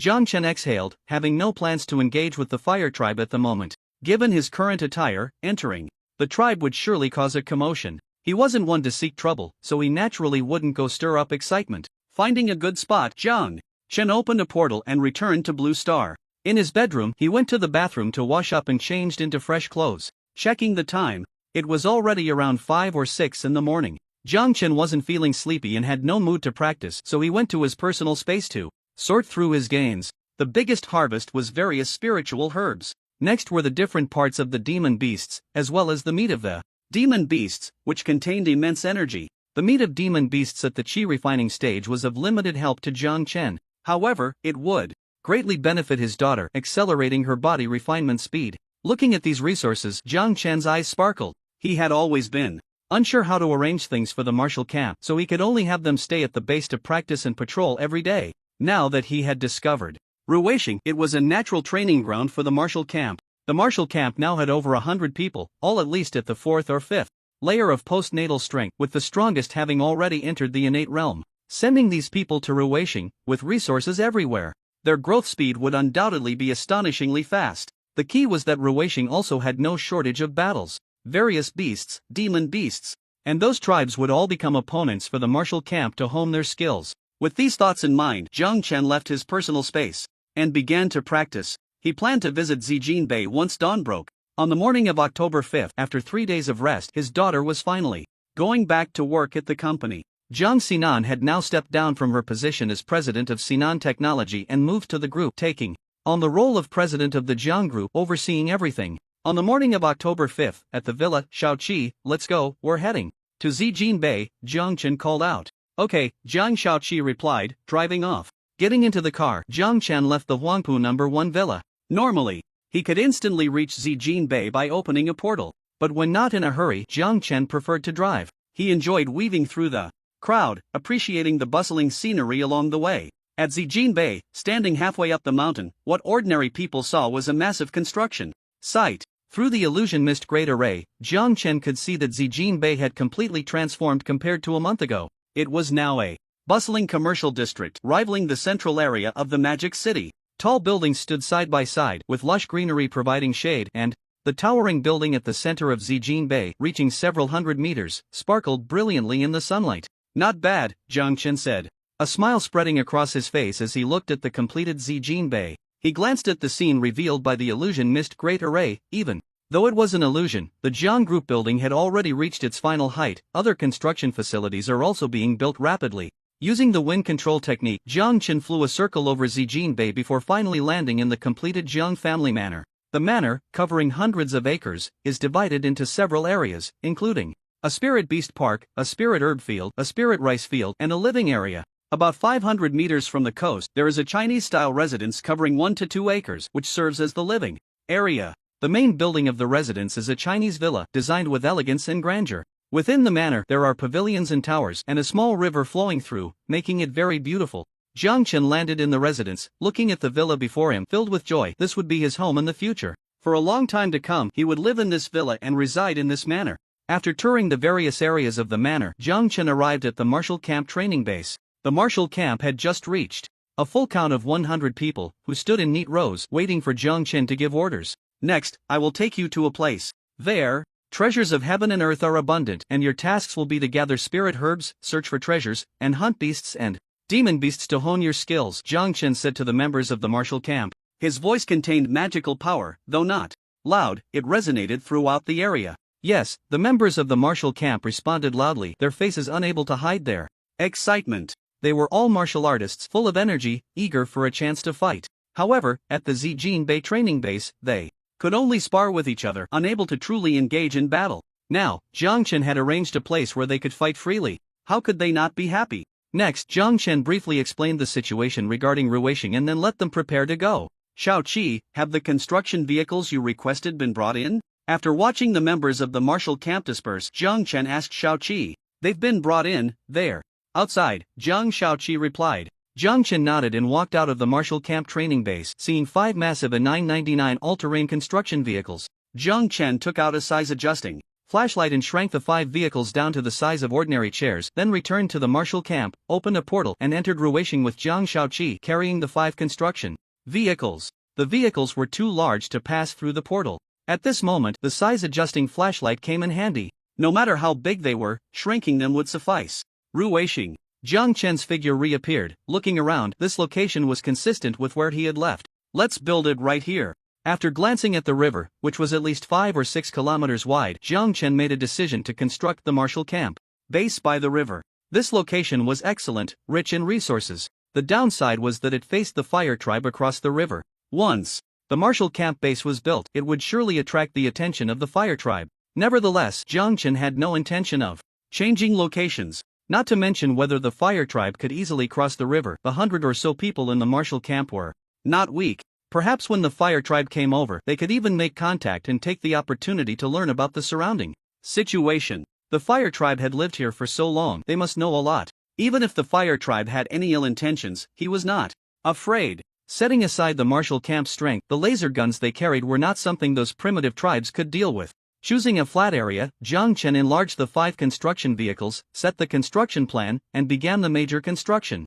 With over 100 people in the martial camp, he couldn't let them sleep. Intense, could he? Ruishing was very dangerous. Just looking at the thickness and height of the walls built by the local tribes made that clear. In Ruishing, Jiang Chen couldn't provide building materials. Nor did he need to, they could source materials on site. Various trees and large stones were everywhere. With the construction speed of the 5 vehicles, a sturdy base could be built quickly. After arranging everything, Jiang Chen took Shao Qi for a stroll around the area. Boss, those stones by the river are extraordinary, and the river water also contains immense energy, Shao Qi said to Jiang Chen, a red light flashing in her eyes. Jiang Chen nodded, he had noticed it too. Squatting by the river, Jiang Chen picked up a crystal clear stone, shaped like a pebble, its surface smooth and shiny, just like jade. Looking at the stone in his hand, Jiang Chen took a deep breath. What kind of jade is this? This is a spirit stone. The spiritual energy contained within it, both in quality and quantity, far exceeds the low-grade spirit stones Jiang Hong traded to him. So, this is a mid-grade spirit stone? Looking at the densely packed pebbles by the river, Jiang Chen felt a wave of dizziness. Are all these mid-grade spirit stones? His heart raced. Unfortunately, after picking up a few more pebbles and examining them, he shook his head in disappointment. All the stones by the river contained spiritual energy, but the quality of that energy varied. Some reached the level of low-grade spirit stones, some reached mid-grade, and some even reached high-grade spirit stones. Unfortunately, most of the stones only contained a small amount of spiritual energy and had not yet met the standard for spirit stones. Even so, this was an unimaginable wealth. After that shock, Jiang Chen shook his head. This planet had existed for who knows how many years, with such rich spiritual energy. After countless years, it was understandable that resources would be so abundant. Of course, the most important thing was that the Ruweixing intelligent civilization had not yet developed. They were still in primitive tribes, with a pitifully low utilization of various resources. Once civilization developed and the cultivation system matured, these resources would be rapidly consumed. It's no wonder that many novels depict cultivation worlds as powerful in ancient times but declining in modern times. When reading novels, the authors portrayed cultivation civilizations as becoming stronger the older they were. The strong from ancient times far surpassed contemporary strong figures. The cultivation methods from ancient times were far superior to those of the present. Many readers expressed confusion at such descriptions, thinking that civilization should progress and improve. How could there be regression? Now it makes sense. Different environments, different resources. In ancient times, with rich spiritual energy and abundant resources, many terrifying strong figures would surely emerge. As generations grew, resources and spiritual energy were consumed at a frantic pace. By modern times, it would be strange if they hadn't declined. As for the claim that ancient cultivation methods were more powerful, it was because those methods were created based on the environmental conditions of the time. They were resource-intensive. In ancient times, resources were abundant, and there was no need to worry about resource issues. The creation of cultivation methods was all about how powerful they could be. But in modern times, they became impractical. Because contemporary resources are scarce and cannot withstand consumption. It's no wonder that many protagonists in novels, after cultivating ancient methods, become wealthy beyond measure with resources never enough.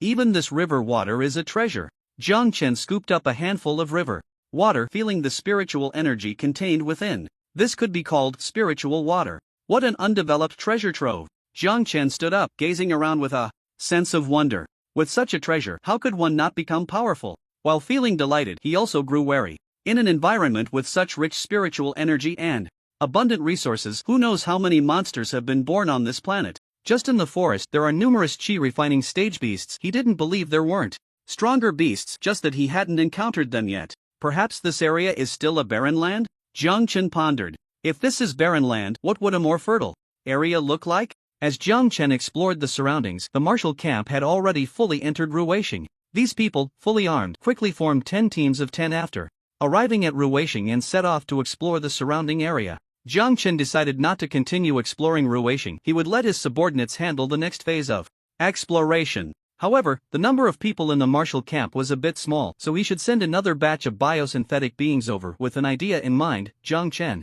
called Jiang Shaoqi over and asked, "Shaoqi, how many bionic people do we currently have?" Jiang Shaoqi reported, "Currently, there are 1,510 bionic people at the 403 mechanical factory, plus those dispatched to various locations on Blue Star and assigned to major companies under the Jiang family, totaling 4,300. Are there any idle ones?" Jiang Chen inquired. Jiang Shaoqi shook her head, "No." Jiang Chen nodded, pondering that it was time to trade for another batch of bionic people with Dai Shui Air. The combat capability of bionic people is limited, but they are still very useful for exploring Ruweixing. "Alright, you can go back to your work." Jiang Chen waved his hand, dismissing Jiang Shaoqi. He contacted the club to reach Dai Shui Air. Dai Shui Air replied quickly. Half a minute later, Jiang Chen's figure flickered and disappeared from the spot.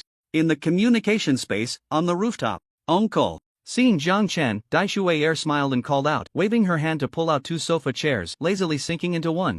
Jiang Chen sat down opposite her and smiled. "You look quite tired?" Dai Shui Air replied with a hum. "I came to the universe for training, so it won't be easy. Fortunately, Uncle, you contacted me during my break. Otherwise, I really wouldn't have had time to come." Jiang Chen said, "Take care of your health." "Thank you for your concern, Uncle." Dai Shui Air smiled, revealing 2 small dimples on her face. "Uncle, is there something you need this time?" Dai Shui Air asked. Jiang Chen nodded. I need a batch of bionic people. How many? Dai Shui Air was very direct. 100,000, Jiang Chen stated. So many? Dai Shui Air opened her mouth wide, somewhat surprised. Uncle had traded bionic people with her before, but to date it was only a little over 4,000. Now he wants 100,000 all. At once? If she didn't know that Uncle's world was a peaceful modern technological world, she would have thought he was planning a rebellion. It's not impossible. She recalled Uncle mentioning that he had matched with a leader of a righteous army in a high martial world. Could it be that the leader needed them? Jiang Chen was unaware of her wild thoughts and said, I discovered a life planet, and that planet's civilization is still in the primitive era. I need a large number of people to develop it. 100,000 is just the beginning. I will need more later. Dai Shui Air was even more surprised upon hearing this. Uncle, I didn't hear you wrong, did I? You discovered a life planet? Dai Shui Air found it hard to believe. The civilization Uncle was in was still in the information age, right? Even landing on the moon was quite difficult. For such a low-level civilization, not to mention finding a life planet, even if they could, how would they get there? Jiang Chen smiled without explaining. Seeing this, Dai Shui Air exhaled and stopped asking further. Although they were friends, there were secrets between them, and naturally, she wouldn't pry into his secrets. She guessed that Uncle must have traded for something extraordinary, something capable of interstellar travel. TSK, she felt a bit envious. All right. After a moment of thought, Dai Shui Air agreed to the deal. Uncle, what will you use for the trade? What do you need? Jiang Chen asked. Golden axe, longevity pill. Uncle, do you have any new resources? Dai Shui Air asked eagerly. Jiang Chen pondered for a moment, took out a pile of items, and introduced them one by one. This is Soul Crystal, which can enhance soul power. Increasing soul power can greatly improve a person's wisdom. Whether for cultivation or scientific research, it has significant benefits. This is Divine Crystal, said to have a chance to awaken special abilities. But I've used a lot and haven't awakened any abilities. This thing depends on luck. There aren't many, at most I can give you 5. This is the Magic and Fighting Spirit Cultivation System, along with related resources. This is the Martial Arts System and the Immortal Cultivation System. I remember mentioning it to you before, right? After absorbing spiritual energy, the effect of the longevity pill will disappear. Jiang Chen recalled something. Uncle has told me before. Dai Shui nodded. Jiang Chen had mentioned this matter to her before, but she hadn't paid much attention at the time. After all, everyone on Kanglan Star was merely mortal. Even if they injected gene-enhancing agents, they remained ordinary people. It was just a pity that she had cultivated martial arts, absorbed spiritual energy, and the longevity pills were of no use to her. Yet, she still yearned for the longevity pills, because she could trade them with the powerful and wealthy of Kanglan Star for benefits, making the Dai family even stronger. It could also extend the lives of the elderly clan members. The Dai family was a large clan, with over 100,000 members, and many elderly clan elders were nearing the end of their lives. In the communication space, on the rooftop, Dai Shuier thought of something and asked, Uncle, you said that absorbing spiritual energy would cause the longevity pills to become ineffective. What about cultivating other systems? As she spoke, she pointed to a book on magic. For example, this magic cultivation system absorbs magical elements. It shouldn't cause the longevity pills to become ineffective, right? She really wanted her grandfather to cultivate extraordinary methods, but she worried that if her grandfather practiced extraordinary methods, it would render the longevity pills ineffective. Her grandfather was already at the end of his life, relying on the longevity pills to survive. If the efficacy of the longevity pills failed, the consequences would be unpredictable. Therefore, the Dai family had already begun promoting extraordinary methods. But her grandfather was still an ordinary old man. This made her anxious. Even if the longevity pills could extend life by several decades, how could that compare to the lifespan of a cultivator? Jiang Chen shook his head and said, I have speculated about this, but I haven't had the chance to test it yet. You could have someone experiment with it. I guess that's the only way, Dai Shuier sighed, looking at the items Jiang Chen had taken out. As for magic and fighting energy systems, let's forget it. I traded some from a fairy friend, so I'm not lacking for now.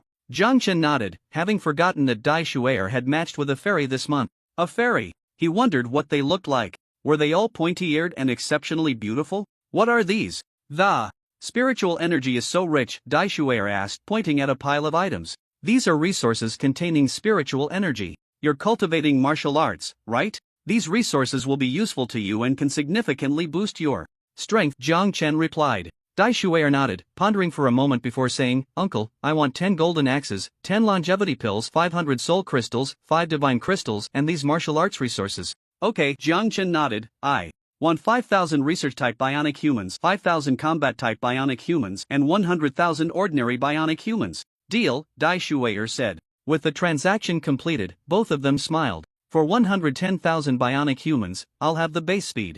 Up production, it can be delivered in at most 3 days, Dai Shuayer said. So fast? Jiang Chen was surprised. Dai Shuayer smiled slyly. I had already guessed that you might need more bionic humans in the future, so I started stockpiling early. I just didn't expect you to need so many at once. The stock is far from enough, so we can only expedite production. Fortunately, the materials are sufficient, otherwise, it would take at least 10 days to deliver. Alright, Jiang. Chen shook his head. Dai Shuayer thought for a moment and then asked, Uncle, what resources are most abundant on that life planet you discovered? Can they be traded? A life planet still in its primitive civilization. The value was immense. Just the resources alone could drive people mad. Jiang Chen glanced at her and said, spiritual energy resources are the most abundant. Dai Shuayer's eyes lit up. Spiritual energy resources. She had already embarked on martial arts cultivation, and had a great demand for spiritual energy resources. If the resources fell short, her strength would stagnate. Uncle, if you need anything in the future, just let me know, Dai Shuayer said generously, waving her hand. Jiang Chen smiled and nodded. It seemed that future transactions with Dai Shuayer would mostly revolve around spiritual energy resources. As for the longevity pills, she was no longer as enthusiastic about them as before. There was no helping it. The flaws of the longevity pills were too significant. Although it can allow mortals to live an extra life, what does a few extra decades mean if one can embark on the path of the extraordinary? Now, Dai Shuayer trades longevity pills primarily for the elderly members of the Dai clan who have little time left, or to exchange benefits with the powerful on Kanglan Star. After bidding farewell to Dai Shuayer, Jiang Chen left the communication space and returned to Ruweixing. He glanced at the base under construction. Having traded for 110,000 biosynthetic humans, this base was certainly not large enough. However, he did not cancel the construction plan. Instead, he set the program to only build the city walls. With everything in place, Jiang Chen did not return to Blue Star. First, he had Zhang Xiaoqi arrange for people to be vigilant around, then he took out a mat, sat cross-legged not far from the river, and began to cultivate. Such a rich cultivation environment could not be compared to his own villa. Even with a spirit gathering array set up, he certainly would not miss this opportunity. In the depths of his cultivation, it was easy to lose track of time. A day passed in the blink of an eye. At 5:00 in the afternoon, Blue Star time, Jiang Chen's body trembled and spiritual energy surged into him, causing his aura to explode, an indication of a breakthrough in strength. Once his aura stabilized, Jiang Chen opened his eyes, smiling. He had reached the 8th level of Qi training. He had previously estimated that it would take at least a week to break through, but unexpectedly he achieved it today. Indeed, this is a treasure for cultivation. Jiang Chen exhaled, deciding that once the base was completed, he would come to Ruweixing to cultivate every day. Cultivating on Blue Star was somewhat of a waste of time. With the rich spiritual energy environment and countless heavenly materials and earthly treasures, his cultivation would surely soar. Checking the time, Jiang Chen stood up and walked towards the base. The city walls of the base had been completed and were temporarily sufficient. He had traded 110,000 biosynthetic humans with Dai Shuayer, and this base was definitely not large enough. It would need to be expanded. He climbed into a construction vehicle and redesigned the construction plan. First, he determined the building area. After pondering for a moment, he decided on a building area of 50 square kilometers, equivalent to the size of a county in Huaxia. This refers to the urban area, excluding towns and villages. With the area determined, the next step was to choose the construction location. This was something Jiang Chen did not need to worry about. The A999 construction vehicle could automatically survey the surrounding terrain and select the most suitable location for the base. The chosen location was a bit farther from the river. Once the location was selected, Jiang Chen instructed the AI of the A999 construction vehicle to design the construction plan. Regarding the choice of architectural style, there was no need for the same level of sophistication as on Blue Star.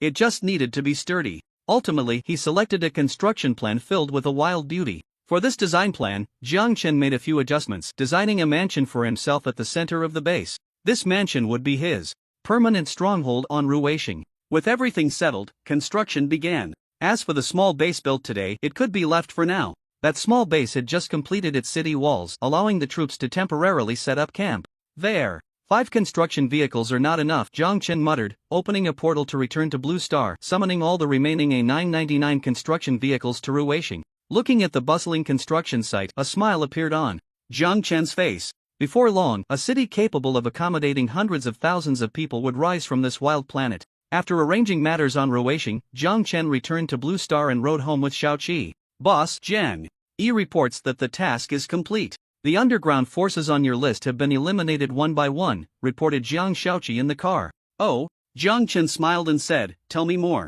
On the way home, Jiang Xiaoqi reported the 11 underground forces on your list were attacked by Jiang Yi and his men, who were divided into 11 small teams as soon as they arrived in the west. Jiang Yi and his team are powerful and equipped with modern technological weapons like laser guns, so those forces had no ability to resist at all. In one night, the headquarters of the 11 underground forces were flattened, causing a great stir in the underground world of the West. This also angered some individuals, who placed a bounty on Jiang Yi and the others. Currently, the overseas underground world is very chaotic. Some are hiding, waiting for the situation to change. Others want to take advantage of the opportunity to rise, accepting the bounty and searching for the whereabouts of Jiang Yi and the others. Jiang Yi sent back a message, asking how to deal with the forces and individuals that issued and accepted the bounty.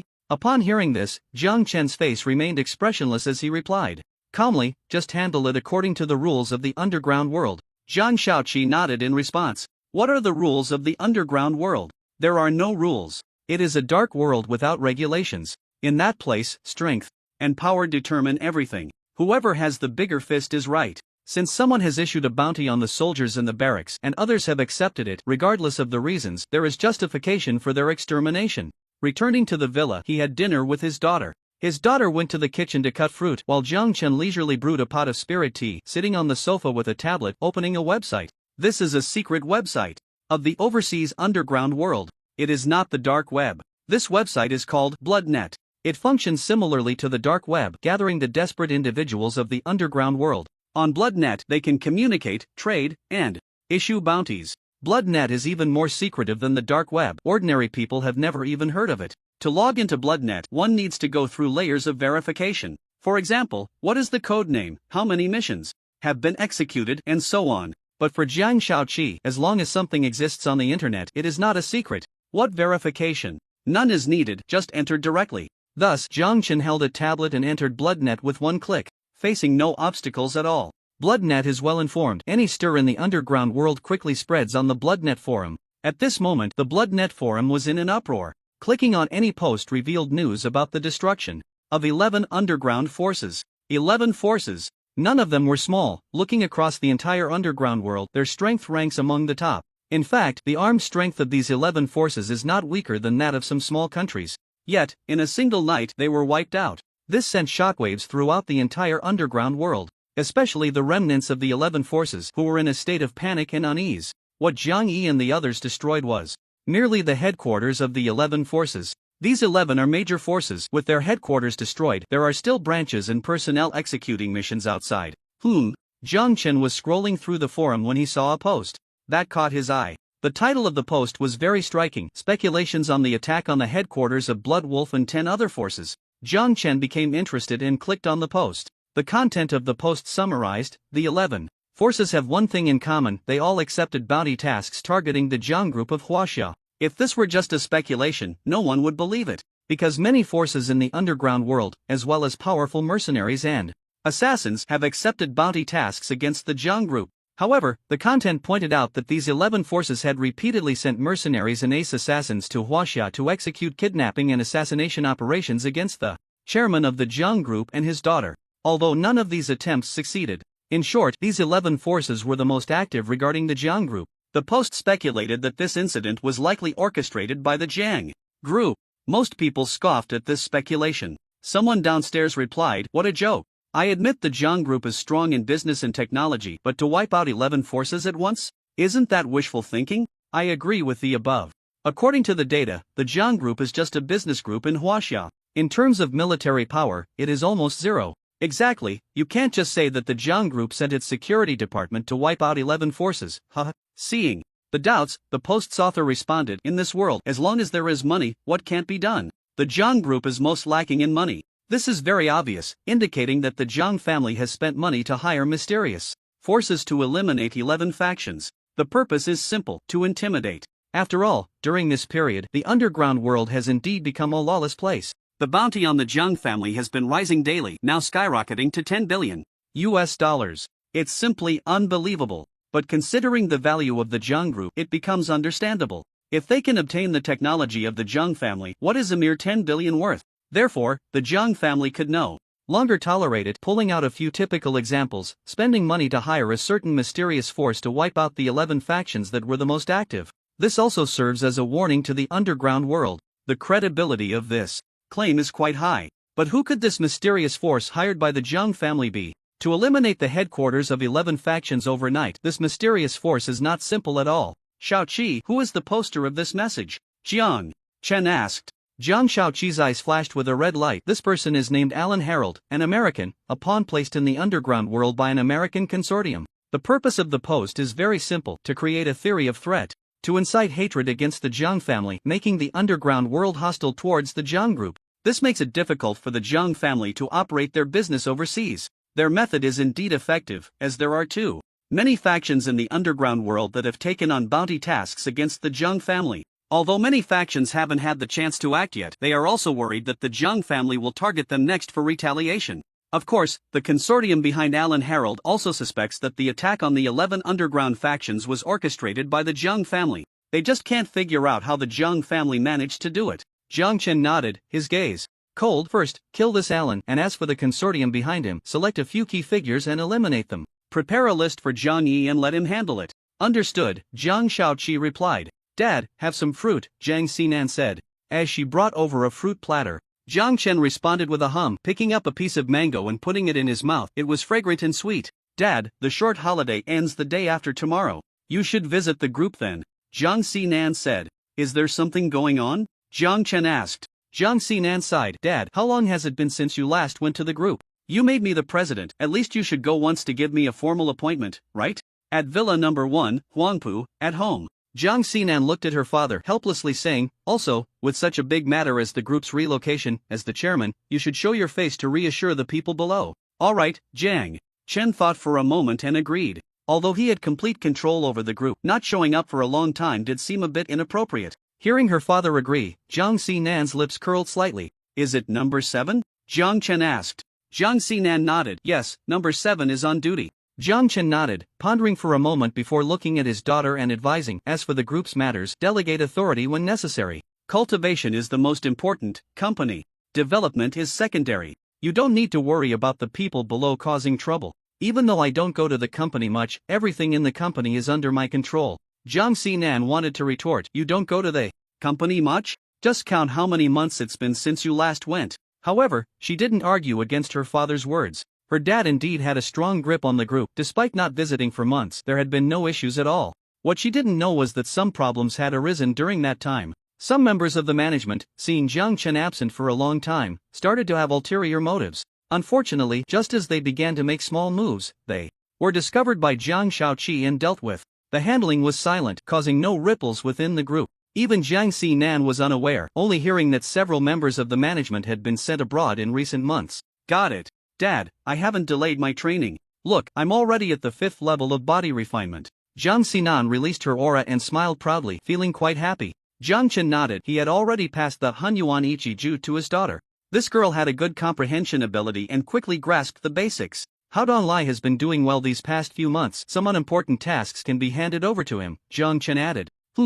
I'll listen to Dad, Jiang Xinan nodded. At that moment, Jiang Qiqi walked over. Boss, here's the list for your review. Jiang Chen took it and glanced at it, seeing a long string of over 100 names. He couldn't help but look at Qiqi. He had previously said to select a few key figures from the consortiums targeting the Zhang family and eliminate them. Was this going to be a complete sweep? This girl has quite a ruthless heart. Oh, I forgot, she has no heart. Returning his gaze to the list, there were a total of 7 consortium families, exactly 105 people, an average of 15 per family. These 105 individuals were the top decision makers of the 7 families. TSK, if they all died, what kind of shock would that cause? It would probably stir the entire world. But upon closer calculation, it was only 105 people, just 15 per family. It didn't seem like too many. The 7 families had been established for hundreds of years, with countless descendants, killing just 15 from each. Too merciful. Alright, let's proceed with this list. Jiang Chen handed the list back to Jiang Qiqi, having no intention of making changes.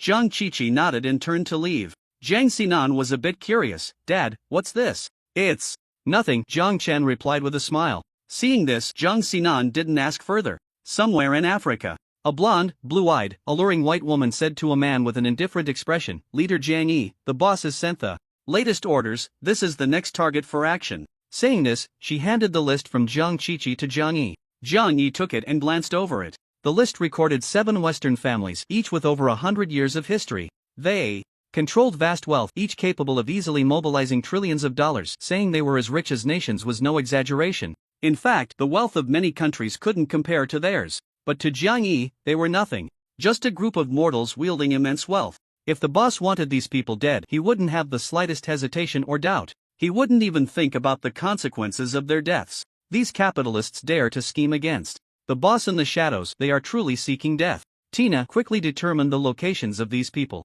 Jiang Yi said coldly as he set the list down. The woman named Tina was a cyborg. She accompanied Jiang Yi on missions, tasked with gathering intelligence, pinpointing target locations, and planning the best action strategies. The computational ability of a cyborg was immensely powerful. Thanks to her planning, Jiang Yi and his team could destroy 11 underground power headquarters overnight.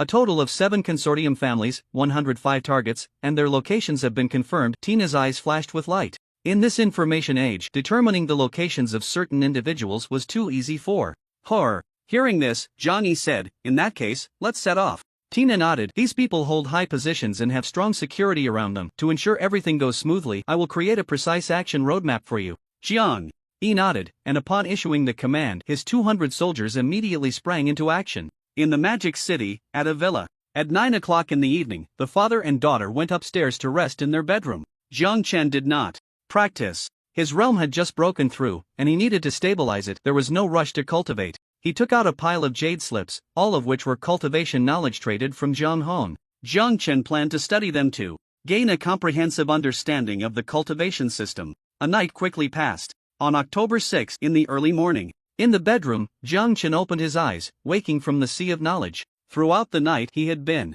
studying cultivation knowledge. Although most of it was basic information, the volume of knowledge was still immense. After all, it involves a complete system, and even the basics require a long time to learn. Taking a moment to collect his thoughts, Jiang Chen stood up. After freshening up, he went to the living room on the first floor. Glancing at Jiang Shaoqi, who was finishing up in the kitchen, Jiang Chen sat down on the sofa, brewed a pot of tea, and picked up the freshly delivered newspaper. "Boss," Jiang Shaoqi approached quietly and said, "Jiang Yi has divided his soldiers into 2 parts. One part is heading to the European continent and will strike against the Sade Consortium and the Ghoul Consortium around 9 a.m. Huaxia time. The other part of the soldiers is dispatched to the United States and will attack the Meili family and 4 other consortium families around 1 p.m. Huaxia time." Jiang Chen calculated the time. 9 a.m. and 1 p.m. were just around midnight in Europe and the United States, respectively. Will they make it in time? Jiang Chen asked. Jiang Yi and the others were still in Africa. "They will make it," Jiang Shaoqi replied. "Tina has arranged everything for them. Once Jiang Yi and the others arrive, they won't need to prepare anything and can act immediately." Jiang Chen nodded and said, "All right, let's go with that." After saying this, he picked up the newspaper again, not giving the matter much thought.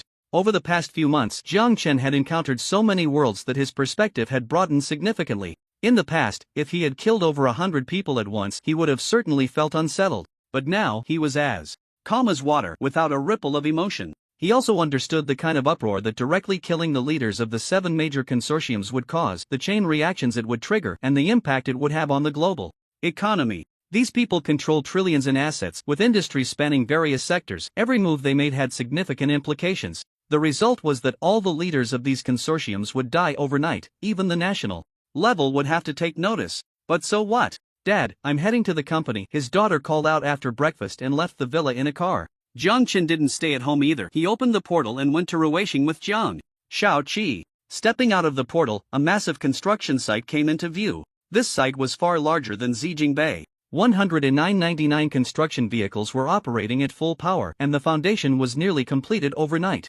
Once the foundation was done, the construction of the buildings above would proceed even faster. It wouldn't be long before this base, covering 50 square kilometers, would be completed. "We still need more construction vehicles," Jiang Chen muttered as he looked at the bustling site. He contacted the club and reached out to Daishui Airvigirl, "Send me another 1,999 construction vehicles." He found the construction vehicles incredibly useful. They could not only be used for construction but also for mining and other tasks. Daishui Air replied quickly, "Uncle, 1,999 construction vehicles?" Her surprise was evident from her words. Jiang Chen responded, yes, 1,000 vehicles, that should be enough for now. But I will need more later, we have to develop a planet. In the Kanglan Star universe, at a certain base, Dai Shuai shook her head. She almost forgot that Uncle had discovered a life planet. Alright, no problem, I'll have the base.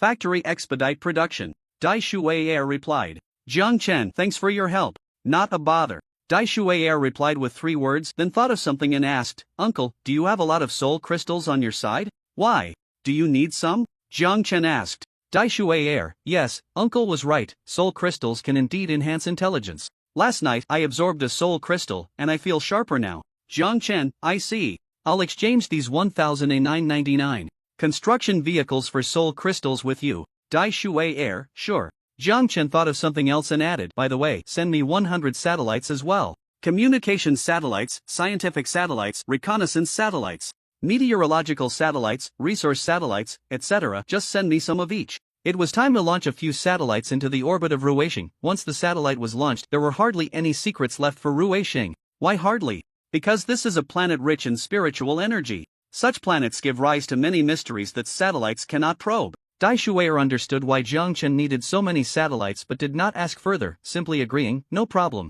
After discussing the items for trade, Jiang Chen ended the conversation with Dai Shuai. Xiaoqi, keep a lookout around us, Jiang Chen instructed, taking out a mat to prepare for his training. Boss, there's something happening across the river, Jiang Xiaoqi suddenly said. Jiang Chen looked over and saw a group of primitive humans on the opposite bank, pointing and gesturing towards them. Have we been noticed? Jiang Chen shook his head, not surprised. With such a commotion, it would be strange not to attract attention. Notify the soldiers in the martial camp to be alert to the situation across the river. Also, arrange for a drone to fly over and gather intel on the fire tribe's movements. And analyze their language, Jiang Chen commanded. Got it, Jiang Xiaoqi replied. Jiang Chen nodded and sat cross-legged, beginning his cultivation. While Jiang Chen was training on Ruisheng, a portion of the soldiers dispatched by Jiang Yi had already arrived in Europe. Jiang Yi did not come in person but went to the United States instead. There were only 2 targets in Europe, so sending his subordinates was sufficient. In the United States, he needed to deal with 5 families simultaneously, requiring his personal presence. It was around 2 or 3 in the morning in Europe when a figure silently leaped into a manor. His speed was ghostly, and the security monitoring system and patrolling bodyguards in the manor were oblivious, like blind men, unable to detect him. Using the darkness, the shadow stealthily entered a villa. He purposefully opened a bedroom door. Walking into the spacious bedroom, he saw an elderly white man lying on the bed, sound asleep. With an indifferent expression, he placed his hand on the old man's head and unleashed his strength, turning the man's brain into mush. At the same time, similar events were occurring across Europe. At this moment, regardless of what the targets were doing, none could escape the fate of being killed. Before long, all 30 targets in Europe were eliminated. The operation in Europe went smoothly, and across the Atlantic in the United States, Jiang Yi and his team were also moving efficiently. After arriving in the United States, they split into dozens of small teams, infiltrating various manors and silently eliminating their targets. They used the same method, shattering the target's brains. There were no visible wounds on the outside, but the insides were turned to mush. The operation was very successful. The bodyguards around the targets were like blind men, unable to detect them. It was a joke. The soldiers from the barracks were at least of silver rank. Silver rank is equivalent to foundational stage experts. Could a foundational stage assassin be discovered while taking out a group of mortals? As for surveillance, with the presence of biosynthetic beings, those monitors were rendered blind as well. In the entire United States, trying to find Jiang Yi and his team using satellites or surveillance was a fool's dream. Time passed and several hours went by. In Huaxia, it was 3 p.m. on October 6. On Ruisheng, Jiang Chen, who had been meditating with his eyes closed, opened them, feeling the growth of his internal power, and a smile appeared on his face. At this rate, he wouldn't be far from reaching the foundational stage. Boss, Jiang Xiaoqi, who had been guarding him, called out. Jiang Chen responded, standing up and asking, what's happening with the fire tribe? Across the river? Jiang Xiaoqi replied, Boss, the drone footage shows they are making rafts. It seems they want to cross the river. Jiang Chen nodded. Have their language been analyzed? Analysis complete. Boss, give me permission, and I'll send you the language pack, Jiang Xiaoqi said. Jiang Chen nodded, operated his smart wristwatch for a moment, and granted Jiang Xiaoqi the permission. A language pack was sent over. Jiang Chen's spiritual power was strong. Although the language was difficult, he grasped it in no time. He tried saying a few common phrases and found it manageable. Mastering the tribal language, Jiang Chen took out a silver sword and used the wind control technique to fly up, directly crossing to the other side of the river. Ruishing, above the great river, Jiang Chen soared through the air, coming to a stop above the crowd of the fire tribe. Seeing Jiang Chen standing in the void, the hundreds of people from the fire tribe looked terrified. Most of them couldn't help but kneel down, shouting incoherently. Only a few individuals remained tense, suppressing their inner unease, staring at Jiang Chen, who appeared like a deity. At this moment, Jiang Chen was clad in a set of second-tier magical armor, holding a silver long sword, looking indeed imposing. However, his short hair seemed somewhat out of place. "Who are you?" Jiang Chen's voice, laced with magical power, caused a buzzing in the ears of the fire tribe members. He was not speaking the primitive tribal language, but rather the Huaxiao language. After all, with such a grand entrance, it would be quite a letdown to have a primitive tribal accent. Although it was Huaxiao language, the meaning of his words was understood by the people of the fire tribe. This was because Jiang Chen's voice carried a spiritual consciousness that directly conveyed the meaning of his words to them. "May I ask, are you a divine being?" A tall and strong man stepped out from the crowd and performed the highest tribal salute to Jiang Chen. Jiang Chen did not respond, merely glanced at the man, his immense soul power pressing down on him. He recognized this person as the leader of the fire tribe, Lai. He was the strongest of the fire tribe. However, this strength, Lai's power was not weak, judging by his aura. He had at least the strength of the 9th level of Qi refinement. It made sense, as Qi refinement beasts roamed the forest. As the strongest of the fire tribe, without this level of power, he would not be able to establish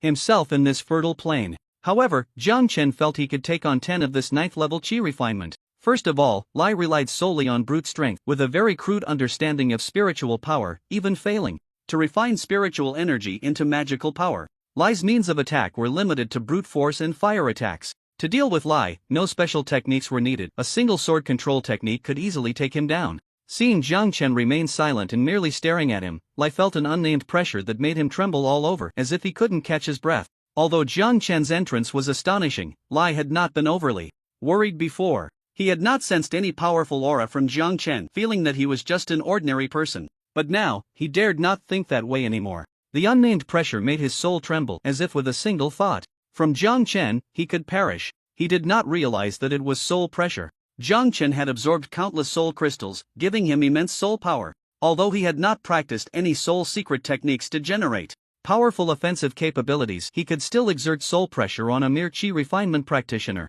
At that moment, Jiang Chen's brow twitched as he looked toward the distant forest, sensing a powerful aura approaching. Foundation establishment? Feeling this aura, Jiang Chen was taken aback. It seemed to surpass the Qi refinement stage. He quickly shook his head. Although this aura far exceeded that of an ordinary Qi refinement practitioner, it had not yet reached the level of foundation establishment. Lai also sensed this aura, his face changing dramatically as he shouted, "Not good, it's the king of the endless forest, it's coming out." Jiang Chen understood Lai's shout. Endless forest? Jiang Chen glanced at the vast forest, shaking his head. After 2 days, he had gained a basic understanding of this forest, which was only about 1,000 kilometers wide and long, far from being endless. Roar! At that moment, the terrifying aura gradually approached. Jiang Chen looked over and saw a massive beast engulfed in flames, resembling a lion. The hundreds of people from the fire tribe felt the terrifying aura emanating from the lion beast, their faces turning pale with fear, even Lai trembling all over. If they were in the tribe, with the aid of the tall city walls, he could still contend with the lion beast. But in this flat area, as the strongest of the fire tribe, he was completely outmatched. Roar! The lion demon let out a roar and was about to pounce on the fire tribe. Seeing the hundreds of people from the fire tribe with desperate expressions, Jiang Chen shook his head, raised the silver light sword, and a beam of sword light sliced through the sky. Amidst the shocked, fearful, and desperate gazes of the fire tribe, the sword light collided with the lion demon. Boom! A loud sound echoed as the lion demon was sent flying. Blood, ablaze with flames, scattered across the sky. Jiang Chen looked at the lion demon, its massive body already fallen, dead beyond any doubt. It was a joke. This strike from the silver light sword was a full-force attack at the peak of the foundation establishment stage. How could a lion demon that hadn't even entered the foundation establishment stage withstand it? Looking at the dead lion demon, Jiang Chen ignored the awe and fear in the eyes of the fire tribe, using the wind control technique to lift the lion demon's corpse. Finally, he cast a glance at Lai before flying back to the opposite bank of the river. That glance made Lai shudder, and with a thud, he knelt down. Jiang Chen's gaze was not simple. It was a look that struck at the soul, leaving Lai without a shred of courage to resist. Not just Lai, but the others from the fire tribe had already knelt down, repeatedly bowing in the direction Jiang Chen had left, pleading for the divine's protection. Even the higher-ups of the fire tribe were no exception. Jiang Chen's ability to kill the lion demon was terrifying. Returning to The opposite bank of the river, Jiang Chen tossed the lion demon's corpse aside and glanced back at the people from the fire tribe who were bowing to him. TSK, Divine Being. Hearing this title, Jiang Chen shook his head, unsure if he would become a legend in this civilization in the future. His trip over was meant to intimidate, to instill awe in the fire tribe. Secondly, it was to observe the strength of the fire tribe up close. The fire tribe was quite primitive, lacking a systematic cultivation method, but their strength was not weak. There were many at the chi refinement stage. This was not surprising, as living in such a rich spiritual environment, even simple breathing every day could gradually make one stronger. However, the chi refinement stage of the fire tribe could be considered a weakened version. The only one worth noting was the leader of the fire tribe. Jiang Chen had originally planned to use his soul power to intimidate the fire tribe. He just didn't expect a lion demon to jump out midway. This was a good thing. It allowed him to show his divine presence and better intimidate the fire tribe, making them more in awe of him. Shaking his head, Jiang Chen instructed Zhang Shaoqi to notify all members of the martial camp to assemble. Soon, 100 members of the martial camp were lined up neatly in front of Jiang Chen. After assessing the overall strength of the martial camp, Jiang Chen nodded. The overall strength of the martial camp had increased, and the proportion of those who had entered the innate realm was higher. Among them, several had already reached the peak of the innate stage, just a step away from entering the martial master realm. A master was equivalent to a foundation establishment cultivator. Once they entered the master realm, the combat power of the martial camp would undergo a transformation. Moreover, everyone in the martial camp was equipped with laser guns, silver light swords, and golden axes. In this territory, they were not invincible, but they were close. Jiang Chen gathered the martial camp, not for any other reason but to arrange the upcoming exploration tasks. After assigning the tasks, he dismissed the martial camp. Let's deal with this lion. By the way, preserve the blood, I have use for it. Jiang Chen looked at the lion demon on the ground and instructed Zhang Shaoqi. This lion demon was about 13 or 14 meters long and 7 or 8 meters tall, a true behemoth. Understood.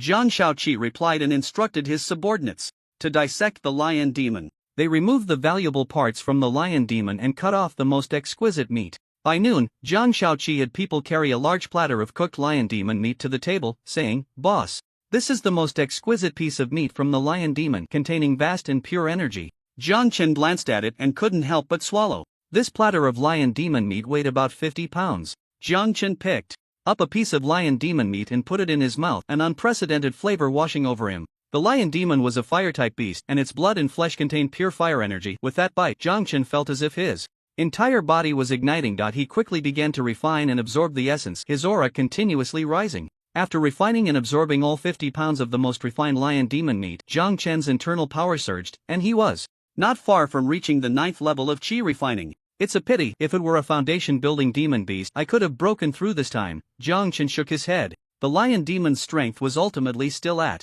the chi refining level, and even though it far surpassed ordinary chi refiners, the essence of its flesh offered limited help to him. However, it was no matter. There was still plenty of lion demon meat left, and breaking through was just a matter of time. Alright, leave me 2,000 pounds of this lion demon meat and distribute the rest to the people in the martial camp, Jiang Chen said. The lion demon was massive, weighing at least tens of thousands of pounds. Once he fully digested this lion demon, the strength of the martial camp would definitely surge. Understood, Zhang Shaoqi replied. Jiang Chen nodded and continued his practice. That evening, Jiang Chen returned to the Blue Star Villa. After having dinner with his daughter, he sipped tea while listening to Zhang Shaoqi report on the actions of Zhang Yi and the others. After the report, Zhang Shaoqi said, "Boss, Zhang Yi and the others are currently lurking in the United States and Europe, waiting for your next instructions." Jiang Chen shook his head. "No instructions, let them develop on their own." After a moment of contemplation, he added, the number of people in the military camp is quite substantial now, over 200, right? It's time to establish an organizational structure. It had been more than a month since the military camp was set up. So far, the camp had recruited 310 people. Among them, 107 were eliminated from the military camp and were integrated into the martial camp system, currently all undergoing training in Ruweixing, growing rapidly. It wouldn't be long before they caught up with Zhang Yi and the others. Unfortunately, heavenly materials and earthly treasures were of no use to Zhang Yi and the others. Soldiers in the military camp could only rely on the camp to enhance their strength. External forces were completely ineffective. It was a limitation, to be sure. Currently, the military camp system had 213 people. When the military camp was small, it was fine to let Zhang Yi temporarily take charge, but now that the number of people was approaching 2 companies, continuing to develop under the current model felt a bit loose and was not conducive to growth. so he pondered that it was time to reorganize this force. But which organizational model should he reference? The military?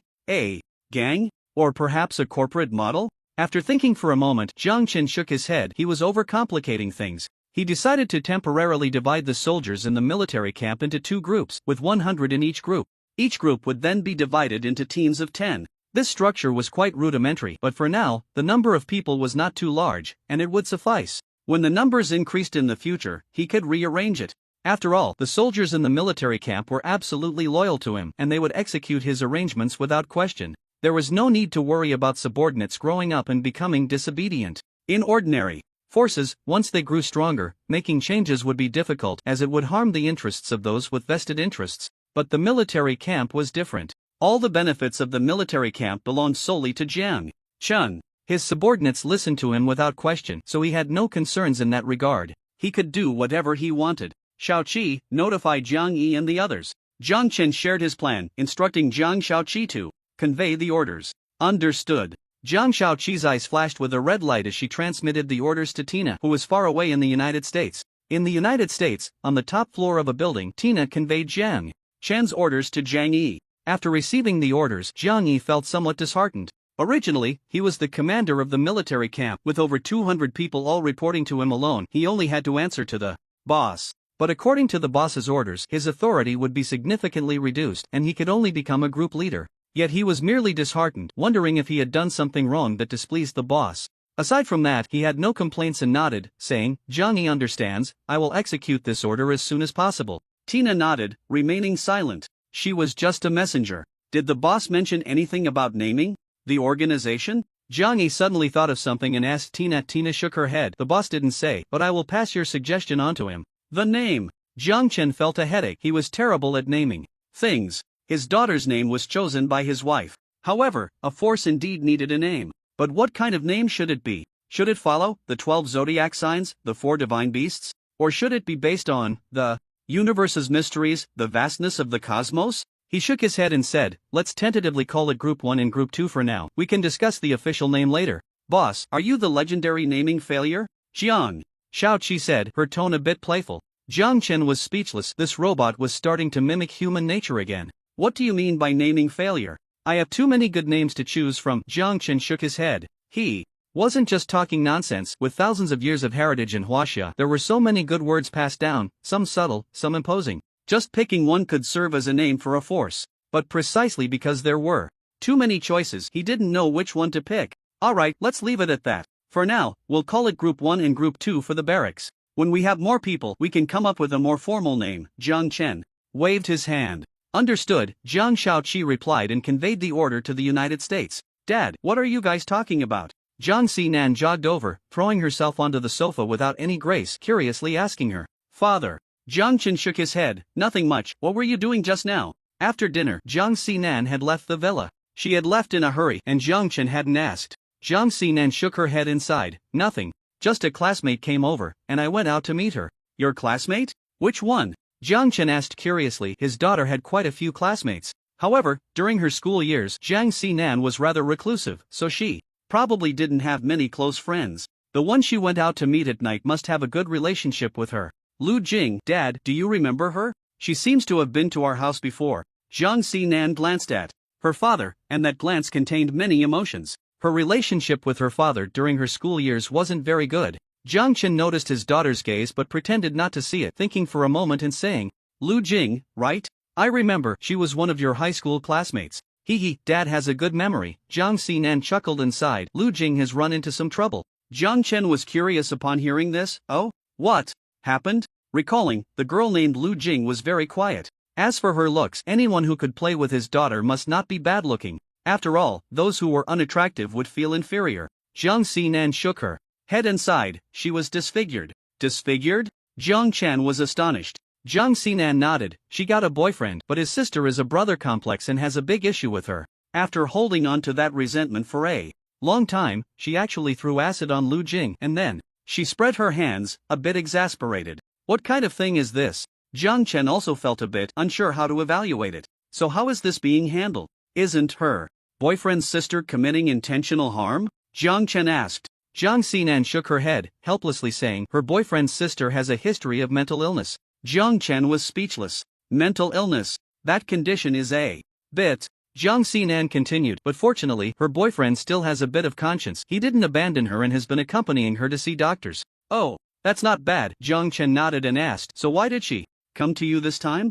Jiang Xinan said, she asked me about the Xianzi facial mask, whether it has any effect on treating scars. Unfortunately, she shook her head, the Xianzi mask was quite magical, capable of restoring youth and treating some minor scars. But looking at the scars on Lu Jing's face, that was beyond help. No matter how magical the Xianzi mask was, it couldn't heal that. Not wanting to dwell on Lu Jing's situation, Jiang Chen thought of something and said to his daughter, Xinan, keep an eye on the international market recently. Jiang Xinan was puzzled. International market? It's been quite stable recently. Jiang Chen smiled and said, I received news that the heads of the 7 major super consortium families in Europe and America have died. Do you think the outside world can remain calm after this news spreads? Jiang Xinan was taken aback. Dad, which 7 families specifically? Jiang Xinan became serious. There were quite a few Western consortiums, and at least a dozen could be considered super consortiums. Jiang Chen said, the Continental Seed Consortium, the Ghoul Consortium, the American Billy Consortium, the Cledon Consortium, the Rob Consortium, the Daisy Consortium, and the Mary Consortium. There's also the Billy Consortium. Jiang Xinan felt a bit wistful. She remembered her first encounter with the Billy Consortium. She was anxious at that time. Back then, the Billy Consortium was a giant to the Jiang family. But now, hearing that the head of the Billy Consortium had died, she felt only a bit of wistfulness, not much shock. However, thinking about it, there really wasn't much to be shocked about. Not to mention the Jiang family's visible strength, just the fact that she and her father were both cultivators was enough to stand at the pinnacle of the world. Moreover, she could sense that her father had secretly cultivated quite a few forces. Although her father hadn't explicitly told her, he hadn't deliberately hidden it either, and she could naturally perceive some things. For instance, the large-scale production of cleansing pills and strength pills a while back. Where did so many pills go? It was obvious that her father must have used them to cultivate forces. The many powerful bodyguards around her certainly didn't just appear out of thin air. At this thought, her heart suddenly skipped a beat. The deaths of the 7 consortium heads couldn't have been orchestrated by Dad, could it? It seemed quite possible. She recalled that these 7 consortium families had all targeted the Jiang family. She had close ties with Li Jian and knew that these 7 consortiums had issued numerous bounties in the overseas underground world against her and her father. She widened her eyes and looked at her father. Then she shook her head, not probing further. Whether it was her father who sent someone or someone else, it didn't matter. After pondering for a moment, she said, Dad, you're right, it can indeed be manipulated. The deaths of the heads of the 7 consortiums will definitely cause a massive earthquake. Jiang Chen smiled and said, yes. A total of 105 people from the 7 consortium families have died. The core power holders have all been wiped out. An earthquake is certain. Hiss. Jiang Xinan took a deep breath. She had been naive. She thought only the heads of the 7 consortiums had died, but it turned out this was a complete sweep of the upper echelons of the 7 consortium families. She immediately couldn't sit still. Dad, did all 105 people who died belong to the upper echelons of the 7 families? Jiang Xinan asked cautiously. Jiang Chen nodded, yes.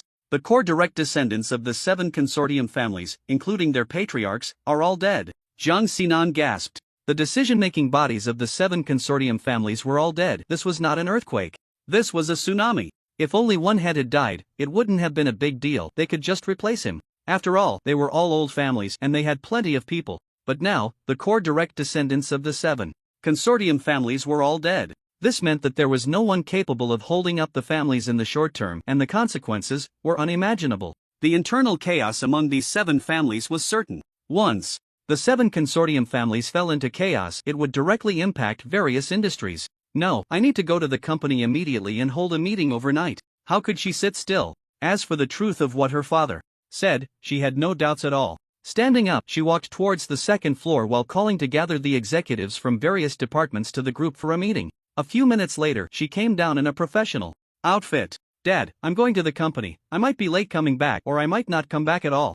Jiang Xinan said hurriedly, taking Jiang Hong and Jiang Cheng with her as they left the villa. Watching his spirited daughter, Jiang Chen shook his head and smiled. After revealing this matter, he had anticipated his daughter's reaction. Next, the 7 families should start to fall apart. Jiang Chen picked up a cup of spiritual tea, took a sip, and thought. The news of the deaths of the decision-making layers of the 7 major financial conglomerates would definitely be sealed off at the first moment, but this sealing wouldn't last long. Too many people had died, and it couldn't be contained. The key was that these 7 families were not united. Usually, they were suppressed by the family's direct decision-making layers, and they could only obediently obey. Now, with the top core members all dead, who could still keep them in check? The 7 major financial families had stood tall on Blue Star for hundreds of years, with vast sizes and countless branches. Internal factions were numerous, and there were plenty of ambitious side branches. For example, the Billy family, which had come to Huaxia, attempted to invest in and swallow Siberi Group, led by the ambitious Vic Billy.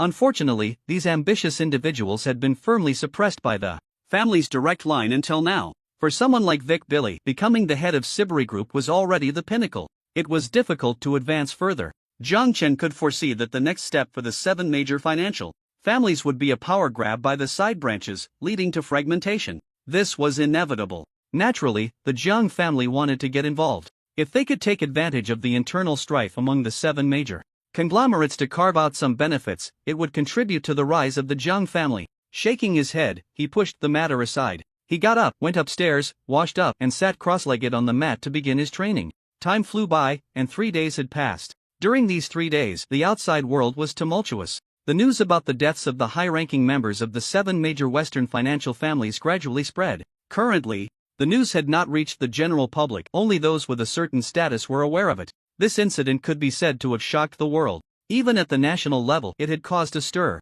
They found it hard to imagine. Who could be so ruthless as to wipe out the high-ranking members of the 7 major Western superconglomerates in one fell swoop? These were families capable of manipulating the powers of certain empires. The deceased were among the top echelon of this planet. The security forces around them were undoubtedly world-class. Even an enhanced regiment would find it difficult to breach their defenses. Yet, such a group of people was assassinated quietly. Overnight, the so-called top-tier security was as useless as a fart, with no signs of detection whatsoever. How could one not be shocked? After the shock, everyone accepted this fact and began to take action, wanting to carve out a piece of the pie from the 7 major financial families. Now that the 7 major families were in turmoil, it was the perfect time to divide the spoils. As for the mastermind behind it, they could investigate slowly after the benefits were divided. Of course, while it was said this way, not many were willing to delve deeply into the investigation. At most, there would be a symbolic inquiry on the surface. The force that could wipe out the high-ranking members of the 7 families overnight was not simple.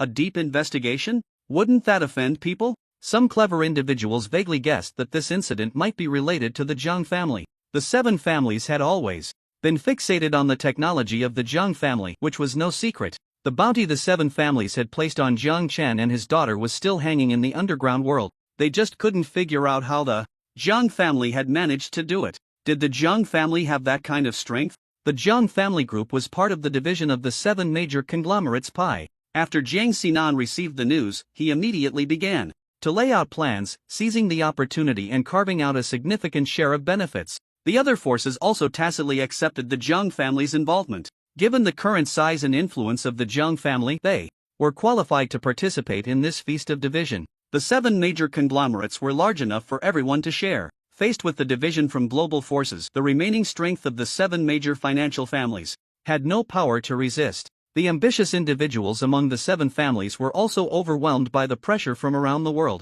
This made them realize that their family was finished. Centuries of foundation had come to an end. If they had learned that the family's direct line had been assassinated, they could have chosen not to engage in internal strife but to unite, perhaps still having a chance to resist the external wolves closing in. However, upon discovering that the mountain pressing down on them had collapsed, their first reaction was not to unite or to pursue the murderer, but to seize power. In this way, how could they withstand the wolves from all over the world? Regarding the uproar from the outside world, Jiang Chen was also somewhat affected. During this time, Jiang Chen received 2 phone calls. One was from Lin Dong, the head of the sword organization in the Magic City, and the other was from Chu Jianbai of the Eastern Theater. They didn't say much on the phone, just the usual greetings. But Jiang Chen could sense that the authorities were suspicious of the Jiang family. Suspicion was normal. Jiang Chen had anticipated this when he dispatched Jiang Yi to assassinate the high-ranking members of the 7 major families. Recently, internationally, whether it was the 11 underground forces that had been wiped out or these 7 conglomerates, a little investigation would reveal that they were all enemies of the Jiang family. Now that these forces had all been attacked and assassinated, it was impossible for them not to harbor suspicions. On October 10, 2023. That noon, Jiang Chen prepared a lavish meal and went to the communication space. On the rooftop, Jiang Chen saw Dai Shuer, who looked increasingly haggard, and smiled. "Girl, what's going on with you? You're looking more and more worn out." Dai Shuer sighed. "Training in the universe is definitely not as comfortable as on Azure Blue Star." Jiang Chen asked, "How much longer do you need to train?" Dai Shuer shook her head. "I'm planning to go back in a couple of days." Jiang Chen was surprised. "So soon? By the way, what have you gained from this training?" Dai Shuer slumped in her chair, spreading her hands, just witnessing the loneliness of the universe and feeling the solitude within it. Jiang Chen was speechless. "So, you trained in loneliness? Let's eat." Jiang Chen waved his hand, setting the dishes on the table. Dai Shuer, with her vacant eyes, finally perked up, picked up her chopsticks, and put a piece of beef in her mouth. "So delicious, this spicy beef is never tiring to eat," Dai Shuer exclaimed, her chopsticks moving nonstop. Jiang Chen shook his head, truly a foodie. After eating and drinking to their fill, it was time to make the delivery. The 110,000 bioengineered humans, 1,999 engineering vehicles, and 100 various types of satellites that Jiang Chen ordered were all ready. For this transaction, Jiang Chen used items like the golden axe, longevity pills, and soul crystals. With everything settled, Jiang Chen said, "Girl, that's it for today. I need to go back and make some arrangements." "Okay, I also need to go back to cultivate. With the resources provided by Uncle, I'll soon be able to break through to the innate realm." Looking at the spiritual resources in hand, Dai Shuer was very happy. After bidding farewell to Dai Shuer, Jiang Chen returned to reality, appearing on Ruweixing. 10 kilometers from the riverbank, a tall black city wall stood like a giant dragon coil, quite shocking. The city wall was tall and thick, at least 50 meters high. There was a reason for building such a high wall. After all, this city would face powerful beasts in the future. Since the time was still short, they had only managed to build the wall for now. The houses inside the city were still just taking shape. However, in the center of the city, a mansion covering dozens of acres had already been built, which was Jiang Chen's residence. Coming to Ruweixing, it could be considered having a home. In front of the newly built city of Ruweixing, there was a wide, open space that had been turned into a large square. Jiang Chen stood on the high platform in the center of the square, waving his hands continuously. Batch after batch of bioengineered humans appeared out of thin air, and the once desolate area quickly filled with figures. Operating his wristwatch, he activated these bioengineered humans and assigned them tasks as the 110,000 bioengineered humans dispersed in an orderly manner according to their assignments. 50,000 ordinary bioengineered humans entered the city to assist the engineering robots in constructing houses and repairing streets. 5,000 research-type bioengineered humans utilized instruments and equipment to analyze the various resources on Ruweixing. 5000 combat-type robots assisted the military camp, exploring the surroundings and cultivating a safe zone. The remaining 50,000 bionic beings were assigned to Jiang Xiaoqi, who could call upon them to handle various affairs between Blue Star and Ruwei Star, such as resource mobilization. "Boss, should we give this city a name?" Jiang Xiaoqi asked as she approached. "Of course we need to," Jiang Chen replied, slightly tilting his head to look at the city filled with a wild atmosphere, and said, "Let's name it Jiangda." "Jiang City?" Jiang Xiaoqi repeated, and upon seeing Jiang Chen nod, she responded, "I'll have someone carve it right away." "No need." Jiang Chen waved his hand and walked to the front of the city gate. Looking up at the reserved space above the gate, he performed the sword control technique and a silver sword flew out, etching two grand characters, Jiang City, above the gate. "How's that? Not bad, right?" Jiang Chen sheathed the silver sword and said with a smile. A flash of red light appeared in Jiang Xiaoqi's eyes as she said, "According to calligraphy scoring, the boss's calligraphy can score 8.9 points. Oh, what's the full score?" Jiang Chen was surprised. "The full score is 10 points, Jiang Xiaoqi replied. "Really? That startled me. I thought the full score was 100. Jiang Chen laughed heartily. After becoming wealthy, he had practiced calligraphy for a while. His calligraphy could only be considered average, at most showing off in front of some uneducated friends. Calligraphy, to put it simply, is a form of skill application. Jiang Chen had studied calligraphy and knew in his mind how to write well. However, before, his hands wouldn't cooperate, knowing the technique was useless without long-term practice. Many calligraphy masters are elderly, having spent a lifetime honing their craft. Now that he had become a cultivator with perfect control over his body and a powerful soul, writing well was naturally not a problem. An 8.9 score isn't high, but Jiang Xiaoqi's scoring is based on collected calligraphy data throughout history, including ancient calligraphy masters. In comparison, this score isn't low, right? He shifted his gaze from the characters Jiang City to the bionic beings entering work mode, feeling pleased. With these 110,000 bionic beings, Ruwei Star would soon be on the right track. It was foreseeable that for a long time to come, resources would be continuously collected and transported to Jiang City. These resources would become the foundation for his strength. Let's go, take a stroll in the city. Jiang Chen waved his hand, leading Jiang Shaoqi into the city. The city was filled with construction sites, offering little to explore.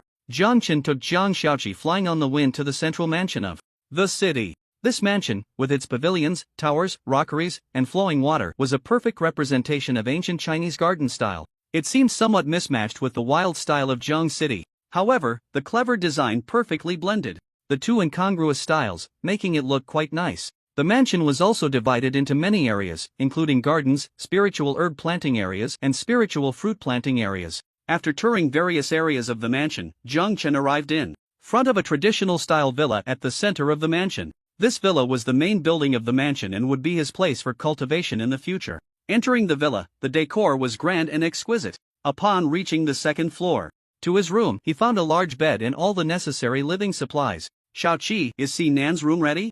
Jiang Chen asked. It's ready, the young lady's room is right next door, Jiang Shaoqi replied. Jiang Chen nodded and began to set up a spirit gathering array in the villa. After spending half a day, the spirit gathering array was completed. The already rich spiritual energy of heaven and earth became even denser. Feeling the abundant spiritual energy surrounding him, Jiang Chen marveled, in such an environment, even just breathing could make one stronger. Around 6 o'clock in the evening, according to Huaxia time, Jiang Chen returned to Blue Star. At the Huangpu No. 1 villa, at home. Seeing Zhang Xinan returning from work, Jiang Chen smiled and said, "You're back so early today? Is the company not busy?" In the past few days, in order to participate in the dividing the 7 major consortiums operation, Zhang Xinan has been working overtime continuously, even pulling 2 all-nighters. Zhang Xinan appeared a bit tired, but her spirits were high. Of course I'm busy, but I've arranged everything that needs to be arranged. Dad, our group is going to make a fortune this time. She seemed very excited. The profits gained this time were enormous. After this, the Jiang family would not fall short compared to those renowned international consortiums. Jiang Chen shook his head and reminded her, "Sinan, remember, making money is not your main job. Your main job is to practice." Jiang Sinan became serious. "Got it, Dad." Jiang Chen nodded and presented a 5-liter water jug, saying, "This is the body refining liquid used for medicinal baths, which can speed up your body refining progress." Body refining liquid? Jiang Sinan walked over in surprise, opened the lid, and a fragrant aroma wafted out. Taking a glance, she saw a thick red liquid inside. "Dad, what is this?" Jiang Sinan asked curiously.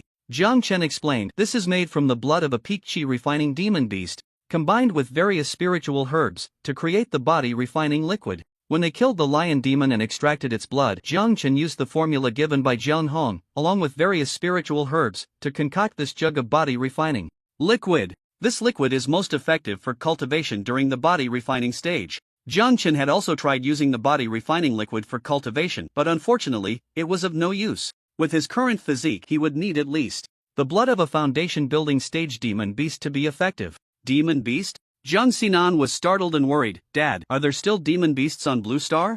Jiang Chen shook his head. "Don't worry, there are none on Blue Star." Jiang Sinan pondered, if there were none on Blue Star, it meant that this demon beast was not a product of Blue Star? Her heart raced. Could it be that Dad, like some protagonist in a novel, had obtained a world of his own? A world of demon beasts? I have a cultivation world? Her thoughts spiraled until, Jiang Sinan cried out in pain, covering her forehead and looking at her father with a wronged expression. "What are you thinking about?" Jiang Chen gave his daughter a light tap on the head and said, irritably, "He." Jiang Sinan giggled, sitting next to Jiang Chen, shaking his arm. "Dad, what about this demon beast?" Jiang Chen shook his head. "I'll tell you, but not now." "Oh." In the villa's living room, Jiang Sinan let out a disappointed "oh." She didn't dwell on it, since her father said so. It meant he would tell her sooner or later, so there was no need to rush. Jiang Chen rubbed his daughter's head vigorously, messing up her hair, and said, "Stop thinking about it, let's go eat." Jiang Sinan pouted in dissatisfaction, reaching up to fix her disheveled hair. "By the way, when using this body refining liquid, add it according to what you can handle during your bath tonight. Don't add too much the first time." Jiang Chen explained the precautions for using the body refining liquid. Jiang Sinan committed her father's instructions to memory, washed her hands, and went to the dining room. "Dad, what kind of meat is this? It smells so good." Jiang Sinan pointed to a plate of meat and asked. Jiang Chen replied, "This is lion demon meat, from the same source as the blood used to make the body refining liquid, from a peak chi refining lion demon." Peak chi refining? Jiang Sinan admired. She knew that her father was at the chi refining stage, effortlessly flying with the wind. That was flying. A completely different experience from taking an airplane. She longed for it immensely. Unfortunately, she was still a novice in the body refining stage without any magical power, and couldn't fly at all. She could only hope to advance to the chi refining stage soon. After tasting a piece of lion demon meat, the wonderful flavor she had never experienced before delighted her. Unfortunately, after a few bites, she found she couldn't eat anymore. After dinner, Jiang Xinan returned to her room. She went to the bathroom, filled the bathtub with hot water, and carefully poured some body refining liquid from the jug. As the body refining liquid dripped into the bathtub, the clear water was instantly dyed red. This red is not blood red, but a bright crimson, like flames, with a faint fragrance wafting out. Jiang Xinan sat in the bathtub, feeling the sensation. She could clearly sense that a force was refining her body. Not enough yet. Jiang Xinan shook her head, feeling it wasn't strong enough, and added some more refining liquid. After several additions, she finally felt as if she had reached her limit. She set down the refining liquid, activated her cultivation technique, and began to refine the energy within the liquid, strengthening her physique. As she absorbed the medicinal power of the refining liquid, waves of pain surged through her, making Jiang Xinan grit her teeth to avoid crying out and worrying her father. On the first floor of the villa, Jiang Chen sat on the sofa sipping tea, occasionally glancing up at the second floor.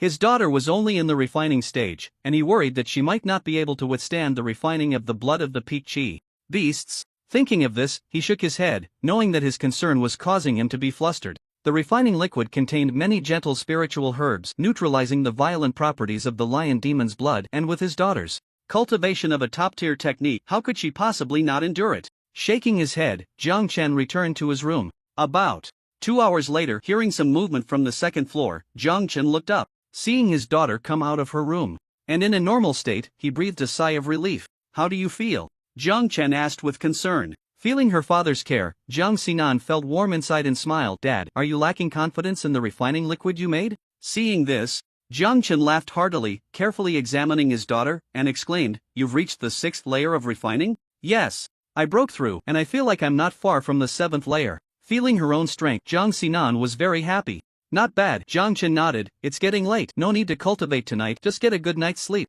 Okay. Jiang Xinan replied, saying good night, Dad, as she returned to her room. The next day, October 11th morning, Jiang Chen woke up very early today because he hadn't slept last night. Last night, after waiting for his daughter to finish refining, he went through the portal to Ruweixing and cultivated there all night. He only returned after breaking through. That's right, last night, he broke through to the 9th layer of chi refining. It must be said that Ruweixing is truly suitable for cultivation. Breaking through is as simple as eating and drinking, far beyond what Blue Star can compare to. After the breakthrough, his internal magical power surged, making it even more refined. The spells he cast became significantly more powerful. Now, when he performed the wind control technique, it was ethereal like an immortal, increasingly resembling a celestial master. This statement isn't wrong. In the world of Zhang Hong and the others, with his current strength, he could easily be called a celestial master in a mortal dynasty. After taking a bath in the bathroom, Jiang Chen changed into a fresh outfit and stepped out of his room. It was only 6 in the morning, and his daughter had not yet woken up. Jiang Xiaoqi was in the kitchen making breakfast. As usual, Jiang Chen sat on the sofa and picked up the freshly delivered newspaper. The recent newspaper pages were dominated by news from the 7 major Western financial groups. At a glance, it was all about Western news. Which company was acquired the day before yesterday? Which company went bankrupt yesterday? Which company was split today? And which company was preparing to launch a takeover of another company? And so on. It was all international business news. A rough glance revealed that these acquired and split companies spanned various industries, including food, healthcare, real estate, automotive, and the internet. Those with a certain status knew that these companies were all under the 7 major groups, such as the Billy Consortium and the Psi Consortium. They have no power to resist at all. Jiang Chen shook his head. He found that even many Chinese companies had joined in, participating in this feast of division. Among them, he even saw shadows of some state-owned enterprises from China. Clearly, faced with such a large piece of meat, even the Chinese officials couldn't resist. After all, it involved industries worth hundreds of trillions of US dollars. Who could hold back? As time went on, more and more corporate groups would join in, and the future of these 7 conglomerates is almost predetermined. Dad! The voice of his daughter came through as Jiang Xinan yawned and walked downstairs. Awake? Go wash up. Xiaoqi is almost done with breakfast. Jiang Chen put down the newspaper. Jiang Xinan responded with a no and headed to the bathroom. Moments later, a much more spirited Jiang Xinan entered the living room, sat down on the sofa, picked up the newspaper, and exclaimed, "It's really lively." Jiang Chen smiled and said, "This is just the beginning, it will get busier from here. Right now, it's the stage where the big powers are dividing the cake. The smaller forces will also rush in later." Jiang Xinan nodded, it was inevitable. However, the smaller forces could only pick at the leftovers. Only those with guts would dare to participate at this time and compete with the big powers for a share. In Huaxia, there were quite a few small enterprises that banded together and they managed to get a good share. "Boss, miss, it's time to eat." Zhang Shaoqi's voice came through. Jiang Chen acknowledged and walked to the dining room with his daughter. After breakfast, his daughter went to the company as usual. Jiang Chen headed to Ruei Xing. The 100 satellites he traded for from Dai Shuier last night had yet to be launched. Jiang Chen was looking forward to what Ruei Xing would look like. What would be the ratio of ocean to land? Was there only one continent, or like Blue Star, were there multiple continental plates? How big was this planet? Was it really, as scientists speculated, twice the size of Blue Star? How many human tribes were there on Ruei Xing? How many mythical beasts? What was the strength of the strongest mythical beast? There were too many questions. Only when the satellites were launched could these mysteries perhaps be unveiled. In the square in front of Zheng City, the modular launcher had already been deployed. Dozens of research-type bionic people were bustling about. Like ants. Some were installing satellites, some were debugging data, preparing for various pre-launch tasks. Ruei Xing was not Blue Star. On Blue Star, launching satellites didn't require much preparation because a lot of data was readily available. But this was Ruei Xing, an alien planet. Everything was unfamiliar and required a lot of time to prepare. "Hope it succeeds," Jiang Chen murmured, standing by and waiting. An hour later, everything was ready. "Boss, we can launch," Zhang Shaoqi reported as she walked over. "Launching 100 satellites at once, is that okay?" Jiang Chen asked. "No problem," Jiang Shaoqi replied. Jiang Chen nodded and smiled. "Do we need a sense of ceremony this time?" He remembered last time, Jiang Shaoqi insisted on some ceremony and even made him operate manually. "It depends on what the boss wants," Zhang Shaoqi said. Jiang Chen was speechless and shook his head. "Forget it, just launch it." "Understood." Zhang Shaoqi nodded and issued the launch command. Buzz. The modular launch platform emitted a faint hum. The next moment, the cylindrical launcher carrying 100 satellites began to glow. A 10-second countdown appeared on the launch platform. 10, 9, 8, 3, 2, 1. The countdown ended, and the cylindrical launcher carrying 100 satellites emitted a blue light from its base. With a whoosh, it detached from the launch platform and flew into the sky, disappearing in the blink of an eye. The status of the satellites could only be monitored through various instruments. Jiang Chen looked up. Everything was the same as last time, with no unexpected occurrences. However, this launch took much longer than the last one. The last launch only took 5 minutes to successfully place the space-based satellites into orbit. But this time, Zhang Shaoqi estimated the launch time to be 15 minutes. This also highlighted the differences between Ruei Xing and Blue Star. 15 minutes later. "Boss, the launch was successful, the satellites have been deployed and they have smoothly entered Ruei Xing's orbit. The launcher is returning." "Boss, the launcher has been successfully recovered," Jiang Shaoqi reported. A smile appeared on Jiang Chen's face as he looked at the sky, finally feeling a weight lift from his heart. "Scan Ruei Xing," Jiang Chen instructed. Jiang Shaoqi agreed and began assigning tasks to the bionic subordinates. The group of research-oriented bionic beings became busy, controlling the satellites in the sky and collecting various data from Ruei Xing. Jiang Chen didn't have to wait long. About an hour later, Jiang Shaoqi invited him to a conference room. "Boss, please take a look." Jiang Shaoqi pointed to a projection. Jiang Chen looked over, and a huge map unfolded before his eyes. Taking a deep breath, Jiang Chen observed carefully. From the map, Ruei Xing, like Lanshine, is composed of multiple continental plates. The ocean occupies a large proportion, vast areas of blue. However, how should he put it? From the map, the center features a massive continent. Glancing at the labeled area, 150 million square kilometers. The area of the central continent alone exceeds the total land area of Lanshang. Not to mention there are 9 smaller continents, like satellites, orbiting around the central continent. "Boss, according to the survey, the ocean occupies about 70%, which is similar to Lanshang," Jiang Shaoqi reported. "What position are we in now?" Jiang Chen asked. "We are located on this continent, temporarily named Continent 9, Jiang Shaoqi pointed to a landmass. Jiang Chen took a look. "This continent is a bit small." Jiang Shaoqi nodded. "This is the smallest of the 10 continents, with an area of only about 10 million square kilometers.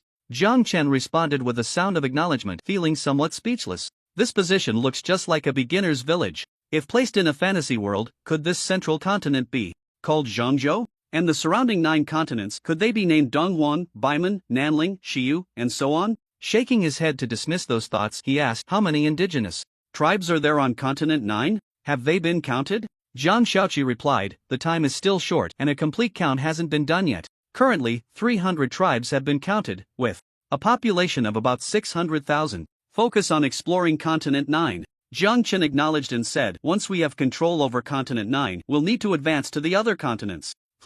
Advancing to other continents won't work without ships. Xiaoqi, when we return to Lansheng, gather some shipbuilding technical materials. It seems we are about to embark on the age of exploration on Ruweixing. Zhang Chen shook his head, embarking on a great maritime era in a fantasy world? Even in novels, no one has written about that. Oh, this is an alien planet, not a fantasy world. Then it's all good. Understood, Zhang Xiaoqi said. Zhang Chen added, also, for shipbuilding equipment, I remember the 7 major consortiums have shipyards, right? Acquire them. Don't use the Zhang family's name for the acquisition. Use the power we control in secret to acquire it. I'll give you the enlarging and shrinking flashlight later. Understood, Zhang Xiaoqi agreed. Zhang Chen nodded and said, print a copy of this map for me. Okay, Zhang Xiaoqi replied. Zhang Chen nodded, walking out while asking, have the 1,000 engineering vehicles been arranged? He had already taken out the 1,999 engineering vehicles traded from Dai Shuair and had Zhang Xiaoqi arrange them. Zhang Xiaoqi nodded, some are arranged in Zhang City for construction, while others will be used to build outposts. Centered around Zhang City, we will build an outpost every 200 kilometers or so for supply and control, and some will be used for mining. We discovered a large amount of mineral resources 300 kilometers away, including spirit stone mines, gold mines, silver mines, and a large number of rare minerals. Zhang Chen nodded, having a group of bionic beings to help is truly effortless. Otherwise, developing a planet larger than Lansheng would be no easy task. After arranging everything, Zhang Chen took a printed map of Ruweixing and arrived at the residence in the center of Zhang City. Entering the villa, Zhang Chen hung the map on a wall in the living room. Sitting on the sofa, Zhang Chen looked at the Ruweixing map, stroking his chin. He hadn't expected Ruweixing to be this large. Ruweixing is enormous, far beyond the scientists' speculation, twice the size of Blue Star. Not to mention anything else, just the land area alone far exceeds that of Blue Star. For example, the central continent, 150 million square kilometers. The land area of Blue Star seems to be only about 149 million square kilometers. Right? Not to mention that besides the central continent, there are also 9 smaller continents surrounding it. Among these 9 continents, the largest one has an area of 55 million square kilometers. This area is equivalent to that of the Eurasian continent. On Blue Star, the smallest, the 9th continent, still has 10 million square kilometers. The total land area of Ruweixing is 455 million square kilometers. The key point is that land only occupies 30% of Ruweixing's area. The remaining 70% is ocean. A large area is a good thing. It indicates that Ruweixing's resources will be several times that of Blue Star. Coupled with the spiritual energy resources, its value is unimaginable. However, fully developing Ruweixing will likely take quite a bit of time. In Ruweixing, in a villa in the living room. Looking at the world map of Ruweixing, Zhang Chen had the idea of going on a global trip to see various places in Ruweixing. To travel around the world, he would definitely need to fly. Bringing a few planes from Blue Star? That doesn't seem feasible. Helicopters are too slow and have too short a range. Who knows how long it would take to fly around Ruweixing? Other aircraft. But Ruweixing has no runways. Building a runway? Too troublesome. The key is that he wants to fly while enjoying the scenery of Ruweixing, and it would be best if he could land anytime. Planes can't just stop on command. So, the flying vehicles from Blue Star are completely unsuitable. After thinking it over, he could only contact Dai Shuair. Once he thought of it, he acted, communicating with the club to reach out to Dai Shuair. It seemed that Dai Shuair was busy, as she only replied with a message. Uncle, please wait a moment. Zhang Chen replied with a, okay, and waited silently. 2 hours later, Dai Shuair finally sent a message. Zhang Chen's figure flashed and disappeared from the villa. In the communication space, on the rooftop, Uncle, Dai Shuair called out. Today, Dai Shuair looked different from usual. She was dressed in silver battle armor, looking valiant and spirited, with a bit less of her usual playfulness. What's with this outfit today? Zhang Chen laughed. Hi. Dai Shuair took out 2 sofa chairs and sat down, saying, I just got off the spaceship and haven't had time to change yet. Oh, back from Kanglan Star? Zhang Chen guessed. Dai Shuair nodded, yes. My training has ended. Zhang Chen shook his head. Her training period was really short. How long had it been? This was quite different from his imagined cosmic training. "Uncle, did you come to find me for something?" Dai Shui'er asked. Jiang Chen said, "I want to purchase a flying vehicle from you." Dai Shui'er propped her chin up with one hand, her eyes twinkling, and smiled. "Oh, that's simple. How about a spaceship? It can freely navigate within planets, and also travel through space." "A spaceship?" Jiang Chen was intrigued. "What type of spaceship?" Dai Shui'er replied, "That depends on the purpose. Mining spaceship? Transport spaceship? Exploration spaceship? There are many types." Jiang Chen said, "For developing planets." "I see. I recommend the 011 type spaceship," Dai Shui'er suggested after a moment of thought. "Oh, tell me more." Jiang Chen became interested. Dai Shui'er explained, "The 011 type spaceship has a carrying capacity of 600,000 tons and can carry 2,000 flying vehicles." She detailed the performance of this spaceship.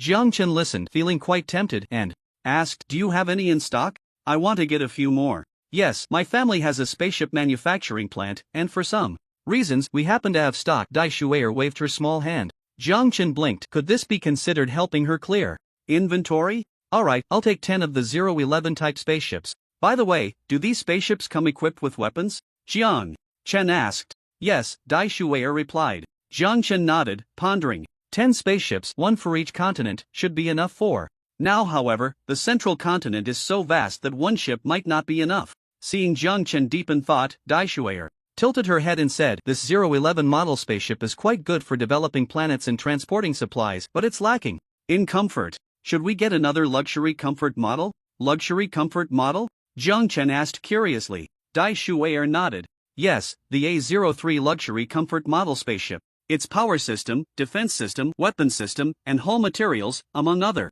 aspects, are far superior to the 011 model spaceship. If you want more safety, comfort, efficiency, and speed, I recommend the A03 model spaceship." Additionally, the A03 model spaceship has stealth capabilities. It's true invisibility, the kind that can't be seen by the naked eye, and it can also shield against all technological device scans. Of course, if it's the spiritual awareness of cultivators or the perception of martial artists, it probably won't be able to hide from them. Jiang Chen was even more tempted and nodded. "Alright, get me one A03 model spaceship." "Sure." Dai Shui'er snapped her fingers, looking very happy. Jiang Chen looked at her and smiled. "So, what do you need this time?" Dai Shui'er grinned and said, "Resources, spiritual energy resources. Spiritual herbs, spiritual mines, etc. I'm open to anything." Jiang Chen wasn't surprised by her request. This girl had started cultivating martial arts and even pushed her family towards the extraordinary, so she would definitely need a lot of resources.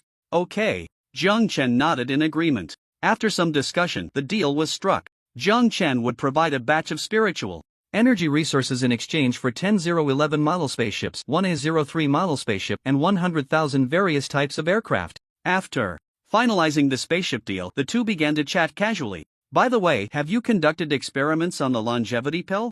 Jiang Chen asked. Last time they talked about how Dai Shui'er wanted her grandfather to cultivate the extraordinary path but was worried about the longevity pill becoming ineffective. Her grandfather didn't have much time left, and if the longevity pill failed, it could be life-threatening. At that time, Jiang Chen suggested she conduct an experiment trying out magic and fighting energy systems. "I've done the experiments." Dai Shui'er's expression wasn't very good. "I tested the magic and fighting energy systems, and they all failed. The substances in the longevity pill dissipate as soon as they come into contact with fighting energy or magical elements." Jiang Chen frowned. He had originally guessed that only spiritual energy would cause the longevity pill to fail. Now it seemed that this guess needed to be overturned. "Don't worry, we will encounter more worlds in the future, and there will be a way." Jiang Chen patted her shoulder and said. Dai Shui'er nodded, accepting it for now. Taking a deep breath, she rallied her spirits and said, "Uncle, let's leave it at that for today. I just got off the spaceship and need to see my grandfather."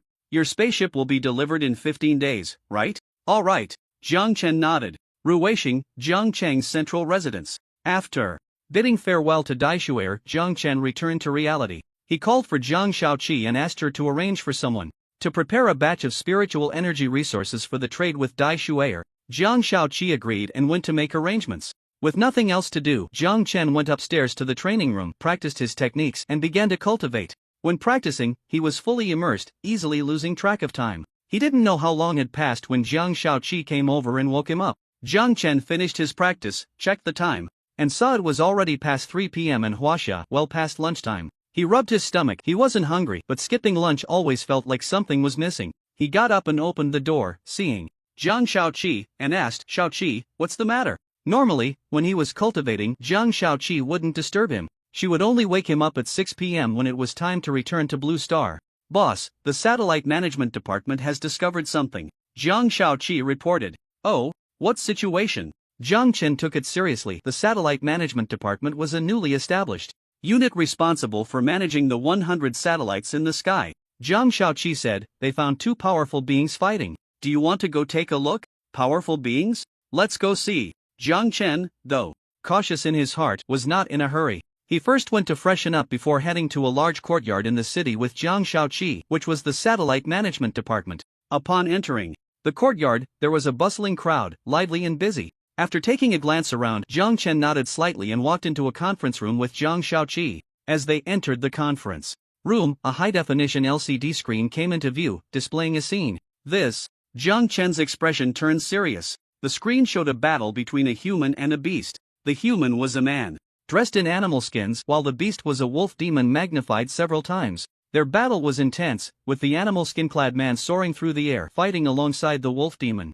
The wolf demon seemed to possess a special talent, capable of exhaling a freezing aura that could freeze everything. The man was no less impressive, unleashing flames from his palms that collided with the icy breath. Watching their battle, Zhang Chen felt a weight in his heart. The initial sense of ease had vanished. Judging by the destructive power generated from their fight, both of them possessed at least peak Foundation establishment strength, and possibly even stronger. Of course, they couldn't be too much stronger. At most, they were at the early stage of Golden Core. The power of their techniques was far inferior to that of the Golden Axe. Indeed, Zhang Chen sighed. He had long anticipated that since there were numerous Qi refining stage monsters and humans on the 9th continent, it was impossible for the vast Ruweixing to lack stronger monsters and humans. "What location is this?" Zhang Chen asked. Zhang Shaoqi replied, "Central Continent." Zhang Chen nodded and asked, "Have similar battles been discovered in other continents?" "Yes, but none have the destructive power of these two," Zhang Shaoqi said.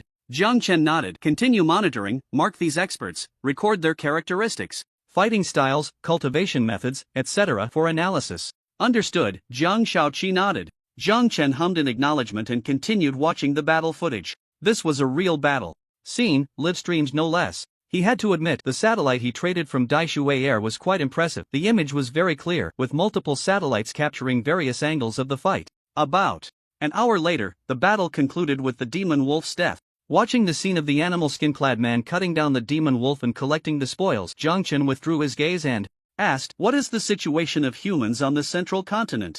Zhang Shaoqi replied, "The Central Continent has the most humans, with preliminary statistics showing about 50 million, distributed across thousands of tribes of varying sizes. Among these human tribes, the largest has over 300,000 people, while the smallest has only a few hundred. The tribes with over 300,000 people are marked as super large tribes. According to satellite observations, the human fighting the demon wolf comes from one of these super large tribes." Zhang Chen nodded, then shook his head. "In such a vast central continent, there are only 50 million people. The Central Continent spans over 150 million square kilometers. With such a large area, 50 million people is far too few. It doesn't even match the population of a single province in Huaxia on Blue Star." But thinking about it, since Ruweixing was still in a primitive era, it wasn't surprising. "Let me see what a super large tribe looks like," Zhang Chen said. Zhang Shaoqi agreed and had someone control the satellite. The screen switched, revealing a super large tribe without reservation. This tribe was undoubtedly a primitive human city. The people in the tribe, regardless of gender, were all dressed in animal skins. Like the fire tribe, they were protected by high city walls. Occasionally, groups of men dressed in animal skins would leave the tribe in droves, heading into the mountains to hunt. Zhang Chen had someone control the satellite to carefully observe everything in the tribe. He discovered that this tribe had already formed a rudimentary administrative system. It made sense. With hundreds of thousands of people gathered together, without a management system, chaos would have ensued long ago. The scene switched to a training ground. On the training ground, there were only children, and Zhang Chen discovered that the techniques these children practiced formed a set of routines, which could be considered a complete body training method. As they moved, strands of spiritual energy were absorbed by them, refining their entire bodies. It could be anticipated that if this continued, the Ruweixing humans would gradually develop a prosperous cultivation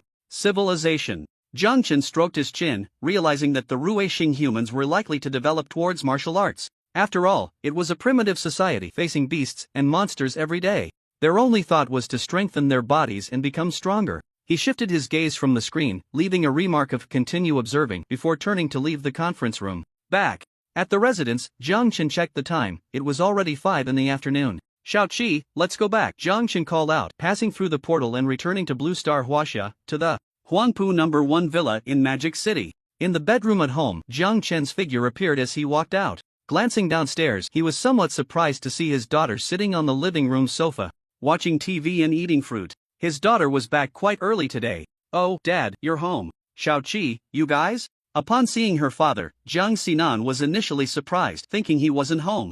Then she noticed Jiang Xiaoqi coming out of her father's room, and her expression paused. She popped a piece of fruit into her mouth, wondering, this Jiang Xiaoqi, isn't she really going to become her stepmother? Jiang Chen walked downstairs and casually said, I talked with Xiaoqi about some matters. Shanan, why are you back so early today? Jiang Xinan shook her head. I've arranged all the work that needed to be done, and there's nothing else, so I came back. In the villa's living room, hearing his daughter's response, Jiang Chen replied with an "oh" and sat down on the sofa. He took out a box of tea leaves, preparing to brew a pot of spiritual tea. This tea was discovered on Ruixing, produced from an ancient tea tree over 10,000 years old. It had the effect of enhancing comprehension and nurturing the mind. The tea leaves had a red stripe on them, which Jiang Chen named One Line Red. He boiled a pot of water, which was not ordinary water but spiritual water obtained from Ruixing. He took out a few tea leaves and placed them in the teapot, adding the boiling spiritual water, releasing a rich tea fragrance. Enjoying the aroma, Jiang Chen squinted his eyes in pleasure. This One Line Red, in the cultivation world where Jiang Hong was, would also belong to the level of heavenly materials and earthly treasures, worth at least 10,000 spiritual stones. By the way, it was calculated by weight. Hey Dad, since there's nothing to do today, how about we go out for a stroll in the evening? Jiang Xinan suggested. Stroll where? Jiang Chen asked. To eat out. We eat at home every day, and it's getting boring, Jiang Xinan replied. Jiang Xiaoqi beside her showed a hurt expression. Hee, Xiaoqi, I didn't say anything about you. Seeing this, Jiang Xinan grabbed Jiang Xiaoqi's arm. Xiaoqi's cooking is the best. Jiang Xiaoqi beamed with joy, seemingly pleased with Jiang Xinan's praise. Jiang Chen glanced at her, his expression becoming more animated. Alright, after we finish this pot of tea, we'll go out for a stroll, Jiang Chen agreed.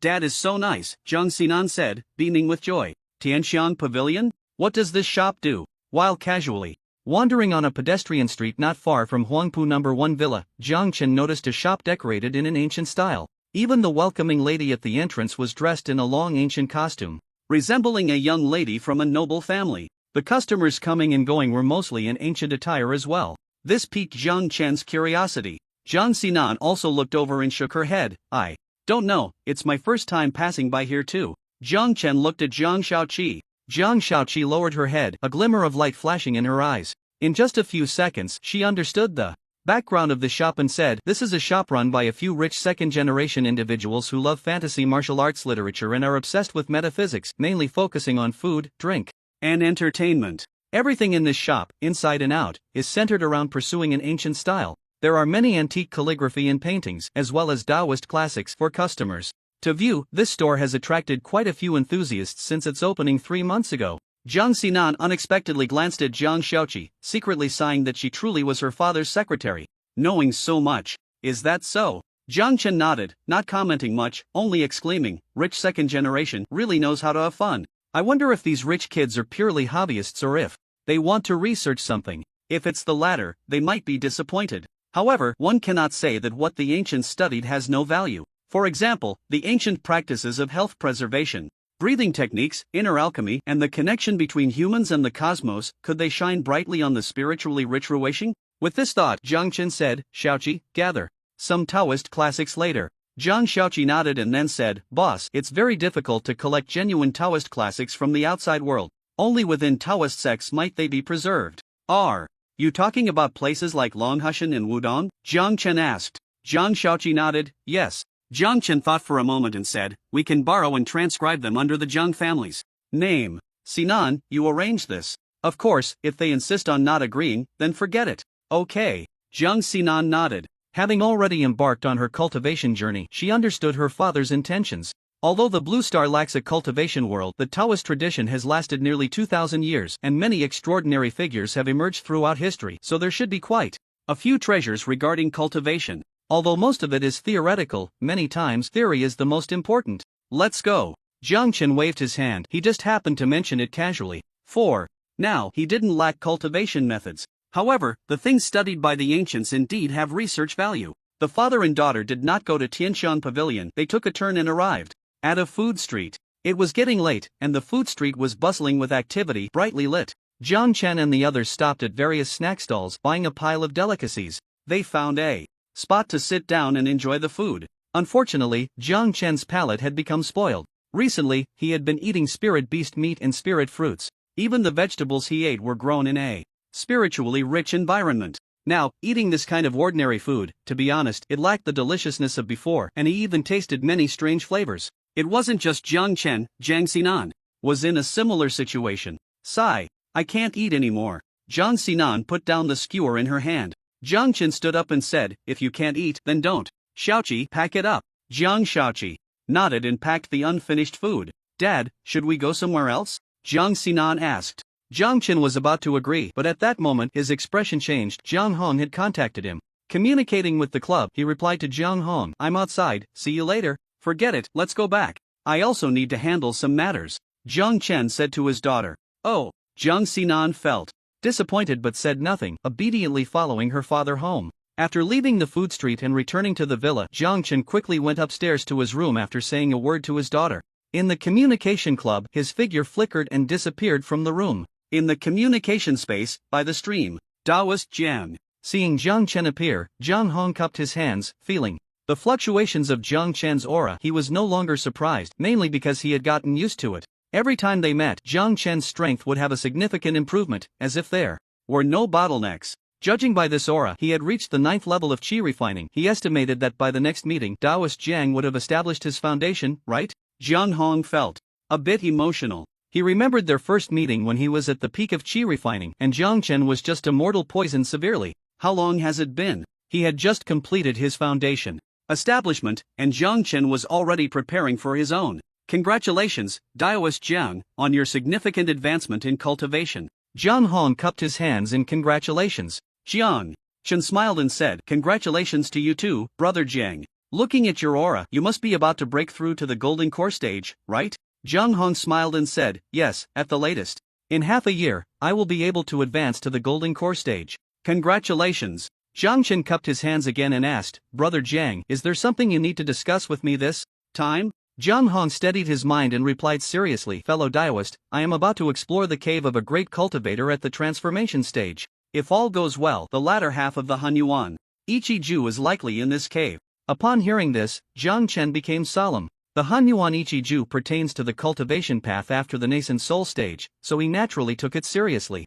Although he was still at the qi refining stage, he was far from the nascent soul stage. What do you need me to do? Jiang Chen asked. In the communication space, by the stream. Hearing Jiang Chen's inquiry, Jiang Hong did not hold back and said, I need weapons, silver light swords, golden axes, and a few more of each. Jiang Chen did not immediately agree but pondered for a moment before asking, did you discover this cave of the transformation stage great cultivator? Are there others who have found it? This question made Jiang Hong's expression darken. He took a deep breath and said in a low voice, I had clues about this transformation cave a long time ago. I spent several years finally locating the cave's position. Just when I thought I had it, the cave unexpectedly emerged, accompanied by a shocking phenomenon that attracted a large number of cultivators. As he spoke, Jiang Hong's already dark face grew even darker. Jiang Chen's expression changed. Was this not the old trope of fantasy? Cultivation? The emergence of a great cultivator's cave always comes with a shocking phenomenon? Upon reflection, it was not surprising. These great cultivators, before their passing, left behind cave inheritances, clearly hoping to select a uniquely talented successor. The emergence of the inheritance cave creates a phenomenon to attract many cultivators, selecting outstanding inheritors. Of course, there was also the possibility that this so-called inheritance cave was a trap. It could be set by some old monster aiming to seize a new life, with the so-called selection of inheritors merely a guise to choose a suitable host. Jiang Hong took a deep breath and continued, this phenomenon is quite astonishing, affecting a radius of 1,000 miles, drawing in a large number of cultivators. Currently, A golden core cultivator has already arrived and the cave has just emerged, not yet opened. As time goes on, even nascent soul-old monsters will come. Zhang Hong's expression was grim. After so much hard work and countless dangers to find the cave's location, it had emerged on its own, accompanied by a shocking phenomenon that attracted many cultivators. The key was that this cave's emergence was related to him. He was able to find this transformation cave because of a fragment of a map he obtained in his early years. There were a total of 4 fragments of the map, and after Zhang Hong advanced to the foundation establishment stage, he obtained the second fragment through a fortuitous encounter. With the 2 fragments combined, he gained some information and obtained the first half of the Hunyuan Ichi-Ju. At the same time, he received information that to obtain the complete inheritance of the Hunyuan Ichi-Ju, he needed to go to the true inheritance cave. When he traded this technique with Zhang Chen, Zhang Hong mentioned that he already had clues about the subsequent techniques. This was the reason. Afterward, he faced numerous life and death dangers and finally collected the remaining 2 fragments of the map, locating the cave's position. And then, the cave emerged on its own. At this moment, Zhang Hong also realized that he had been used as a tool. There must be some connection between the complete map and the cave. The cave sensed the location of the map, erupted with a shocking phenomenon, and emerged on its own. The cave's master never intended to leave the inheritance solely to the one who obtained the map. Zhang Hong was merely a tool to open the cave. Understanding all this, even the usually composed Zhang Hong couldn't help but curse under his breath. He did not hide any of this and told Zhang Chen everything. After listening, Zhang Chen gasped. The cultivation world was indeed full of old silver coins. If Zhang Hong were a normal foundation establishment cultivator, facing such a situation, he would have no way out and could only make a wedding dress for other cultivators. With so many cultivators competing, and with golden core and nascent soul cultivators present, Zhang Chen frowned, finding it a bit troublesome. Zhang Hong said, "Friend, there's no need to worry. I've explored this transformation cave for quite some time, so I have some confidence.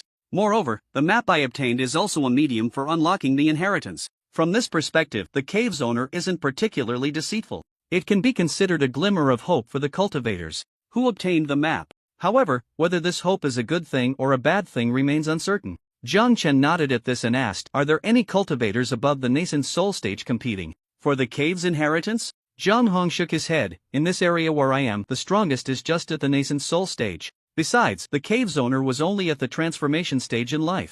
Transformation stage cultivators might not even be interested." "Alright then," Zhang Chen nodded, "but even so, just the golden axe isn't enough. Here, take this." As he spoke, he took out 2 long spears. "What is this?" Zhang Hong's eyes lit up, his expression filled with anticipation. Every weapon Zhang Dao friend brought out never disappointed him. This platinum-colored spear, seemingly ordinary, he dared not underestimate. Could it be a weapon similar to the silver light sword or the golden axe? Zhang Hong thought to himself. Did Brother Jiang guess it? Zhang Chen smiled and said, "That's right, this platinum spear, like the silver light sword and the golden axe, comes from the same world. Its level is platinum, corresponding to the 4th tier. In your world, it corresponds to the nascent soul stage." Zhang Hong's heart raced. In fact, he didn't have much confidence in this trip to the transformation cave. After all, the competitors were all monsters at the golden core and nascent soul stages. Even if he broke through to the golden core stage before the cave opened, he wouldn't have much assurance. But with this platinum spear, catching a few nascent soul old monsters off guard shouldn't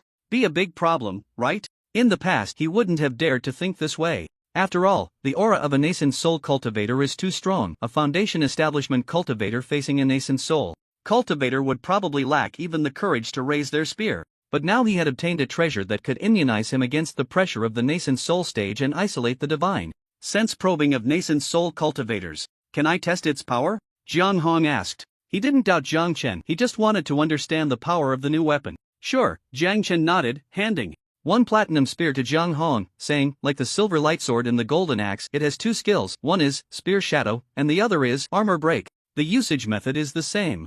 "The same usage method?"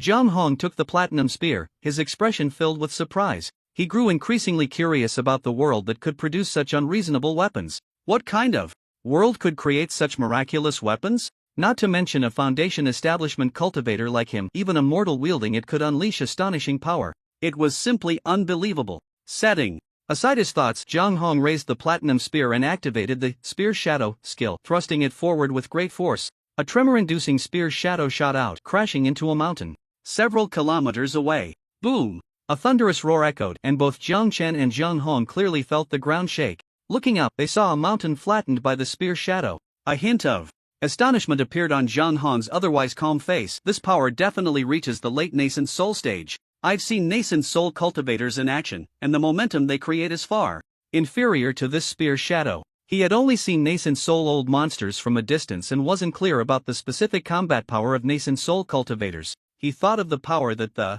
silver light sword in golden axe could unleash. Could this spear possess the power of a full-force strike from a peak nascent soul cultivator? In the communication space, by the stream, Zhang Hong looked at the platinum spear in his hand, growing fonder of it. Zhang Dao friend, do you think this strike reaches the level of a peak nascent soul strike? Zhang Hong asked. Maybe. Zhang Chen shook his head, but it needs to be tested. Whether it was the silver light sword or the golden axe, regardless of their level, they could unleash the strongest strike of that level.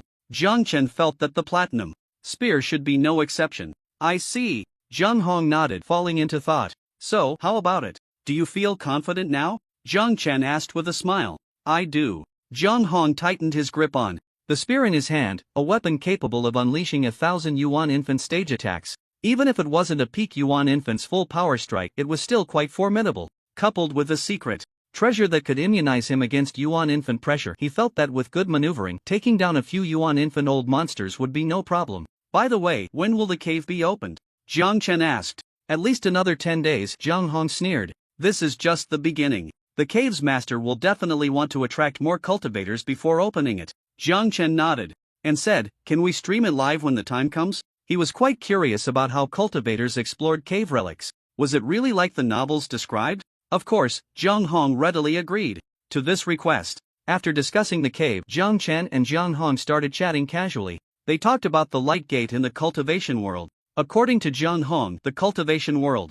currently placed great importance on that light gate, dispatching a large number of high-level cultivators to hunt down the demon beasts. The situation was relatively stable for now. By the way, have you injected that gene serum into your partner? How's the effect? Zhang Chen asked, wanting to consult on how much the serum could enhance someone with excellent qualifications. Zhang Hong shook his head. I've been out lately and haven't had the chance to give it to her, but she will come over when the cave opens. Zhang Chen responded with an "oh," and the topic shifted to cultivation matters. After chatting with Zhang Hong for half an hour, Zhang Chen left the exchange space with 2 platinum spears and 20 golden axes. Back in the reality villa, Zhang Chen stretched lazily and walked out of his room. The living room lights were still on, and looking downstairs, his daughter was curled up on the sofa, lazily watching TV with a bag of snacks. Aren't you going to rest? Zhang Chen asked. It's still early. Zhang Xinan mumbled, glancing at the time. It was only 8 o'clock. Then go practice, Zhang Chen said, his tone becoming more serious. His daughter was getting lazier.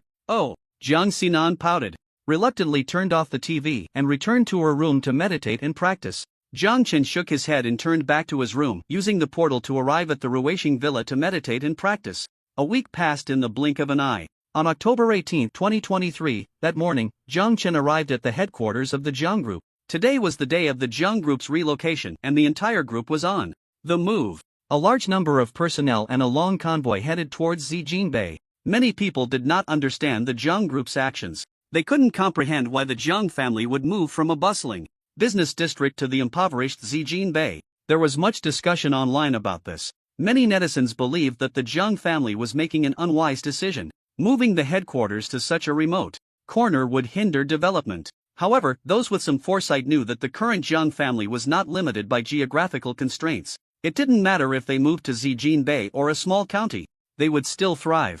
The current valuation of the Zhang family had reached trillions. Some institutions even valued the Zhang Group at 5 trillion. For such a large-scale group, wherever they moved would become the center. Alright, that's it. Everyone, get back to work, Zhang Chen said in the top-level conference room of the Zhang Group, where he held a meeting with the senior executives to discuss the relocation matters. After the meeting concluded and everyone dispersed, Zhang Chen returned to his chairman's office. Long time no see. Looking at the familiar yet strange chairman's office, Zhang Chen shook his head. How long had it been since he last came here? Sitting in the boss's chair, he looked at an album on the desk. It featured a family of 3, him, his first wife, and a 2-year-old Zhang Xinan. Originally, there was also an album with Zhao Qian and Zhao Siki, but Zhang Xinan had burned it while chopping firewood. After looking at the photos for a while, Zhang Chen turned his chair to gaze down at the crowd below, which looked like ants, lost in thought. Knock, knock, knock. The office door was knocked on, and Zhang Chen turned his chair, saying, "Come in." The door swung open, and the former secretary, now the general manager,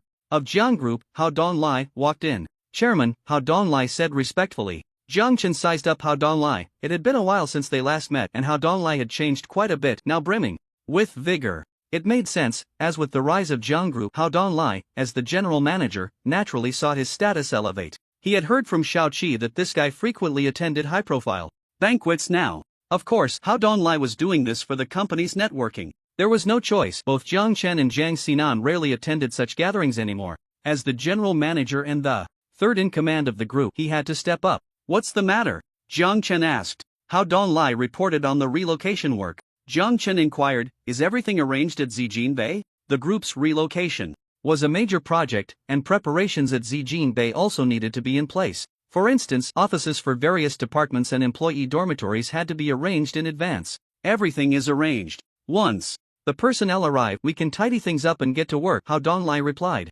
Jiang Chen nodded, stood up and said, let's go, we'll head to Zijin Bay. By the way, where's Sinan? Let's bring her along. Leaving the office, he called his daughter and followed the relocation convoy to Zijin Bay. The convoy was grand, attracting quite a few onlookers along the way. What's going on? Someone curiously asked, looking at the convoy. This is Jiang Group's convoy. I heard they're relocating their headquarters, is it true? Another person said. It's true, a young man replied. They're moving to Zijin Bay. TSK, what's Jiang Group thinking? Why move from a bustling business district to that remote place in Zijin Bay? Someone scoffed, expressing confusion. Hey, you don't know? A few days ago, I went to Insu district with friends and visited Zijin Mountain. Guess what I saw? Stop teasing, just tell us, someone said impatiently. Hey, don't rush me. At that time, I saw that Zijin Bay was filled with towering buildings, not at all inferior to Huangpu district. Really? I was there in the first half of the year. It was still a vast wasteland then, with only one closed factory and a dilapidated fishing village. The Jiang Group's relocation convoy moved through the streets, sparking discussions among passers-by. Ordinary people couldn't understand why Jiang Group would move from a thriving business area to that desolate place in Insu district, especially to the isolated Zijin Bay. In fact, many had never even heard of Zijin Bay before. It was only because of Jiang Group that they learned there was such a remote and underdeveloped place in the Magic City.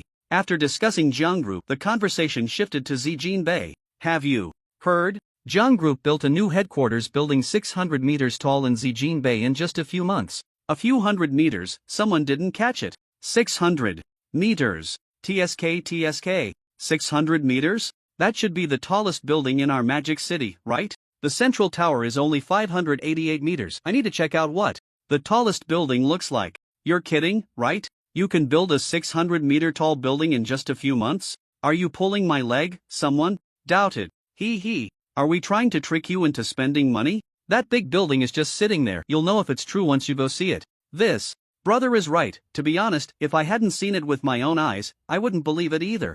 Zijin Bay was still wasteland in the first half of the year, and now it's filled with skyscrapers. Saying it took a few months is no exaggeration. Now you've got me wanting to see it. Let's go together.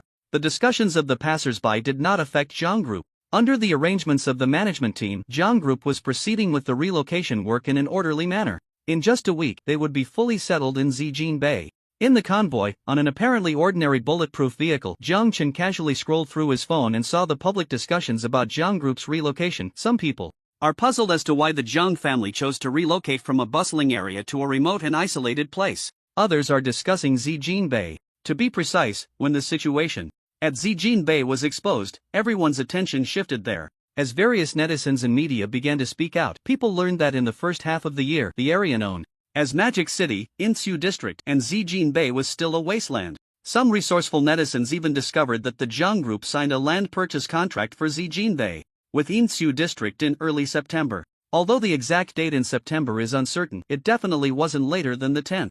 Even if we count from September 1st, how long has it been since then? 48 days? In just 48 days to construct a building 600 meters tall? What kind of construction speed is that? It's truly hard to believe.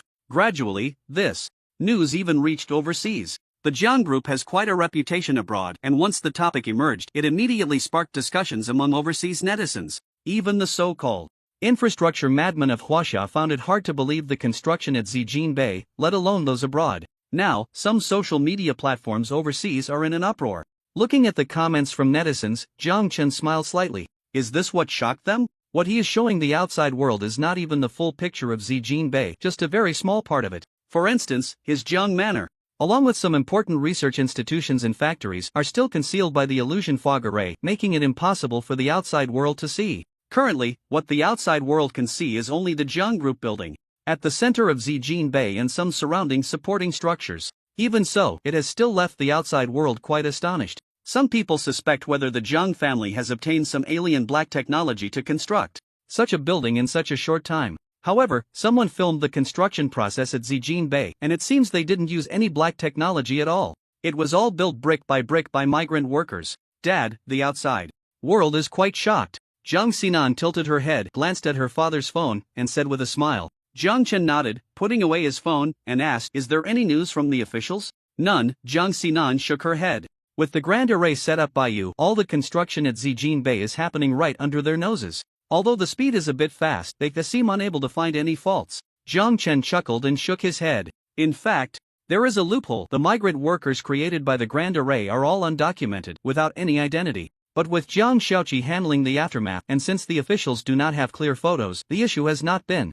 discovered yet. Of course, even if it were discovered, it wouldn't matter. Not to mention his confidence, just considering Huaxia's style of doing things, even if they found out, it would probably be more about cooperation, right?" The convoy drove into Insu district, passing through a wide and smooth mountain ring road, and finally arrived at Zijin Bay. Upon arriving at Zijin Bay, the employees who were there for the first time were all dumbfounded. The tall buildings, the streets, the greenery exceeded their imagination. Before they could be shocked for too long, the tasks from the department heads came down. The management teams from various departments of the group had visited Zijin Bay days ago to familiarize themselves with the environment and make some task arrangements. Therefore, today's relocation work proceeded in an orderly manner. Otherwise, what they would have seen today would have been a complete mess. Director Jiang. As soon as he got out of the car, Jiang Chen saw a few familiar faces from the officials. Lin Dong, the head of the Magic City branch of the Sword Organization, Xu Jinbai from the Eastern Theater, Dean Li Aigua from the Eastern Academy of Sciences, and Academician Qin Yuan were all present.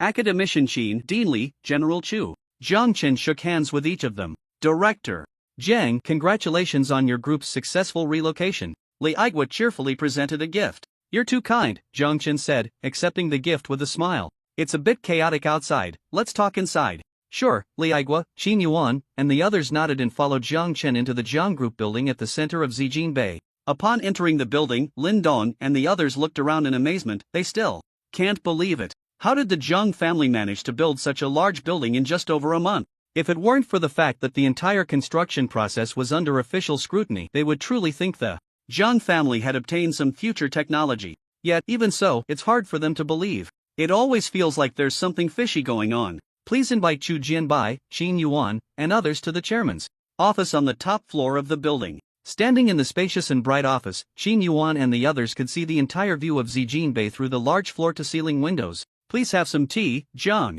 Chen said as he brewed a pot of tea for them. Li Aigua, Qin Yuan, and Chu Jianbai sat down at the tea table, lifted their cups, and inhaled the fragrant aroma of the tea, which was intoxicating. After taking a light sip, Qin Yuan couldn't help but praise, "Good tea." Lin Dong, Chu Jianbai, and Li Aigua nodded in agreement. Jiang Chen smiled. Although this wasn't spiritual tea, it had been nourished by spiritual energy and was not something ordinary tea leaves could compare to. At the center of Zijin Bay, the Jiang Group building. On the top floor, in the chairman's office, Jiang Chen, along with Li Aigua, Chu Jianbai, and others, enjoyed tea while chatting casually. About half an hour later, Li Aigua and the others expressed their intention to leave. Jiang Chen was a bit surprised. They were leaving just like that? No other matters? He thought they had come over for something important. He stood up and politely tried to keep them for lunch. Li Aigua and Chu Jianbai also politely replied, "We have something to attend to today, but we will definitely come next time." And then they left. Downstairs, in the building, watching Li Aigua, Chu Jianbai, and the others get into their cars and leave, Jiang Xinan walked over and asked, "Dad, did Dean Li and Team Leader Lin come over?"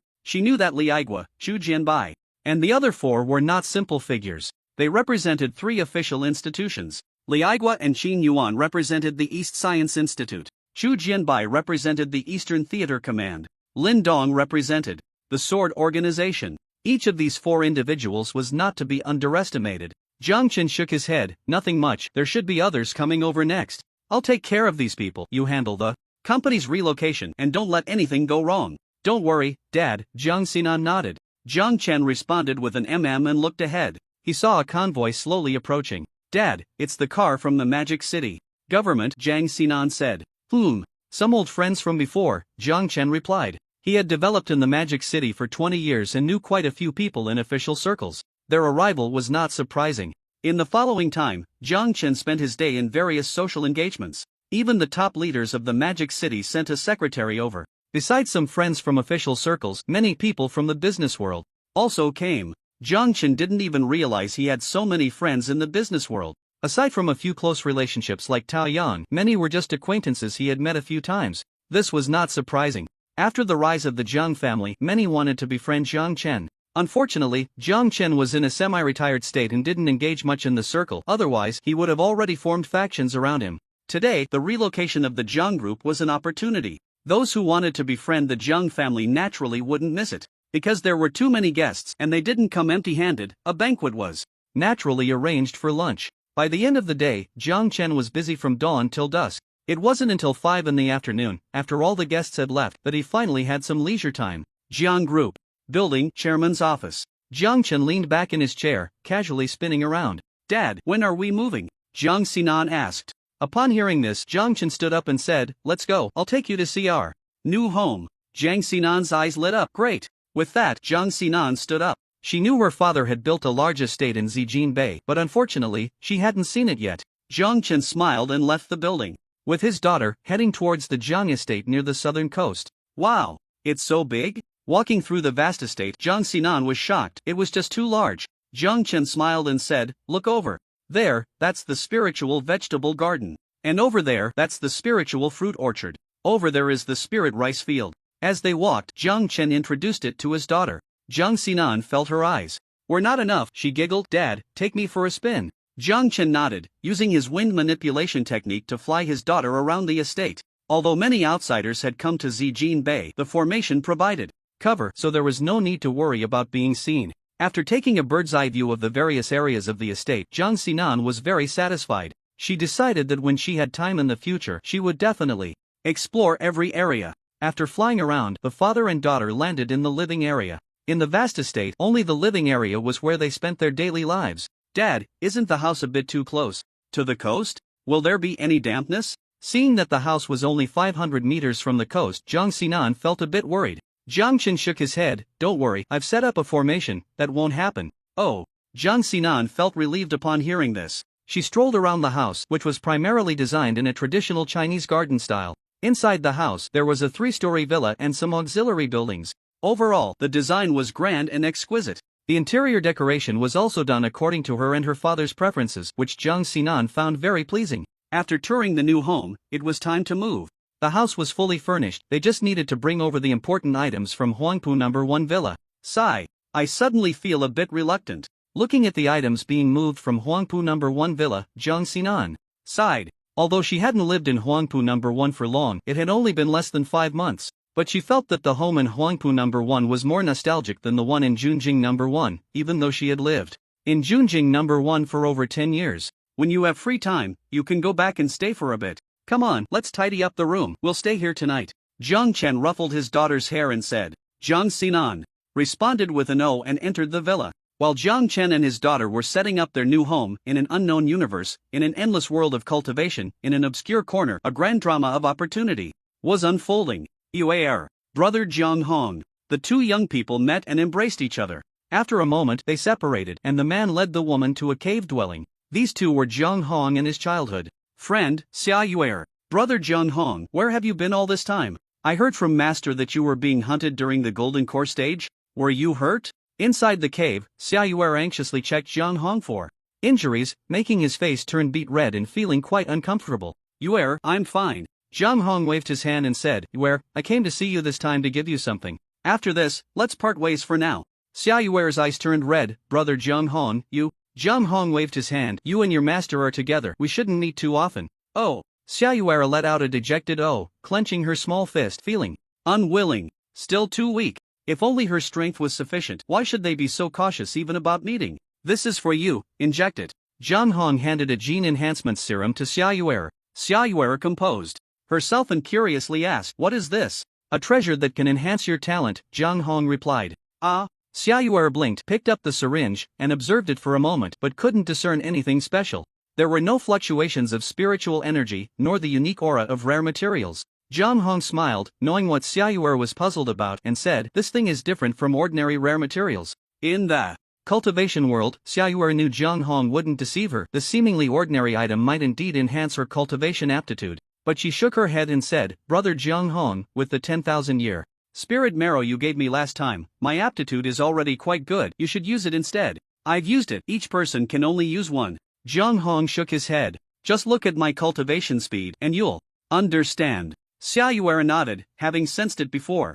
Zhang Hong had already reached the perfect foundation establishment stage, just a step away from condensing the golden core and advancing to the golden core stage. This cultivation speed was indeed incomparable to before. The previous Zhang Hong's cultivation speed could be described as that of a snail. All right. With this realization, Xiaoyuer no longer hesitated. Following Zhang Hong's guidance, she rolled up her sleeves, revealing her fair arms, and injected the gene enhancement serum into her veins. As the serum entered her body, she felt her body temperature begin to rise. This state, Zhang Hong had told her, was a normal reaction, she just had to endure it. Naturally, she felt reassured by Zhang Hong's words. While refining the medicinal power within her body, she sensed the changes occurring inside her. After about a quarter of an hour, Xiaoyuer exhaled and looked at Zhang Hong. "How do you feel?" Zhang Hong quickly asked. Xiaoyuer replied, "I feel my body is a bit more transparent." "Try cultivating for a bit," Zhang Hong suggested. Xiaoyuer nodded and sat cross-legged to cultivate. After circulating her technique for a full cycle, she opened her eyes filled with disbelief. "How is it?" Zhang Hong hurriedly asked. Xiaoyuer said, "My cultivation speed has increased by 50%. "Only 50%? Zhang Hong felt a bit disappointed. After injecting the gene enhancement serum, his cultivation speed had increased several times. Xiaoyuer smiled lightly. "Oh, my brother. My talent is already quite good. An increase of 50% is impressive, alright? Not only that, but I also feel that my success rate in condensing the golden core has improved significantly." "Alright then."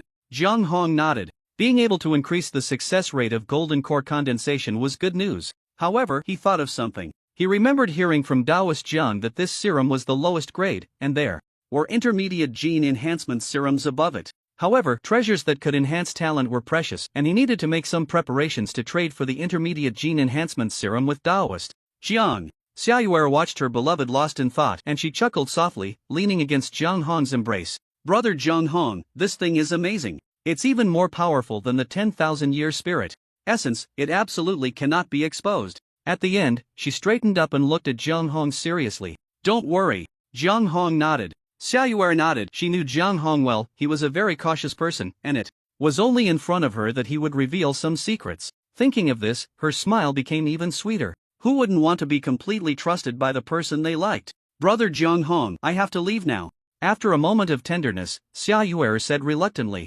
Zhang Hong felt the same reluctance, but there was no way around it. It was indeed time to part. He exhaled, looking at Xiaoyuer seriously. "Yuer, don't worry. Once I come out of the Transformation God Cave, I'll go find your master. There are some things I need to face as well." Xiaoyuer frowned. "Do you really have to go to the Transformation God Cave? It's very dangerous." "Don't worry, I've prepared many trump cards. It'll be fine," Zhang Hong said confidently. Xiaoyuer still felt worried, but seeing Zhang Hong's determination, she could only suppress her inner concerns and show a gentle smile. Blue Star, Magic City. At the Zijinbei Manor, in the villa, Zhang Chen and his daughter arranged the items they had moved from Villa Number 1 in Huangpu. Once everything was tidied up, the father and daughter came to the courtyard. Guests were coming over tonight. Zhang Xinan's two close friends, Lu Qianquan and Chen Hui, were coming to celebrate their housewarming. In the courtyard, a barbecue grill was already set up, along with various seafood and meats, preparing for a barbecue feast. "It's really beautiful." Looking at the scenery in the courtyard, Lu Qianquan exclaimed.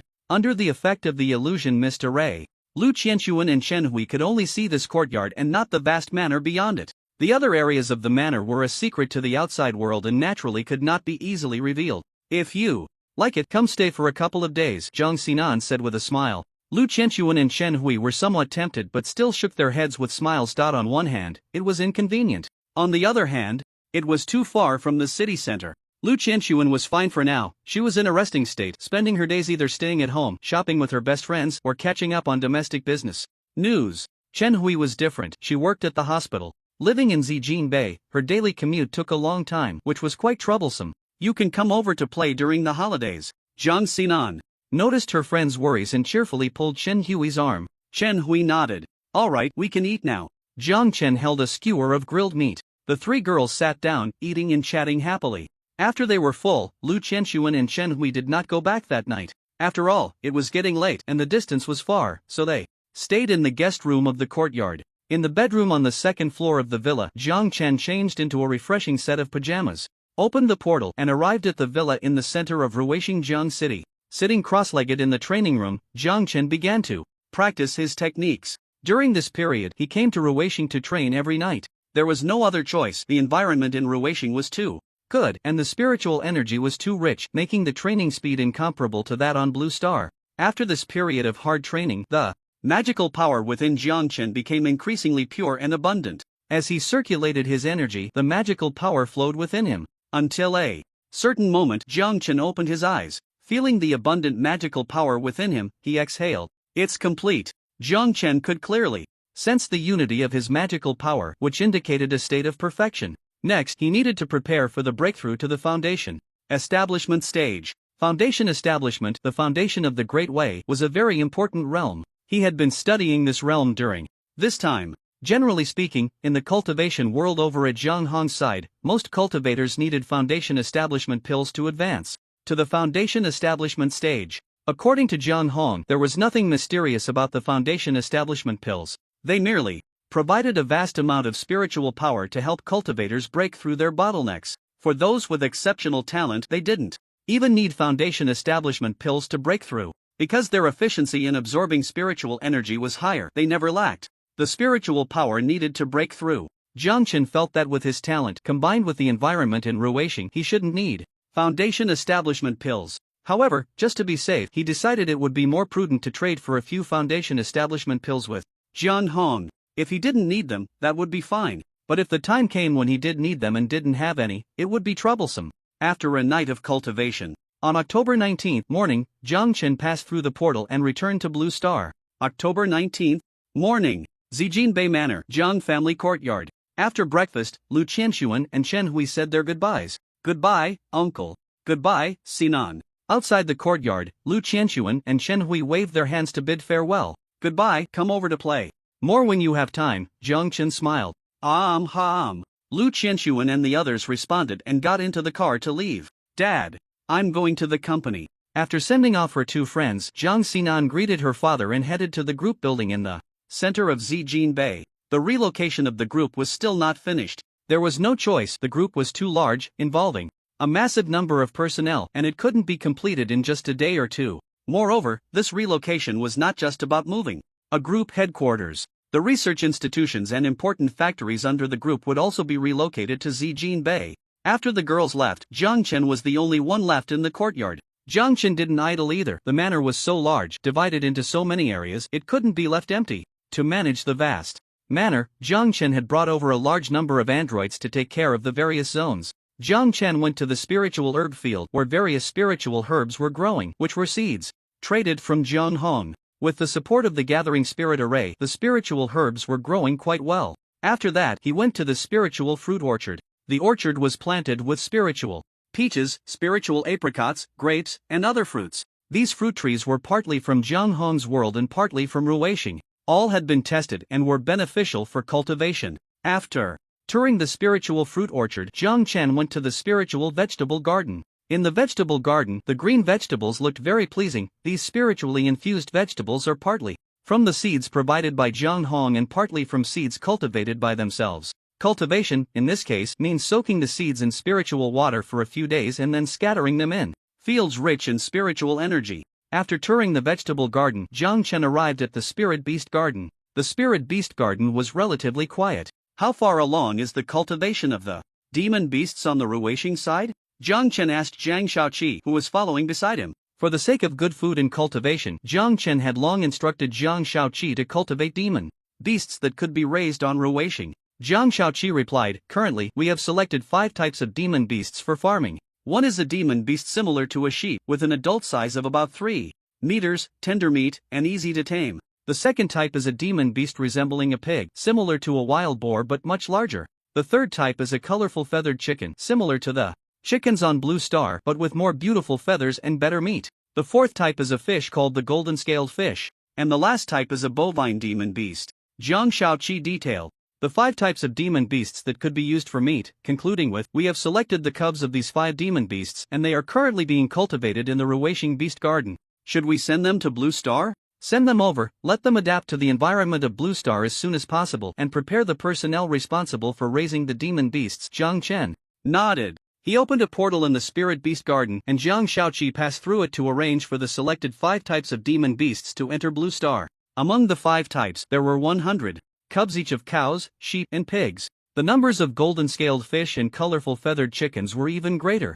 In the center of the Spirit Beast Garden, there was a large pond filled with spiritual water brought over from Ruweixing, where the golden scaled fish were released. Let's have fish for lunch. Looking at the golden scaled fish in the pond, Zhang Chen felt a bit greedy. These fish were golden and looked delicious. Okay. Zhang Shaoqi nodded, but the fish sent into the pond were all relatively small. She had to ask Ruweixing to send over an adult golden-scaled fish. In the following days, Zhang Chen stayed in the estate, managing various areas within it. The Spirit Fruit Garden, Spirit Beast Garden, and other areas had all entered a regular routine. In the Spirit Rice Field area, bionic people had been arranged to plant several acres of spirit rice. After a few days, all areas had entered a production state. It wouldn't be long before they could expect a bountiful harvest. Amidst the busyness, Zhang Chen also paid attention to external matters. After several days of hard work, the Jiang Group had completed its relocation. Employees had settled down in Zijin Bay. Whether local employees from the Magic City or those from other places, dormitories had been arranged in Zijin Bay.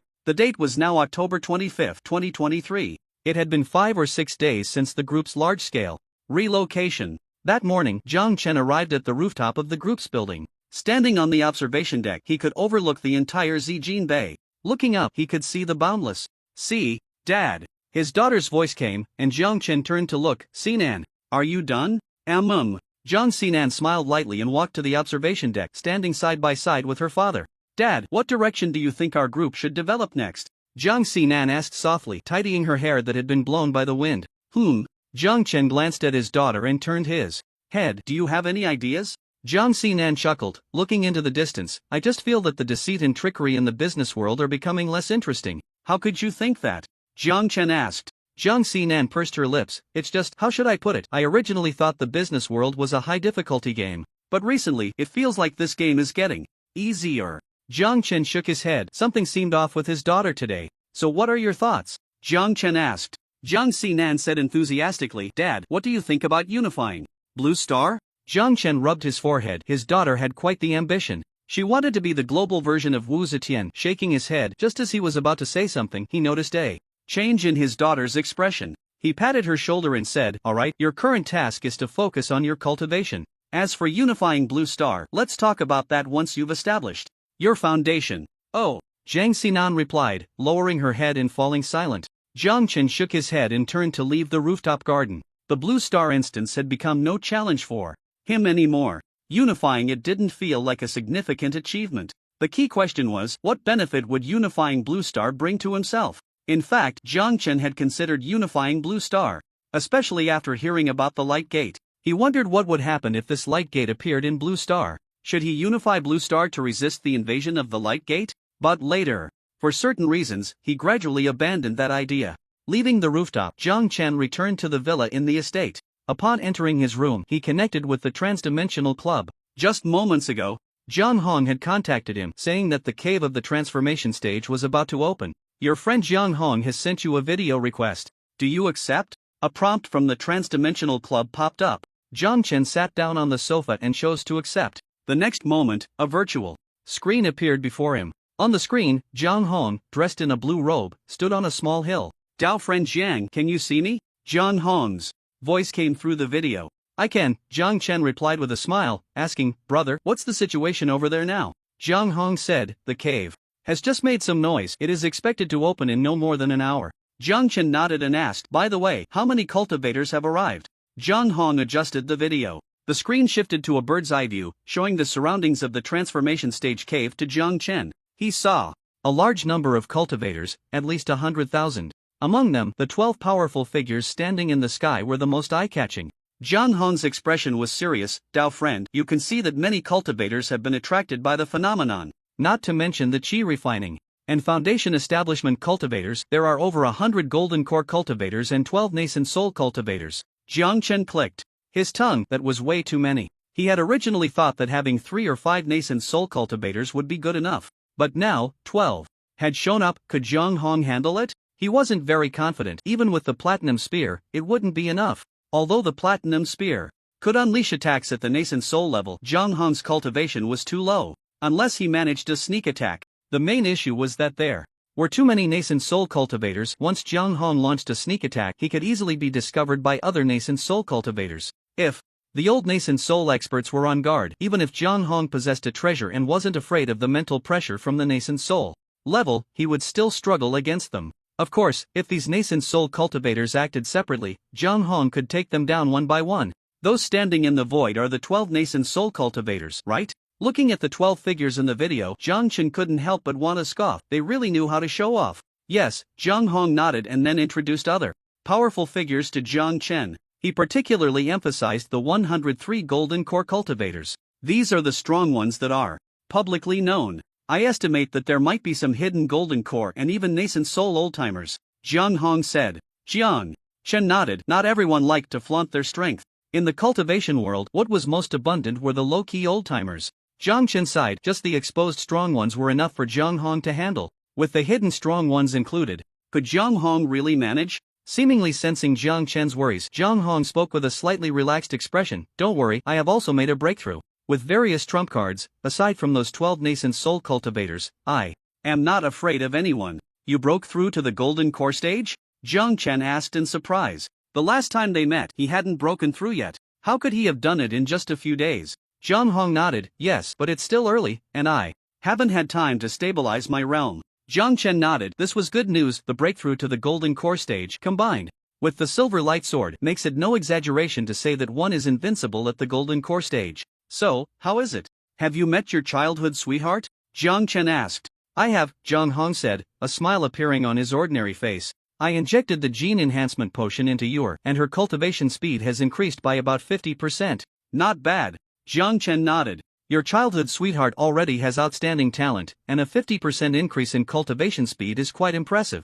Jiang Hong nodded and asked, Taoist Jiang, I heard you mention that there are also intermediate gene enhancement potions? Can we trade? Yes, Jiang Chen nodded.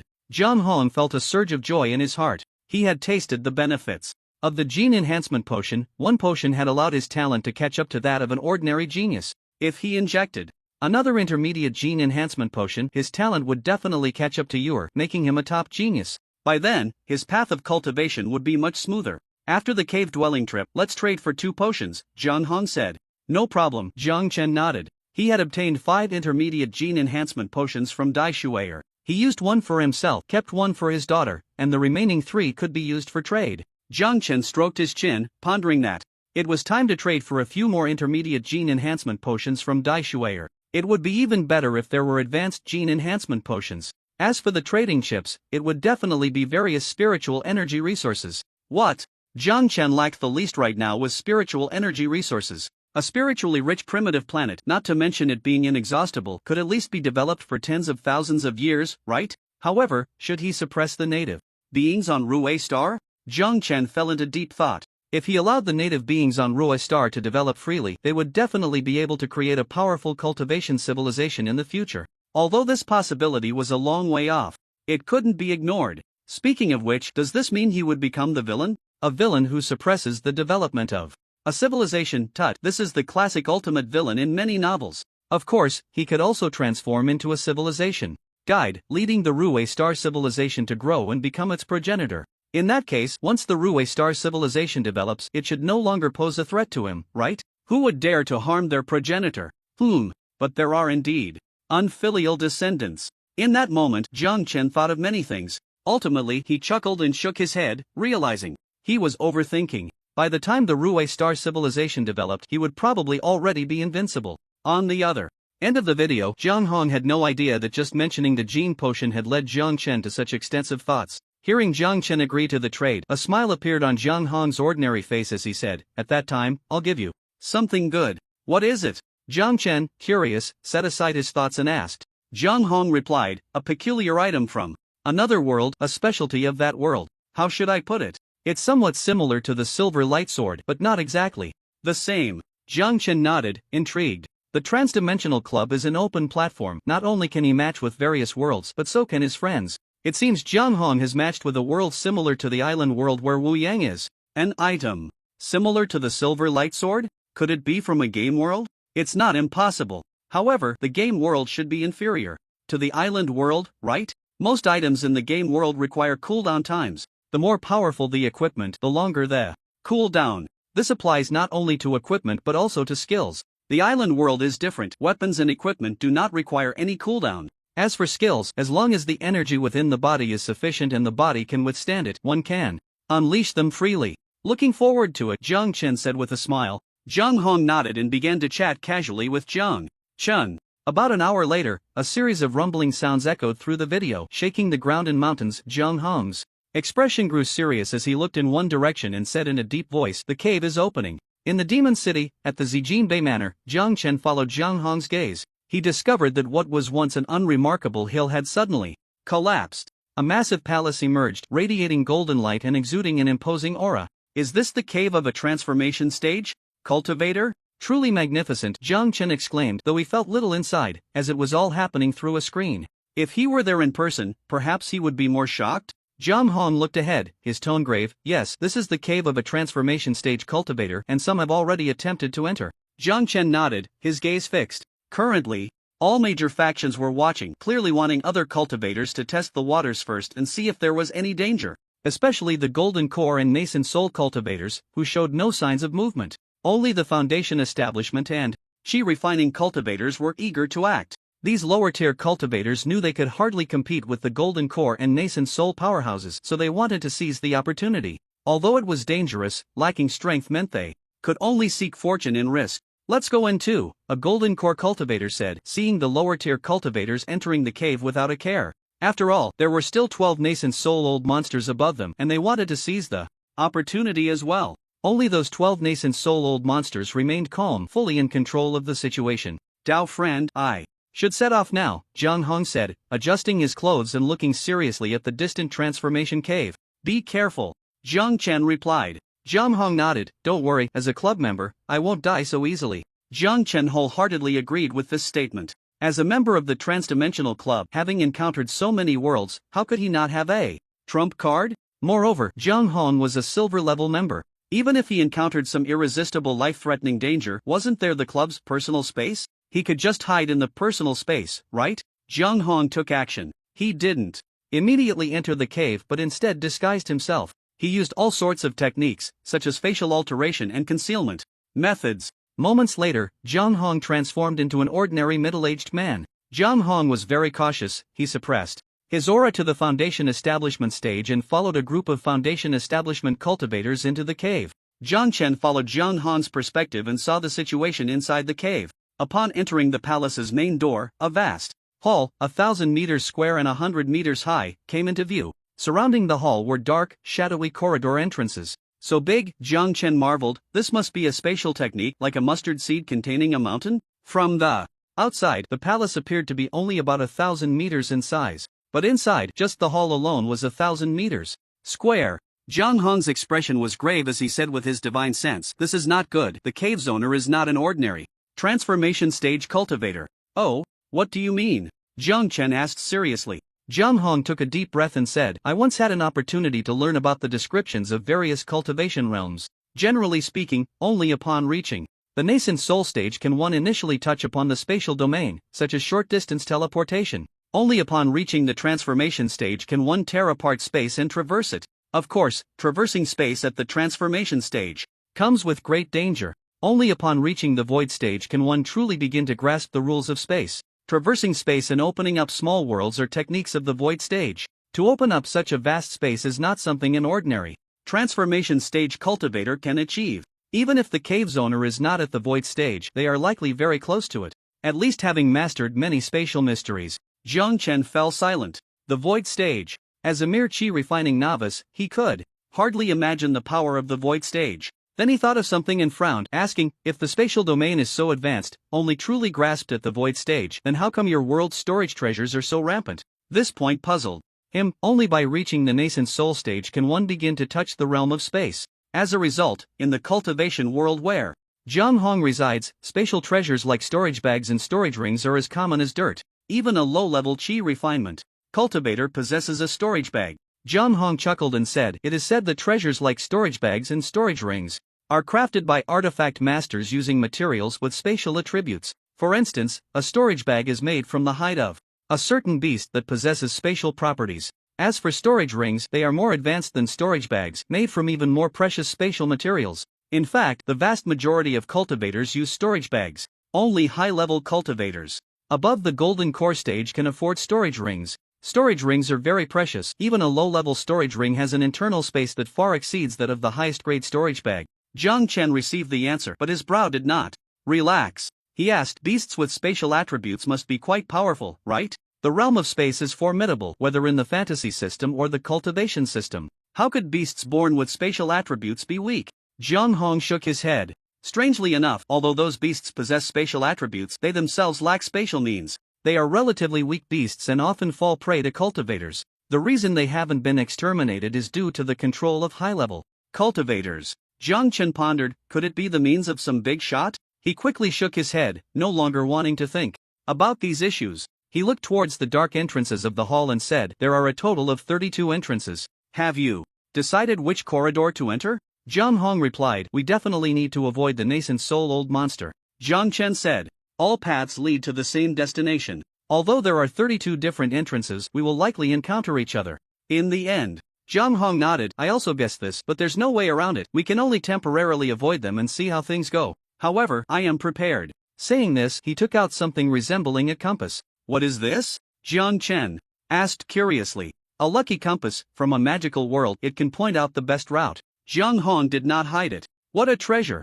Jiang Chen exclaimed. With this thing, exploring and treasure hunting would be almost foolproof. According to the compass, the 8th corridor entrance from left to right is the safest. A smile appeared on Jiang Hong's face. Several golden core cultivators have entered the 8th corridor. Jiang Chen reminded him. He had been keeping an eye on the situation of the 32 corridor entrances. No problem, Jiang Hong said dismissively, they were just golden core cultivators. Just as he thought.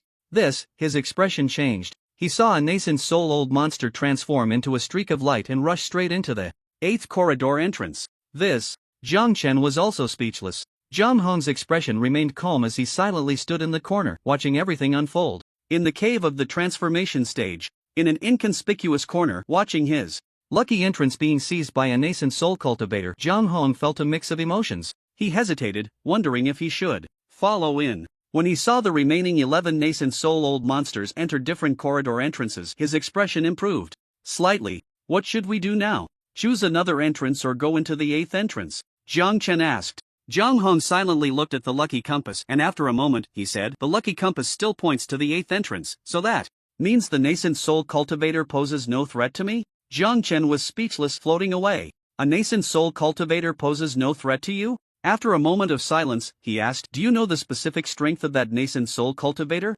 Early stage? Mid stage? Or late stage? It can't be late stage. Jiang Hong shook his head, pondering. From the aura they emitted, that person should be the weakest among the 12 nascent souls. Of course, it's possible they are hiding their aura. However, among these 12 nascent soul cultivators, I know one of them. They are the nascent soul ancestor of my sect. I heard from Yuer that this ancestor is a mid-stage nascent soul cultivator. From my observation, the other 11 people are very polite to me, the old ancestor. In the world of cultivation, strength is paramount. Perhaps I, this old ancestor, am the strongest among the 12 Yuaniing cultivators, so, his eyes sparkled. So, that person just now is at most in the mid-Yuaniing stage? There's a high possibility they are in the early Yuaniing stage? It seems. Jiang Chen sat up straight. Jiang Hong took a deep breath, feeling the platinum spear in his storage ring, and said in a deep voice, I can't rule out the possibility that the opponent is hiding their strength, but it seems we can launch a surprise attack. What are your thoughts? Jiang Chen looked at Jiang Hong. Let's do it. Jiang Hong made up his mind and decisively entered the 8th corridor. Seeing Jiang Hong enter the 8th corridor, the cultivators who were still observing were astonished. They had just seen a Yuaniing stage old monster enter the 8th corridor. How could this Foundation establishment cultivator dare to enter the 8th corridor? Is he seeking death?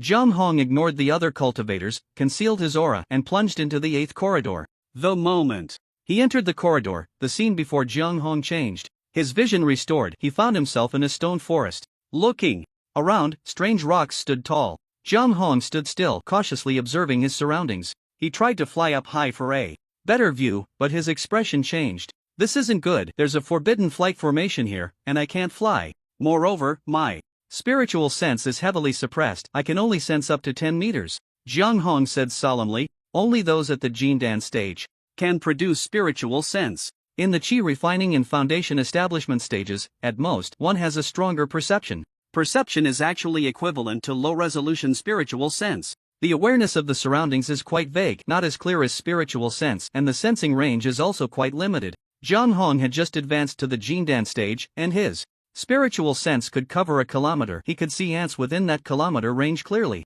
Now, with his spiritual sense only able to see up to 10 meters, it was equivalent to being suppressed by 99%. Jiang Chen pondered for a moment and said, if we can't fly and our spiritual sense is suppressed by 99%, then that Yuanying stage cultivator is probably similar.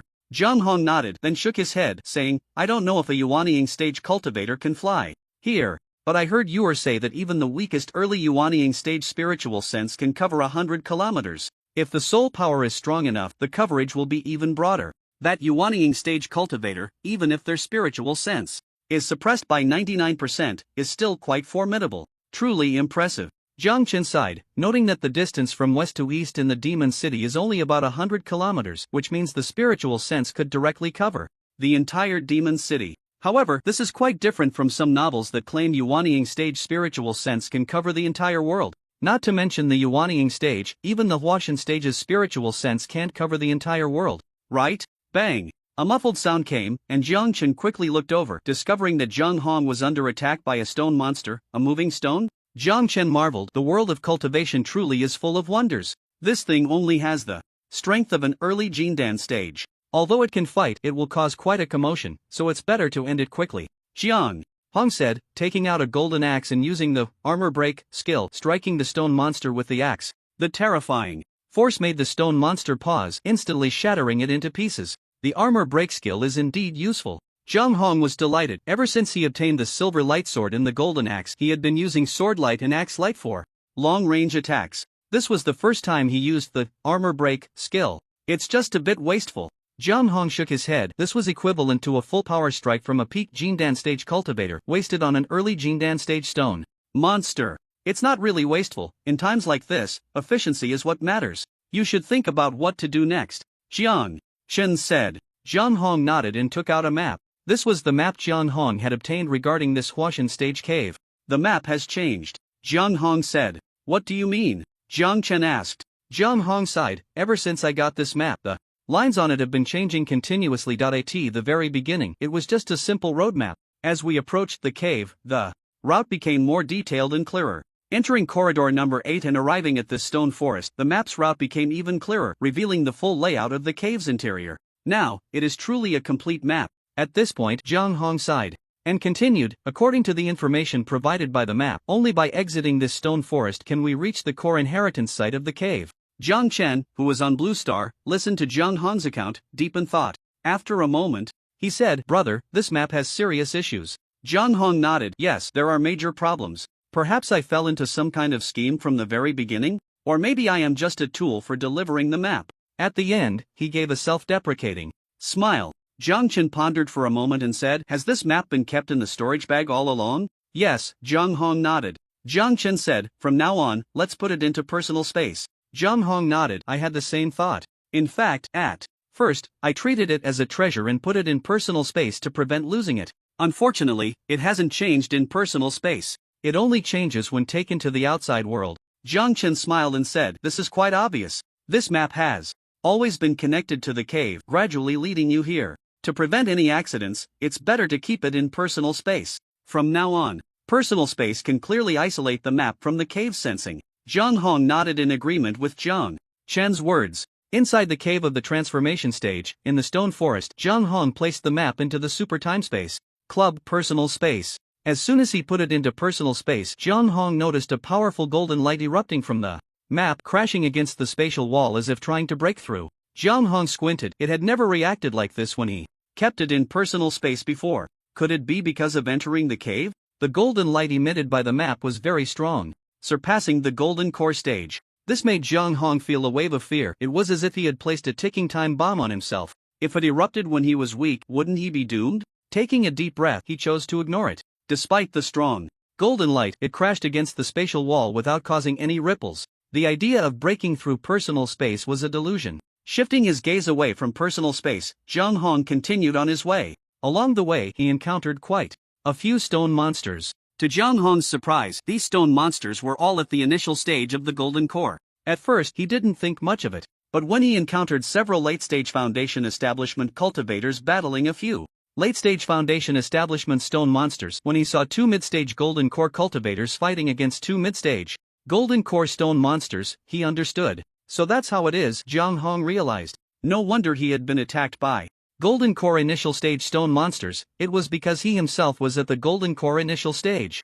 This thing could actually replicate the strength of cultivators. Or rather, it wasn't replication. It detected his true cultivation level and directly assigned the stone monster's equivalent cultivation levels to attack him. Was this a test? Jiang Hong took a deep breath. The cave's master was indeed a powerful being infinitely close to the void stage. This method was quite impressive. Ignoring the Foundation Establishment and golden core cultivators who were under attack, Jiang Hong concealed his aura and moved quickly. When he encountered a stone monster attacking him, without a word, he picked up the golden axe and smashed it to pieces. Until a certain moment, he felt a powerful wave of battle energy. Jiang Hong concealed his figure, sensing the terrifying fluctuations coming from ahead, and said solemnly, "The battle fluctuations of the nascent soul stage. It should be the nascent soul cultivator who entered before you, encountering attacks from stone monsters of the same level," Zhang Chen said. Jiang Hong nodded in agreement, deep in thought. Zhang Chen smiled and said, "What? Are you thinking of launching a sneak attack?" Jiang Hong did not deny it and nodded, saying, "I have that idea." "Then let's do it. This is an opportunity," Zhang Chen said with a smile. Jiang Hong nodded, took out two platinum long spears, concealed his figure, and slowly approached the center of the battlefield. He stopped about 10,000 meters away from the Yuaning stage battlefield, not daring to get any closer. The battle at the Yuaning stage was grand and imposing. Getting too close would be dangerous. Only in the stone forest was there a forbidden air formation, along with various suppressions, which prevented that Yuaning stage practitioner from unleashing all of his power. Otherwise, even at a distance of 10,000 meters, it wouldn't be safe. Jiang Hong silently observed the battle. In the Magic City, at the Zijin Bay Manor, Jiang Chen was also watching. Battles at the Yuaning stage were rare, so he naturally had to observe closely, even though he wouldn't learn much. After all, he was only at the Qi refining stage. Watching a Yuaning stage battle was like an elementary school student looking at advanced calculus problems, just a spectacle. However, Jiang Hong, being at a slightly higher realm, could discern some things. To see more clearly, Jiang Hong adjusted the video, zooming in. It looked as if it were filmed up close. He took in every change and expression of that Yuaning stage cultivator. At this moment, Jiang Chen and Jiang Hong finally got a clear look at the appearance of this great Yuaning stage cultivator. He was a man in his 50s or 60s, with an ordinary appearance. From the looks of it, this great Yuaning stage cultivator is at a disadvantage, Jiang Chen said, observing the changes in the other's expression. Jiang Hong nodded. The stone monster possesses the same level of magical power as a Yuaning stage cultivator, and it also has the ability to learn, or rather, to imitate. As long as it's a technique used by that Yuaning stage cultivator, the stone monster can perfectly replicate it with the same power. If it can't be resolved quickly, the stone monster will only grow stronger in battle. Conversely, this Yuaning stage cultivator, due to severe magical power consumption, will only grow weaker. Jiang Chen agreed, saying, "So, this great Yuaning stage cultivator should be using his trump card." Jiang Hong nodded. As a great cultivator, how could he not have a trump card? Sure enough, the Yuaning stage cultivator in battle also realized that the longer the time dragged on, the more unfavorable it was for him. Gritting his teeth, he unleashed a terrifying flow of magical power, activating a flying sword treasure, and executed a terrifying sword technique, attacking the stone monster. This strike consumed 60 to 70% of the Yuaning stage cultivator's magical power and was incredibly powerful. The stone monster could not withstand it at all. This strike completely exceeded the limits of what the stone monster could endure, and its stone body directly shattered. Ha! After defeating the stone monster, the Yuaning stage cultivator let out a sigh of relief. He swallowed a few pills and sat down to recover his magical power. He hadn't sustained any injuries from fighting the stone monster, just a severe depletion of magical power. What an opportunity! 10,000 meters away, Jiang Hong's eyes lit up as he watched. He stood up, pretending to be an ordinary Foundation establishment cultivator, and moved toward the direction of the Yuan-Ing stage cultivator. The Yuan-Ing stage cultivator was still a Yuan-Ing stage cultivator. Even with severe magical power depletion, he could sense someone approaching. Especially when Jiang Hong got within about 1,000 meters, his divine sense directly enveloped Jiang Hong. Upon seeing that Jiang Hong was merely a Foundation establishment cultivator, he didn't take it to heart. It must be said that the concealment technique Jiang Hong practiced was quite remarkable. Even a Yuan-Ing stage cultivator could not discern his true strength. He continued to approach. 900 meters, 700 meters, 500 meters. When he got within 500 meters, Jiang Hong stopped and looked at the Yuan-Ing stage old monster sitting cross-legged 500 meters away, saying, "Senior, do you need assistance?" His expression changed slightly, appearing conflicted, joyful, fearful, and yearning, like a low-level cultivator encountering an old senior wanting to seize an opportunity. Scram! The Yuan-Ing stage cultivator's divine sense spoke, a terrifying pressure bearing down on Jiang Hong, as if he wanted to crush Jiang Hong into dust. Clearly, this Yuan-Ing cultivator did not intend for Jiang Hong to leave alive, but rather wanted to squash him like an ant. However, Jiang Hong was completely unafraid. He carried a rare treasure that made him immune to any high-level cultivator's divine sense pressure.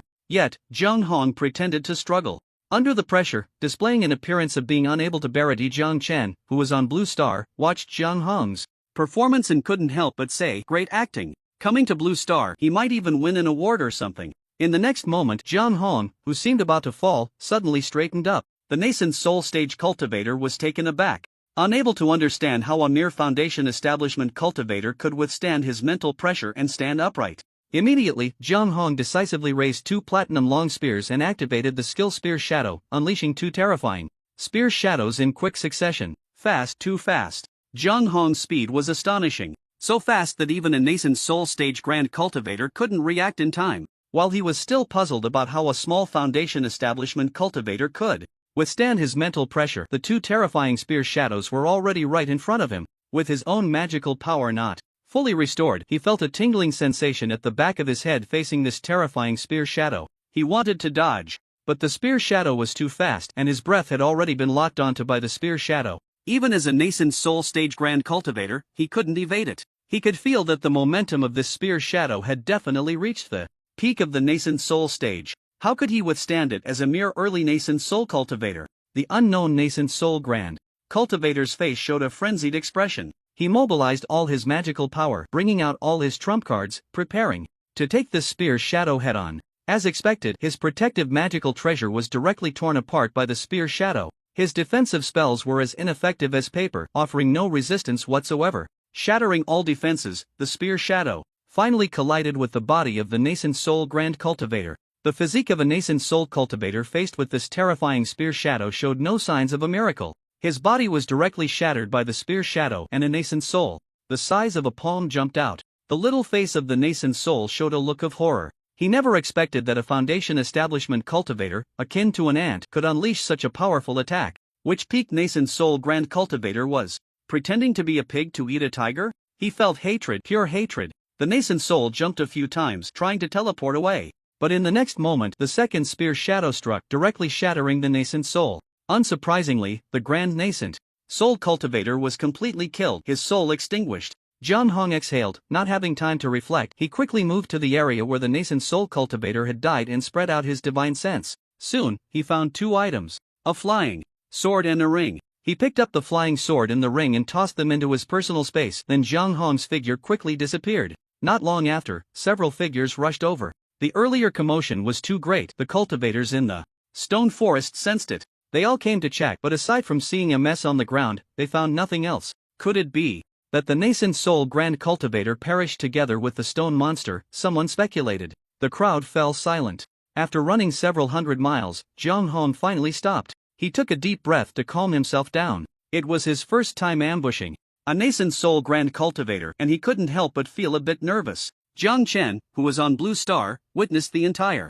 process of Jiang Hong ambushing the nascent soul grand cultivator and had to say it was quite thrilling. The process seemed simple to describe, but there were many details involved. One could say Jiang Hong was dancing on the edge of a knife. One misstep and he could be slapped to death by the nascent soul Grand Cultivator. Fellow Taoist, I'm about to exit the stone forest, Jiang Hong said in a deep voice, glancing at his location. Jiang Chen looked over and found that Jiang Hong had reached the end of the stone forest. At this end, there was a dark whirlpool. Once I pass through this whirlpool, I will reach the core inheritance site, Jiang Hong said solemnly. Be careful, once you reach the core of the inheritance site, you may encounter other nascent soul cultivators. Be prepared to enter your personal space at any moment, Jiang Chen advised. Jiang Hong nodded, took a deep breath, and plunged into the whirlpool. When he regained his senses, Jiang Hong found himself in a grand hall. This hall was about 1,000 meters in diameter and 10 meters high. At this moment, over 100 people had already gathered in the hall, and Jiang Hong's appearance did not attract much attention. Only a few divine senses swept over Jiang Hong, and upon discovering he was just a Foundation Establishment cultivator, they lost interest. Seeing this, Jiang Hong quietly walked over to the group of Foundation Establishment cultivators hiding among the crowd and observing silently. The layout of this hall was very simple, with blue stone flooring and several massive stone pillars. At the very front of the hall was a high platform. On the platform sat a statue in a meditative posture. It appeared to be an inanimate object, but its pair of eyes seemed to possess a spirit, gazing down at the crowd of cultivators below. Jiang Hong shifted his gaze away from the statue, his brow slightly furrowed. Dao friend, doesn't this hall layout resemble a place for teaching and enlightening disciples? It does look a bit like that, Jiang Chen nodded. Jiang Hong's gaze moved around, observing the surrounding cultivators. He noticed that the other 11 nascent soul cultivators had all gathered, standing at the forefront of the crowd. Among the 100 or so golden core cultivators, only 72 had appeared. The remaining 30 or so were likely in dire straits. The rest of the dozens were almost entirely Foundation Establishment cultivators. Jiang Hong also spotted a few chi refining cultivators among them. He was surprised that even so many golden core and Foundation Establishment cultivators had not passed the checkpoint to enter here. How did these few chi refining cultivators manage to do so? However, considering that there were tens of thousands of chi refining cultivators entering the cave, it was not too surprising. There are always a few lucky ones. In the hall, the cultivators were very quiet, with no one discussing anything. However, from the expressions on some cultivators' faces, it was evident that their previous experiences were likely not very pleasant. The stone forest was the path indicated by the lucky compass, perhaps an easier route to pass through. Other paths were probably not so simple. Observing from their auras, most cultivators appeared dispirited. Even the 11 nascent soul cultivators at the front were no exception. Jiang Hong pondered, seeing that the design of this cave was such that it became stronger when encountering the strong and weaker when encountering the weak. Each cultivator likely faced checkpoints that were not simple. Nascent soul cultivators encountered nascent soul level checkpoints. Golden core and Foundation Establishment cultivators faced golden core and Foundation Establishment level checkpoints. As for chi refining cultivators, they were too weak. It was likely that the cave's master had not designed checkpoints for chi refining cultivators at all. What they encountered were probably Foundation Establishment level checkpoints. Otherwise, it would be impossible for tens of thousands of chi refining cultivators to only have such a sparse few enter. Dao friend, the situation doesn't look good. Jiang Hong observed his surroundings and said to Jiang Chen in his heart, while Jiang Hong was secretly observing and communicating with Jiang Chen. A few more people entered the hall, all of them Foundation Establishment cultivators. No more golden core cultivators appeared. Clearly, the remaining 30 or so golden core cultivators had likely met with misfortune. About an hour later, when the number of people in the hall reached 200, there was finally some movement. The 200 cultivators instantly became alert. Even the 11 nascent soul cultivators at the front each summoned their magical treasures. The statue on the high platform is glowing. Jiang Chen, who was in the magic city of Blue Star, noticed the anomaly. Jiang Hong quietly stepped back a few paces. A defensive magical treasure, a platinum spear, appearing in his hand, prepared for any unforeseen events. Other cultivators were in a similar situation, silently retreating. Wanting to move back behind the crowd, they found everyone was retreating as well, which was helpless. Even the 11 nascent soul great cultivators were no exception. Gradually, the cultivators noticed that the light from the statue began to take shape, and a white-haired, ethereal figure slowly appeared. The cave was the core inheritance site. On the high platform at the front of the hall, an ethereal figure slowly coalesced. This figure seemed illusory but exuded a terrifying aura, causing even the nascent soul great cultivators to change their expressions. Senior, the 11 nascent soul great cultivators respectfully bowed, completely losing their imposing presence. However, the ethereal figure on the high platform seemed to ignore them. It appeared as if it were a preset program, not looking at anyone, only speaking to itself. I am a remnant consciousness of the Yuan-E Venerable. This place is the site of my inheritance, which requires a token to unlock the inheritance. The inheritor holding the token may step forward to receive the inheritance. Upon hearing this, the cultivators present were in an uproar. What's going on? Token? What token? A group of cultivators began to murmur among themselves. As if anticipating the reaction of the cultivators present, the illusory figure on the high platform spoke again. This cave dwelling can only be opened by the inheritor holding the token. Only the inheritor is qualified to receive the inheritance. This statement was quite clear. It left the faces of the cultivators looking grim. What does this mean? We have passed through 5 barriers and slain 6 generals, enduring numerous life and death trials to arrive at the place of inheritance, only for you to tell me that the inheritor has already been predetermined? Then what was the point of their risking their lives to come here? To observe? The expressions of the cultivators present darkened. However, due to the terrifying aura emanating from the illusory figure, they could only endure. The cultivators scanned the crowd, seemingly trying to identify the inheritor holding the token. Even the 11 great cultivators at the nascent soul stage were no exception, their consciousnesses sweeping over the other cultivators without restraint. This left the other cultivators feeling angry but unable to voice it. Zhang Hong was also looking around, but his heart was not at peace. In his personal space, that map had reached a frenzied state, emitting dazzling golden light and relentlessly crashing against the spatial barrier. If it were not in his personal space but in a storage treasure, it was easy to imagine that the storage treasure would be unable to contain it. Zhang Hong felt fortunate. Thankfully, he had thrown this thing into his personal space, otherwise he would be in big trouble. This old guy has bad intentions. Zhang Chen's voice rang in Zhang Hong's ear. Zhang Hong agreed. At this point, he could naturally see that this was all a trap. Not only was he being schemed against, but all the cultivators present were likely caught in the same plot. What do you plan to do? Zhang Chen asked. At this juncture, it seemed like a deadlock. Zhang Hong appeared to have only 2 choices. One was to take out the map and accept the inheritance, with unpredictable consequences. The other was to continue to conceal the map and wait for further developments, which also held uncertain outcomes. That, fellow inheritor, you might as well step forward. This stalemate is not beneficial for anyone, a cultivator said ominously. The voice was ethereal, and no one noticed who was speaking. This statement acted like a fuse, prompting other cultivators to voice their opinions, while carefully observing the expressions of everyone. Even Zhang Hong joined in, shouting a few words. Yes, that fellow inheritor should come out.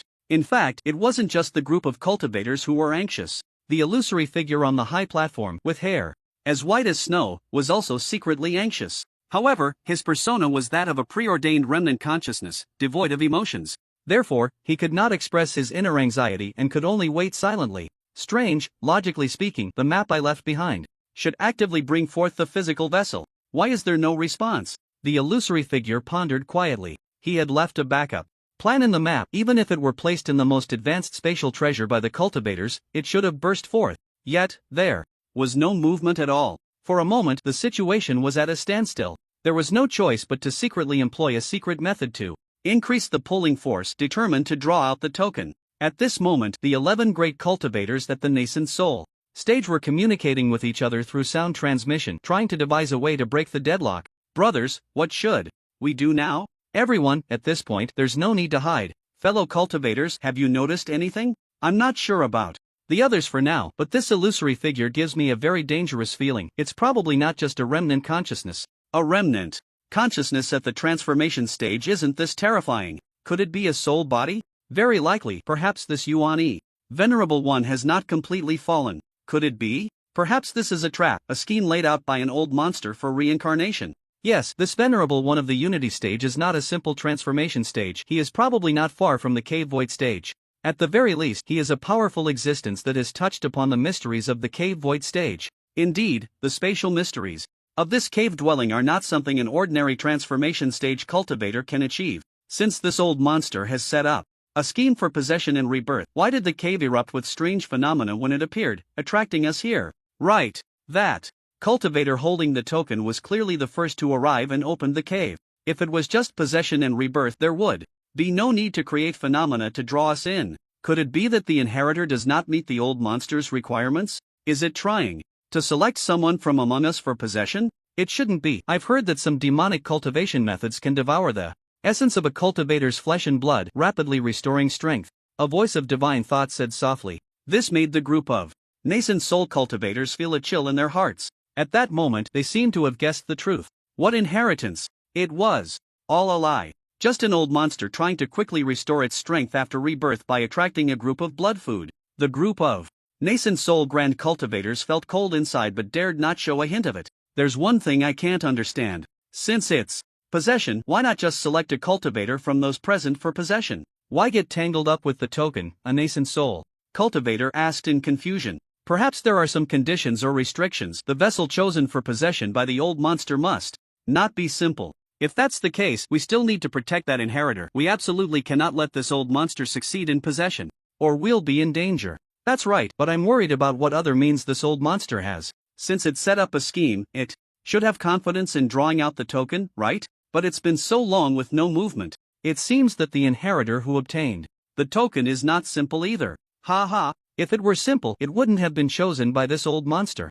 Alas, this space has already been sealed. The situation is not good. It's a pity the Taoist Qi Yun is not here, otherwise, we would have a better chance of breaking the seal. Ha, a nascent soul grand cultivator disappearing without a trace. Whose means do you think this is? A group of nascent soul grand cultivators quickly deduced everything in just a few words. Taoist friend, do you have any suggestions? In the back of the crowd at the inheritance site, Zhang Hong's face remained calm while he communicated with Jiang Chen in his heart. After a moment of contemplation, Jiang Chen said, the situation is very wrong, let's talk about the inheritance later. If there's a chance, it's better to leave as soon as possible. That's true. Zhang Hong looked at the illusory figure on the high platform and murmured to himself. Do you have confidence? Jiang Chen asked. Zhang Hong smiled and said, that old thing has sealed this space. But I have a teleportation talisman in hand that can ignore all spatial restrictions. Although the teleportation distance isn't very far, leaving this place shouldn't be a problem. Jiang Chen nodded. It seemed this brother had quite a few good items. On the high platform, the illusory figure felt anxious, struggling to maintain its persona. It secretly cursed, wondering why that scoundrel hadn't come out yet. Where had the other party placed the token? Why couldn't it be drawn out? At this point, it had no choice. If this stalemate continued, it wouldn't be able to hold on for much longer. There was no choice but to do it this way. With a flip of his palm, a golden jade slip appeared in his hand, and he said, this is the inheritance. It is a legacy that points directly to the path of becoming an immortal. This sudden scene left the cultivators stunned. Among the 200 cultivators present, their eyes sparkled with golden light, fixated on the palm-sized golden jade slip, a legacy that points directly to the path of becoming an immortal. Even the 11 nascent soul grand cultivators felt tempted, wishing they could immediately snatch it. However, they knew that the old monster presenting the inheritance was merely bait. They could only suppress their greed and watch the situation unfold. In the back of the crowd, Zhang Hong squinted. Had this old thing finally revealed its true intentions? Clearly, this nascent one respected elder knew what he needed. Since it couldn't use the map to take him out, it would use the cultivation method to lure him out. For a cultivator, even knowing there is danger, when faced with a technique that directly points to the path of immortality, one would still take the risk to fight for it. Moreover, Zhang Hong had already cultivated the first half of the primordial unity chi technique and was absolutely eager for the second half. He guessed correctly. Zhang Hong was indeed very eager and planned to take the risk. Are you planning to seize it? Jiang Chen asked, seemingly seeing through Zhang Hong's thoughts. Zhang Hong nodded. Yes, this could be a bait. It's hard to say for sure whether the jade slip truly contains the inheritance of the second half of the primordial unity chi technique, Jiang Chen said. I have a way to identify it. The inheritance is not a problem, Zhang Hong replied. Oh? Jiang Chen was curious. Zhang Hong explained, I learned a skill for identification from a friend, which can identify the information of items. According to the identification information, that golden jade slip contains the complete inheritance of the primordial unity chi technique. Jiang Chen was astonished. It seemed Zhang Hong had matched with a very powerful world. No, Zhang Hong was already a silver member. The way to obtain items was probably not just random matching. He recalled the scene he saw when he joined the club and had an epiphany. What do you plan to do? Jiang Chen asked. Wanting to seize the inheritance from an unknown old monster and escape safely was not easy. Zhang Hong frowned and thought. Blue Star, Magic City. In the manner, Jiang Chen watched the video and said, let me ask around for you and see if there's any way. In the video, Zhang Hong nodded. He also planned to mobilize friends to find a reliable method. Jiang Chen contacted Wu Yang from the island world. Brother, there's something. He explained the situation to Wu Yang and asked, do you have any solutions over there? In the island world, Wu Yang, who was enjoying a summon maid's massage, received Jiang Chen's message, rubbed his chin in thought and replied, there is indeed one thing. It's a one-time item. Oh, tell me more. Jiang Chen sat up straight. Wu Yang, this item is called the Void Walking Pearl. It allows you to walk hidden in the void for a duration of 10 minutes. According to your brother's words, that friend is a cultivator. 10 minutes is enough. To walk a long distance, escaping danger shouldn't be a problem. Jiang Chen, that's a good item. What do you need? Wu Yang, brother, if you need it, just take it. Jiang Chen, that won't do. This void walking pearl was for Jiang Hong, and he definitely needed Jiang Hong to give something in return. Wu Yang thought for a moment and said, brother, I don't need anything else. I want a complete set of cultivation system materials, including qi refining, formations, alchemy, etc. The more comprehensive, the better. Jiang Chen was surprised. What? Want to change your cultivation path? Wu Yang did not hide his inner worries and said, brother, you know the situation in my world. I need to prepare some trump cards. Not just the cultivation system, I've also observed other systems. Jiang Chen fell silent. The island world where Wu Yang was located was very deep. What was the purpose of the person hidden behind the scenes, controlling everything? Why abduct people from various worlds? Why cultivate these island masters? When he was weak, Wu Yang didn't care about those things. But as he grew stronger and his status rose, some questions had to be considered. Alright, no problem. After consulting Jiang Hong through the video, Jiang Chen agreed. Then, Jiang Chen entered the communication space and obtained the Void Walking Pearl, which was a gray pearl. The usage was very simple, just crush it. Unfortunately, I can't directly send items. I can only give you the Void Walking Pearl through the communication space. Let me explain this item to you first. Through the video, Jiang Chen carefully explained the usage and precautions of the Void Walking Pearl. Jiang Hong listened attentively. The two refined their plan, considering all possible consequences. One could imagine that once Jiang Hong succeeded, he would definitely be pursued by a large number of cultivators. That was a legacy directly pointing to the path of immortality. Who wouldn't be tempted? Not to mention golden core and nascent soul cultivators, even those at the transformation stage, void stage, or even the harmonization and great ascension stages would be intrigued. After carefully refining a plan, it was time to take action. First, Jiang Hong entered the communication space. Although Jiang Hong had retreated to the back of the crowd, his disappearance was still noticed immediately. This caused a stir among the cultivators. However, before they could do anything, Jiang Hong's figure reappeared. Just as a cultivator was about to question Jiang Hong, and some even attempted to cast spells to control him, Jiang Hong seemed to crush something, and his figure vanished again. What's going on? Jiang Hong's disappearance and reappearance, then disappearance again, caught the attention of the illusory figure and the many nascent soul grand cultivators. Just as they were about to take action, another change occurred. The golden jade slip in the illusory figure's hands suddenly vanished. This part of the plot is indeed a bit long, but it will end in the next chapter. The chapter after that will introduce a new storyline. The sudden turn of events caused the illusory figure's expression to change. It also made the many cultivators present turn pale, immediately unleashing their spiritual senses to search. Damn it! The illusory figure could no longer maintain his facade, erupting with a terrifying aura that froze the entire hall, trying to force the little thief who had snatched the legacy jade slip to reveal himself. But it was utterly ineffective.